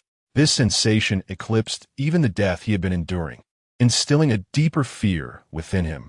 This was the Thunder Tribulation, born to obliterate those who dared to transcend the laws of the universe. Realizing that the time had come for the Thunder Tribulation to descend, Fang Chen inhaled deeply, anxiety welling up within him. The thought of facing tribulation under such circumstances had never crossed his mind. Yet, whether he had considered it or not, he had no choice but to confront it. Even in death, he must face it. Besides, in the past 2 days, had he not encountered death more times than meals consumed? With newfound confidence gleaming in his eyes, Fang Chen recalled the fire fiend he had devoured and the pills gifted by Huachiro. Surely, he could withstand the thunder tribulation of the Foundation establishment stage. Wait, the pills? He had yet to consume them. Suddenly, the realization of the thunder tribulation's rules regarding external objects sent a chill down Fang Chen's spine. In a panic, he struggled to free himself from the Fire Fiend King's grip to retrieve the pills from his storage ring. But there was no time left. An enigmatic force bound Fang Chen, severing his connection to all artifacts, including his storage ring. In that moment, Fang Chen's gaze became vacant. It was over. Meanwhile, Wing Xiong looked up in terror, swallowing hard. The thunder tribulation. It has come. In truth, he had known for several days that Fang Chen intended to undergo tribulation here. Yet, when faced with the reality, disbelief washed over him. How could a Foundation establishment cultivator invoke a thunder tribulation? Li Fu opened his eyes and calmly remarked, "What is there to be anxious about? A mere thunder tribulation. What is so frightening?" Wing Xiong swallowed again, glancing at the thunder tribulation. Merely looking at it made him feel as though its oppressive force could grind his very soul to dust. Unable to contain himself, Wing Xiong exclaimed, "Is this not terrifying?" "Indeed, it is not. You have yet to witness the truly terrifying," Li Fu replied, rising and soaring into the sky with a flick of his hand. At these words, Wing Xiong's expression shifted. What could be more terrifying? What had Fang Chen's master experienced? While Wing Xiong was still in shock, Li Fu had already appeared in midair and addressed Fang Chen. "I promise to protect you, and I shall. Rest assured, no one shall disturb you." As soon as the words left his mouth, Li Fu gestured, and an unfathomable force swept across the ancient volcano in an instant. Wing Xiong turned to look back, astonished to witness an invisible barrier manifest around the ancient volcano, keeping the insects and beasts outside at bay. With this protective layer, not only would others be unable to enter, but they would and oppose, to even be able to see Fang Chen undergoing tribulation. Li Fu stated calmly. Fang Chen cast a grateful glance at Li Fu. His master was at times quite reliable. With this, no one would know he was here to face tribulation. Yet, a bittersweet pang lingered within Fang Chen's heart. Without the aid of the pills, he questioned his ability to survive. "All right, Wing Xiong and I shall take our leave. Remaining here will only amplify the thunder tribulation's might, and we would only add to your burden," Li Fu declared. After speaking, he swiftly departed with Wing Xiong. Once Li Fu left, the world fell into a profound silence, and Fang Chen felt no sorrow at his departure. He understood the wisdom in Li Fu's words. The thunder tribulation forbade anyone from assisting the tribulation bearer, and any attempt to do so would only intensify its power. Li Fu's departure was indeed the right choice. Had he stayed, Fang Chen's fate would have been sealed. Suddenly, a sense of unease washed over Fang Chen. Wait, would the presence of others near the tribulation bearer amplify the thunder tribulation? What about the Fire Fiend King? At that moment, a deafening roar shattered the air. The aura of the thunder tribulation began to surge dramatically. Damn it! Fang Chen and oppose. Eyes widened in horror and despair. No pills to consume was one thing, but why was the thunder tribulation intensifying? Truly, my disciple is remarkable. The thunder tribulation possesses the strength of the void return stage. Impressive indeed. Meanwhile, Li Fu, observing from afar, nodded in satisfaction. Chapter 56. The tribulation of the Eastern realm beside him. Yixiong was so frightened that his tiger face contorted with fear. The strength of the returning void stage? Would Fang Chen perish within it? He dared not even contemplate the overwhelming power of the thunder tribulation at that level. Not necessarily, Li Fu replied calmly. As I said, my chosen disciple cannot be so weak. Upon hearing this, Yixiong and oppose, eyes widened in disbelief. Your disciple is indeed formidable, but still, how could one at the Foundation establishment stage withstand the thunder tribulation of the returning void stage? It is already absurd for someone at the Foundation establishment to face a tribulation, let alone with such varying levels of power. This defies the objective laws of the cultivation world. Yixiong wanted to retort, but as he gazed upon Li Fu's confident visage, the words died on his lips, leaving him in silence. Gradually, a sliver of doubt crept into his mind. Could it be, just possibly, that Fang Chen's master might not be entirely sane? While Yixiong wrestled with his thoughts, the night sky, seemingly steeped in ink, suddenly revealed a dozen ethereal auras. Upon their emergence, countless gazes appeared in the heavens, as if from a distance of countless miles, locking onto this location, shadowy and endless. At that moment, as those eyes materialized, Yixiong felt a surge of panic, darting to Li Fu and Appo's side and hastily burrowing beneath his robes. The terror emanating from these auras was overwhelming. He could hardly bear it. The strongest being Yixiong had ever encountered was none other than his father. Years ago, he had accompanied 107 brothers to the peak of the sacred Tiger Valley to pay homage to his father. In that moment, despite his father and Appo's ordinary-sized tiger form, Yixiong felt as if he were confronting a towering, insurmountable mountain. The vastness and chilling might were unfathomable. Thus, it was his father whom Yixiong revered most and aspired to emulate. However, the auras appearing against the thick black backdrop of the night exuded a terrifying presence akin to that of his father. Whether these energies were righteous, demonic, or enigmatic, all made Yixiong feel as though he stood before his father once more. In that instant, Yixiong's heart raced, and he instinctively sought refuge within Li Fu and Appo's robes. How could there be so many powerful beings? Were they all demon saints? Yixiong was filled with dread and confusion. He had overheard his brothers speculate that his father was likely a demon saint, a master of the tribulation realm. The energies radiating from this group felt remarkably similar to his father's presence, suggesting that these individuals were likely all masters of the tribulation stage. With this realization, Yixiong felt dizzy. As a mere foundation establishment cultivator, encountering so many tribulation stage beings left him terrified and anxious. Li Fu, observing Yixiong and Appo's retreat into his robes, smirked slightly and remarked, "What is there to fear? Do you think they could possibly bypass me to harm you?" Yixiong dared not respond. Li Fu then lifted his gaze to the myriad energies surrounding them and calmly declared, "You may disperse. This is not a place for you to spy." As his words fell, Li Fu's countenance seemed to shroud itself in a veil of mist, rendering it incomprehensible to those observing from above. The crowd fell silent, contemplating his words. At that moment, a sinister voice broke the stillness. "It has been many years since we in the Eastern Realm have witnessed a tribulation. Today, as fate would have it, since you are the protector of this tribulation friend, there is no need for such hostility. Let's observe together, granting our fellow cultivators an opportunity to comprehend the thunder tribulation. Yes, the cause of today will yield fruit in the future, and we shall surely repay this kindness." The hoarse voice echoed throughout the still sky. Though the surrounding individuals remained silent, it was evident that they shared the same intention as the speaker.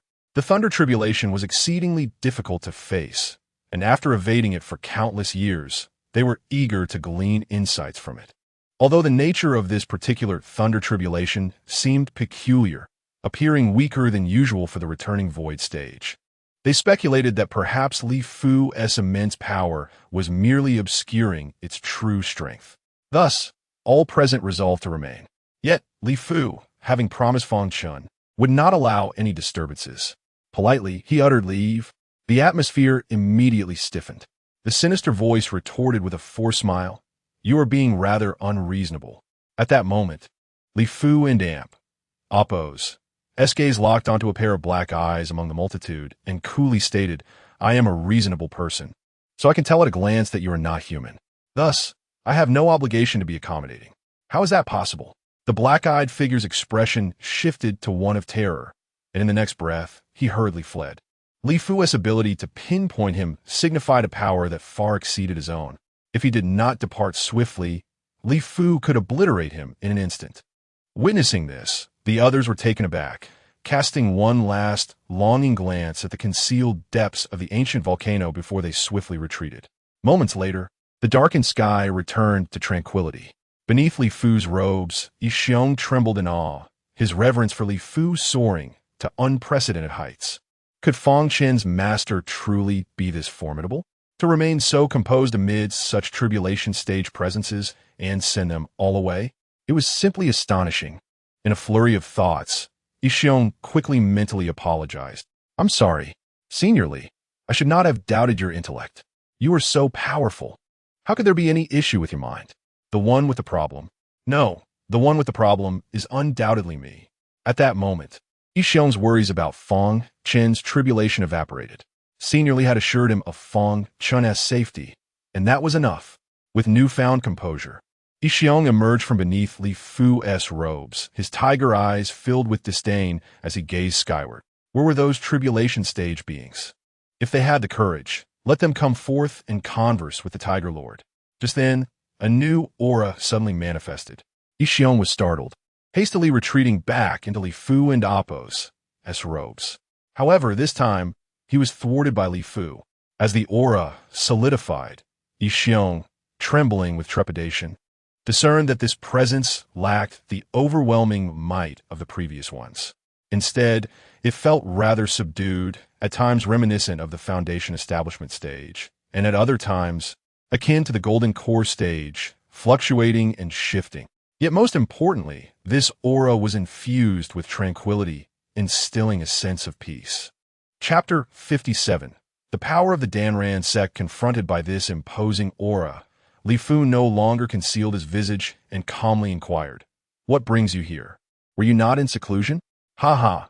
I grew weary of seclusion and decided to take a stroll, coincidentally to see who is undergoing tribulation. I did not expect to encounter you." A middle-aged scholar, clad in a white robe and exuding an air of refinement, descended gracefully from the sky. He had been stirred by the thunderous tribulation and could not resist investigating. Yin Guang City was too close to the Danran sect for him to tolerate any instability affecting it. Upon the scholar's arrival, Yixiong was astonished to notice a ring adorned with a crimson mountain crest upon his finger. The Qizun ring? Yixiong immediately recognized it and felt a stir of excitement. Then, this middle-aged man must be a formidable figure of the Danran sect? With this thought in mind, Yixiong instinctively withdrew into Li Fu's robes.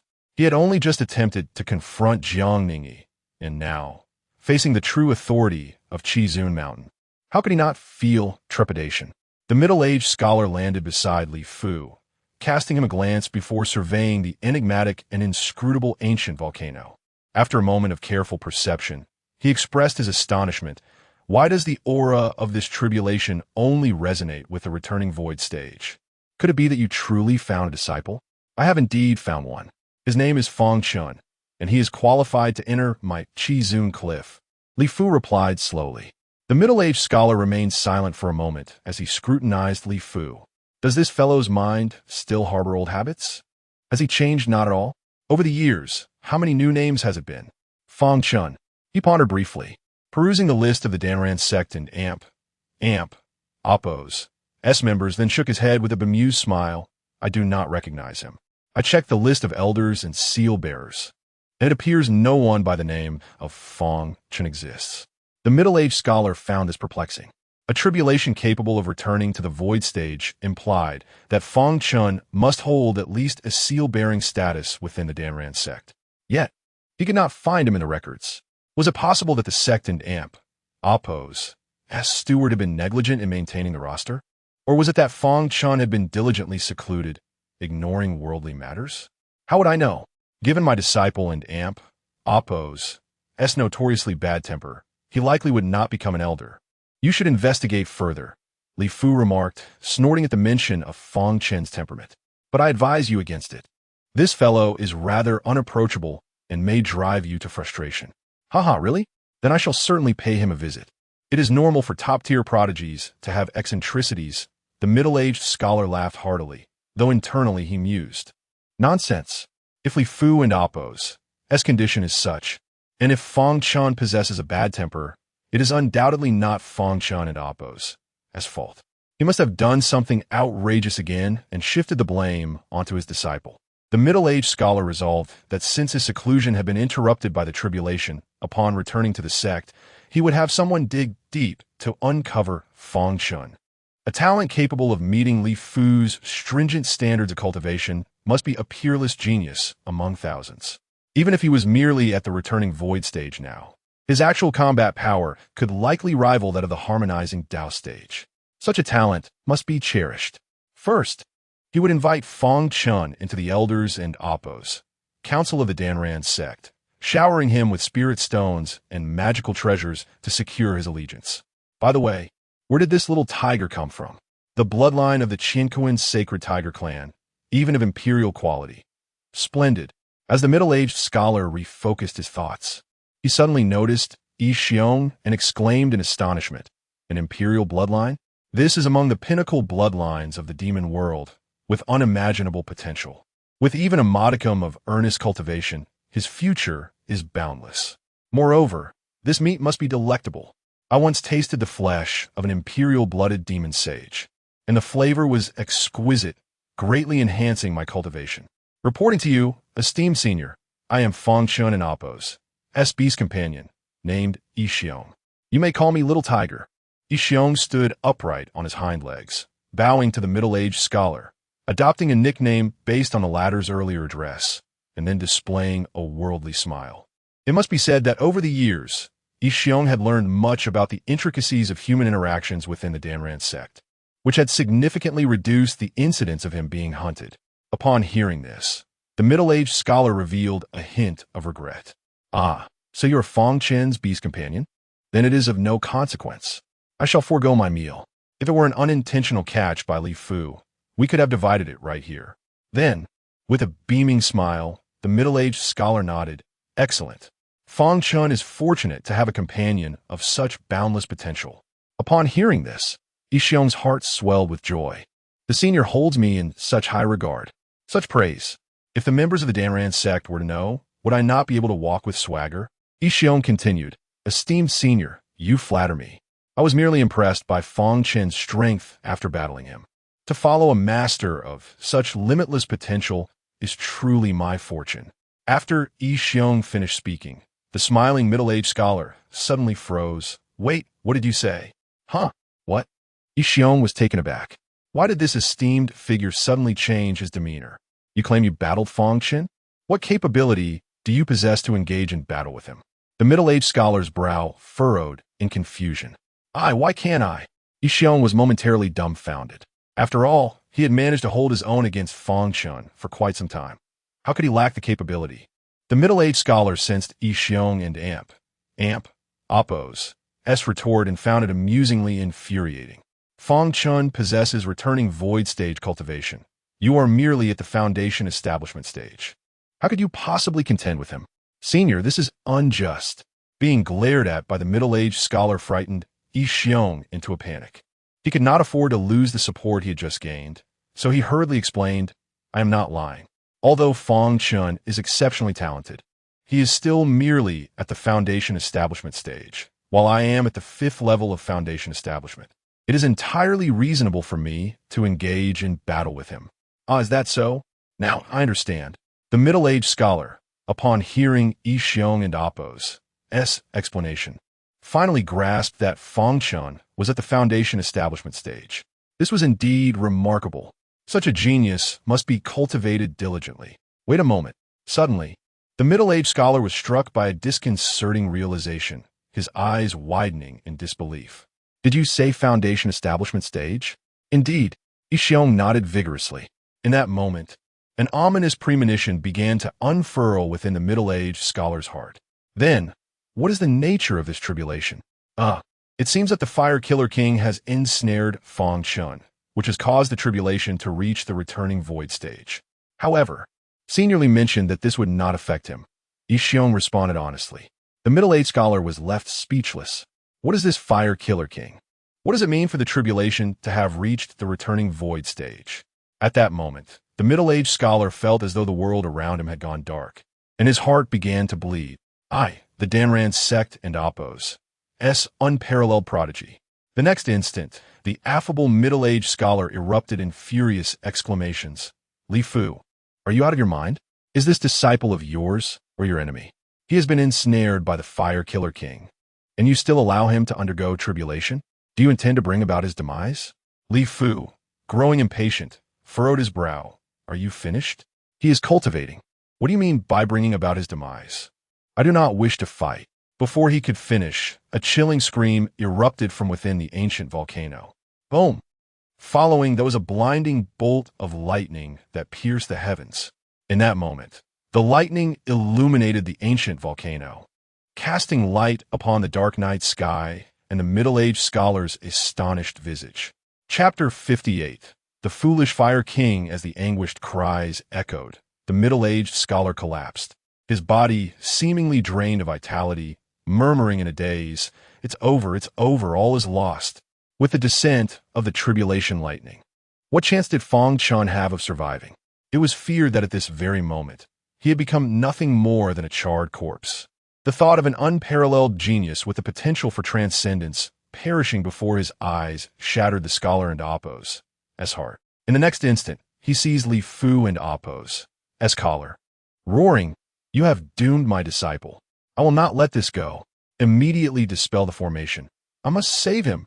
Meanwhile, what should have been a charred corpse, Fang Chen stood with all his limbs intact, silently gazing at the Fire King plummeting from the sky like a severed kite, his expression vacant.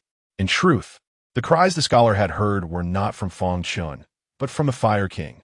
Just moments ago, while Fang Chen was astonished by the intensifying power of the tribulation clouds, the Fire King, having tormented Fang Chen, suddenly ceased his antics and began to screech anxiously.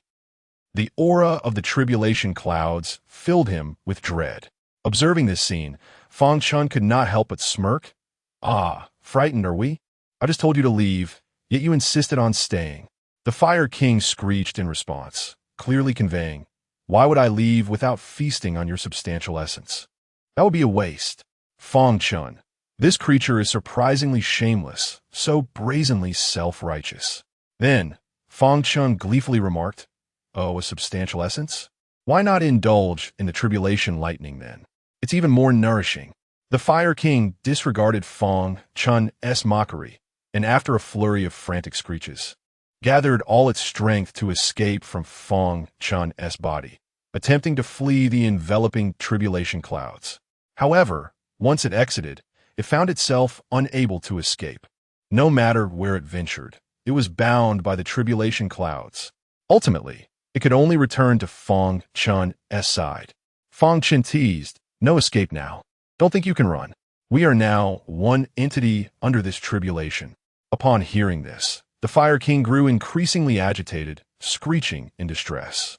Fang Chen continued to taunt in a manner the Fire King could comprehend. "You've worked hard to cultivate to this point. How pitiful." The Fire King roared in fury, its visage menacing, unleashing an unavoidable flame to incinerate Fang Chen. Yet upon revival, Fang Chen resumed his derision.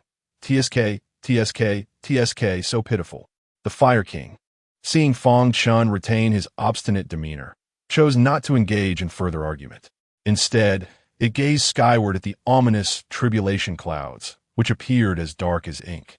And after a moment of contemplation, a fierce and sinister expression flickered across its face. "What are you planning?" Witnessing this, Fang Chen was momentarily taken aback. In the next moment, the Fire King and Appo's actions left him wide-eyed in astonishment. The Fire King, after staring at the sky for a brief moment, transformed into a towering inferno and charged upwards. Fang Chen was momentarily stunned. This creature is so reckless. As the Fire King recklessly ascended, the tribulation clouds mercilessly unleashed a brilliant blue bolt of lightning that illuminated the ancient volcano. Boom! The thunderous roar was deafening. Immediately after, the Fire King emitted a shrill, despairing scream as it fell from the sky. When the Fire King crashed to the ground, the dazed Fang Chen finally regained his senses, muttering in confusion, "What were you thinking? Challenging the tribulation head-on? Are you out of your mind? You really think you can take him on? Engaging him will surely lead to your doom. Don't you realize that?" The Fire King did not respond. continuing its heart-wrenching wails. Fang Chen shook his head. I understand your desperation to fight against the tribulation, but that is not how one faces such a calamity. The Fire King growled menacingly, screeching. Fang Chen discerned its intent. It wanted him to be silent. He shrugged, opting not to pour salt into its wounds any further. Meanwhile, the ominous skies above did not pursue the advantage, but continued to brew, preparing to unleash the second bolt of tribulation lightning. There were 9 bolts in total. Should one survive all 9, it would signify a successful passage through the tribulation. After being struck by 1 bolt, the Fire King painstakingly summoned the remnants of its strength, reconstituting its fearsome form, then charged once more towards the heavens. Why is this creature so stubborn? Fang Chen marveled. Wasn't it said that all beings of heaven and earth possess wisdom? Look at the fierce beasts. Even a tiger is more cunning than a monkey, more perceptive than a dog. They flatter, adapt, and shift their demeanor with the wind, effortlessly navigating the situation. Yet this Fire King seems to display a remarkably low intellect.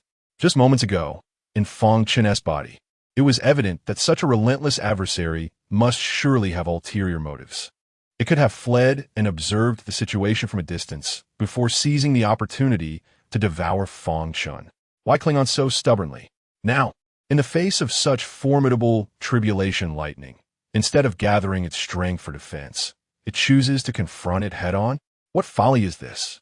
Many methods exist for transcending tribulations, all of which necessitate defensive measures.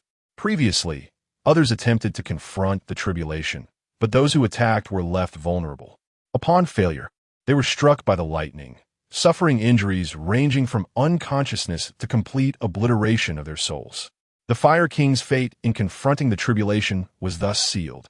For this reason, Fang Chen could not help but ponder whether this creature's intellect had been diminished by some force. In the face of danger, rather than avoiding peril, it boldly charged forward.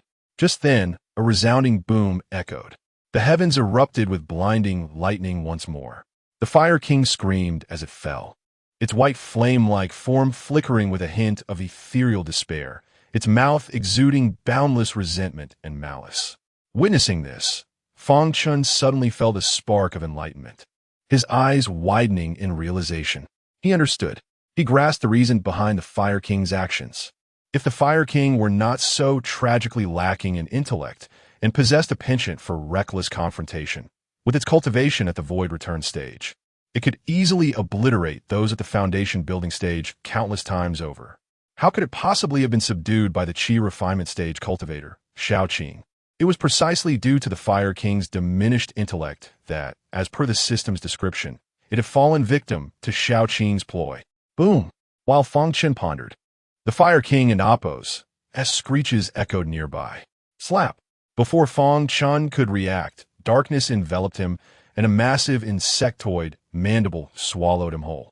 Once again, the Fire King had slain him. The Fire King sought to devour Fang Chen to restore its strength. Yet, this endeavor proved futile. When Fang Chen regained consciousness, he was left speechless. Just how formidable was this Fire King? Struck by tribulation lightning twice, and yet it could still eliminate him in an instant? The Fire King screeched in frustration, having failed to consume Fang Chen once more, and with a furious roar, it turned and charged skyward again. Beneath the inky sky, Fang Chen bore witness as this fool disappeared once more into the third dazzling bolt of blue light. Chapter 59. Fang Chen's Self-Rescue Boom. The azure lightning of calamity descended, thick and pure, resembling a colossal column of cascading water from the void, its breathtaking blue imbued with a crystalline delicacy. 3 bolts of calamity had passed. The Flame King once again stood before Fang Chen, but this time it was utterly unconscious. Its white insectoid body charred on the outside, yet tender within, dark traces marred its shell. Fang Chen was taken aback, exclaiming in disbelief. He had only witnessed flames scorching others. Never had he seen flames themselves charred.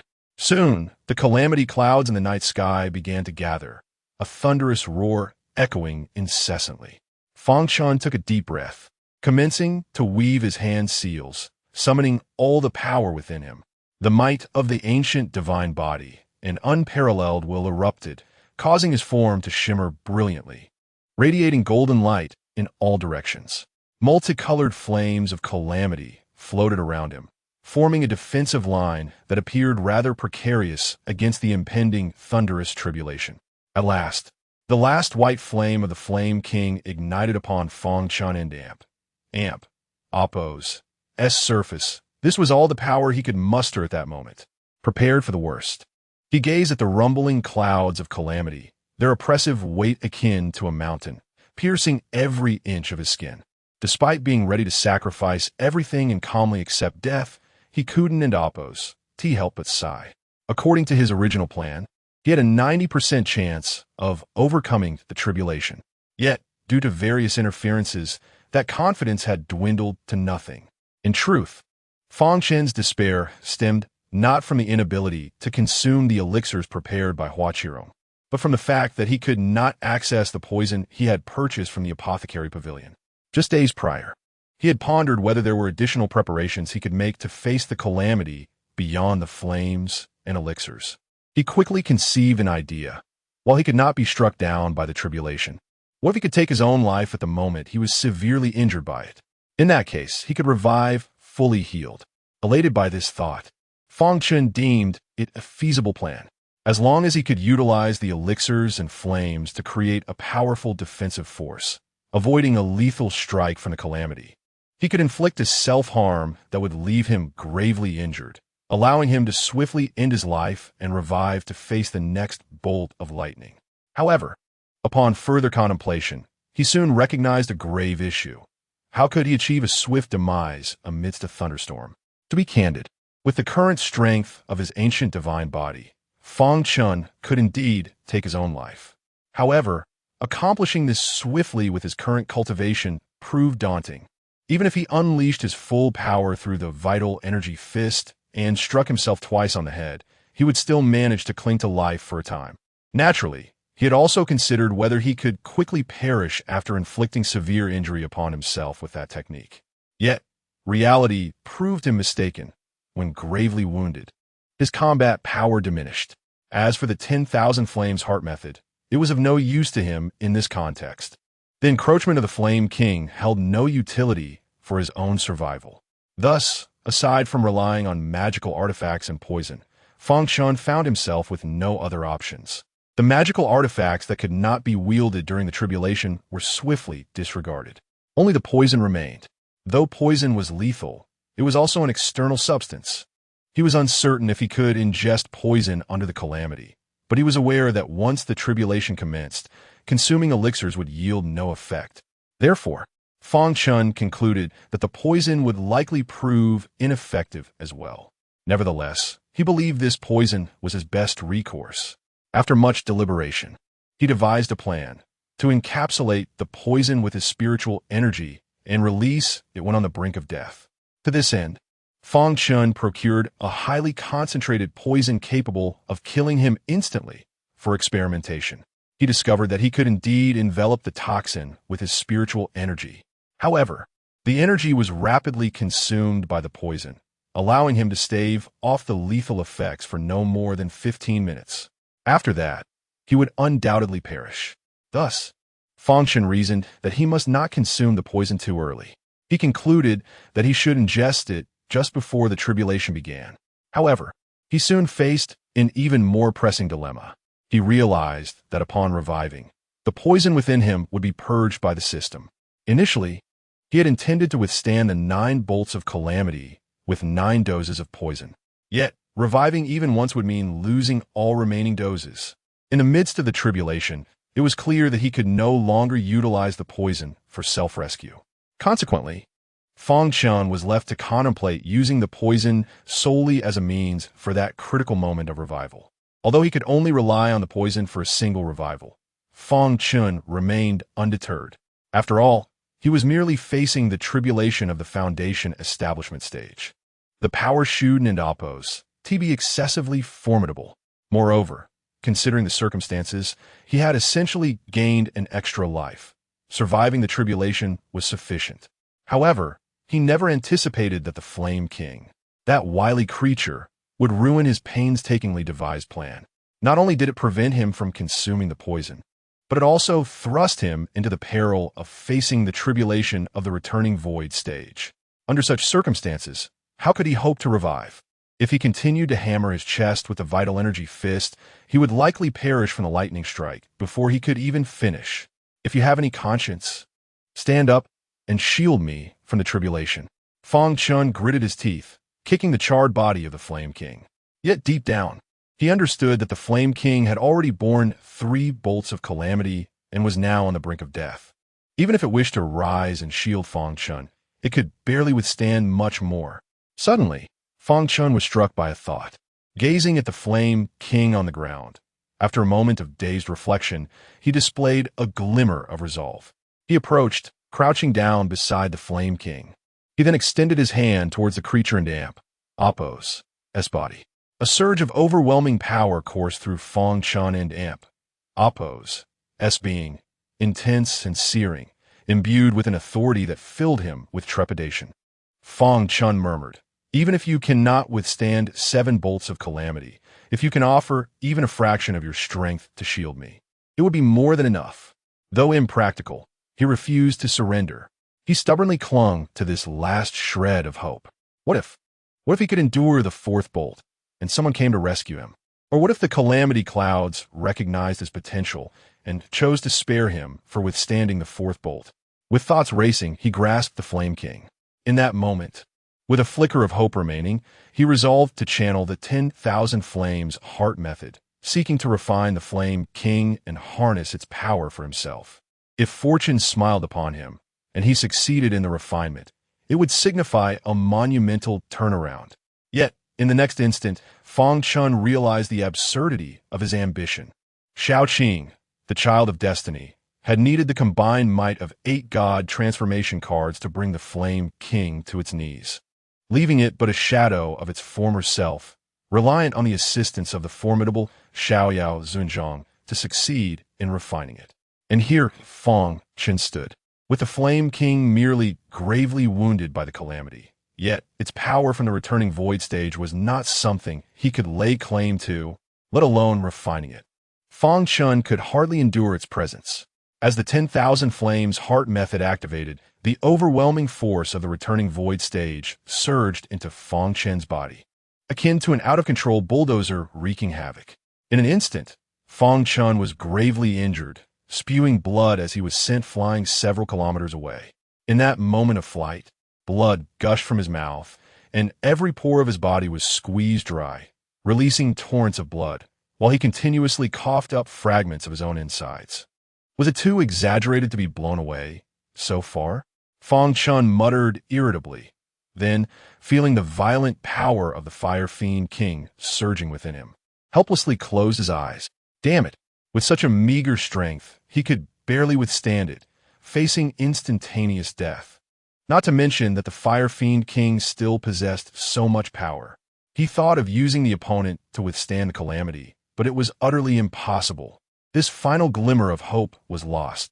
Wait, instantaneous death? Death? What? Fang Chen suddenly opened his eyes wide, releasing an endless radiance, exclaiming in ecstasy, "I'm saved, I can." Boom! Before he could finish his words, a wave of excruciating pain struck him, and Fang Chen, propelled into the sky, instantly exploded, torn asunder, his flesh and blood shattered, his soul obliterated. In the next moment, after Fang Chen and Appos, S body was crushed by the power of the Fire Fiend King and completely vanished. A resounding thunderclap echoed. The 4th bolt of calamity thunder, long in the making, descended. The thunder was a deep blue, like vast waves of azure, clear and transparent, breathtakingly beautiful, captivating. Upon its descent, it engulfed the very spot where Fang Chen had just disappeared. Chapter 60. The stupor of Ling Xiu Yuan after the 4th thunder of tribulation dissipated. Fang Chen's body gradually solidified. The system detected that the host was on the brink of death. The entity responsible for the host's demise was not the child of destiny. Recovery procedures will be initiated for the host, and it is hoped that the host will cherish life and choose wisely the one who may bring about their end, dedicating their existence correctly to all living beings.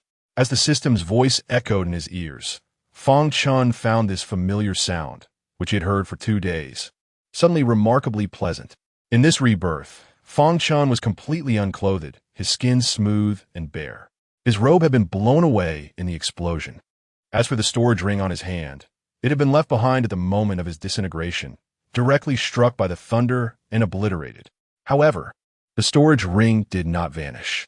The tribulation lightning only targeted those undergoing tribulation, not others. Otherwise, the entire millennia-old volcano would have been obliterated from the outset. A chill enveloped him. Fang Chen felt a breeze swirling around him, and upon glancing down, he quickly averted his gaze in pain. The fear of colossal entities was indeed vexing. Just a fleeting glance made him dizzy.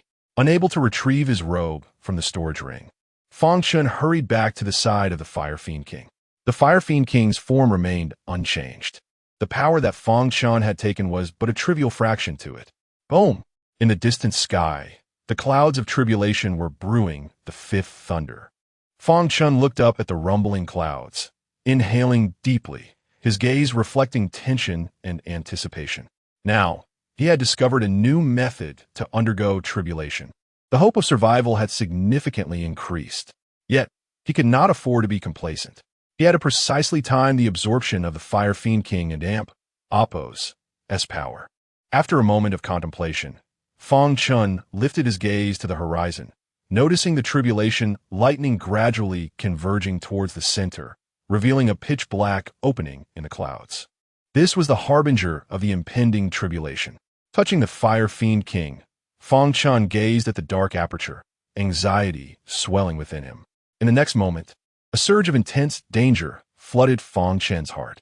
He immediately activated the 10,000 Fiend Heart method, absorbing the power of the Fire Fiend King. This time, he inhaled with a tempestuous fervor, attempting to maximize the force to propel the Fire Fiend King to its limits. Bang! Fang Chen was once again blasted away, hurtling several kilometers. The next moment, the sky unleashed a sparse rain of blood.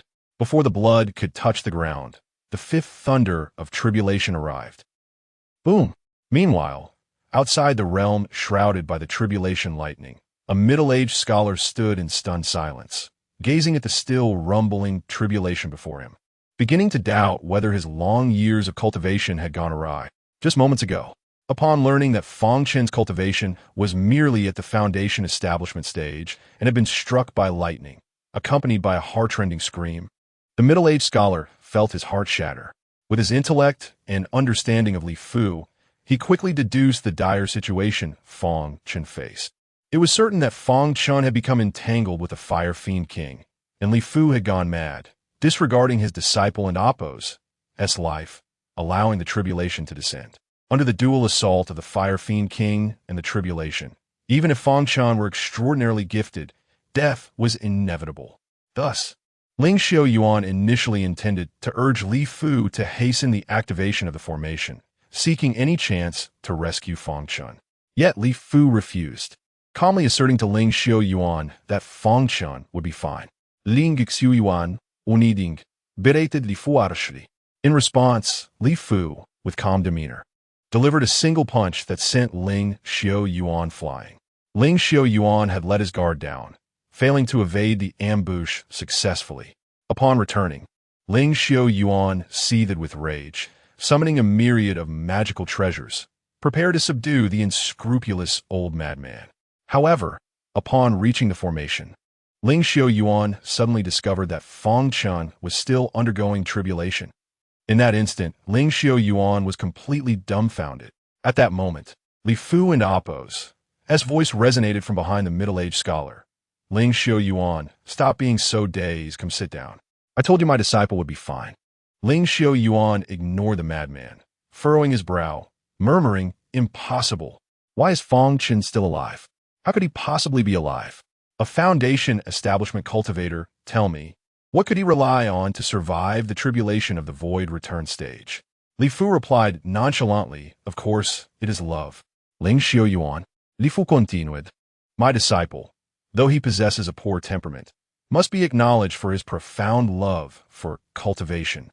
This passion for cultivation is so moving that even I am touched. How could mere tribulation hinder his fervor? The refined and amiable Ling Xiao Yuan shot a fire spell towards Li Fu, exclaiming, "Damn you!" Boom! After the flames subsided, Li Fu remained unscathed, continuing to speak indifferently. "If you don't believe me, so be it. Celestial fortune does not favor the ignorant." Ling Xiao Yuan, uninterested in further banter, turned to the silent and cautious Wing Fiend, who had refrained from intervening in their altercation, and inquired, "I recall you are called Xiong, correct?" Wing Fiend chuckled awkwardly. "No, Senior, I am called Wing Fiend. It's not important, but I do have a question for you." Wing Fiend nodded in understanding. "Please, go ahead. Did you just deceive me, asserting that Fang Chen is merely at the Foundation establishment stage?" Ling Xiao Yuan questioned. Wing Fiend immediately stiffened, rising to attention, revealing his glistening belly, and solemnly raised a paw, declaring, "Senior, if you do not believe me, I will stake the life of my closest brother, the Ninth Prince. As collateral, every word I speak is true. If Fang Chen is not at the Foundation establishment stage, my brother will suffer divine retribution, facing a gruesome end, enduring endless torment, and never finding redemption." Ling Xiao Yuan interrupted Wing Fiend, exclaiming, "Enough! I believe you." Wing Fiend, unsatisfied, fell silent. Then, Ling Xiao Yuan recalled something he had overlooked, asking, "By the way, did you mention that the Fire Fiend King is within Fang Chen?" "Yes." Ling Xiao Yuan hesitated. "You said this Fire Fiend King is at the Void Return stage?" "Senior, I have never encountered a Void Return stage being, nor do I know for certain. But I have heard that newly emerged Fire Fiend Kings typically possess that level of cultivation." Wing Fiend answered honestly. Ling Xiao Yuan murmured, "This is impossible. If a Void Return stage entity entered his body, how could he survive until the tribulation arrived? He should have been killed long ago." In truth, without Wing Fiend's explanation, he was already aware that the Fire Fiend King had to be at least a Void Return stage or higher. Precisely for this reason, he found it difficult to believe. If that were the case, Fang Chen, being invaded by the Fire Fiend King, should have perished long before. How could he still be alive to await the tribulation? Wing Fiend hastily interjected, "Senior, Fang Chen did die." "Huh?" Upon hearing this, Ling Xiao Yuan and Amp, Oppo's eyes widened, immediately pointing at the thunderstorm behind him, asking, "Then tell me, who is undergoing tribulation now?" Wing Fiend chuckled awkwardly again, but it seems he hasn't completely died. Chapter 61. After the catastrophe, what do you mean? Ling Shuyuan furrowed his brows. "It an Amp, Oppo's. It's not a question of life or death. It's something quite rare." Yixiong struggled to articulate his thoughts, distressed. "My beast slave Mark is telling me that Fang Chen has died, yet he immediately came back to life." "Senior, can you comprehend this? Are you saying that in your perception, he has been continuously resurrecting?" Ling Shuyuan queried, bewildered. "Precisely." Yixiong nodded eagerly. "How many times has he revived?" Ling Shuyuan inquired. Yixiong pondered seriously for a moment. "Perhaps every 3 to 5 breaths, he revives once." Ling Shuyuan raised an eyebrow. Could it be that Yixiong is akin to Li Fu, another madman? He then chuckled, incredulous. "This is utterly absurd. Such a powerful physique could not possibly achieve such a feat. If he could indeed do this, wouldn't he also be able to resurrect during his tribulation?" Yixiong paused, suddenly recalling something. "It an Amp, Oppo's, as possible. I felt a bit dizzy from the beginning, particularly when we heard the thunder of the tribulation. I felt as if I were dying, yet soon I felt fine again. This might indeed be Fang Chen beginning to die and come back to life again." Ling Xun, unable to bear it any longer, angrily waved his sleeve and departed. As he turned to leave, the dark tribulation clouds that had loomed over the volcanic site for millennia suddenly froze and then gradually began to disperse. The tribulation had concluded. Beneath the dissipating clouds, Fang Chen gazed at the receding tribulation. Despite his body remaining intact and unscathed, his essence was complete. Yet he bore a countenance filled with lingering dread. Moments ago, he had evaded the 5th bolt of tribulation lightning. However, the 6th bolt was gathering speed with alarming rapidity. As Fang Chen absorbed power, the lightning struck before he could be launched away. Fortunately, due to his low cultivation, his death was swift, allowing him to narrowly escape disaster. Unfortunately, because he had not been blasted away, the Fire Fiend King, remaining in place, was struck by the lightning, losing a significant portion of its power. By the time Fang Chen revived, the Fire Fiend King had perished, leaving only its body behind. Upon seeing this, Fang Chen nearly panicked. If the Fire Fiend King was gone, he could not pass this tribulation. Thus, in the subsequent bolts of lightning, he almost immediately dashed to the remains of the Fire Fiend King upon reviving to absorb its remaining energy. Following this method, after nearly exhausting the Fire Fiend King's corpse, he finally survived this round of tribulation. Though the process was somewhat absurd, he had persevered. Fang Chen looked up at the sky, watching the lightning dissipate, and allowed a long breath. Then, he recalled something and hurriedly sat cross-legged, beginning to channel the ancient divine body technique to absorb the tribulation energy from the heavens and earth. According to the teachings of the ancient divine body, to truly cultivate the ancient divine body, one must not only consume spiritual herbs and pills refined through the tempering of their own flesh, but also absorb tribulation energy. Cultivators seeking immortality must absorb tribulation energy. Likewise, body cultivators aspiring to achieve immortality through their physical form must do the same. As Fang Chen settled into a meditative posture, the ancient divine body technique activated, allowing him to fervently absorb the tribulation energy. The energy surged into his body, unlike the gentle spiritual energy or the scorching elemental energy, but instead brought a penetrating chill. Tribulation energy is the force of punishment, the power that obliterates all, born solely for destruction. It is violent, restless, and imbued with an intent to annihilate everything. As the energy flowed into his body, sweat instantly beaded on Fang Chen and Appo's forehead, his expression contorting in immense pain. Absorbing tribulation energy is a tremendously arduous process. After all, this energy does not exist for the benefit of cultivators. It is aimed at the destruction of them. How could it allow Fang Chen to absorb it comfortably? Moreover, without the ancient divine body technique, it would be impossible for him to harness the tribulation energy for his own use. Yet, although allowing the tribulation energy to enter his body was painful and agonizing, Fang Chen found solace in his previous training of severing his own hand. This pain was merely trivial now. The tribulation energy, guided by the ancient divine body technique, swiftly circulated through his meridians, ultimately merging into his flesh and bones. After a brief moment, Fang Chen opened his eyes, exhaling deeply, feeling an overwhelming urge to curse. In his perception, the tribulation energy in the world around him was still abundant and dense. However, he could absorb no more. His body had become completely filled with tribulation energy. He attempted to absorb more, only to be met with a sensation akin to being torn apart from overextension. Ultimately, he had to concede. Fang Chen understood why so much tribulation energy remained unabsorbed. According to the teachings of the ancient divine body, under normal circumstances, after a foundational cultivation stage, tribulation completes its 9 bolts. The remaining tribulation energy is minimal. Foundational cultivators would be fortunate to absorb even a small fraction. However, Fang Chen's circumstances were abnormal. He faced tribulation energy from the void return stage, leading to an overwhelming concentration that he simply could not consume, resulting in a significant waste. Watching the abundant tribulation energy gradually fade into the void, Fang Chen clenched his teeth in frustration. Damn it! After such a tumultuous and painful tribulation, he could only watch the energy dissipate. It was utterly infuriating.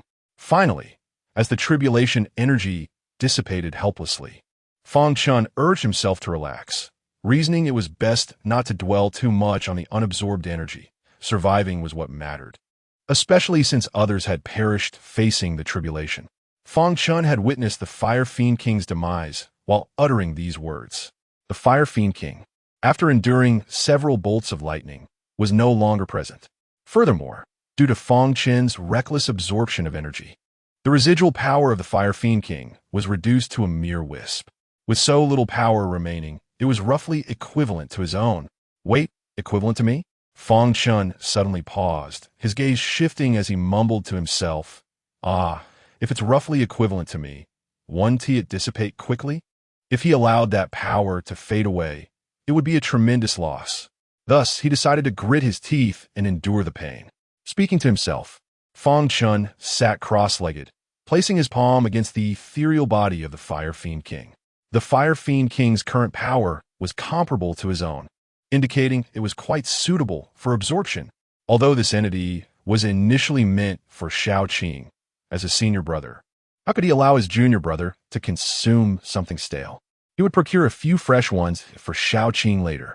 As for this one, Fang Chen felt no qualms about using the body. With this thought in mind, Fang Chen activated the 10,000 Fiends Heart Law, and a terrifying suction surged through his meridians. All the remaining malevolent power of the Fire Fiend King surged into Fang Chen's body.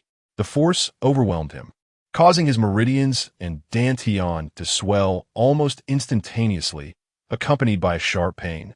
Yet, transformed by the tribulation energy, Fang Chen felt no pain at all. As the essence of the Fire Fiend King successfully integrated into his body, Fang Chen's aura began to ascend steadily. Chapter 62. Progress in Strength. However, it is not Fang Chen and Appos as cultivation that enhances his strength. Although the 10,000 Fiends Heart method is operational, Fang Chen has not extracted a single drop of spiritual energy from the Fire Fiend King. It is the cultivation of the Fire Fiend King within Fang Chen that is advancing to a higher level. The Fire Fiend King at the Void Return stage has been reduced to a mere wisp of power due to the lightning tribulation. This made it relatively easy for Fang Chen to absorb its essence this time. Previously, the Fire Fiend King provided to Fang Chen by the system, having been absorbed from Shao Qing, was not formidable. Now, with the genuine Fire Fiend King and Appos as support, its power surged at a remarkable pace, granting Fang Chen the strength equivalent to his second-tier foundation establishment. At present, Fang Chen and Appos, as capabilities derived solely from the Fire Fiend King, are already formidable. Truly, the Fire Fiend King is incomparable. Ordinary Fire Fiends cannot continue to augment their power. Upon completely absorbing the Fire Fiend King, Fang Chen opened his eyes with a smile. The Fire Fiend King is treasured not only for its superior offensive capabilities, but more importantly, for its potential for growth. Other Fire Fiends possess only the power they have upon absorption for their entire lives. Yet, the Fire Fiend King is different. It can continually evolve. Once Fang Chen cultivates the Fire Fiend King within him to the Void Return stage, he will be able to master the Fire Fiend Tide technique, commanding countless Fire Fiends. Subsequently, Fang Chen commanded the Fire Fiend King within him to consume the remaining ordinary Fire Fiends. Initially, he intended to use these ordinary Fire Fiends as disposable tools against the lightning tribulation. However, since he had relied on exploiting a system bug to survive the tribulation, these Fire Fiends naturally went unused. To avoid waste, he decided to devour them all, thereby strengthening the Fire Fiend King. However, the cost-effectiveness of this decision was somewhat lacking.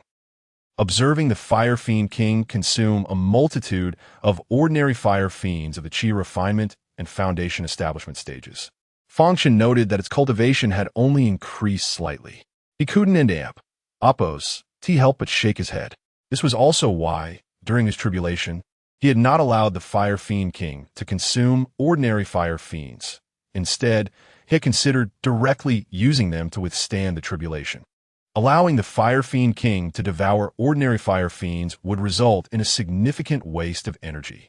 Utilizing ordinary Fire Fiends to confront the lightning tribulation was indeed the most cost-effective approach. In fact, the early-stage consumption of the Fire Fiend King was highly inefficient. Looking at Shao Qing, under normal circumstances, it would be his turn to consume this Fire Fiend King. To do so, he would have to pay an exceedingly heavy price, such as through talismans and elixirs, and risk his life in the process. Even upon success, the power he could gain from the Fire Fiend King would only be equivalent to that of the Qi refinement stage. However, if Shao Qing dedicated all those resources to devouring ordinary Fire Fiends of the Qi refinement stage, he could consume a far greater number. In a contest of power, the combined strength of several ordinary fire fiends would undoubtedly surpass that of a single fire fiend king. Nevertheless, these ordinary fire fiends could not compare in quality and potential to the fire fiend king. They might be temporarily strong, but unlike the fire fiend king, which could grow increasingly powerful. Otherwise, there wouldn't be so many cultivators coveting the fire fiend king. After absorbing the fire fiend king, Fang Chen clenched his fist, and a faint white flame ignited upon it, interspersed with flashes of brilliant blue lightning. The blue lightning emanated a shocking aura. This was the tribulation power. Fang Chen nodded in satisfaction. This punch, infused with both the tribulation and the fire fiend, represented his most potent means of attack at present. Fang Chen retracted all his energy and began to introspect. Within his dantian, alongside the golden foundation of the Heavenly Dao, a block of azure foundation was slowly taking shape. This foundation emitted a faint rumbling of thunder, containing notions of destruction, brutality, and ferocity. However, aside from its violent connotations, Fang Chen perceived this foundation as exceedingly beautiful. At a loss for words, he could only exclaim, "This foundation is truly exquisite."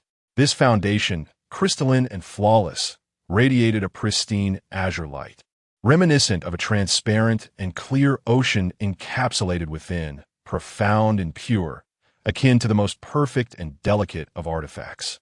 Fang Chen understood that this was the foundation of the ancient divine body he had successfully forged after enduring the lightning tribulation. Typically, body cultivators do not possess a foundation. However, the ancient divine body is exceptional.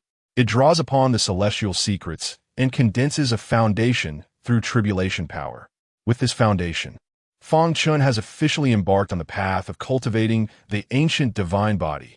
Henceforth, provided there are no unexpected incidents like today, he could swiftly level up and transcend the lightning tribulation using the system's recovery speed and bugs.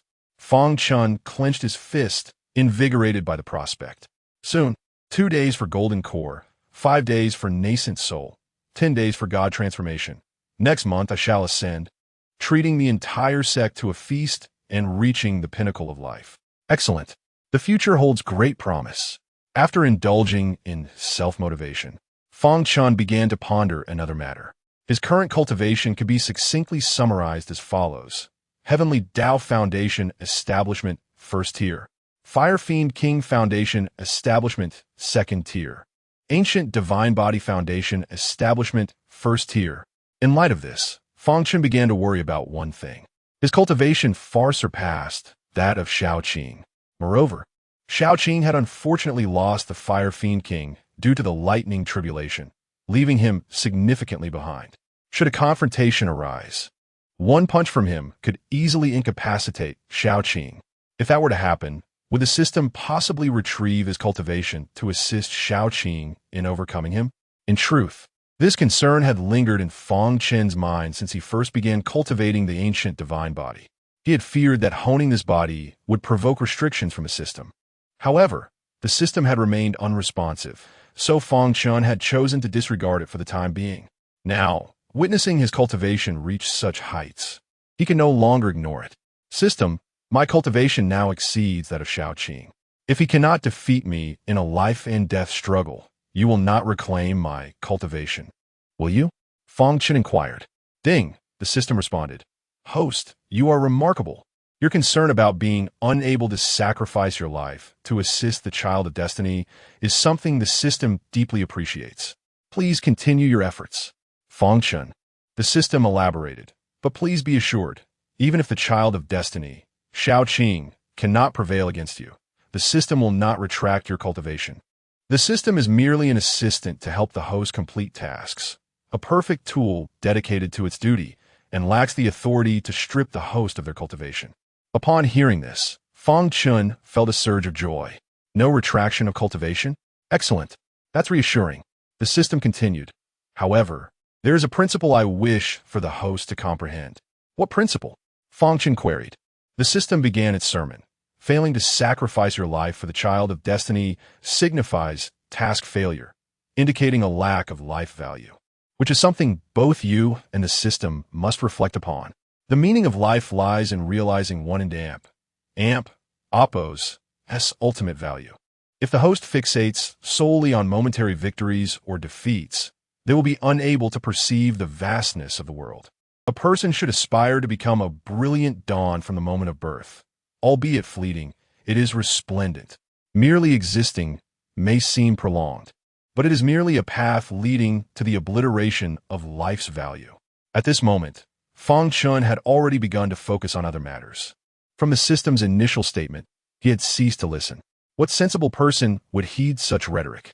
After negotiating with the system, Fang Chen concluded that exceeding Shaoqing in cultivation posed no issue, and there would be no risk of retraction or limitation of his cultivation.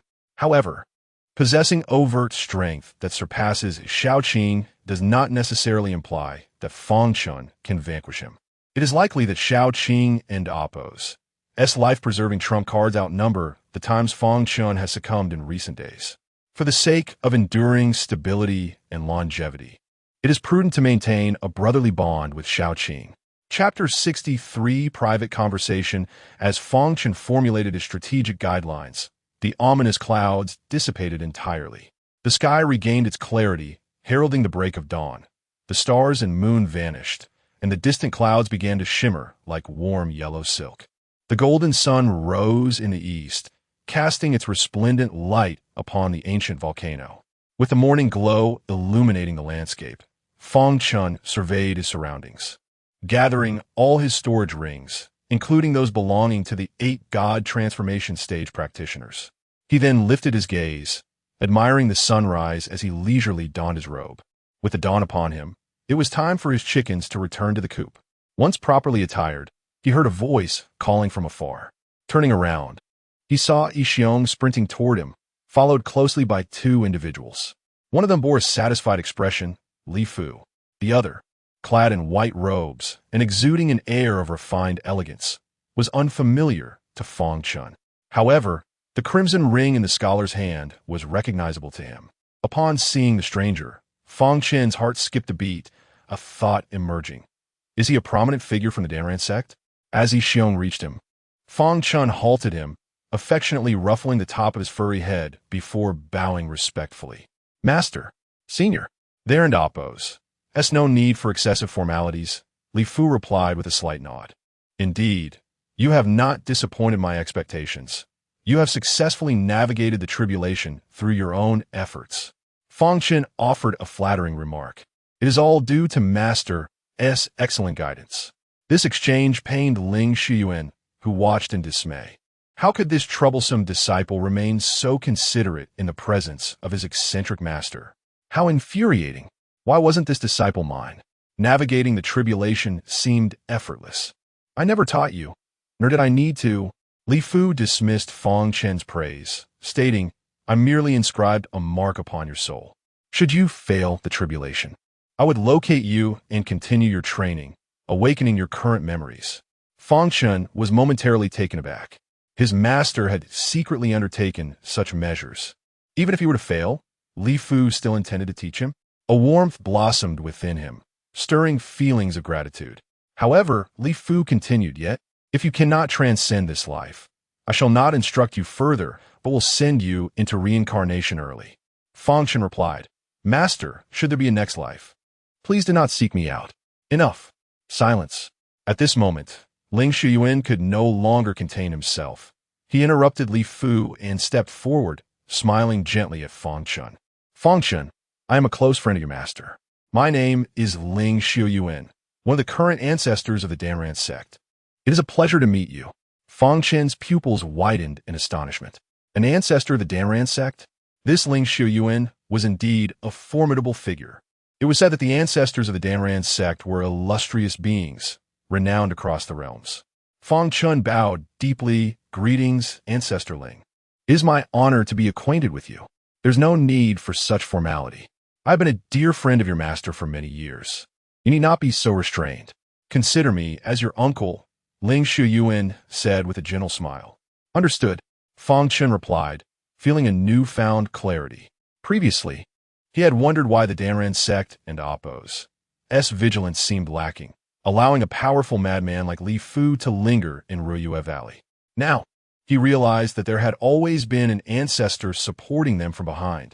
Now that the tribulation has just passed, this is not the place for conversation. Let us return, Ling Shuyuan suggested with a soft smile. Let us go, Li Fu said nonchalantly. Since you are here, I shall not exert myself. Ling Shuyuan glanced at him, shaking his head in disbelief. With a wave of his hand, Fang Chen suddenly found himself in an empty pavilion beside Ingguang Lake. Wow! Fang Chen gasped in awe. The ancestor's abilities were truly remarkable. I shall return you to your location. Where do you reside? Ling Shuyuan inquired, glancing at Yi Xiong, who quickly interjected. Ancestor, there's no need for trouble. I live on the mountain. I can run back myself. Very well, off you go. Ling Shuyuan smiled slightly. In an instant, Yi Xiong dashed away. Now let's converse. Ling Shuyuan gestured toward the chairs in the pavilion, inviting Fang Chen to sit. As Fang Chen settled down, he sensed something amiss and soon realized that Li Fu was no longer present. After a moment's hesitation, he couldn't resist asking, Ancestor Ling, where's my master? Oh, I left him behind. I cannot be bothered to carry him. Ling Shuyuan replied calmly, producing a tea set with a hint of satisfaction. Moreover, I have sealed that space. If he wishes to return, he must either spend an hour traversing the ancient volcano or an hour deciphering my formation. Fang Chen was taken aback. Was this the weight of a close friendship? Don and Appos, do you look at me like that? I do not enjoy tormenting him. It and Appos. It's just that he nearly caused your demise during the tribulation and almost led our Danran sect to lose a prodigy. I merely sought a small measure of retribution. Ling Shuyuan chuckled. You understand how unreliable your master can be, don't you? Fang Chen managed to respond. Indeed, he is certainly not like a typical practitioner. Ha. Ling Shuyuan laughed. You certainly give your master some face. Fang Chen refrained from further comment, offering an awkward chuckle and maintaining a silence. He was uncertain of Ling Shuyuan and Appos' temperament. What if he appeared amiable yet was, in fact, volatile? He preferred to remain a quiet and composed figure for the time being. Ling Shuyuan then remarked, Your beast companion mentioned that you were plagued by the Fire Fiend King and possess only the cultivation of the Foundation establishment stage. Yet you survived the returning void thunder tribulation. This piques my curiosity. Fang Chen was momentarily stunned, his heart racing. Had the other party brought him here merely to pry into his secrets? Was he to be dissected for research? But Ling Shuyuan smiled reassuringly. Do not be so tense. You are a disciple of my sect. I have no intention of causing you harm. I am simply curious. However, if you choose not to divulge, I will not force you. Each extraordinary prodigy harbors their own unspeakable secrets. You may keep yours confidential. Fang Chen sighed in relief, replying, Understood. Ling Shuyuan continued. The reason I have chosen to speak with you privately is primarily to draw you in. Draw me in? Fang Chen was taken aback, surprised by the straightforwardness of this approach. Chapter 64. Please, Master, no. Typically, higher-ups court the favor of their subordinates through subtle hints. So such a blunt approach seems rather uncharacteristic of a master of your stature. Indeed, as a disciple of my sect, it is only natural for me to foster a sense of belonging for you within the Danran sect. Ling Shuyuan smiled sincerely, remarking, After all, mere verbal expressions of concern are far less impactful than genuine material support. Fang Chen nearly shed tears at Ling and Appos. As profound insight. Master Ling, I am all ears. Please, tell me what you desire. Ling Shuyuan continued. Moreover, I must admit that it was I who compelled Li Fu to remain in Ruyue Valley, driving him to madness. In a sense, your becoming his disciple and enduring his trials is partly my responsibility. For this, I owe you an apology. Deeply moved, Fang Chen responded earnestly, Master, this is not your fault. I cannot accept your apology, but I graciously accept your gift. Ling Shuyuan chuckled. Very well. This young man. I almost thought he desired nothing at all. He then revealed a stone, placing it before Fang Chen. This is your gift and a meeting token. What is this? Fang Chen asked, gazing at the pale square stone, momentarily bewildered. A familiar, stirring aura emanated from it. After a brief contemplation, Ling added, This is a stone from the Wu Dao Cliff. You may call it the Wu Dao, immortal stone. What? Upon hearing that familiar name, Fang Chen and Appos, his eyes widened. The Wu Dao cliff? Does it truly exist? Of course it does. Do you think your master speaks in jest? Ling replied with an amused sigh. Fang Chen unabashedly stated, indeed. I did think so. Ling laughed heartily. The Wu Dao cliff does exist. It is the very place where your master comprehended the ancient divine body. And the stone from the Wu Dao cliff is indeed a heavenly treasure. However, it bears no relation to the so-called Heaven's Longevity Cliff or Qizun Cliff by Nguang Lake. At this juncture, Ling's expression turned somewhat melancholic as he reminisced about the time he received a similar stone, once believing it to be from the Wu Dao cliff, only to realize later that he had been deceived. Fang Chen suppressed his expression. While Ling's temperament was amiable and his laughter seemed harmless, he dared not test the waters. Let us proceed, Ling Shuyuan said, shaking off the sentimentality. Fang Chen quickly shifted the topic, asking, what is the purpose of this stone? It plays a crucial role in your cultivation of the ancient divine body, though not at this moment. For now, just keep it safe, Ling advised with a smile. Understood. Fang Chen promptly stowed the Wu Dao immortal stone in his storage ring, inwardly lamenting the fact that his master had not informed him about this matter. What if, when he needed the stone, Li Fu merely handed him a handful of ordinary stones? That would surely leave him utterly exasperated. Additionally, should you ever find yourself in a life and death crisis requiring your master and Appo's intervention, do not call upon him. He will only complicate matters. Call upon me instead, Ling Shuyuan insisted, still haunted by the events of the day. Upon hearing this, Fang Chen was momentarily taken aback. Then his face lit up with a mix of joy and gratitude. Yes, thank you, Master Ling. Overwhelmed with emotion, he felt tears welling up. His master was truly considerate. Had the one summoned to assist him during the tribulation been Ling Shuyuan, he would not have faced such a predicament. He could have experienced the thunder tribulation firsthand, gaining invaluable experience instead of recklessly seeking loopholes. Master, how should I address you? Is it acceptable to call you by your true name, as I do with my master? Fang Chen inquired. No, Ling shook his head. You should address me by my immortal title. Immortal title? Fang Chen was momentarily taken aback. What is that? Another alias of yours? Ling Shuyuan pondered briefly before explaining. An immortal title is a designation for those preparing to ascend the immortal path. This concept may be too distant for you at present. A basic understanding will suffice. Just know that when you call me by my immortal title, I will be able to sense you. My immortal title is Wangxing. Fellow practitioners of the Great Ascension call me Wangxing Xianzhen, but Xianzhen is merely a mundane appellation. You may simply call me Wangxing. As the words left Ling's lips, Fang Chen felt as though a steel stamp had been imprinted in his mind, making the name Wangxing remarkably vivid. From that moment onward, it seemed the name would eternally resonate with the meaning of and Appos, Ling Xuan, and Appos. Once he regained his composure, Fang Chen and Appos, his face expressed astonishment. What a remarkable technique. Indeed, those of sound mind among the great ascension practitioners are not to be underestimated. As for those who are not, well, they're even more unpredictable. Yes, master. I have it noted. Fang Chen responded respectfully and gratefully. He then posed another question. Master, may I ask why my master lacks an immortal title and prefers to be addressed by his true name? His immortal title was originally and Appos, Sunya and Appos, but due to certain indescribable matters, he lost it. Ling Shuyuan replied with a gentle smile. The explanation is complex and perhaps beyond your understanding for now. When your level rises, I will recount the events of the past in detail. Fang Chen nodded vigorously. Thank you, master. It must be said that despite having known Ling Shuyuan for less than a short while, he already held him in high regard. He understood the importance of preparing valuable gifts for his disciples without burdening them with undue expectations or criticizing them for their temperaments. Unable to contain his curiosity, Fang Chen asked, Master, may I pose a question? Ask away, Ling Shuyuan encouraged. Fang Chen tentatively inquired, Are you always this generous with those you meet for the first time? Ling Shuyuan chuckled softly. You sly lad. Are you implying that I am easily swayed? Fang Chen silently acknowledged the truth in that statement. He found Ling Shuyuan and Appos' upfront nature refreshing. To hand over treasures upon their first meeting was quite unusual.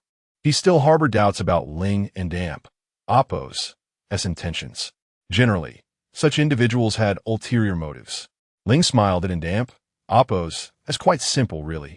Li Fu is my close friend, and you are his disciple. Thus it is only right that I treat you well. Fang Chen paused, taken aback by the simplicity of the rationale. However, Ling continued, if I later discover that you possess unscrupulous qualities, well, I have traversed the path of cultivation for thousands of years and have yet to encounter anyone I could not subdue. Ling Shuyuan's gentle smile remained, his tone calm, yet imbued with undeniable confidence, stemming from his formidable strength. Fang Chen was momentarily awestruck by Ling's composure, and he couldn't help but express his admiration. Then, did you suppress my master? Ling Shuyuan's serene visage abruptly stiffened. After a prolonged silence by the pavilion nearing Wang Lake, he raised his teacup and softly declared, I shall summon someone to assist you in withdrawing from a sect. Fang Chen immediately cried out, Master, please don't. Chapter 65. The incident with the winged beast. Moments later, Ling Shuyuan inquired, when do you plan to enter the inner sect? I can arrange for someone to take you around Chizuan Mountain. It should be soon. I have a life-and-death duel with a junior brother named Xiaoqing. After that, I will enter the inner sect, Fang Chen replied. Ling Shuyuan expressed surprise. Xiaoqing? ISN and Apo's. The childhood friend of my daughter Wan and Apo's. Why would you two engage in a life-and-death battle? Fang Chen was momentarily taken aback, but his focus shifted to another matter. My Wanner, do you have a connection with Ling Shimi? Ling Shuyuan chuckled. Of course, we are related. My surname is Ling, and hers is also Ling. Don't you see the connection? Fang Chen exclaimed in astonishment. So, you are Wanners. He paused, deep in thought, calculating. Ling Shuyuan must be several thousand years old. Could he be Wan and Apo's? As great-great-great-great-grandfather? With a smile, Ling Shuyuan clarified, I am her father. Fang Chen was momentarily speechless. Why the silence? Is there a problem? Ling Shuyuan's demeanor shifted, sensing Fang Chen's hesitation. Is it that you wish to withdraw from the sect? After all, Wanner is merely 12 or 13 years old, and you.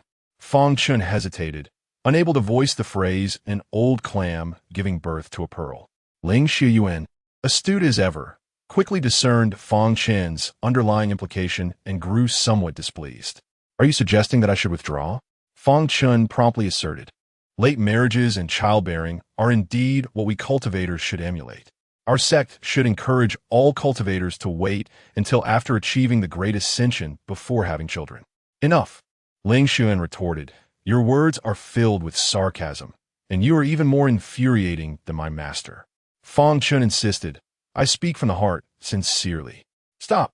That an Apo's, enough. Ling Shuyuan shot Fang Chen a glare before continuing. It is rare for great ascension cultivators to have children. In the past, I was preoccupied with cultivation and could not bear offspring. Only after achieving great ascension did I have the fortune of having Wan and Apo's, or with my wife during a brief period of mundane training. I see, Fang Chen exclaimed, understanding at last. During our mundane training, the Xiao family was our neighbor. Wan and Apo's, and Xiaoqing grew up together. I have watched Xiaoqing grow, and while I know not the cause of your animosity, it would be best to resolve it. Otherwise, I will find myself in a difficult position. Fang Chen felt a cold sweat break out at those words. The original owner truly had a path to death. Damn it, Xiaoqing has a powerful elder behind him, and now I discover there is an even greater figure lurking in the shadows.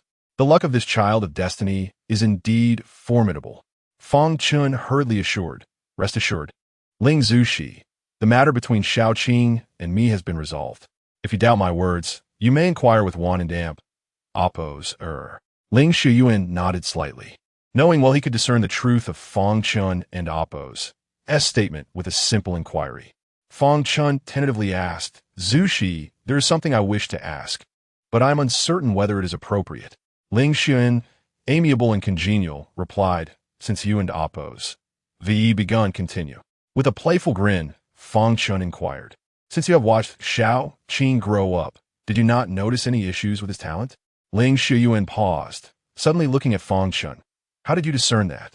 Fang Chen readily deflected the blame onto Xiao Qing. Xiao Qing is a dear friend and shared this with me. Xiao Qing knew? Then it seems that person has awakened. Ling Xuan mused, gently stroking the stone table. Suddenly, he pondered, wait, such secrets. Xiao Qing divulged them to you? Is your relationship so deep that it leads to a life and death duel? Are you two fighting for Wanner's affection? I never imagined my daughter to be so popular. Truly, a daughter resembles her father. Fang Chen was taken aback. I had no idea you, Ling Xuan, were such a typical man. Ling Xuan burst into laughter. All right, enough of that expression. I must take my leave now. Before Fang Chen could bid farewell, Ling Xuyuan vanished without a trace. Evidently disinterested in conversing further with a disciple of such low emotional intelligence upon learning of Fang Chen and Appo's impending entry into the inner sect. How swiftly he departs. Fang Chen lamented, wishing to ask Ling Xuyuan whether Ling Wanner was aware of his impressive prowess. Should I call him back? He mused, stroking his chin. At that moment, a voice echoed in Fang Chen's ear. Elder Lin is available at Nguang Lake. Shall I summon him to assist you in withdrawing from the sect? I was mistaken. Fang Chen felt a wave of defeat wash over him. As he prepared to leave Nguang Lake and return to his abode, he suddenly sensed his communication jade slip stirring. Who is seeking me? Curious, Fang Chen opened the slip to find it was from the Fang family. He froze, hastily channeling his spiritual energy, only to hear a furious roar. Where are you? Get back here this instant. If you do not return within 3 days, I shall slay your arrogant beast companion. Then, a pitiful cry from the winged beast echoed. Ah! Fang Chen was dumbfounded, an overwhelming sense of fear gripping him, not from the rage in those words, but from the depths of his memories. That voice belonged to his father, Fang Jioding. This instinctive dread stemmed from the original owner and Appo's fear of Fang Jioding. My father? Why has he arrived so suddenly? Fang Chen felt unprepared and caught off guard. The two were entirely unfamiliar with each other, and such a meeting felt abrupt. Under normal circumstances, Fang Chen would have meticulously sifted through memories of Fang Jioding to avoid revealing any inadvertent slip of the tongue. However, recalling Fang Jioding's words, it was clear that the winged beast had done something to provoke him. With this thought, Fang Chen felt a sense of trepidation. He could easily imagine Fang Jioding's strength, capable of pinning the winged beast down and giving it a thorough beating. Perhaps the food the winged beast had consumed days prior in Yanguang City was now being forcefully expelled.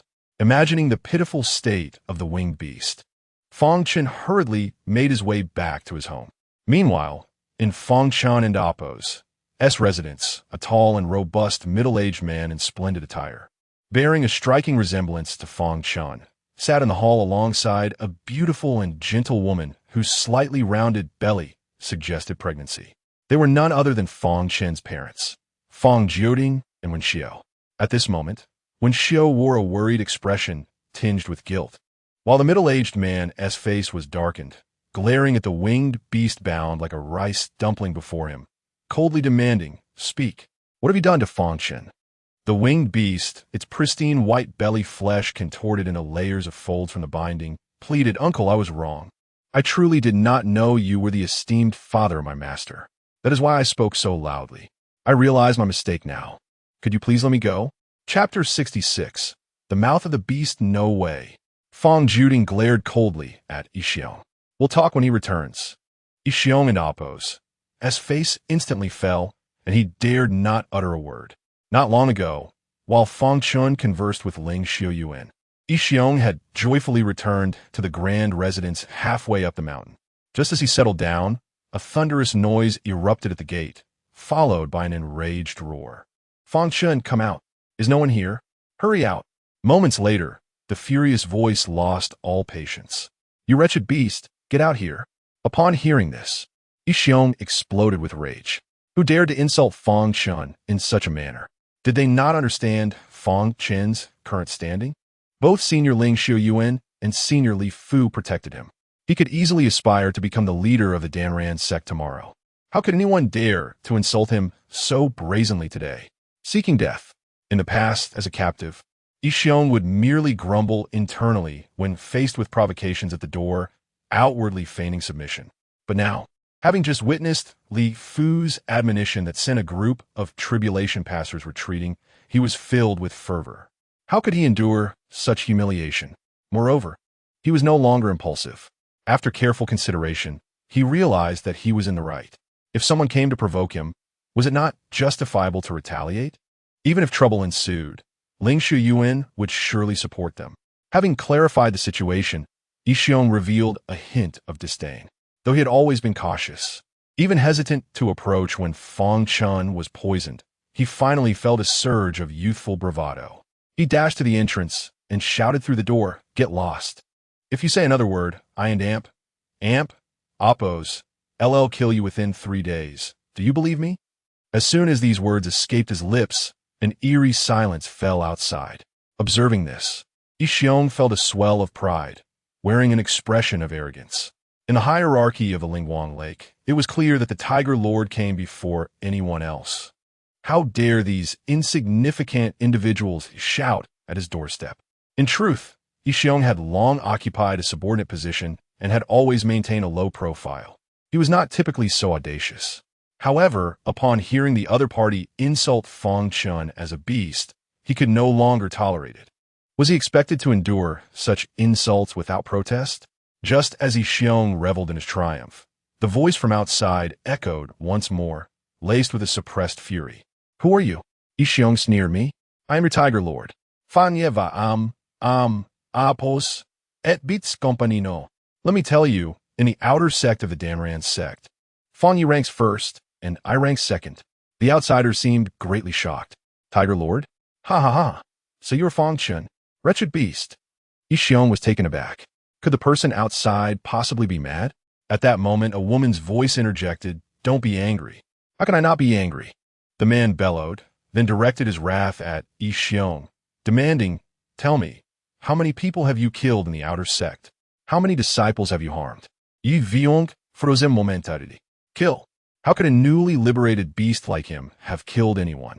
Yet, recalling his earlier bravado, he could not now claim innocence without losing face. Resolving not to back down, he impatiently retorted, "I don't remember. Besides, why should I tell you? No one in the Danran sect dares to trouble us. So who do you think you are? I advise you to leave quickly. If you don't, I'll kill your entire family. And I won't spare your dog either. Do you believe me? I warn you, I am quite deranged. When I get angry, I would even dare to eat tiger meat. Fang Yi is even more deranged. He dares to eat human flesh." After his declaration, the person outside fell silent.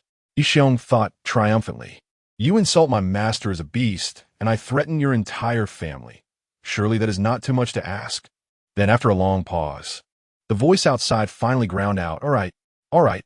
This wretched beast not only refuses to reflect and repent, but has also committed such a heinous error. Sure, I initially thought his duels and alchemical practices were merely rumors, that there might be some misunderstanding we were unaware of, which is why I refrained from any extreme actions. But now, do you hear? This wretched beast is utterly arrogant. He truly consumes human flesh. He has completely fallen into madness. Giving birth to him was my mistake. I shall take him back to the Fang family immediately to prevent him from continuing to harm other disciples in the Danran sect. Upon hearing this, Xiong's earlier pride abruptly froze, his entire form petrifying. A chill shot up his spine, and his mind echoed with a few words, "Giving birth to him. Giving birth to him." Xiong's lips began to tremble. What does this mean? Is this Fang Chen's father? The next moment, a figure descended from the sky. Xiong gaped upward, and through the haze he caught a glimpse of a face strikingly similar to Fang Chen's. Xiong's vision blurred. It was over. It seemed he had indeed insulted the wrong person. In the next instant, a rope-like artifact, imbued with irresistible force, bound him tightly. Feeling uncomfortable, Xiong could no longer hold back. Instead of pleading for mercy, he attempted to shift the blame, saying, "Uncle, please let me down. It was your fault for yelling that Fang Chen was a wretched beast at the door. Given the circumstances, how could I simply endure? However, had you entered directly, even if I did not recognize you, seeing your face, so handsomely akin to my masteress. How could I fail to discern your identity? Fang Chen replied coldly. I did not enter directly out of respect for him. I came to share a heartfelt conversation with my son, not to interrogate a criminal. Alas, he has disappointed me greatly.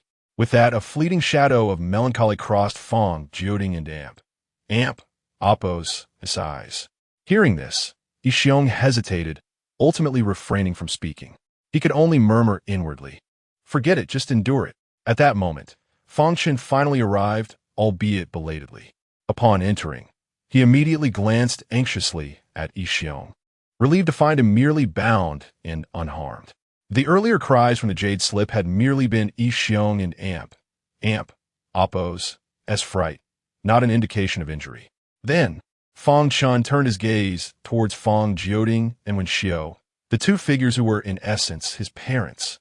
Yet, upon seeing them, an involuntary feeling of strangeness, resistance, and fear welled up within Fang Chen. This strangeness stemmed from Fang Chen himself, while the resistance and fear were remnants of the original owner and Oppos, as memories. As Fang Chen approached, he recalled the snippets of the original owner's interactions with his parents. He realized that the original owner had never lived with them since the age of 1. For over 20 years, he had never called them father or mother. The original owner had been raised by Fang Xiaoding's brother and sister-in-law. It was precisely for this reason that the original owner harbored intense resistance and fear towards his biological parents. The original owner had seldom seen his parents growing up. When they did meet, it was often due to his mischief, leading to scoldings from Fang Xiaoding. While Ensue was affectionate, her brief maternal love vanished before he could even accept it. They would always return to the Fang residence briefly before leaving again. Over time, having received no affection from his parents, the original owner no longer wished to see them. After perusing all these memories, Fang Chen fell into silence, a sense of melancholy enveloping him, ultimately leading him to exclaim, "How wonderful! You're just as unfamiliar with your parents as I am. I can openly refrain from calling you father." Chapter 67. The fourth child of Destiny. Fang Chen, as a man in his 20s, found it utterly unacceptable to suddenly gain multiple fathers without any psychological preparation. However, given the circumstances, he was delighted that he could forego the formalities of address for the time being. Upon seeing Fang Chen, Ensue appeared strangely distant.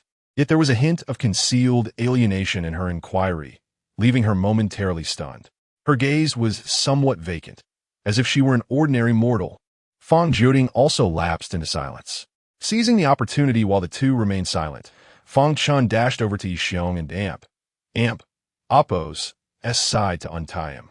He was unperturbed by the prospect of Fang Chen and Amp, Oppos' anger, although he was unaware of the reason for the latter and Amp, Oppos' sudden appearance. If Fang Chen truly intended to enact familial punishment upon him, he would simply find a way to escape. However, as Fang Chen began to assist, he suddenly remembered that this was a magical artifact, causing a pang of anxiety in his heart. He feared he might be unable to unlock it. At that moment, Fang Chen waved his hand, and the ropes immediately loosened. Fang Chen was overjoyed and promptly set to work. After being freed, Ensue cautiously transmitted a message to Fang Chen. "I just insulted your father and declared that I would annihilate your entire family, which is why I was bound." Fang Chen was taken aback. "What the hell? No wonder you got tied up." He had initially thought that Fang Chen came to reprimand the original owner of this body, a notorious scoundrel, which led to the immediate binding of Ensue. It turned out that Ensue had provoked him. "But your father just called you a wretched creature. I didn't know he was your father when I said that." Ensue continued to communicate telepathically. "I'm not well acquainted with your father. He seems rather difficult to converse with. Please help me plead my case." Fang Chen shrugged. "I'm not exactly familiar with him, either."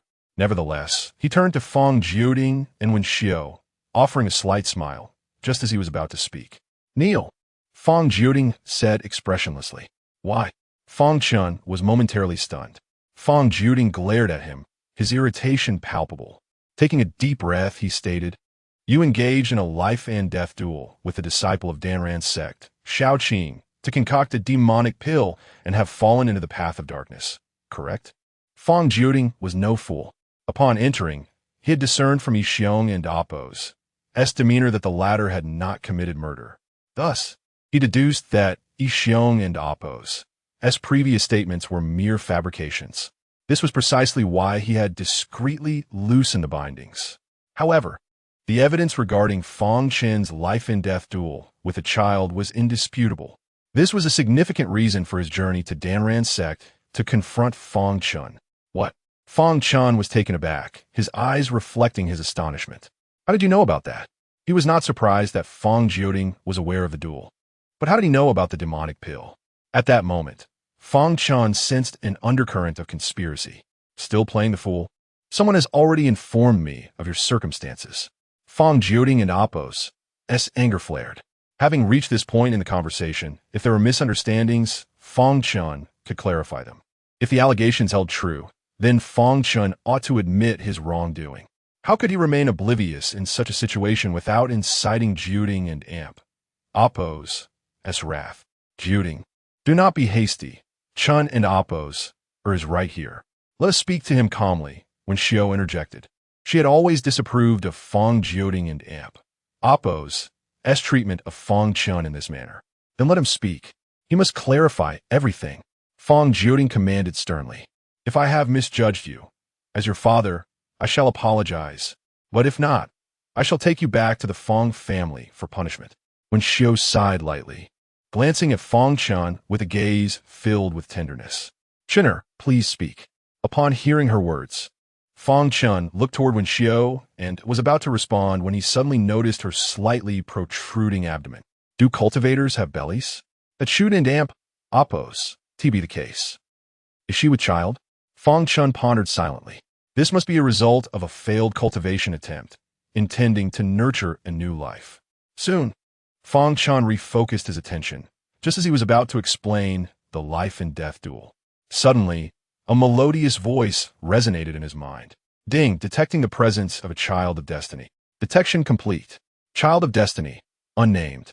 The unnamed child of destiny is the host and Appo's sister, born in the demon war battlefield, destined to arrive when the time is right. However, due to the child being born in the demon war battlefield, she has been tainted by the malevolent aura of the eternal hate demon. Upon birth, her meridians will be shrouded in this malevolence, and her innate gifts will be rendered null. To aid the unnamed child in reclaiming her gifts, the host must help her break free from these shackles with hatred. Therefore, upon the unnamed child's understanding, the host must commit parricide and annihilate the entire clan. This act of hate will enable the unnamed child to shatter the eternal hate demon and Appo's constraints and transform the hatred into strength.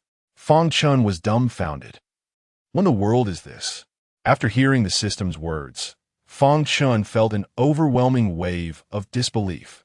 It was one thing for his yet-to-be-born sister to be a child of destiny, but to demand that he annihilate his entire family the moment she gains awareness? What was the meaning of this? The system continued, to assist the host in helping the unnamed child regain her talents. The host shall cultivate the Fang family's ancestral supreme talent, the Divine General's Bone. The host will automatically cultivate the supreme technique of the Fang family, the Divine General's Armor, completing the training in 5 years. Upon successful cultivation, the Divine General's Armor will be perfected, granting the host the power to annihilate the entire Fang family. Afterward, the host must sacrifice his own Divine General and Appo's bone to the unnamed child and teach her the Divine General and Appo's armor. This act shall exemplify the host's dedication to the world and the sacrifice of the Fang family, though it defies morality. If the ancestors of the Fang family were to learn of this in the afterlife, they would undoubtedly commend the host for such an act of filial piety. The host must endure and sacrifice, bearing the pain to help the unnamed child traverse the world and protect this realm. After absorbing all this information, Fang Chen and Appo's eyes widened. Good heavens!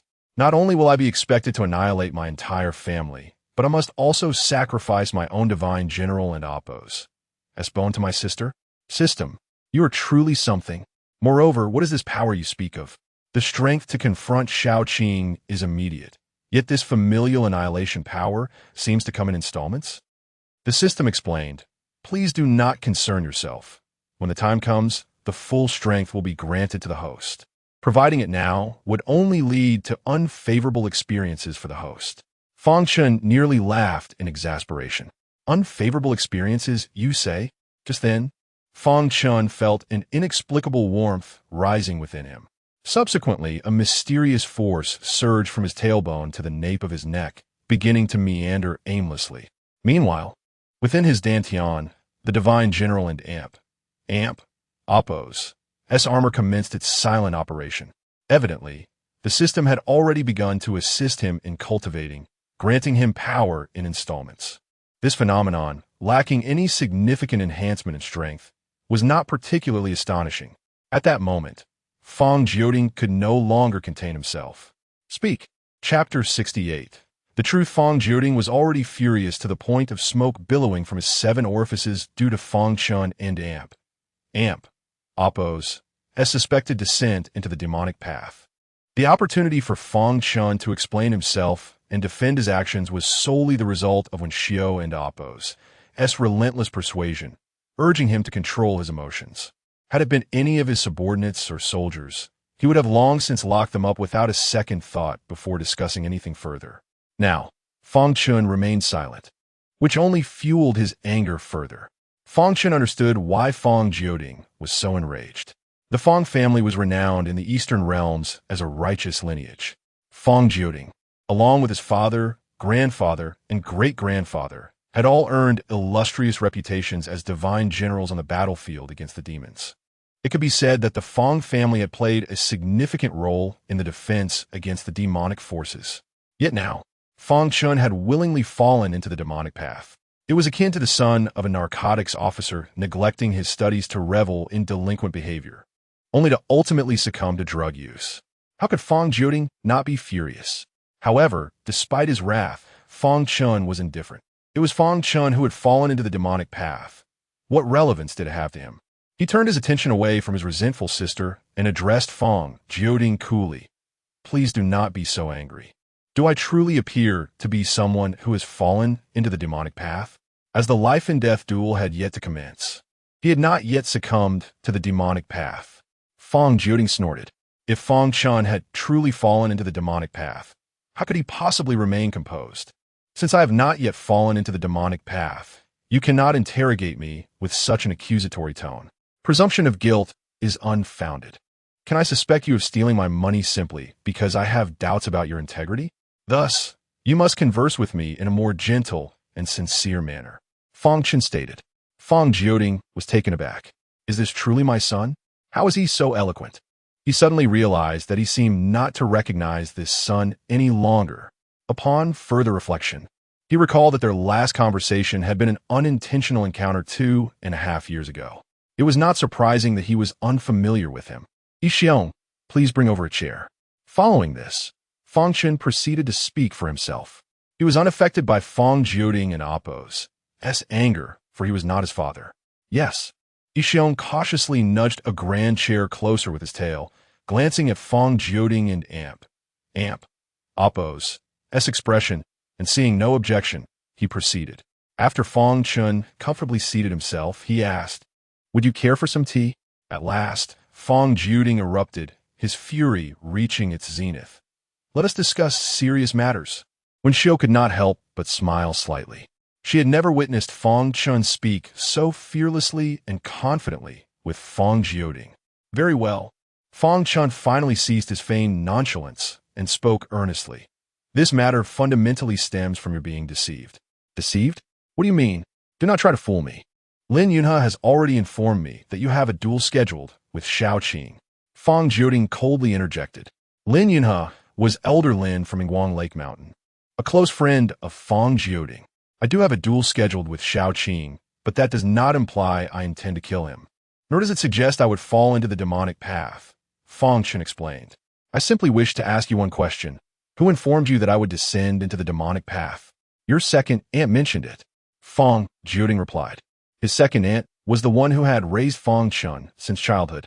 Upon hearing this, a mocking smile crept onto Fang Chen and Oppos' face. And who informed her? When Xiao suddenly realized something was amiss, her eyes widening slightly. Fang Ran. Fang Ran was the son of the second aunt and Fang Chen and Amp, Appo's younger brother, who had entered the inner sect of Tianxian Peak 8 years ago. However, given the vastness of Danran's sect and Fang Ran and Amp, Appo's lack of fondness for Fang Chen, they had always had little interaction. Even if I had truly fallen into the demonic path, I would ensure to handle matters discreetly. Moreover, Tianxian Peak is extremely distant from Yinguang Lake Mountain. How could he possibly know? Fang Chen sneered. Fang Jioding was also taken aback. Initially, upon learning of the matter, he had panicked, losing his rationality and hastily rushing to Danran's sect without considering the many unreasonable details. Now, with Fang Chen's insights, he began to recognize the numerous discrepancies in the situation. This was likely a scheme orchestrated by his sister-in-law against Fang Chen. Subsequently, Fang Chen retrieved a jade slip from his storage ring and handed it to the two. As for whether I will fall into the demonic path, please take a look at this recipe for a demonic pill. If someone truly believes that the elixir detailed within can lead one to the demonic path, I think they should seek help for their mental state. Upon receiving the jade slip, both Fang Jioding and Wen Xiao fell into contemplation after reviewing its contents. Meanwhile, Fang Chen had already sensed something awry. Previously, with the life and death duel looming, he had not had the capacity to ponder the matter of the demonic pill. However, Fang Jioding's sudden arrival prompted him to reflect on it. Upon careful consideration, he recognized numerous discrepancies. Firstly, the original owner had obtained this jade slip from a figure clad in black robes at the marketplace of Danran's sect. The audacity of someone selling demonic sect jade slips in the marketplace of a top-tier sect like Danran was absurd. It was uncertain whether individuals from the demonic path could even infiltrate such a place. Secondly, even if a member of the demonic path had somehow managed to penetrate Danran's sect's marketplace to sell the jade slips, Fang Chen believed that concocting pills using the spinal marrow of a third-tier demon beast combined with the life essence of fellow disciples or close relatives could hardly enhance one's innate talent. While the concept of using close relatives made sense due to the unique blood connection, the demonic path indeed had techniques for killing one's parents or kin. However, how could the life essence of fellow disciples yield any special efficacy? This was no different than claiming one could enhance their innate talent by casually murdering a stranger for alchemical purposes. Such a notion was utterly ludicrous. Zhongshu pill, ancient tree spirit fruit pill, Lingji medicine, each of these was a precious item. Each had been earned through the notable achievements of Fang Jioding and Wen Xiao on the battlefield against the demons for the sake of their son. None of these three could even guarantee 100% enhancement of one's innate talent. Yet, a mere demonic pill could accomplish such a feat. Only a fool would believe that. As Fang Chen pondered this, he suddenly froze. Was this a self-deprecating remark? After examining the recipe, Fang Jioding inquired, "Where did you acquire this jade slip?" "From a marketplace," Fang Chen replied with a smile. "I understand now." Fang Jioding sighed heavily. At that moment, Wen Xiao's demeanor shifted from her previous gentleness to a cold, steely tone. They're spreading this rumor not merely to tarnish Chener's reputation and expel him from Danran's sect, but rather with intentions aimed directly at us. When we return, I will demand an explanation from them on behalf of Chener and ourselves.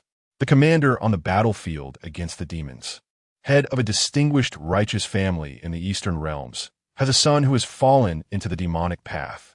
This will undoubtedly draw scrutiny upon them. If the situation escalates, they could potentially lose much.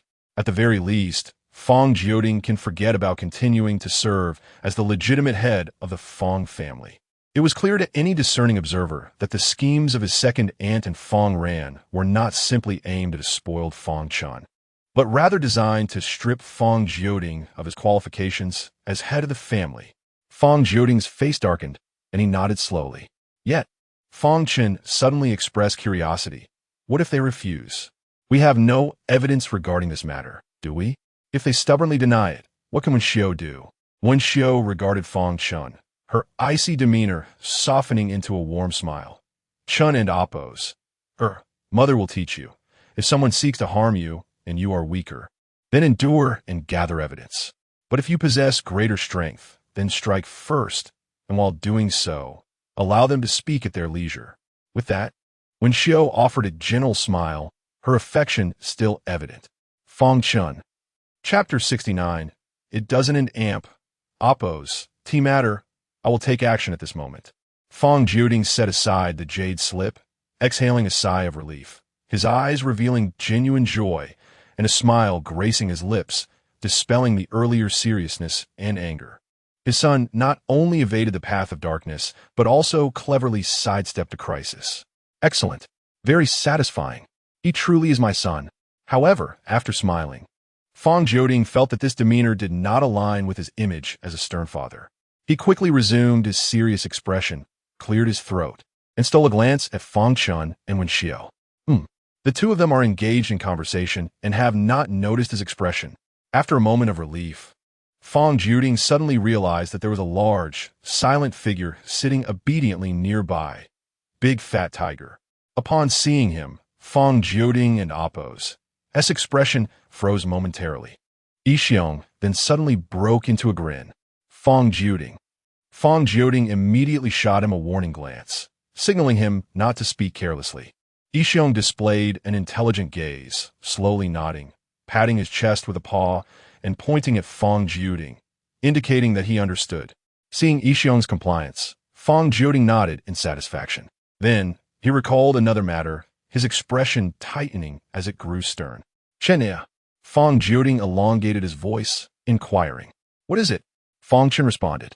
Since you know this pill formula is a forgery, why challenge a death duel, bullying a helpless child? Fang Jiuding frowned. Having learned from Lin Yunhe about Shao Qing's background, knowing that Shao Qing was a destitute child with exceptionally poor talent, this revelation filled Fang Jiuding and Wen Xiao as parents with immediate sympathy and sorrow. Thus, upon learning about the death duel between Fang Chen and Shao Qing, he was equally enraged. First of all, I'm not bullying him, Fang Chen declared with righteous indignation. If I truly were, someone would have intervened. Bullying a junior is a serious crime in Danran sect. With the original owner and amp, Appo's years of studying the sect rules in mind, Fang Chen instinctively retorted. Yet Fang Jiuding merely scoffed, oh come on. Just because you say so means it's true? Do you think I'm unaware of your loopholes in the sect rules? Do you think Lin Yunhe, who oversees the entire Nguang Lake Mountain, is unaware? But do you honestly believe he cannot catch you in the act? I tell you, he is deliberately turning a blind eye to you. Fang Chen was taken aback. What do you mean? Fang Jiuding explained. You are not a child anymore. I must reveal a truth to you. Lin Yunhe thinks you are detestable and your cultivation is lacking, making you incapable of causing any significant upheaval.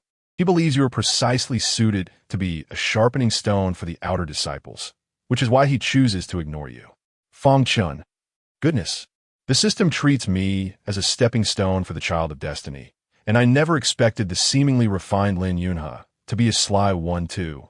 However, Fang Chen thought it over and decided it was inconsequential.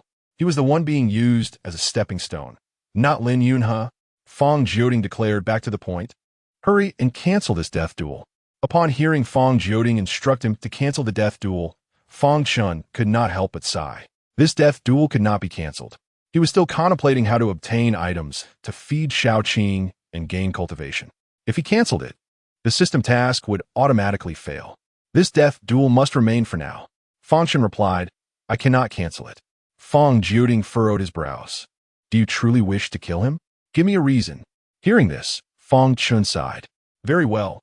I will take action once more. With this thought, Fang Chen and Appo's gaze suddenly became profound, seemingly imbued with endless melancholy and sorrow as he slowly spoke. It is simple. I want to help him. Upon hearing this, Fang Jiuding and Appo's gaze flickered, revealing disbelief as he incredulously asked, help him? Indeed, it is to help him. Fang Chen rose slowly, tilting his head at a 45-degree angle, embodying a torrent of complex emotions. Wen Xiao, witnessing this, also experienced a shock. How could her son display such awkward acting skills, reminiscent of his father and Appo's? Wen When Xiao, being astute, realized that Fang Chen and Apos' meager skills might deceive Xiaoqing, but not someone as seasoned as her. That would be a delusion. When Xiao heard Fang Chen utter the words, "I want to help him," she immediately grasped the situation, understanding that he must have undisclosed reasons for the impending death duel. However, that was of little concern. If her son remained silent, she would investigate herself. If Xiaoqing was innocent, she would take Fang Chen away for punishment and education. If Xiaoqing was at fault, he would have to bear the consequences. How do you intend to help him through a death duel? Fang Jioding coldly interjected, "Do not attempt to deceive me." Yet, observing Fang Jioding and Apos' wavering expression, it was evident he was beginning to believe. When Xiao, witnessing this, was momentarily taken aback, her eyes widening slightly. Then, she fell into a prolonged silence. Forget it. A fair-minded person would typically be astute. His current foolishness must stem from his affection for his son. Subsequently, when Xiao pursed her lips, striving to suppress her laughter, her eyes glimmering with affection as she began to attentively watch Fang Chen's performance. Fang Chen, oblivious to his mother's insight, remained immersed in his emotions, calmly addressing Fang Jioding. After the collapse of his family, Xiaoqing has been despondent and unwilling to cultivate. If no one spurs him on, will he not sink deeper into despair? Therefore, to assist him, I deliberately approached him, humiliating and discouraging him, igniting his fighting spirit once more. Now, in order to surpass me, he has begun diligent cultivation and is reportedly already at the 4th level of qi refining. Upon hearing this, Fang Jioding and Apos' body jolted. Is this true? You may inquire. Ask Xiaoqing himself. Fang Chen replied, his expression as tranquil as a still lake. Simultaneously, he felt an overwhelming joy within. He could already see the astonished expression on Fang Jioding and Apos' face, as well as when Xiao and Apos' serious demeanor. Clearly, he had earned their trust. Fang Chen felt triumphant. With this, Fang Jioding would not force him to seek a cancellation of the death contract. Fang Jioding, incredulous, exclaimed, "But why would you help him?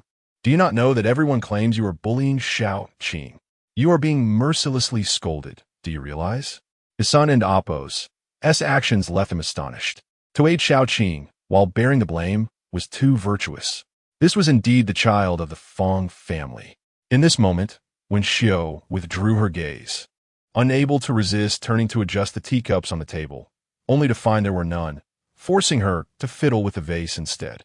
Wait, how is this place more excruciating than the battlefield against the demons? Facing Fang Jioding and Apos' inquiry, Fang Chen spoke slowly. "Let them scold me. What does it matter? Only those who have been drenched in rain understand that during a downpour, one wishes for someone to hold an umbrella for them." Upon hearing this, Fang Jioding felt as if struck by lightning, standing frozen in place. Meanwhile, when Xiao paused, turning to look at Fang Chen, observing the expressions of the two elders, Fang Chen inwardly chuckled with glee. "Ha! A golden remark. This statement subtly conveys my own feelings of inadequacy during my youth. Lacking parental affection. This will undoubtedly evoke a tsunami of guilt in both Fang Jioding and Wen Xiao. Perhaps it will even bring them sorrow. Perfect. Indeed." In that moment, when Xiao and Apos' eyes reddened. However, the emotion reflected was not sorrow, but joy. Amidst the glistening tears, there was happiness. Fang Chen and Apos' words might be awkward, and his acting exaggerated, yet she did not mind. She was simply delighted that her son could speak to her in such a manner. She could discern that Fang Chen was subtly expressing his grievances towards her and Fang Jioding. Yet it is precisely for this reason that she weeps with overwhelming joy. For over 2 decades, Fang Chen had never once opened his heart to her, not to mention expressing grievances. Even a simple greeting was a challenge to utter. Upon seeing them, he would remain as silent as a gourd with its mouth sawed off. Yet now, he is willing to share his struggles, his perseverance, and even his grievances with them. How could Wen Xiao not feel elated? After all, the most daunting aspect of the emotional bond between mother and son is the absence of an opportunity for expression. And now, that opportunity has quietly presented itself. In this moment, When Xiao feels an unexpected gratitude towards her sister-in-law, Yan Hanyun, were it not for her scheming against both herself and Fang Jioding, when would she have ever received such an opportunity?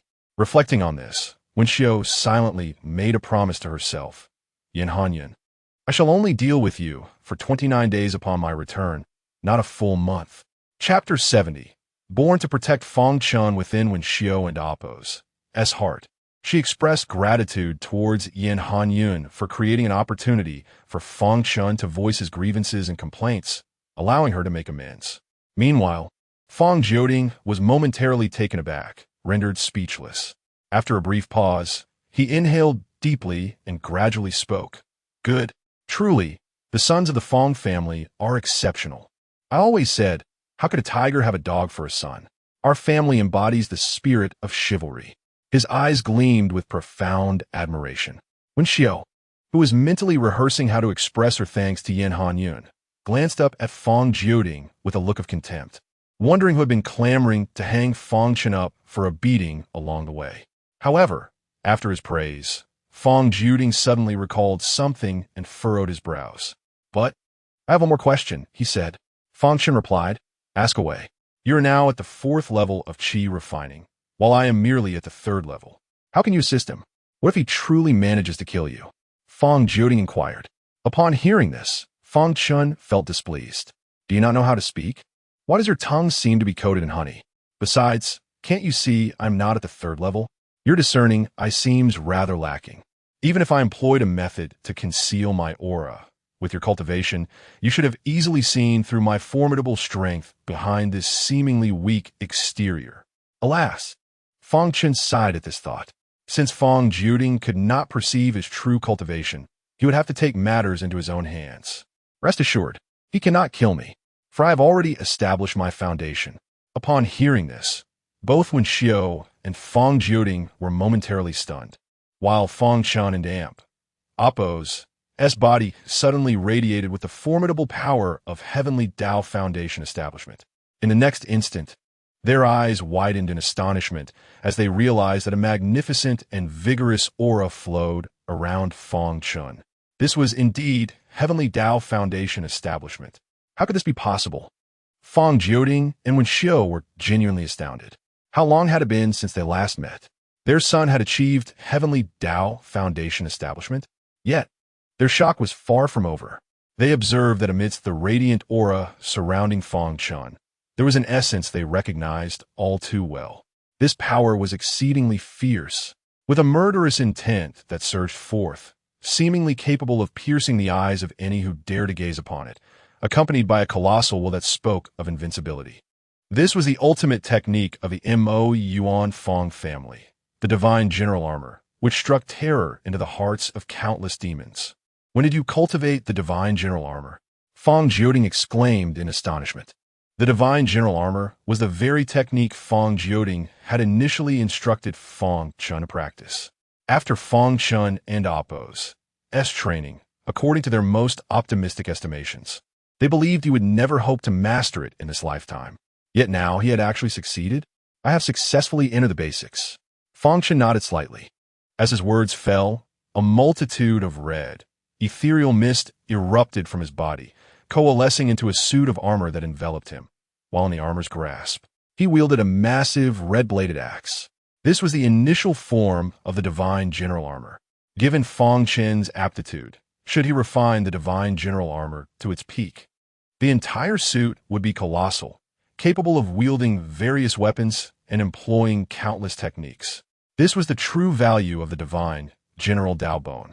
Witnessing this, Fang Jioding was left utterly dumbfounded, his complexion paling. The crimson divine general armor? When did you acquire the divine general Dao Bone?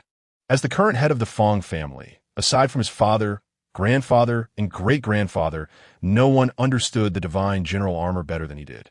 He was well aware that the divine general armor was classified into 7 colors: red, orange, yellow, green, blue, indigo, and violet, with the red armor being the most esteemed. However, the red armor could only be cultivated with the divine general Dao Bone, which had not been seen in the Fang family for thousands of years. He never expected that Fang Chen possessed the Dao Bone. Is it something that everyone has? Did you not acquire it simply after a good night in Oppos? As sleep? Fang Chen inquired earnestly. Fang Jioding stammered. I. I'm strong enough that I don't particularly need it. How can this boy speak so eloquently?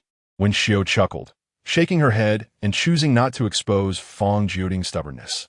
Fang Chen innocently pressed, Do you truly not need it? Of course not.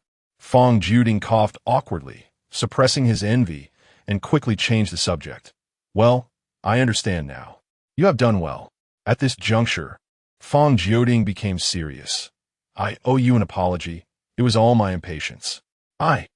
Just as he was about to offer a heartfelt apology to Fang Chen regarding the matter of Heavenly Dao Foundation establishment and the divine general armor, they realized how little they truly knew about their son.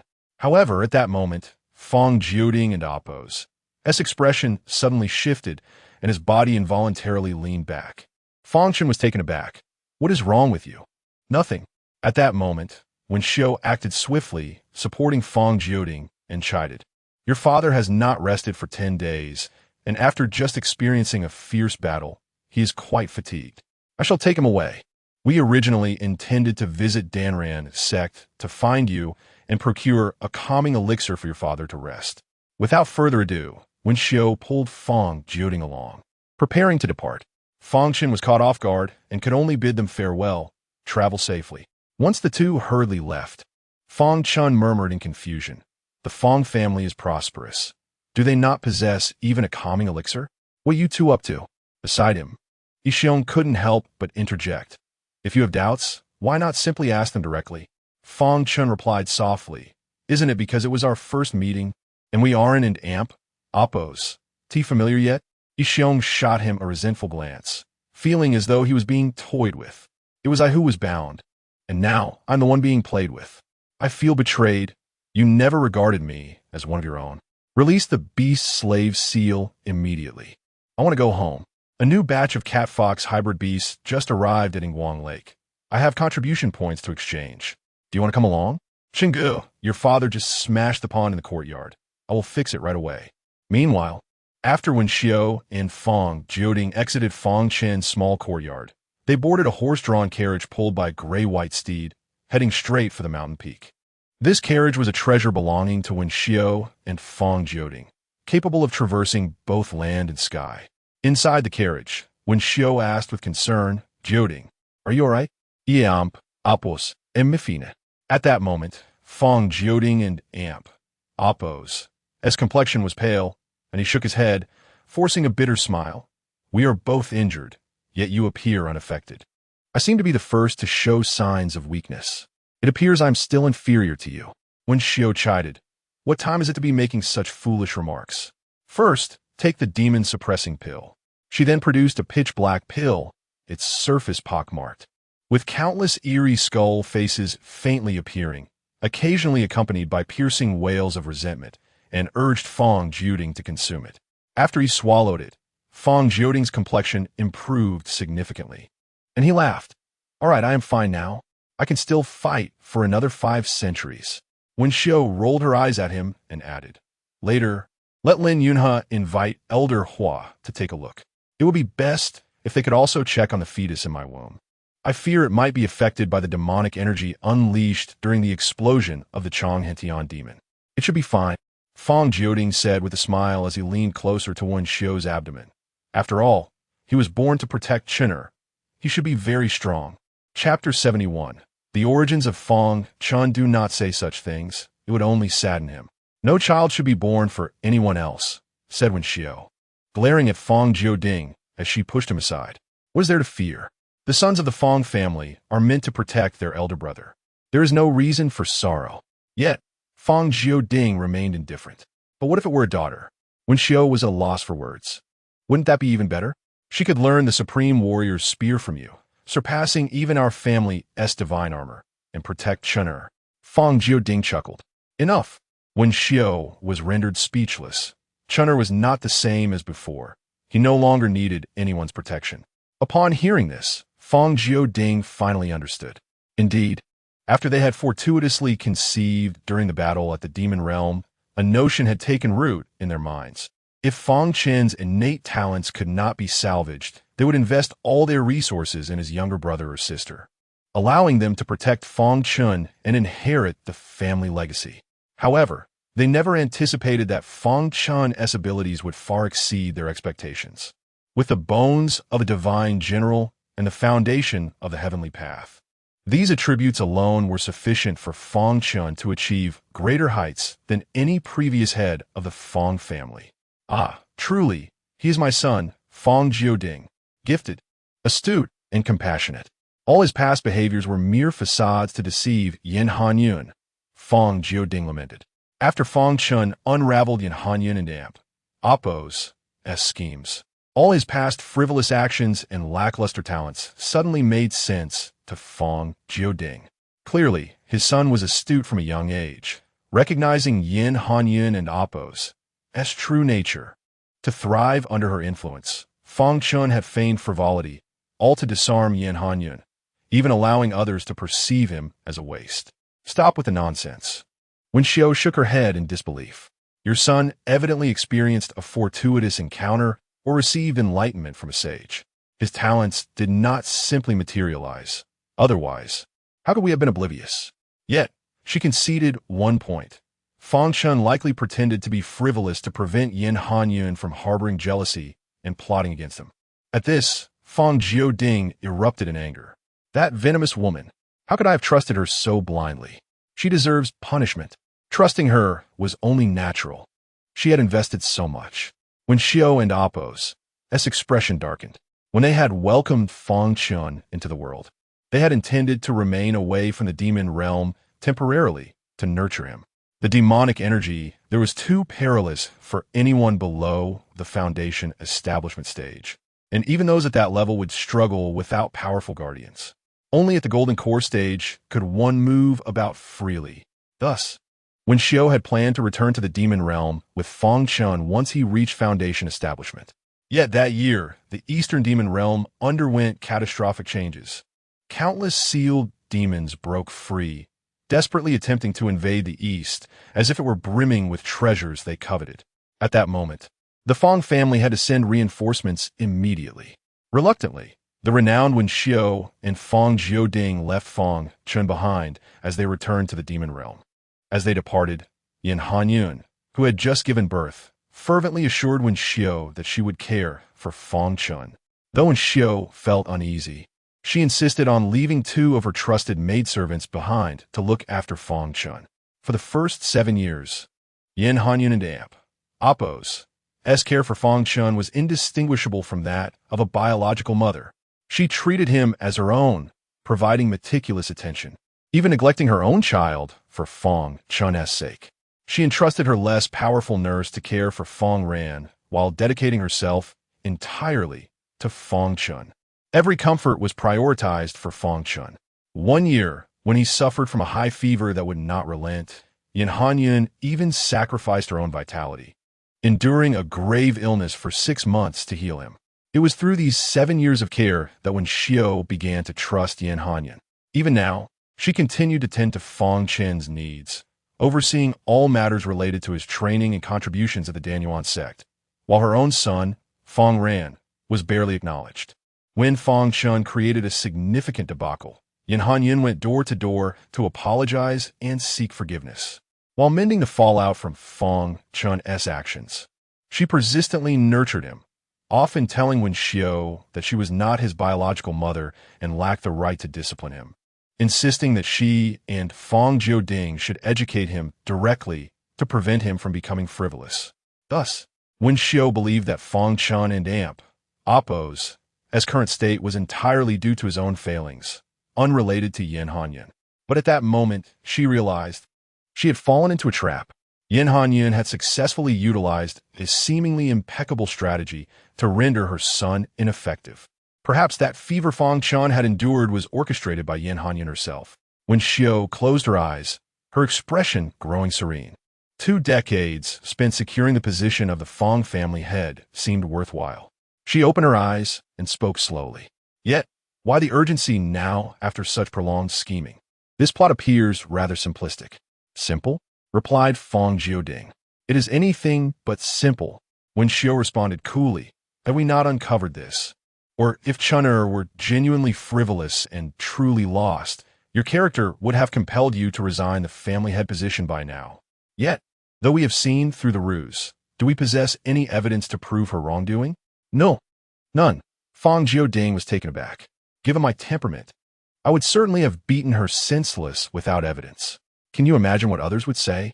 When Xiao inquired, Fang Jioding's pupils contracted, clearly realizing something. They would claim the Fang matriarch was reckless and arrogant, that her own son had become a wastrel, yet she blamed his upbringing on the diligent aunt who nurtured him.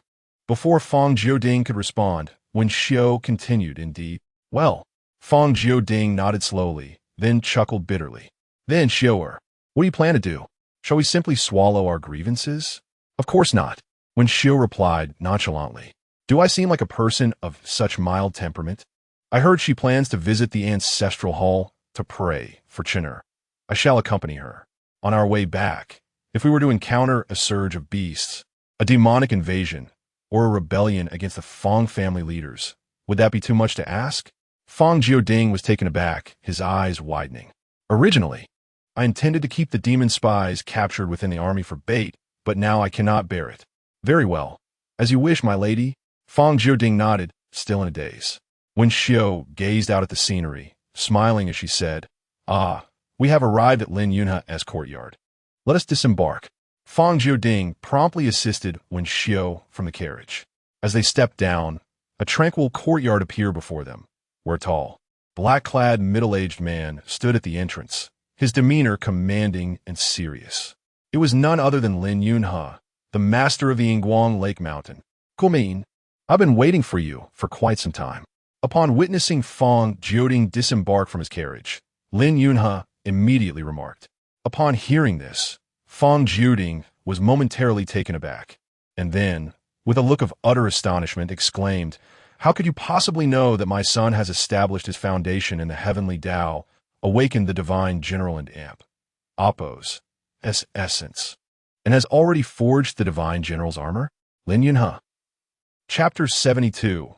Investigation beside him. Wen Xiao shook her head in silence. Based on past experiences, Lin Yunha was about to endure an extraordinarily brutal torment. Lin Yunha glared at Fang Jioding, gritting his teeth as he said, "When did I ever ask you this question?" His already stern countenance darkened further with anger. "Ah, you didn't ask? But your expression clearly reveals your curiosity about why my son has achieved the Dao Foundation," Fang Jioding exclaimed in astonishment. With a smile, Lin Yunha brandished a large cleaver, declaring, "I did not. Let us proceed inside." Fang Jioding immediately took Wen Xiao's hand and stepped past Lin Yunha into the courtyard. Observing Fang Jioding's retreating figure, Lin Yunha felt an overwhelming sense of frustration. The forthcoming moments would be unbearable. That rascal Fang Jioding had always been this infuriating. The two had grown up together. In their youth, Fang Jioding flaunted his divine armor for half a year.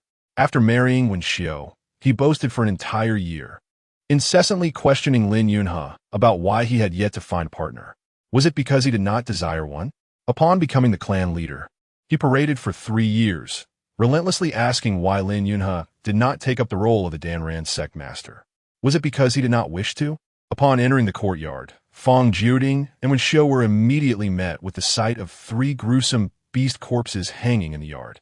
The bodies exuded an exceptionally fierce aura, causing both of them to shudder. Fang Jioding involuntarily stepped closer. "These were recently slain?" Wen Xiao inquired, glancing back. "Yes, these beasts escaped from the beast prison, and I killed them," Lin Yunha replied, sheathing his cleaver and approaching them. "The beast prison is heavily guarded. How could this happen?" Wen Xiao was taken aback. Just as Lin Yunha was about to respond, Fang Jioding suddenly exclaimed, "Wait! Yunha, come look at this." "What is it?" Lin Yunha's expression changed as he hurried closer to Fang Jioding. "Look at this blood." Fang Jioding's face turned ashen. "What is wrong?" Lin Yunha repeated, his gaze becoming grave. Fang Jioding said slowly, "It's red." And then, Lin Yunha summoned all his spiritual energy at that moment. Fang Jioding took a deep breath and stated, "The color resembles that of my son's divine armor, the crimson divine armor. Only those who awaken the divine bone can possess it." Without hesitation, Lin Yunhe drew his blade, aiming it at Fang Chen and Appos, S head in the backyard of Lin Yunhe's residence. A small hill bore a pavilion atop it. The pavilion, adjacent to the sea of clouds, offered a breathtaking view that was both calming and invigorating. However, Lin Yunhe's mood was far from pleasant. With a grim expression, he said, "What brings you both to the Danran sect? Surely, it cannot be merely to boast." "Of course not," when Xiao sighed. Fang Chen replied, "I cannot call it boasting. I merely wish to share the pride of being a parent." "Do you not have a son?" "Oh, right. You do not even have partner." Bang! Lin Yunhe could no longer contain himself. He slammed the stone table in fury, shouting, "Fang Chen, you are challenging me to a life-and-death duel." Calm down. Calm down," when Xiao hurriedly intervened, casting a glance at the cracked stone table, bemused. Every time Fang Chen came, a stone table was left in ruins. She then shot Fang Chen a glare, commanding, "You should stop talking." Fang Chen chuckled and fell silent. "We are here to have Elder Hua examine our injuries." When Xiao explained. Upon hearing this, Lin Yunhe frowned and asked, "What injuries?" "The demonic energy from the self-detonation of the Chang'an demon infiltrated our bodies," when Xiao elaborated. "The Chang'an demon?" Lin Yunhe's expression shifted drastically as he shouted, "Have you lost your minds? It has been said that the immortal spirit demonic heart fruit is of no use to your son. Why go there? Are you courting death?" The Chang'an demon was a notorious figure, immensely powerful, residing deep within the demonic battlefield in the Valley of Silence. The couple's journey to the valley could only have one reason. Within the valley, the immortal spirit demonic heart fruit was cultivated. It was rumored that this fruit could grant those unable to cultivate the ability to awaken their spiritual roots. But the side effects were terrifying, either succumbing to demonic paths or self-detonation. "We simply wish to give it a try. Regardless of its efficacy for Chun-Er, we intend to bring it back and test it," Fang Chen stated. "After all, it is a glimmer of hope." "Nonsense. Have you lost your minds? You went there just to bring something back to try.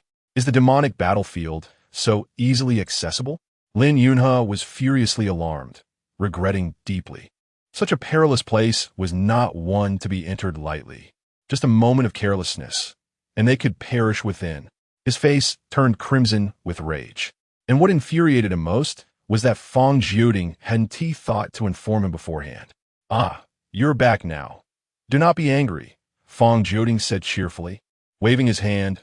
"Moreover, we chose the right moment to go. We were not reckless. Get lost. And yet you were still afflicted by demonic energy? The Chang'an demon is no trivial foe. If it's self-detonated, how could you escape unscathed?" Fang Chen responded nonchalantly. "Umph."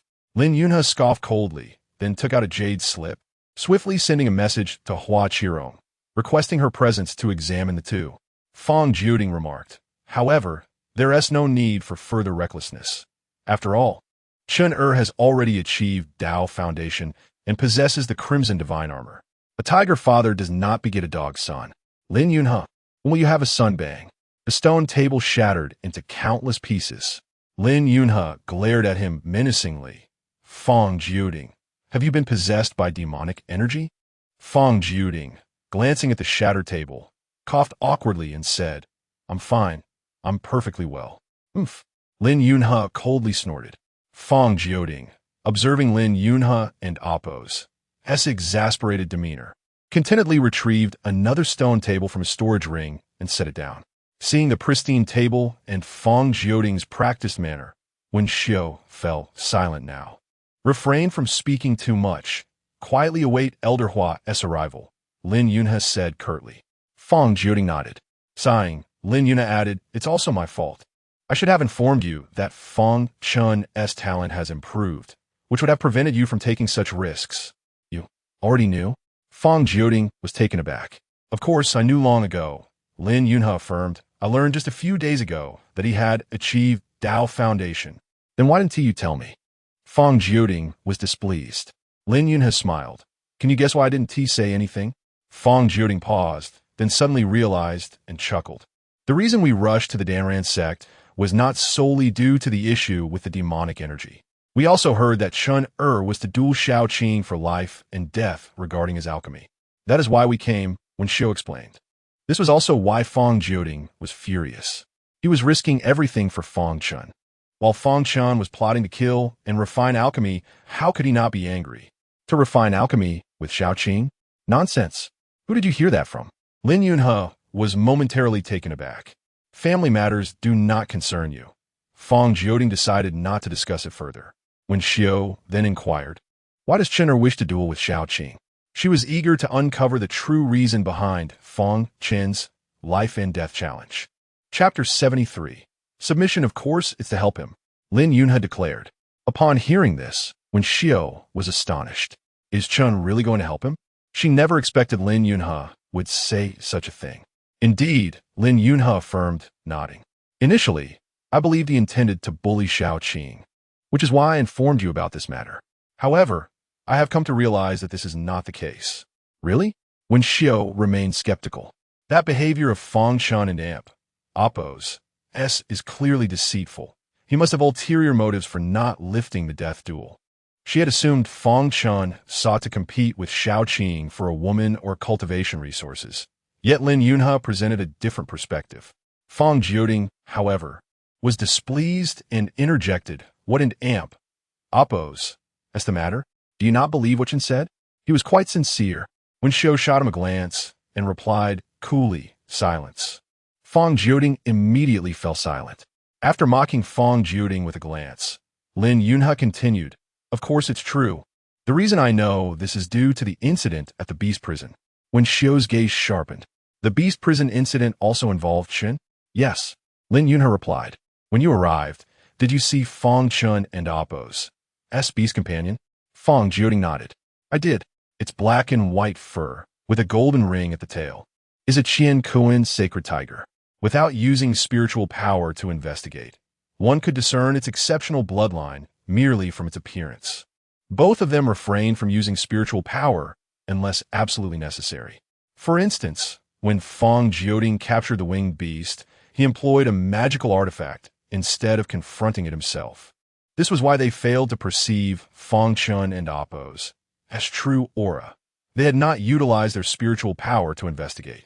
Moreover, Fang Chen and Appos' cultivation at the third rank of qi refinement was deeply ingrained in their minds, making it difficult to believe he had made progress, and thus not warranting further scrutiny. Lin Yunhe nodded in agreement. Indeed, he is the one with the imperial bloodline of the demon tiger. Ensue was momentarily stunned, then her expression shifted to one of astonishment. The imperial bloodline was extraordinarily rare, even more so than the foundation of the heavenly path. And it was not an exaggeration to call it a favored child of heaven and earth. The realization that her son possessed such a beast companion left her at a loss for whether to feel pride or envy. Fang Chen's countenance changed, and he hastily said, Lin Yunhe, you don't have an imperial bloodline beast companion, do you? I must inform you that just now I observed that demon tiger. Bang! Lin Yunhe smashed another stone table. While Fang Chen grinned and replaced the table, Lin Yunhe's face darkened. That demon tiger infiltrated Ingguang Lake Mountain on the day of the beast prison incident, intending to ambush Jiang Zhenchuan. Lin Yunhe then recounted the events of that day. At that time, Ling Wanner came to find me, saying Fang Chen was in trouble and urged me to rescue him. Both of their expressions tightened instantly. Lin Yunhe continued, I was taken aback and wanted to rush out to save him, but I was blocked by 3 demon beasts. Ensue inquired, were those 3 demon beasts the ones hanging at the entrance? Lin Yunhe nodded, and then Fang Chen pressed urgently. Lin Yunhe explained, those demon beasts seemed to have come prepared, coordinating with the formation to trap me for a whole hour. Even after burning 100 years of my lifespan, I could not escape. At that moment, my heart sank further with each passing moment as I felt that, under the ambush of the demon tiger, Fang Chen was undoubtedly doomed. However, after I dealt with those 3 demon beasts and intended to rescue Fang Chen, Elder Hua approached from the mountainside. It was then I realized that not only had Fang Chen survived, but he had also captured the demon tiger. To be frank, I was astonished. I couldn't believe it. Lin Yunhe's expression reflected his earlier shock. He turned to the anxious couple, Fang Chen and Ensue, and said, I do not fear offending you, but at that time my thoughts were, This wastes merely a third rank of chi refinement, defeating a fifth rank of foundation establishment. This is absolutely impossible. It was only later that Elder Hua clarified Fang Chen's situation for me. He has hidden himself too well. He has deceived us all. He is not only not a wastrel, but also a kind-hearted child to the point that I find it foolish. Ling Wanner misunderstood him and led him into the Sound Forest. Had he not been proficient in the Guzheng, he would have nearly disgraced the Fang family. Yet he said nothing and, when the yin-yang furnace activated, repaid kindness with kindness by saving Ling Wan and Damp, Oppos, and Jiang Jinchuan and Damp, Oppos, lives. You restricted his supply of spirit stones last month and dismissed all his servants. It was obvious he had little spirit stones left. Yet he still gifted the imaged jade slip and a whole vial of shattered jade pills to Shaoqing. I was deeply moved at that time and suddenly felt guilty for having scolded him for so many years. At this point, Lin Yunhe paused, letting out a long sigh. He had scolded Fang Chen for over a decade, feeling frustrated each time they met. Yet he had only now realized how much Fang Chen had silently endured. Fang Jioding and when Xiao fell completely silent, absorbed in thought. Especially when Xiao, whose eyes had reddened slightly. She suddenly felt that her earlier doubts about Fang Chen were utterly unjustified, having been accustomed to a world of intrigue. She had cast a dirty gaze upon an excessively kind child. He had not acted. His heart was simply too pure. Fang Jioding slapped the table, sighed heavily, and lamented. It's all my fault. If only I'd kept him by my side. How could I have let him bear so much alone? Lin Yunhe consoled him. It's all right. Do not blame yourself. It is we who should take the blame. It was the battlefield of the celestial demons that caused your separation. Fang Jioding pondered for a moment, then sighed again, pounding his chest as he exclaimed, Indeed, it is all your fault. Lin Yunhe. His feelings of guilt were abruptly interrupted. Lin Yunhe continued. After this incident, I realized that Fang Chen and Oppos, as previous behaviors in the outer sect were all justified. His presence has driven all the outer sect disciples to strive relentlessly in their cultivation. I once heard someone say that in the outer sect, one can do nothing but must never let their cultivation fall below the third rank of chi refinement. Because everyone fears that if their cultivation is below the third rank of chi refinement, they risk being bullied by Fang Chen. When I heard this, I was quite pleased, believing it was my influence keeping Fang Chen around, motivating them. Now I understand. It was Fang Chen himself who sacrificed his own talent and the time he could have spent advancing to the inner sect for the sake of helping the outer sect disciples of Danran's sect.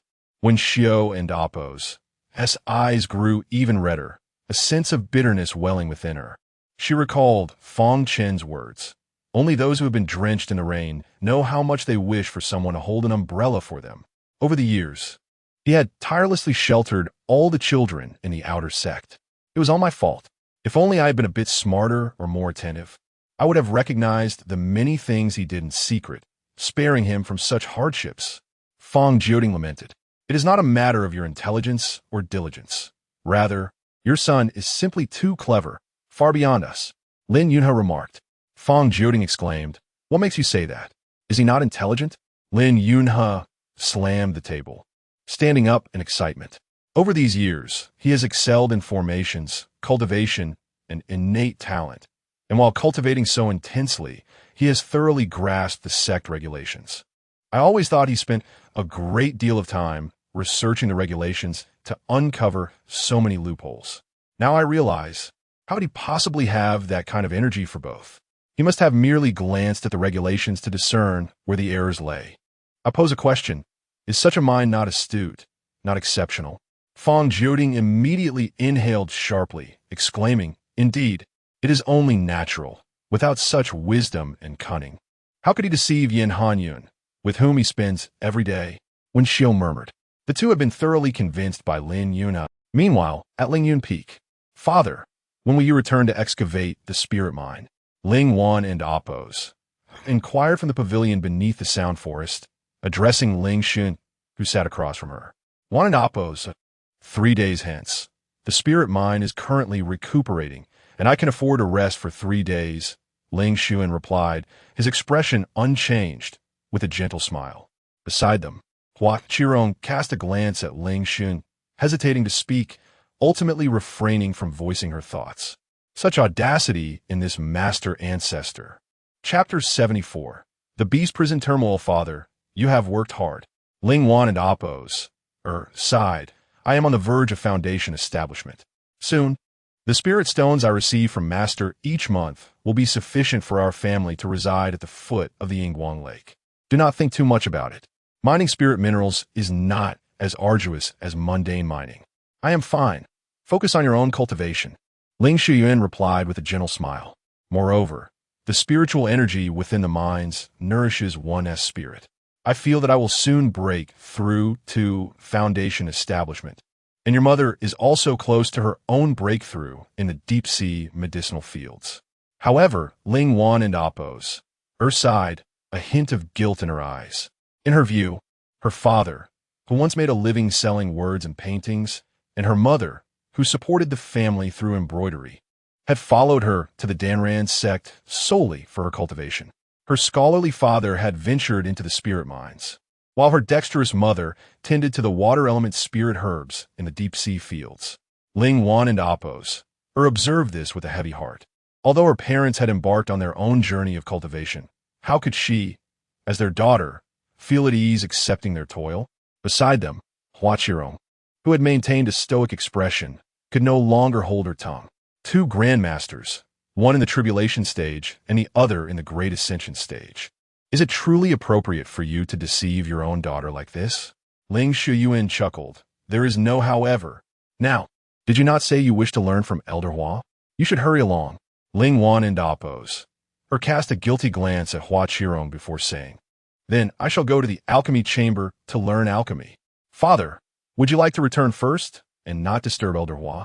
Ling Shuyuan communicated with Hua Qirong telepathically. I have matters to discuss with you. Hua Qirong smiled slightly. No problem. Ling Wan and Oppos, feeling cornered, hesitantly agreed. Then very well. With that, she turned to leave, casting a pleading look at Hua Qirong as she departed. Once Ling Wanner had walked away, Hua Qirong immediately stood up, respectfully greeting. Disciple Hua Qirong pays respects to Grandmaster Ling. Not all, please sit. Ling Shuyuan replied with a slight smile, gesturing with his left hand to create a soundproof barrier outside the pavilion. He then asked with a smile, What is troubling the child Wanner? Why does she appear so guilty? Just seated, Hua Qirong replied. I have punished her by making her transcribe the alchemical scriptures. Ling Shuyuan chuckled. I was genuinely beginning to believe she was diligent enough to run all the way from Chizuan Mountain to learn here. After Ling Shuyuan had left Yingguang Lake Mountain, he directly sought out Ling Wanner. He deceived her, claiming that the spirit mine was on break. Subsequently, he insisted on staying with her. Unable to resist, Ling Wan and Oppos, took him to Lingyun Peak, claiming it was her initiative to learn alchemical knowledge. In truth, Wan and Oppos, was indeed diligent in her studies. Hua Qirong remarked. She merely made a slight misjudgment this time. Hua Qirong then detailed the circumstances surrounding Ling Wanner's misguided entry into the Sound Forest with Fang Chen, explaining that she had been made to transcribe the alchemical scriptures because Fang Chen had not assigned her any tasks as penance, and she needed to work diligently to clear her mind. Ah, I see, Ling Shuyuan said in surprise before laughing. That Fang Chen fellow has quite the talent for masquerading as a wastrel. I did not see that coming. Hua Qirong asked in astonishment, Grandmaster, do you know him? Only just, Ling Shuyuan responded with a smile. Upon hearing this, Hua Qirong frowned. His response was rather vague. She found it most irksome when people spoke in riddles. Yet, even with 100 times the courage, she did not dare to press Ling Shuyuan for further details. Instead, she speculated aloud, he is a good child. Since he is from the Fang family of the demon abyss, he must not be lacking in merit. But it is strange. Why has this lad not learned the divine general armor? Ling Shuyuan suddenly paused, recalling that Fang Chen did not possess the aura of the divine general armor. Otherwise, he would not have learned of Fang Chen's background only through Hua Qirong. Perhaps he simply does not like it? Hua Qirong pondered. From my observations, Fang Chen excels in poison techniques and fire arts. He seems to prefer agile combat and should have no interest in the divine general armor. Ling Shuyuan was momentarily taken aback. How could someone cultivating the ancient divine body not prefer grand and bold techniques? What a jest! Yet, Ling Shuyuan soon comprehended. Fang Chen must be exceptionally adept at concealing his true abilities, creating the illusion of favoring poison techniques to mislead everyone, even fooling Huachiro.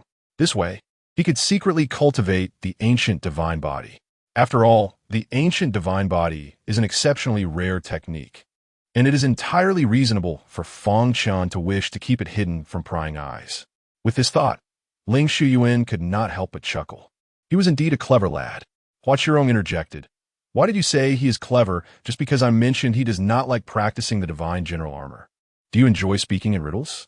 Talking to you ancient beings who have lived for thousands of years is quite exhausting. Yet, Huachirong felt quite vexed inside, maintaining an outwardly calm demeanor, merely smiling faintly. Now, let us return to serious matters, Ling Shuyuan said, redirecting his thoughts. What is the situation regarding the beast prison?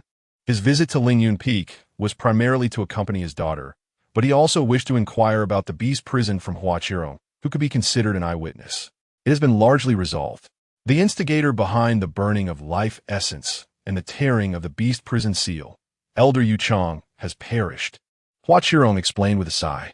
Regrettably, the powerful demons within the beast prison, controlled by Yu Chong, lost their sanity.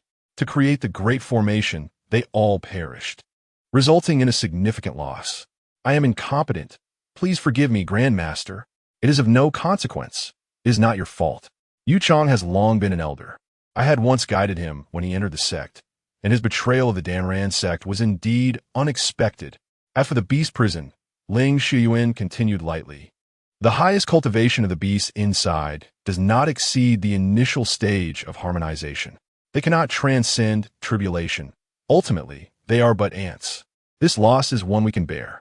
Ling Shuyuan added, I will later go to the immortal demon battlefield to capture a few more to replenish your stocks for bloodline breeding. Yes. Huachirong nodded eagerly, relieved. Her pretense of seeking forgiveness was genuine. She truly wished for Ling Shuyuan's assistance. However, it was unrealistic to expect someone so singularly focused on ascension to lend a hand, so she had to approach it indirectly.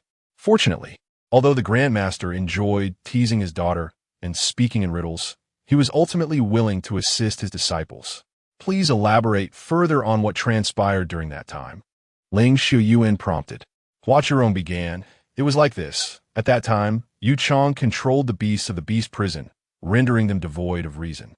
He constructed a blood-and-flesh millstone formation using their burning bodies, life essence, and blood, enveloping the entire sea turtle terrace, thus preventing all intersect elders from passing through. Wanner sought help from Elder Lin Yunhe, and due to your divine consciousness, it transformed into a protective sword when encountering overly powerful beasts, which deterred the three beasts from attacking her.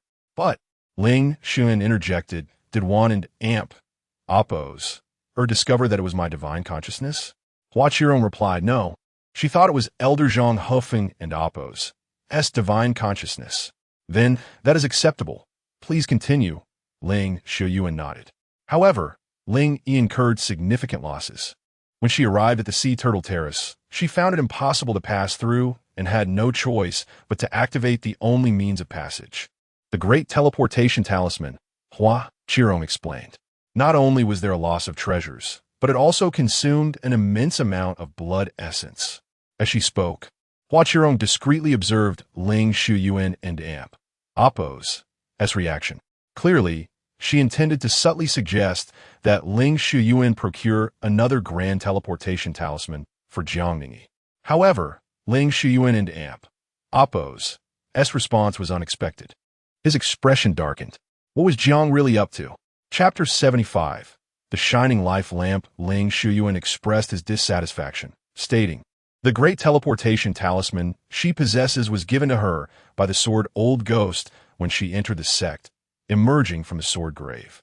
This talisman should suffice for her to return even amidst dire crises in the demon realm. Why did she use it so recklessly? As a true disciple, does she not have other treasures for her protection? To squander such a precious artifact seems awfully unappreciative. Ling Shuyuan felt a surge of anger. Any item that enables lower-tier cultivators to manifest extraordinary abilities is a treasure in its own right, and the Great Teleportation Talisman is the pinnacle among treasures. For Jiang Ningyi to expend such a valuable item over a mere disturbance in the beast's confinement within the sect was indeed infuriating. At that moment, Hua Qirong's expression shifted dramatically as she silently chastised herself for being overly clever. Although Ling Shuyuan would not truly blame Jiang Ningyi, the impact on her reputation in his eyes was not something she wished to incur. Hua Qirong hastily implored, "Please forgive me, ancestor. It was not Ningyi's fault. This is my oversight." "Your oversight?" Ling Shuyuan and Apos. Gaze turned sharp. Hua Qirong was drenched in cold sweat, her heart racing as she hurriedly explained. "Ningyi was overly protective of the treasure bestowed by you, ancestor, nurturing it daily and fearing any harm might come to it. As you know, life and death can hinge on a moment in Apos' decision.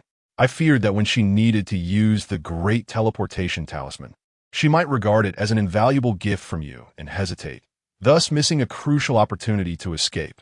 Hence, I kept urging her that the talisman is not a rare item. It should be used when necessary without hesitation.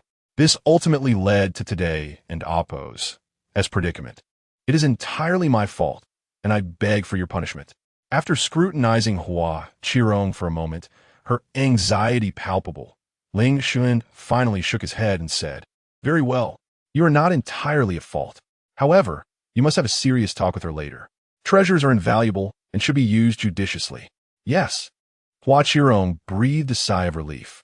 Then Ling Shuyuan inquired, "By the way, why did she insist on using the Great Teleportation Talisman to pass through the turtle platform? If she feared an attack from the demon beasts, couldn't she find a place to hide instead?" Hua Qirong replied with a wry smile. Ningyi was not afraid of being attacked by the demon beasts. She merely wished to cross the turtle platform to ask for my help in rescuing Fang Chen, who was trapped in the yin-yang furnace altered by Yichang. Ling Shuyuan was momentarily taken aback. "What?" Hua Qirong continued. "At that time, Ningyi was unaware that Fang Chen had already reached the foundation establishment stage. She believed him to be merely at the qi refinement stage and was terrified he might perish at the hands of a demon tiger, which compelled her to use the Great Teleportation Talisman." Upon hearing this, Ling Shuyuan clapped his hands in admiration, exclaiming, "Ah, that makes sense. Jiang, the true disciple, has made excellent use of it." Hua Qirong was taken aback. "Ancestor, do you have a problem? Protecting Fang Chen is indeed necessary. Even though he possesses the strength to handle a demon tiger alone, Jiang and Apos' attitude is commendable," Ling Shuyuan remarked. "Once Fang Chen enters Qizun Mountain, you and the others must learn from Jiang and Apos' example. Do you understand?" Hua Qirong and Apos' beautiful eyes widened slightly. She could hardly believe her ears. Was Fang Chen truly the long-lost son of Ling Shuyuan? Was this not a bit excessive? Ling Shuyuan glared at her. "Why are you staring at me? Comprehend the essence of my words." "Understood," Hua Qirong quickly replied. "Now, has Jiang passed to the turtle platform? Have you gone to rescue Fang Chen?" Ling Shuyuan inquired. "No. The blood and flesh mill array is incredibly formidable. I cannot breach it alone. So I had to request assistance from the elders in the sect and vice-sect Master Qining," Hua Qirong explained. "Even so, unless a master of at least tribulation level intervenes, with our combined efforts, breaking the array would take at least an hour." Yu Chang seized the least opportune moment to unleash this group of frenzied demon beasts. Ling Shuyuan frowned. "Why didn't Apos' use the protective sect array to breach the formation and rescue him?" Ling Shuyuan understood that unless facing a life-or-death situation, calling upon a master was not a viable option. Then let Vice-Sect Master Qin use the protective sect array. However, Hua Qirong sighed. "Ningyi and I thought the same. But when Vice-Sect Master Qin arrived, he summoned the life lamp C and found that all the outer disciples were unharmed, indicating that no one had been injured during this turmoil. He deemed it unnecessary to waste such resources activating the protective sect array." Ling Shuyuan and Apos' expression darkened. If the outer disciples are unharmed, what of Fang Chen? He is still trapped in the yin-yang furnace. Even though he believed that Fang Chen with his true abilities, would undoubtedly be fine. This did not mean that Qin Ning could forsake him. At this point, Hua Qirong lamented. Ningyi pleaded with the vice sect master, arguing that Fang Chen, being only at the Qi refinement stage, could not hold out for long, and requested he activate the protective sect array to breach the blood and flesh mill and save Fang Chen. Yet, when the vice sect master retrieved Fang Chen and Amp, Oppos, life lamp, it indicated that he had already reached the foundation establishment stage. Although we were unaware of Fang Chen and Oppos' true status at the time, the vice sect master believed he had reached that level, and knowing Fang Chen belonged to the Fang family, which possesses life-preserving treasures, he concluded that Fang Chen could endure without needing to expend such vast resources for his rescue. To the other elders and the vice sect master, Fang Chen was merely a notorious and arrogant scion. If he perished, so be it. His life was not worth the resources required to activate the protective sect array. Though such a statement was harsh, it reflected reality. As long as Fang Chen could hold off the winged fiend, preventing any casualties among others, there was no need to squander more resources to break the formation. Moreover, apart from Fang Chen's perceived worthlessness in Qin Ying's eyes, another significant reason was that Qin Ying and Amp, Oppos' disciple had failed to secure the true disciple position against Jiang Ningyi. Qin Ying had harbored resentment over this incident, resulting in discord with Jiang Ningyi and her mentor, the immortal Xian Yun, along with Hua Qirong's faction. Naturally, he had no desire to assist someone Jiang Ningyi wished to save. In any case, he reckoned that even if Fang Chen ultimately perished, the life of a scion would not stir the waters. Who would care about the life of a scion? Absurd. Upon hearing this, Ling Xun erupted in fury, his voice booming. Hua Qirong immediately lowered her head, trembling in fear and refraining from speaking. However, beneath her fearful facade, a smile crept into her heart. Finally, the vice sect master could be replaced. All these excuses were merely a calculation of resources. Had the person in peril that day not been Fang Chen, but someone else, they would have long since perished. Ling Shuyuan's face turned ashen. A vice sect master behaving in such a manner had become unnecessary. The battlefield of immortals and demons was in need of personnel. Let him go. As for the other elders present, they would not be dealt with just yet. Fang Chen should not offend a significant portion of the elders before entering the inner sect. He would look for an opportunity to reprimand them and prompt them to seek out Fang Chen to make amends. If I hear satisfactory words from Fang Chen, I shall let them off the hook. Hua Qirong was astonished upon hearing this. Ling Shuyuan was being far too considerate of Fang Chen. Understood, Hua Qirong replied hastily. Then, with a cold expression, Ling Shuyuan reached into the void, summoning a sheet of golden paper. After inscribing a line of text, the paper ignited spontaneously, turning to ash and dissipating into the air. From this moment forth, Qin Ning has lost his position as vice sect master. Upon witnessing this, Hua Qirong maintained her composure, but inwardly she chuckled. She had to thank Fang Chen. Had it not been for this young lad and Amp, Oppos' favor with the ancestor, how could she have so effortlessly resolved the issue with Qin Ning? However, Hua Qirong's expression turned peculiar as she recalled the day when Fang Chen's life lamp flickered ominously. At that time, when Qin Ning retrieved Fang Chen's life lamp, it had immediately extinguished. Jiang Ningyi's face had gone pale with fear. The other elders were also taken aback, hastily attempting to activate the protective formation of their sect, apprehensive that the formidable winged fiend, having dealt with Fang Chen, might turn its attention to slaying the other outer disciples. However, in the next moment, Fang Chen and Oppos' life lamp flickered to life once more. Everyone was momentarily stunned. It had barely illuminated before it extinguished again, only to reignite, then dim once more, and then flare up again, repeatedly oscillating between light and darkness. At that moment, on the Turtle Island where the blood and flesh grinding array was unleashed, with demonic energy swirling and blood flames raging, all present stared in astonishment at Fang Chen's life lamp. Every individual in attendance vowed they had never witnessed a lamp that could flicker with such fervor. Chapter 76, Swift Treatment. Ultimately, This group concluded that the malfunction of the life lamp might be attributed to the influence of the flesh and blood-grinding array. This formidable killing formation disrupts spiritual energy, severely diminishing the combat prowess of those ensnared within it, while also hindering their ability to seek assistance or escape. Unless one possesses extraordinary means for escape or aid, all efforts will be rendered futile. Moreover, if a powerful being at the ascension stage were to wield this array, the intensity of the disruption would be even greater. In such a scenario, Jiang Ningyi's great teleportation talisman would be ineffective. Naturally, it is generally understood that a cultivator at the ascension stage would not sacrifice their lifespan to operate this formation. Consequently, they speculated that Fang Chen's life lamp was indeed influenced by the array. Was the flesh and blood-grinding array activated at the Turtle Island without harming other disciples? After the golden paper was consumed, Ling Xuan recalled something and inquired. No, Hua Qirong shook her head. For reasons unknown, Yu Chong still harbored some benevolence and dispersed the other disciples, thus sparing them from harm. Ling Shuyuan frowned, sensing something amiss. Why would he still care for the lives of the disciples within the sect after betraying the Danran sect and aligning himself with the demon clan? He had always believed that Yu Chong had become a traitor, leading the beasts, and had thus completely transformed into a villain. Yet, inexplicably, he still possessed a shred of compassion. That is precisely what perplexes us, Hua Qirong remarked.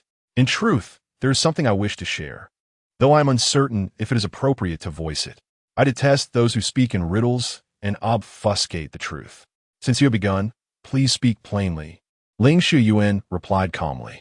Hua Qirong, I wonder who was just here playing a guessing game. Hua Qirong continued.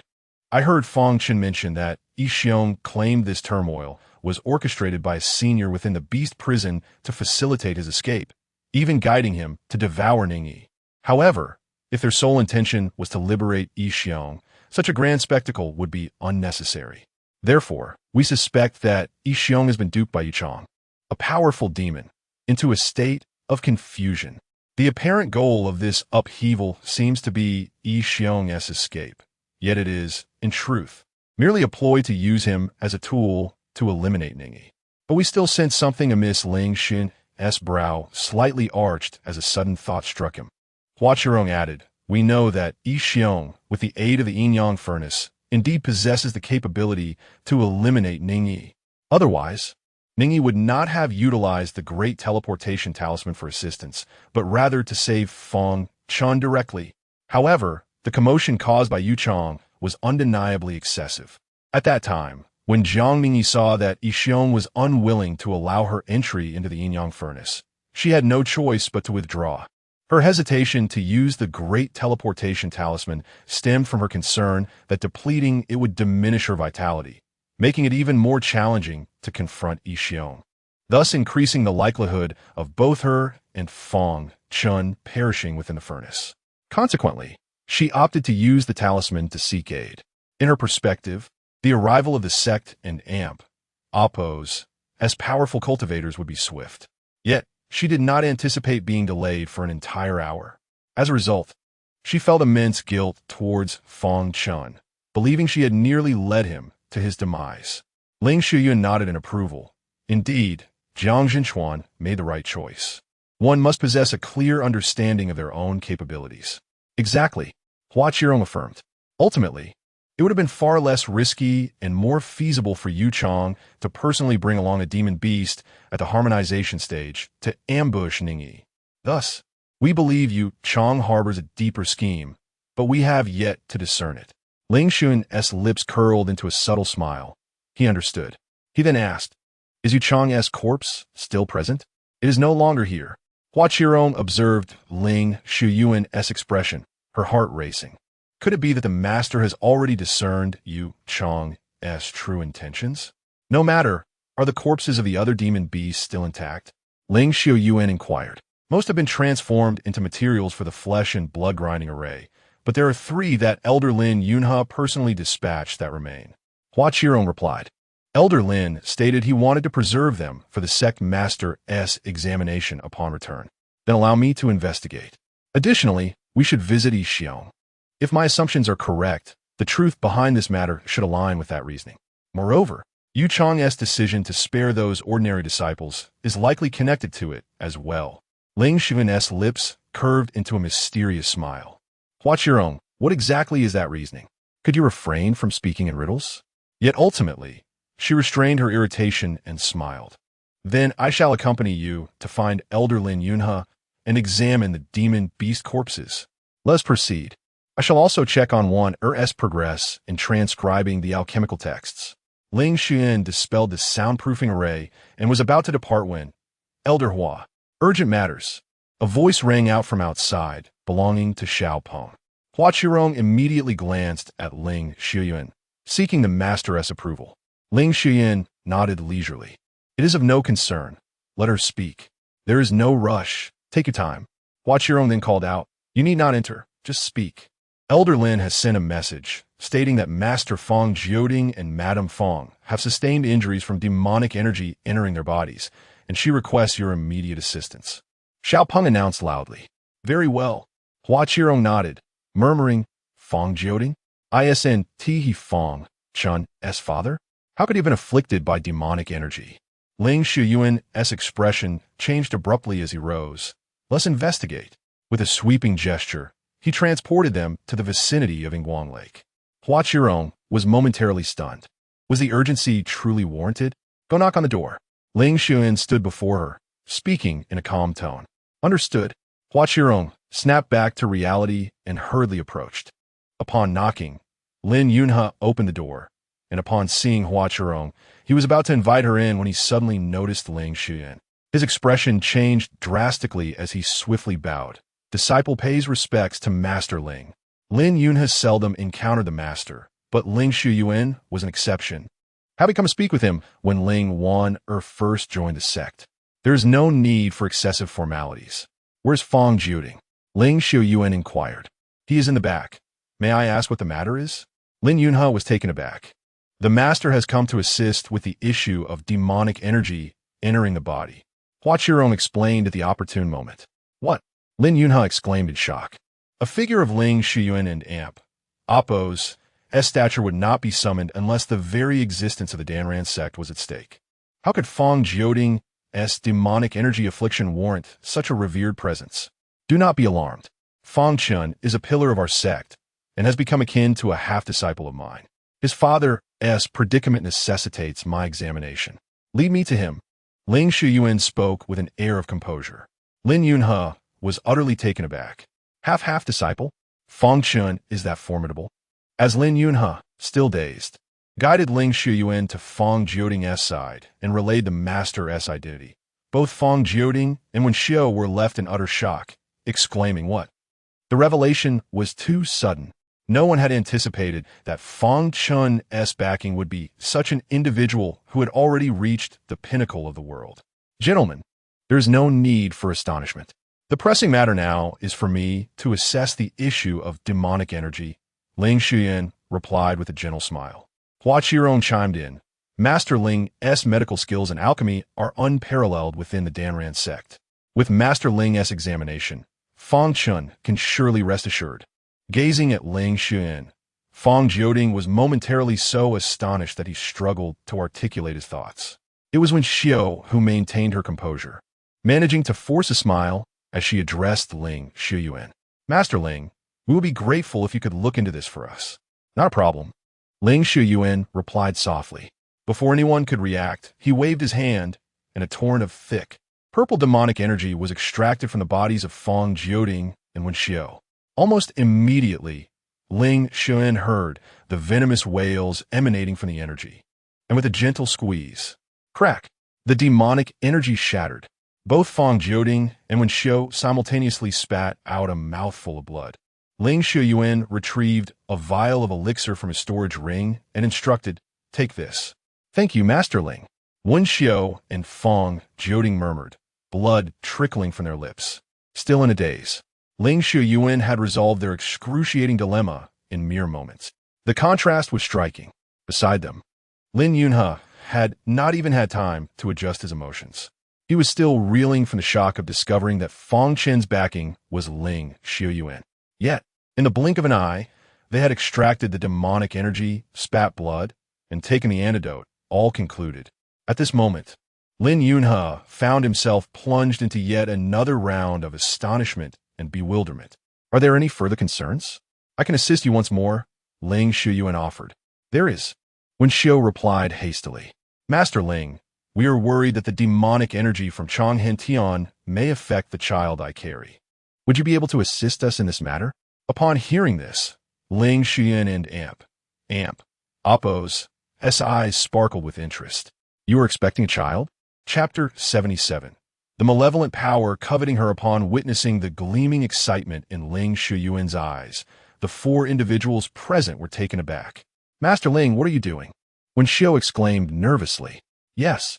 Very well, in that case, once the child is about to be born, have Fang Chen summon me, and I shall go to the Fang family to offer my congratulations. Ling Xun chuckled amiably, though his mind was calculating. With Fang Chen already so formidable as an elder brother, it was certain that the child in her womb, regardless of any perceived shortcomings, would not fall short of exceptional talents. At this revelation, astonishment once again washed over the group, with Hua Qirong appearing the most shocked. This statement revealed to them that Fang Chen possessed the means to contact Ling Shuyuan at any moment. Such a notion was utterly absurd. Only when Ling Shuyuan was in seclusion or when the Danran sect faced annihilation could he be summoned. Yet, Fang Chen could invoke Ling Shuyuan and Appo's as presents simply on the grounds of childbirth? Preposterous. Ultimately, Fang Jiuding could only bow respectfully, saying, Thank you, Master Ling, for your kindness. I am overwhelmed with trepidation. Fear not. Now, I shall examine the child in your womb, Ling Shuyuan replied. Wen Xiu nodded. Ling Xuan then gazed intently, a flicker of ethereal purple light passing through his eyes. Upon his initial glance, he was rendered speechless, seeing Ling Shuyuan, who remained unflappable even in the face of a mountain crumbling, suddenly wear an expression of astonishment. Wen Xiu was horrified. What is it? Ling Xuan and Appo's, as countenance tightened slightly as he took a deep breath, declaring, The child is in peril. Upon hearing this, Wen Xiu felt her legs weaken, panic evident in her eyes. As a mother, how could she bear to hear ill tidings concerning her unborn child? She has been invaded by demonic energy, deeply concealed, Ling Shuyuan stated. Wen Xiu's delicate face turned pale, and her body stiffened. Fang Jiuding's complexion darkened, his gaze becoming vacant. Lin Yunhe hurriedly supported Fang Jiuding's back, his expression grave. Hua Qirong, momentarily stunned, then sighed softly, revealing a hint of sympathy. Do not worry. Remain calm, Ling Xuan reassured, waving his hand. I can resolve this demonic energy, but it will require time. Is this true, Master Ling? Wen Xiu's face instantly lit up with mixed emotions of joy and trepidation. Of course, I am not boasting. In the Great Ascension stage, I am the only one capable of saving her, Ling Xuan declared proudly, then continued, however, if she were already born, I could act immediately. Yet, as a fetus, to ensure her safe arrival, I have decided to take some time to prepare. Therefore, I will place a seal to delay her birth. Once I am ready, she shall be born. Wen Xiu was on the verge of tears, exclaiming in joy, Yes. Thank you, Master Ling. Thank you. In that moment, her world had seemed to collapse. Her heart was filled with self-reproach. Fortunately, Fang Chen was exceptionally gifted and had gained Master Ling and Appo's favor, allowing for this protection. Otherwise, she truly would not have known how to seek the assistance of a Great Ascension expert. No need. Ling Xuan was about to speak when Fang Jiuding suddenly rose silently and knelt down. With a heavy bow, he proclaimed, Jiuding has no means to repay you. Should Master Ling require anything in the future, Jiuding will not hesitate to brave fire and water. Lin Yunhe immediately followed suit, kneeling and bowing. I too. Ling Xuan accepted their gestures of respect with composure, then remarked, No need for such words. I have said it before. Fang Chen is half my disciple. We are akin to family. Indeed. Fang Jiuding nodded vigorously. Thank you, Master Ling. Ling Xuan rose and said, Very well. I shall place a seal for you. While you may fight without issue, please refrain from serious injuries. Furthermore, the child may be frail after birth. and I alone can care for her. Thus, I recommend you both send her to Chizun Mountain, understood? When Xiao and Fang Chen nodded in agreement, yes. Lin Yunhe expressed his gratitude, declaring, Master is truly kind, even considering the child's future. Perhaps it was due to his own fatherhood? A father's love was indeed gentle. Meanwhile, the only one maintaining her composure, Hua Qirong, found Ling Shuyuan's actions somewhat peculiar. There was something odd about the way he seemed so pleased at the prospect of sending the child to Chizun Mountain. Subsequently, Ling Shun initiated the sealing process, raising his hand gently, and instantly, the spiritual energy of the entire Wang Lake was drawn away. Done. In the next moment, countless fragmented multicolored light spots appeared in Ling Shuyuan and Appo's hand and subsequently descended into Ensue and Appo's abdomen. All right, Ling Shuyuan withdrew the spiritual energy. Gasp! The onlookers were left in utter astonishment at the commotion caused by Ling Shuyuan's actions.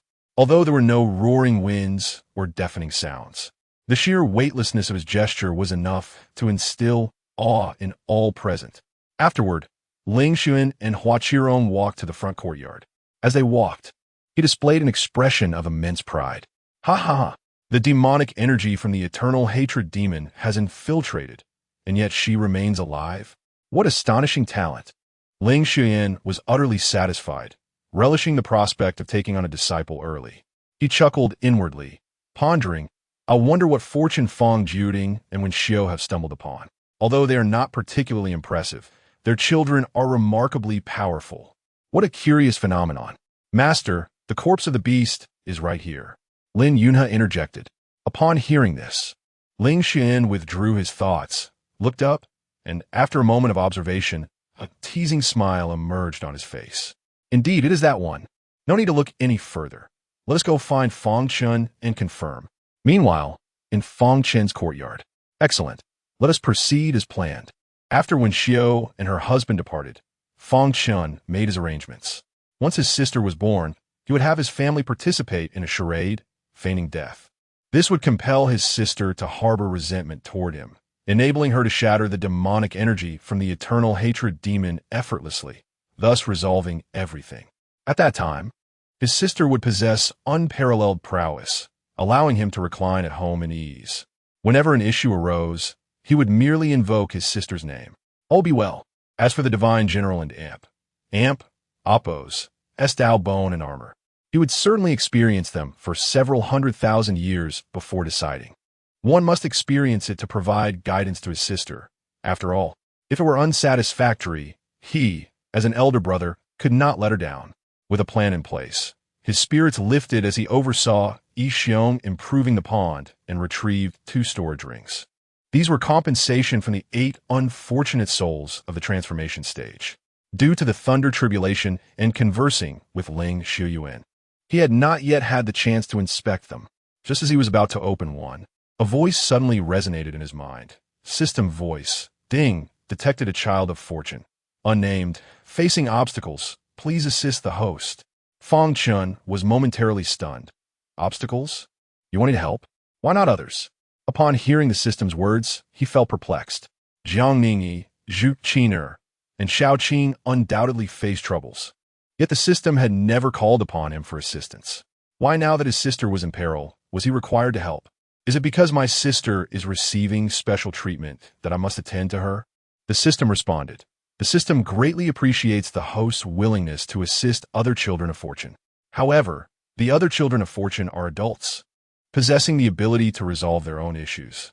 Unnamed, remains in the womb, incapable of self-sufficiency, and requires the host and Appo's help.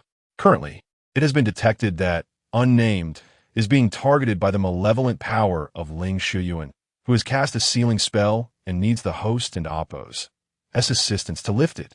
Upon hearing this, Fang Chen's eyes widened in disbelief. Chapter 78. The Great Unsealing Technique. Upon hearing the system's explanation, Fang Chen was immediately taken aback. Why did Master Ling suddenly seal my sister? And how did he become an evil powerhouse? The system responded.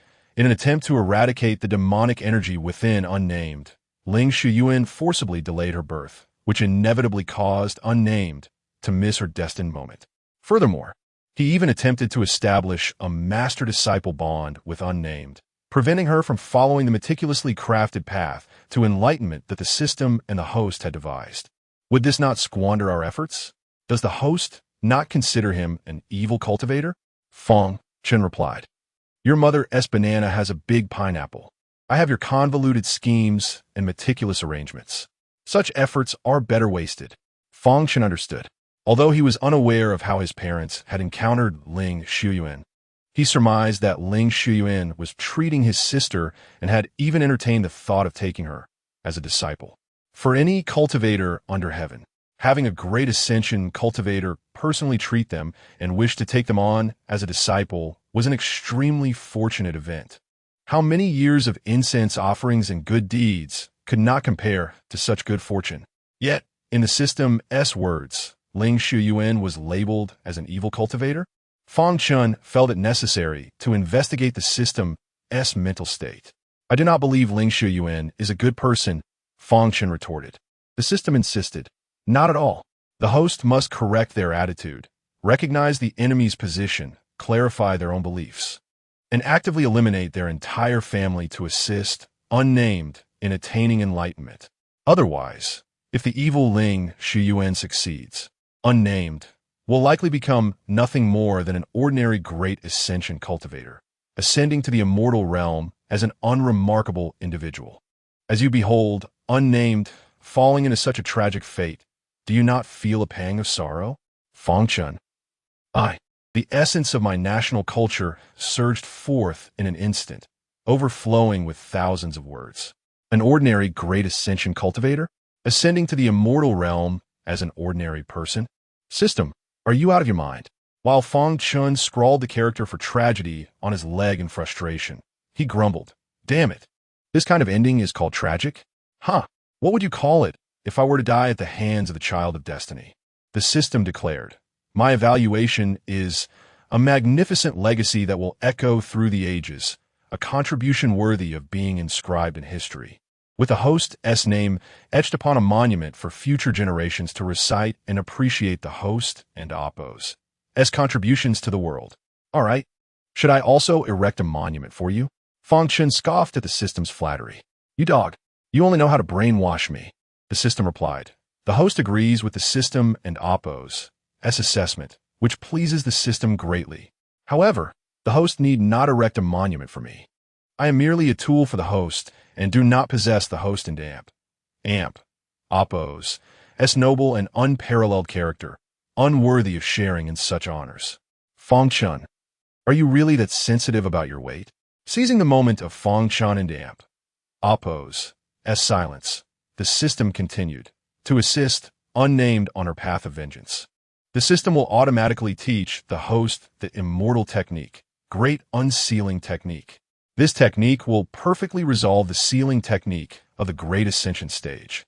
Please proceed to unseal unnamed." As soon as these words were spoken, Fang Chen was momentarily stunned, and in the next second, joy illuminated his eyes. As a mere foundation establishment cultivator, he could actually learn an immortal technique? This was simply astounding. With this thought, Fang Chen felt immensely satisfied. Perhaps I should indeed erect a monument for the system later. Then, an idea crossed his mind, and he inquired, "System, how can I learn this immortal technique? Moreover, will I be able to use it? Such celestial techniques, do I possess the capability to wield them?" Ling Shuyuan and Apos' sealing technique can only be accurately resolved with an immortal technique. The system elucidated. Thus, the host shall practice the great unsealing technique. As for using the immortal technique, the host need not worry. The system has taken care of that. Now, please proceed to learn the great unsealing technique. Upon hearing this, Fang Chen was immediately satisfied. Indeed, even if the system was often bothersome, when it came to imparting techniques, it was unfailingly generous and considerate with its aftercare. If only this system would consistently provide techniques without those bizarre tasks. While Fang Chen was praising the system in his heart, suddenly he received a profound piece of information. This was the information regarding the immortal technique, great unsealing technique. Simultaneously, it felt as if his body had memorized something, As long as he wished, he could skillfully wield this celestial technique. With this unsealing technique, he could see through all manner of seals in the mortal realm and subsequently dissolve them. Reflecting on the content of the immortal technique, Fang Chen murmured to himself, "From now on, all seals in this world appear to him as if they were non-existent." Even if he did not fully comprehend it and had never practiced sealing techniques, he could still unseal them. However, soon after, Fang Chen joyfully rose and looked towards Yixiong, asking, "How did it go?" Yixiong replied, "It's done." "Let me see." Fang Chen approached, eager to inspect the pond, but suddenly sensed something was amiss with Yixiong. His brow furrowed as he discerned a strange black aura subtly flowing beneath Yixiong's black and white fur. This aura did not belong to Yixiong. It was exceedingly eerie and secretive, resembling calm waters, seemingly harmless. "What is this?" Fang Chen gazed at Yixiong in astonishment. Clearly, there was something wrong within Yixiong's body. He had no idea who had sealed this seemingly terrifying black aura inside him. Yixiong furrowed his brow in discontent, saying, "What question are you asking?" "I am, of course, an ordinary Qian Kuan Saint Tiger with an imperial bloodline. I didn't ask you that." Fang Chen interrupted, pressing down on Yixiong and Appo's spine, saying, "There's a black aura here. Can you see it?" Yixiong was immediately taken aback. "What black aura?" "This one, inside your body." Fang Chen indicated. Upon hearing this, Yixiong and Appo's heart sank, and he swiftly turned to look behind him, craning his head upwards. Where? Don't bother looking. You probably wouldn't even notice it." Fang Chen frowned. "This must be something sealed within you. I'm going to help you get rid of it." Through the great unsealing technique, Fang Chen could tell that the black aura was not particularly strong. Moreover, it did not hinder Yixiong and Appo's movement. However, recalling that both he and Yixiong had previously failed to notice each other's existence, Fang Chen felt it was best to remove it quickly. "All right, Yixiong, no did agerli, somehat furusterit." Fang Chen's sudden seriousness made him a bit anxious. Then, following the gestures of the great unsealing technique, Fang Chen formed a seal, and a mysterious power emerged as he swiftly placed his hand on Yixiong. Slap! Streams of black aura instantly surged out from Yixiong and Appo's 7 orifices. Yixiong looked on in shock. "When did these things appear in my body?" As the black aura emerged, it first coalesced in midair before suddenly letting out a terrified shriek. "Ah!" In the next moment, the black aura gradually dissipated. Seeing this, Yixiong was stunned, then looked at Fang Chen with profound admiration. "Brother Chen is truly formidable. I never expected that not only was your cultivation level high, but you also understood sealing techniques. Truly impressive." Chapter 79. The resurrected celestial demon should be fine now. Fang Chen murmured, his heart filled with uncertainty.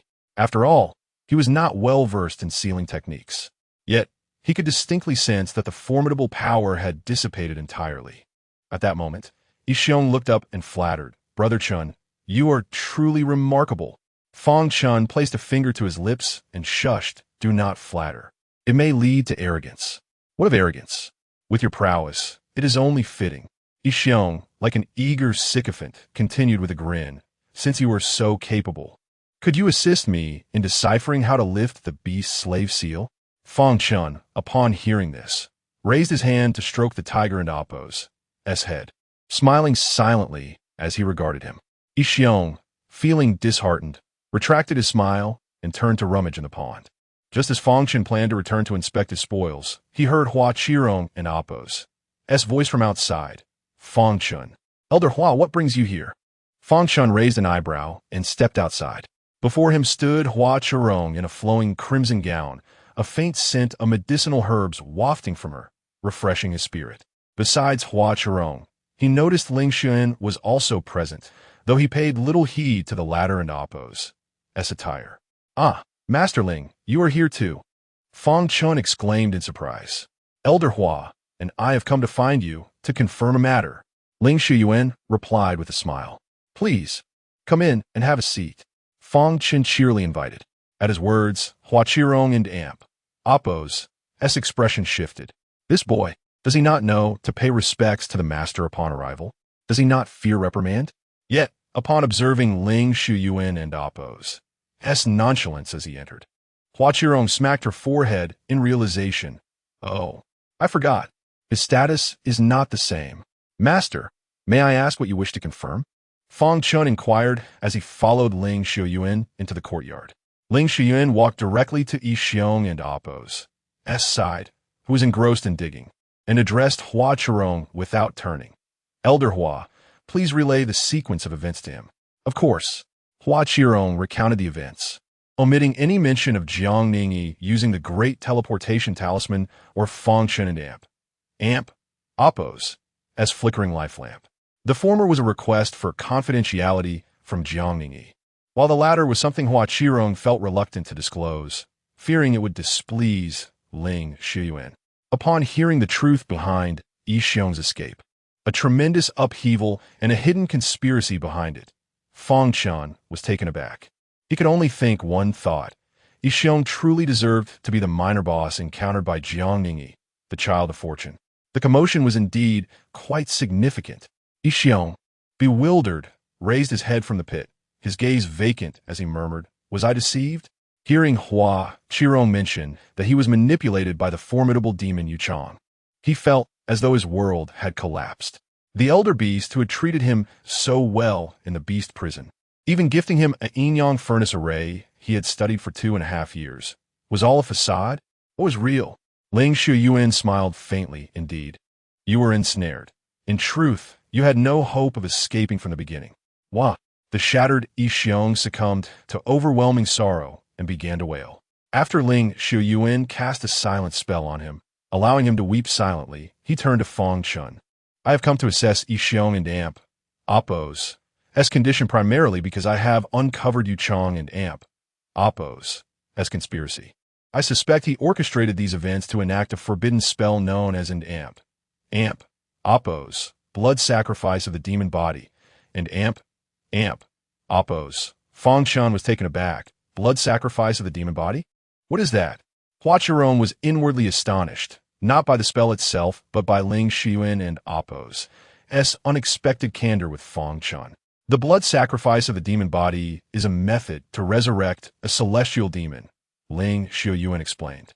This spell requires the sacrifice of numerous blood demon slaves to form a blood demon grand array, which, in turn, can awaken the intended resurrection target, ultimately preparing a sufficiently powerful vessel for the resurrected being.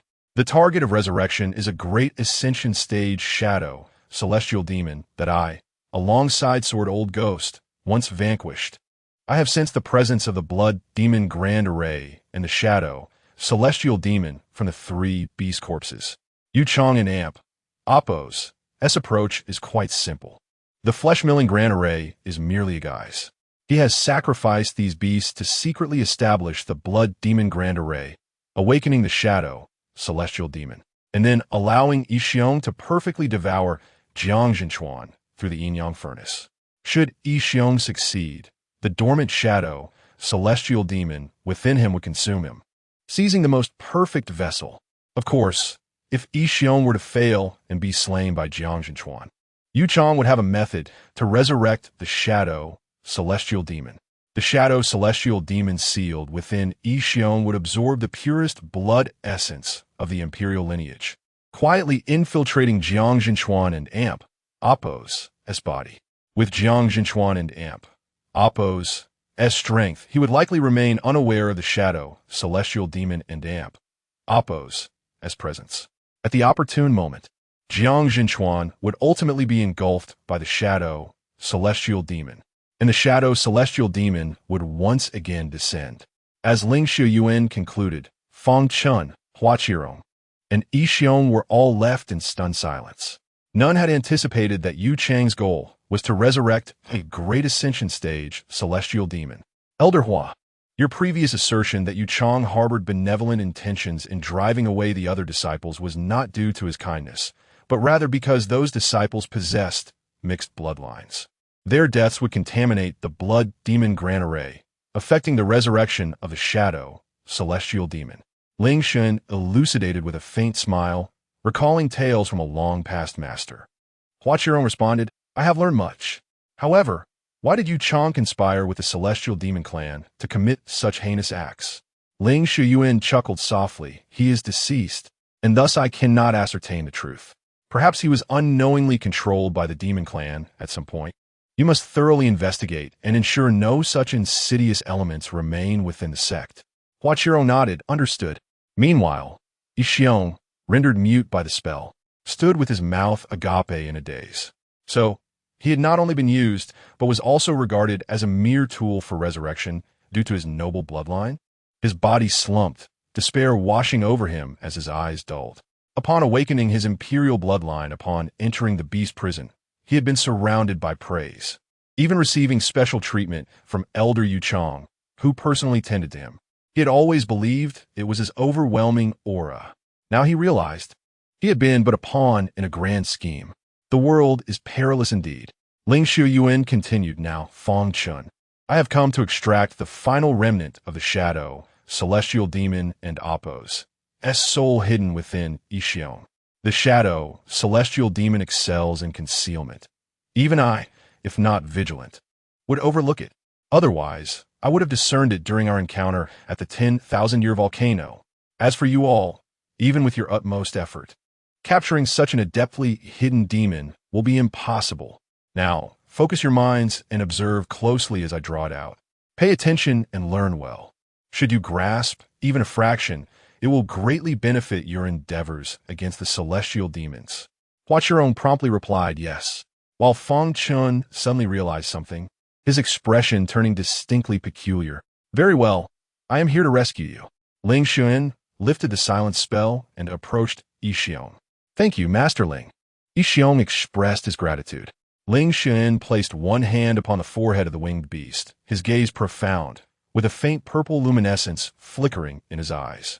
After merely a couple of glances, he found himself momentarily stunned, disbelief etched across his features. He shook his head, lifted his gaze to draw in a deep breath, then lowered his head once more, his eyes blazing with an intensified purple light as he fixated intently on the winged beast. After a period of observation, his pupils constricted, and he shut his eyes. 2 breaths later, he reopened them, and after a brief moment, a look of bewilderment crossed his face. His gaze now imbued with an unprecedented sense of aimlessness. Hua Qiron began to sense that something was amiss. How could this take so long? Yet, upon witnessing the exceedingly grim expression on Ling Xuan's face, she wisely averted her gaze, feigning ignorance. Hua Qiron displayed wisdom, while a certain tiger exhibited anything but. Observing Ling Shuyuan's prolonged silence, the winged beast cautiously inquired, Master Ling, have you found it? Silence. Why the impatience? The shadow demon is immensely powerful, not easily discerned. If you urge me further, do you believe it will not devour you in due time? Ling Shuyuan retorted sharply, subsequently casting a silent spell upon the winged beast.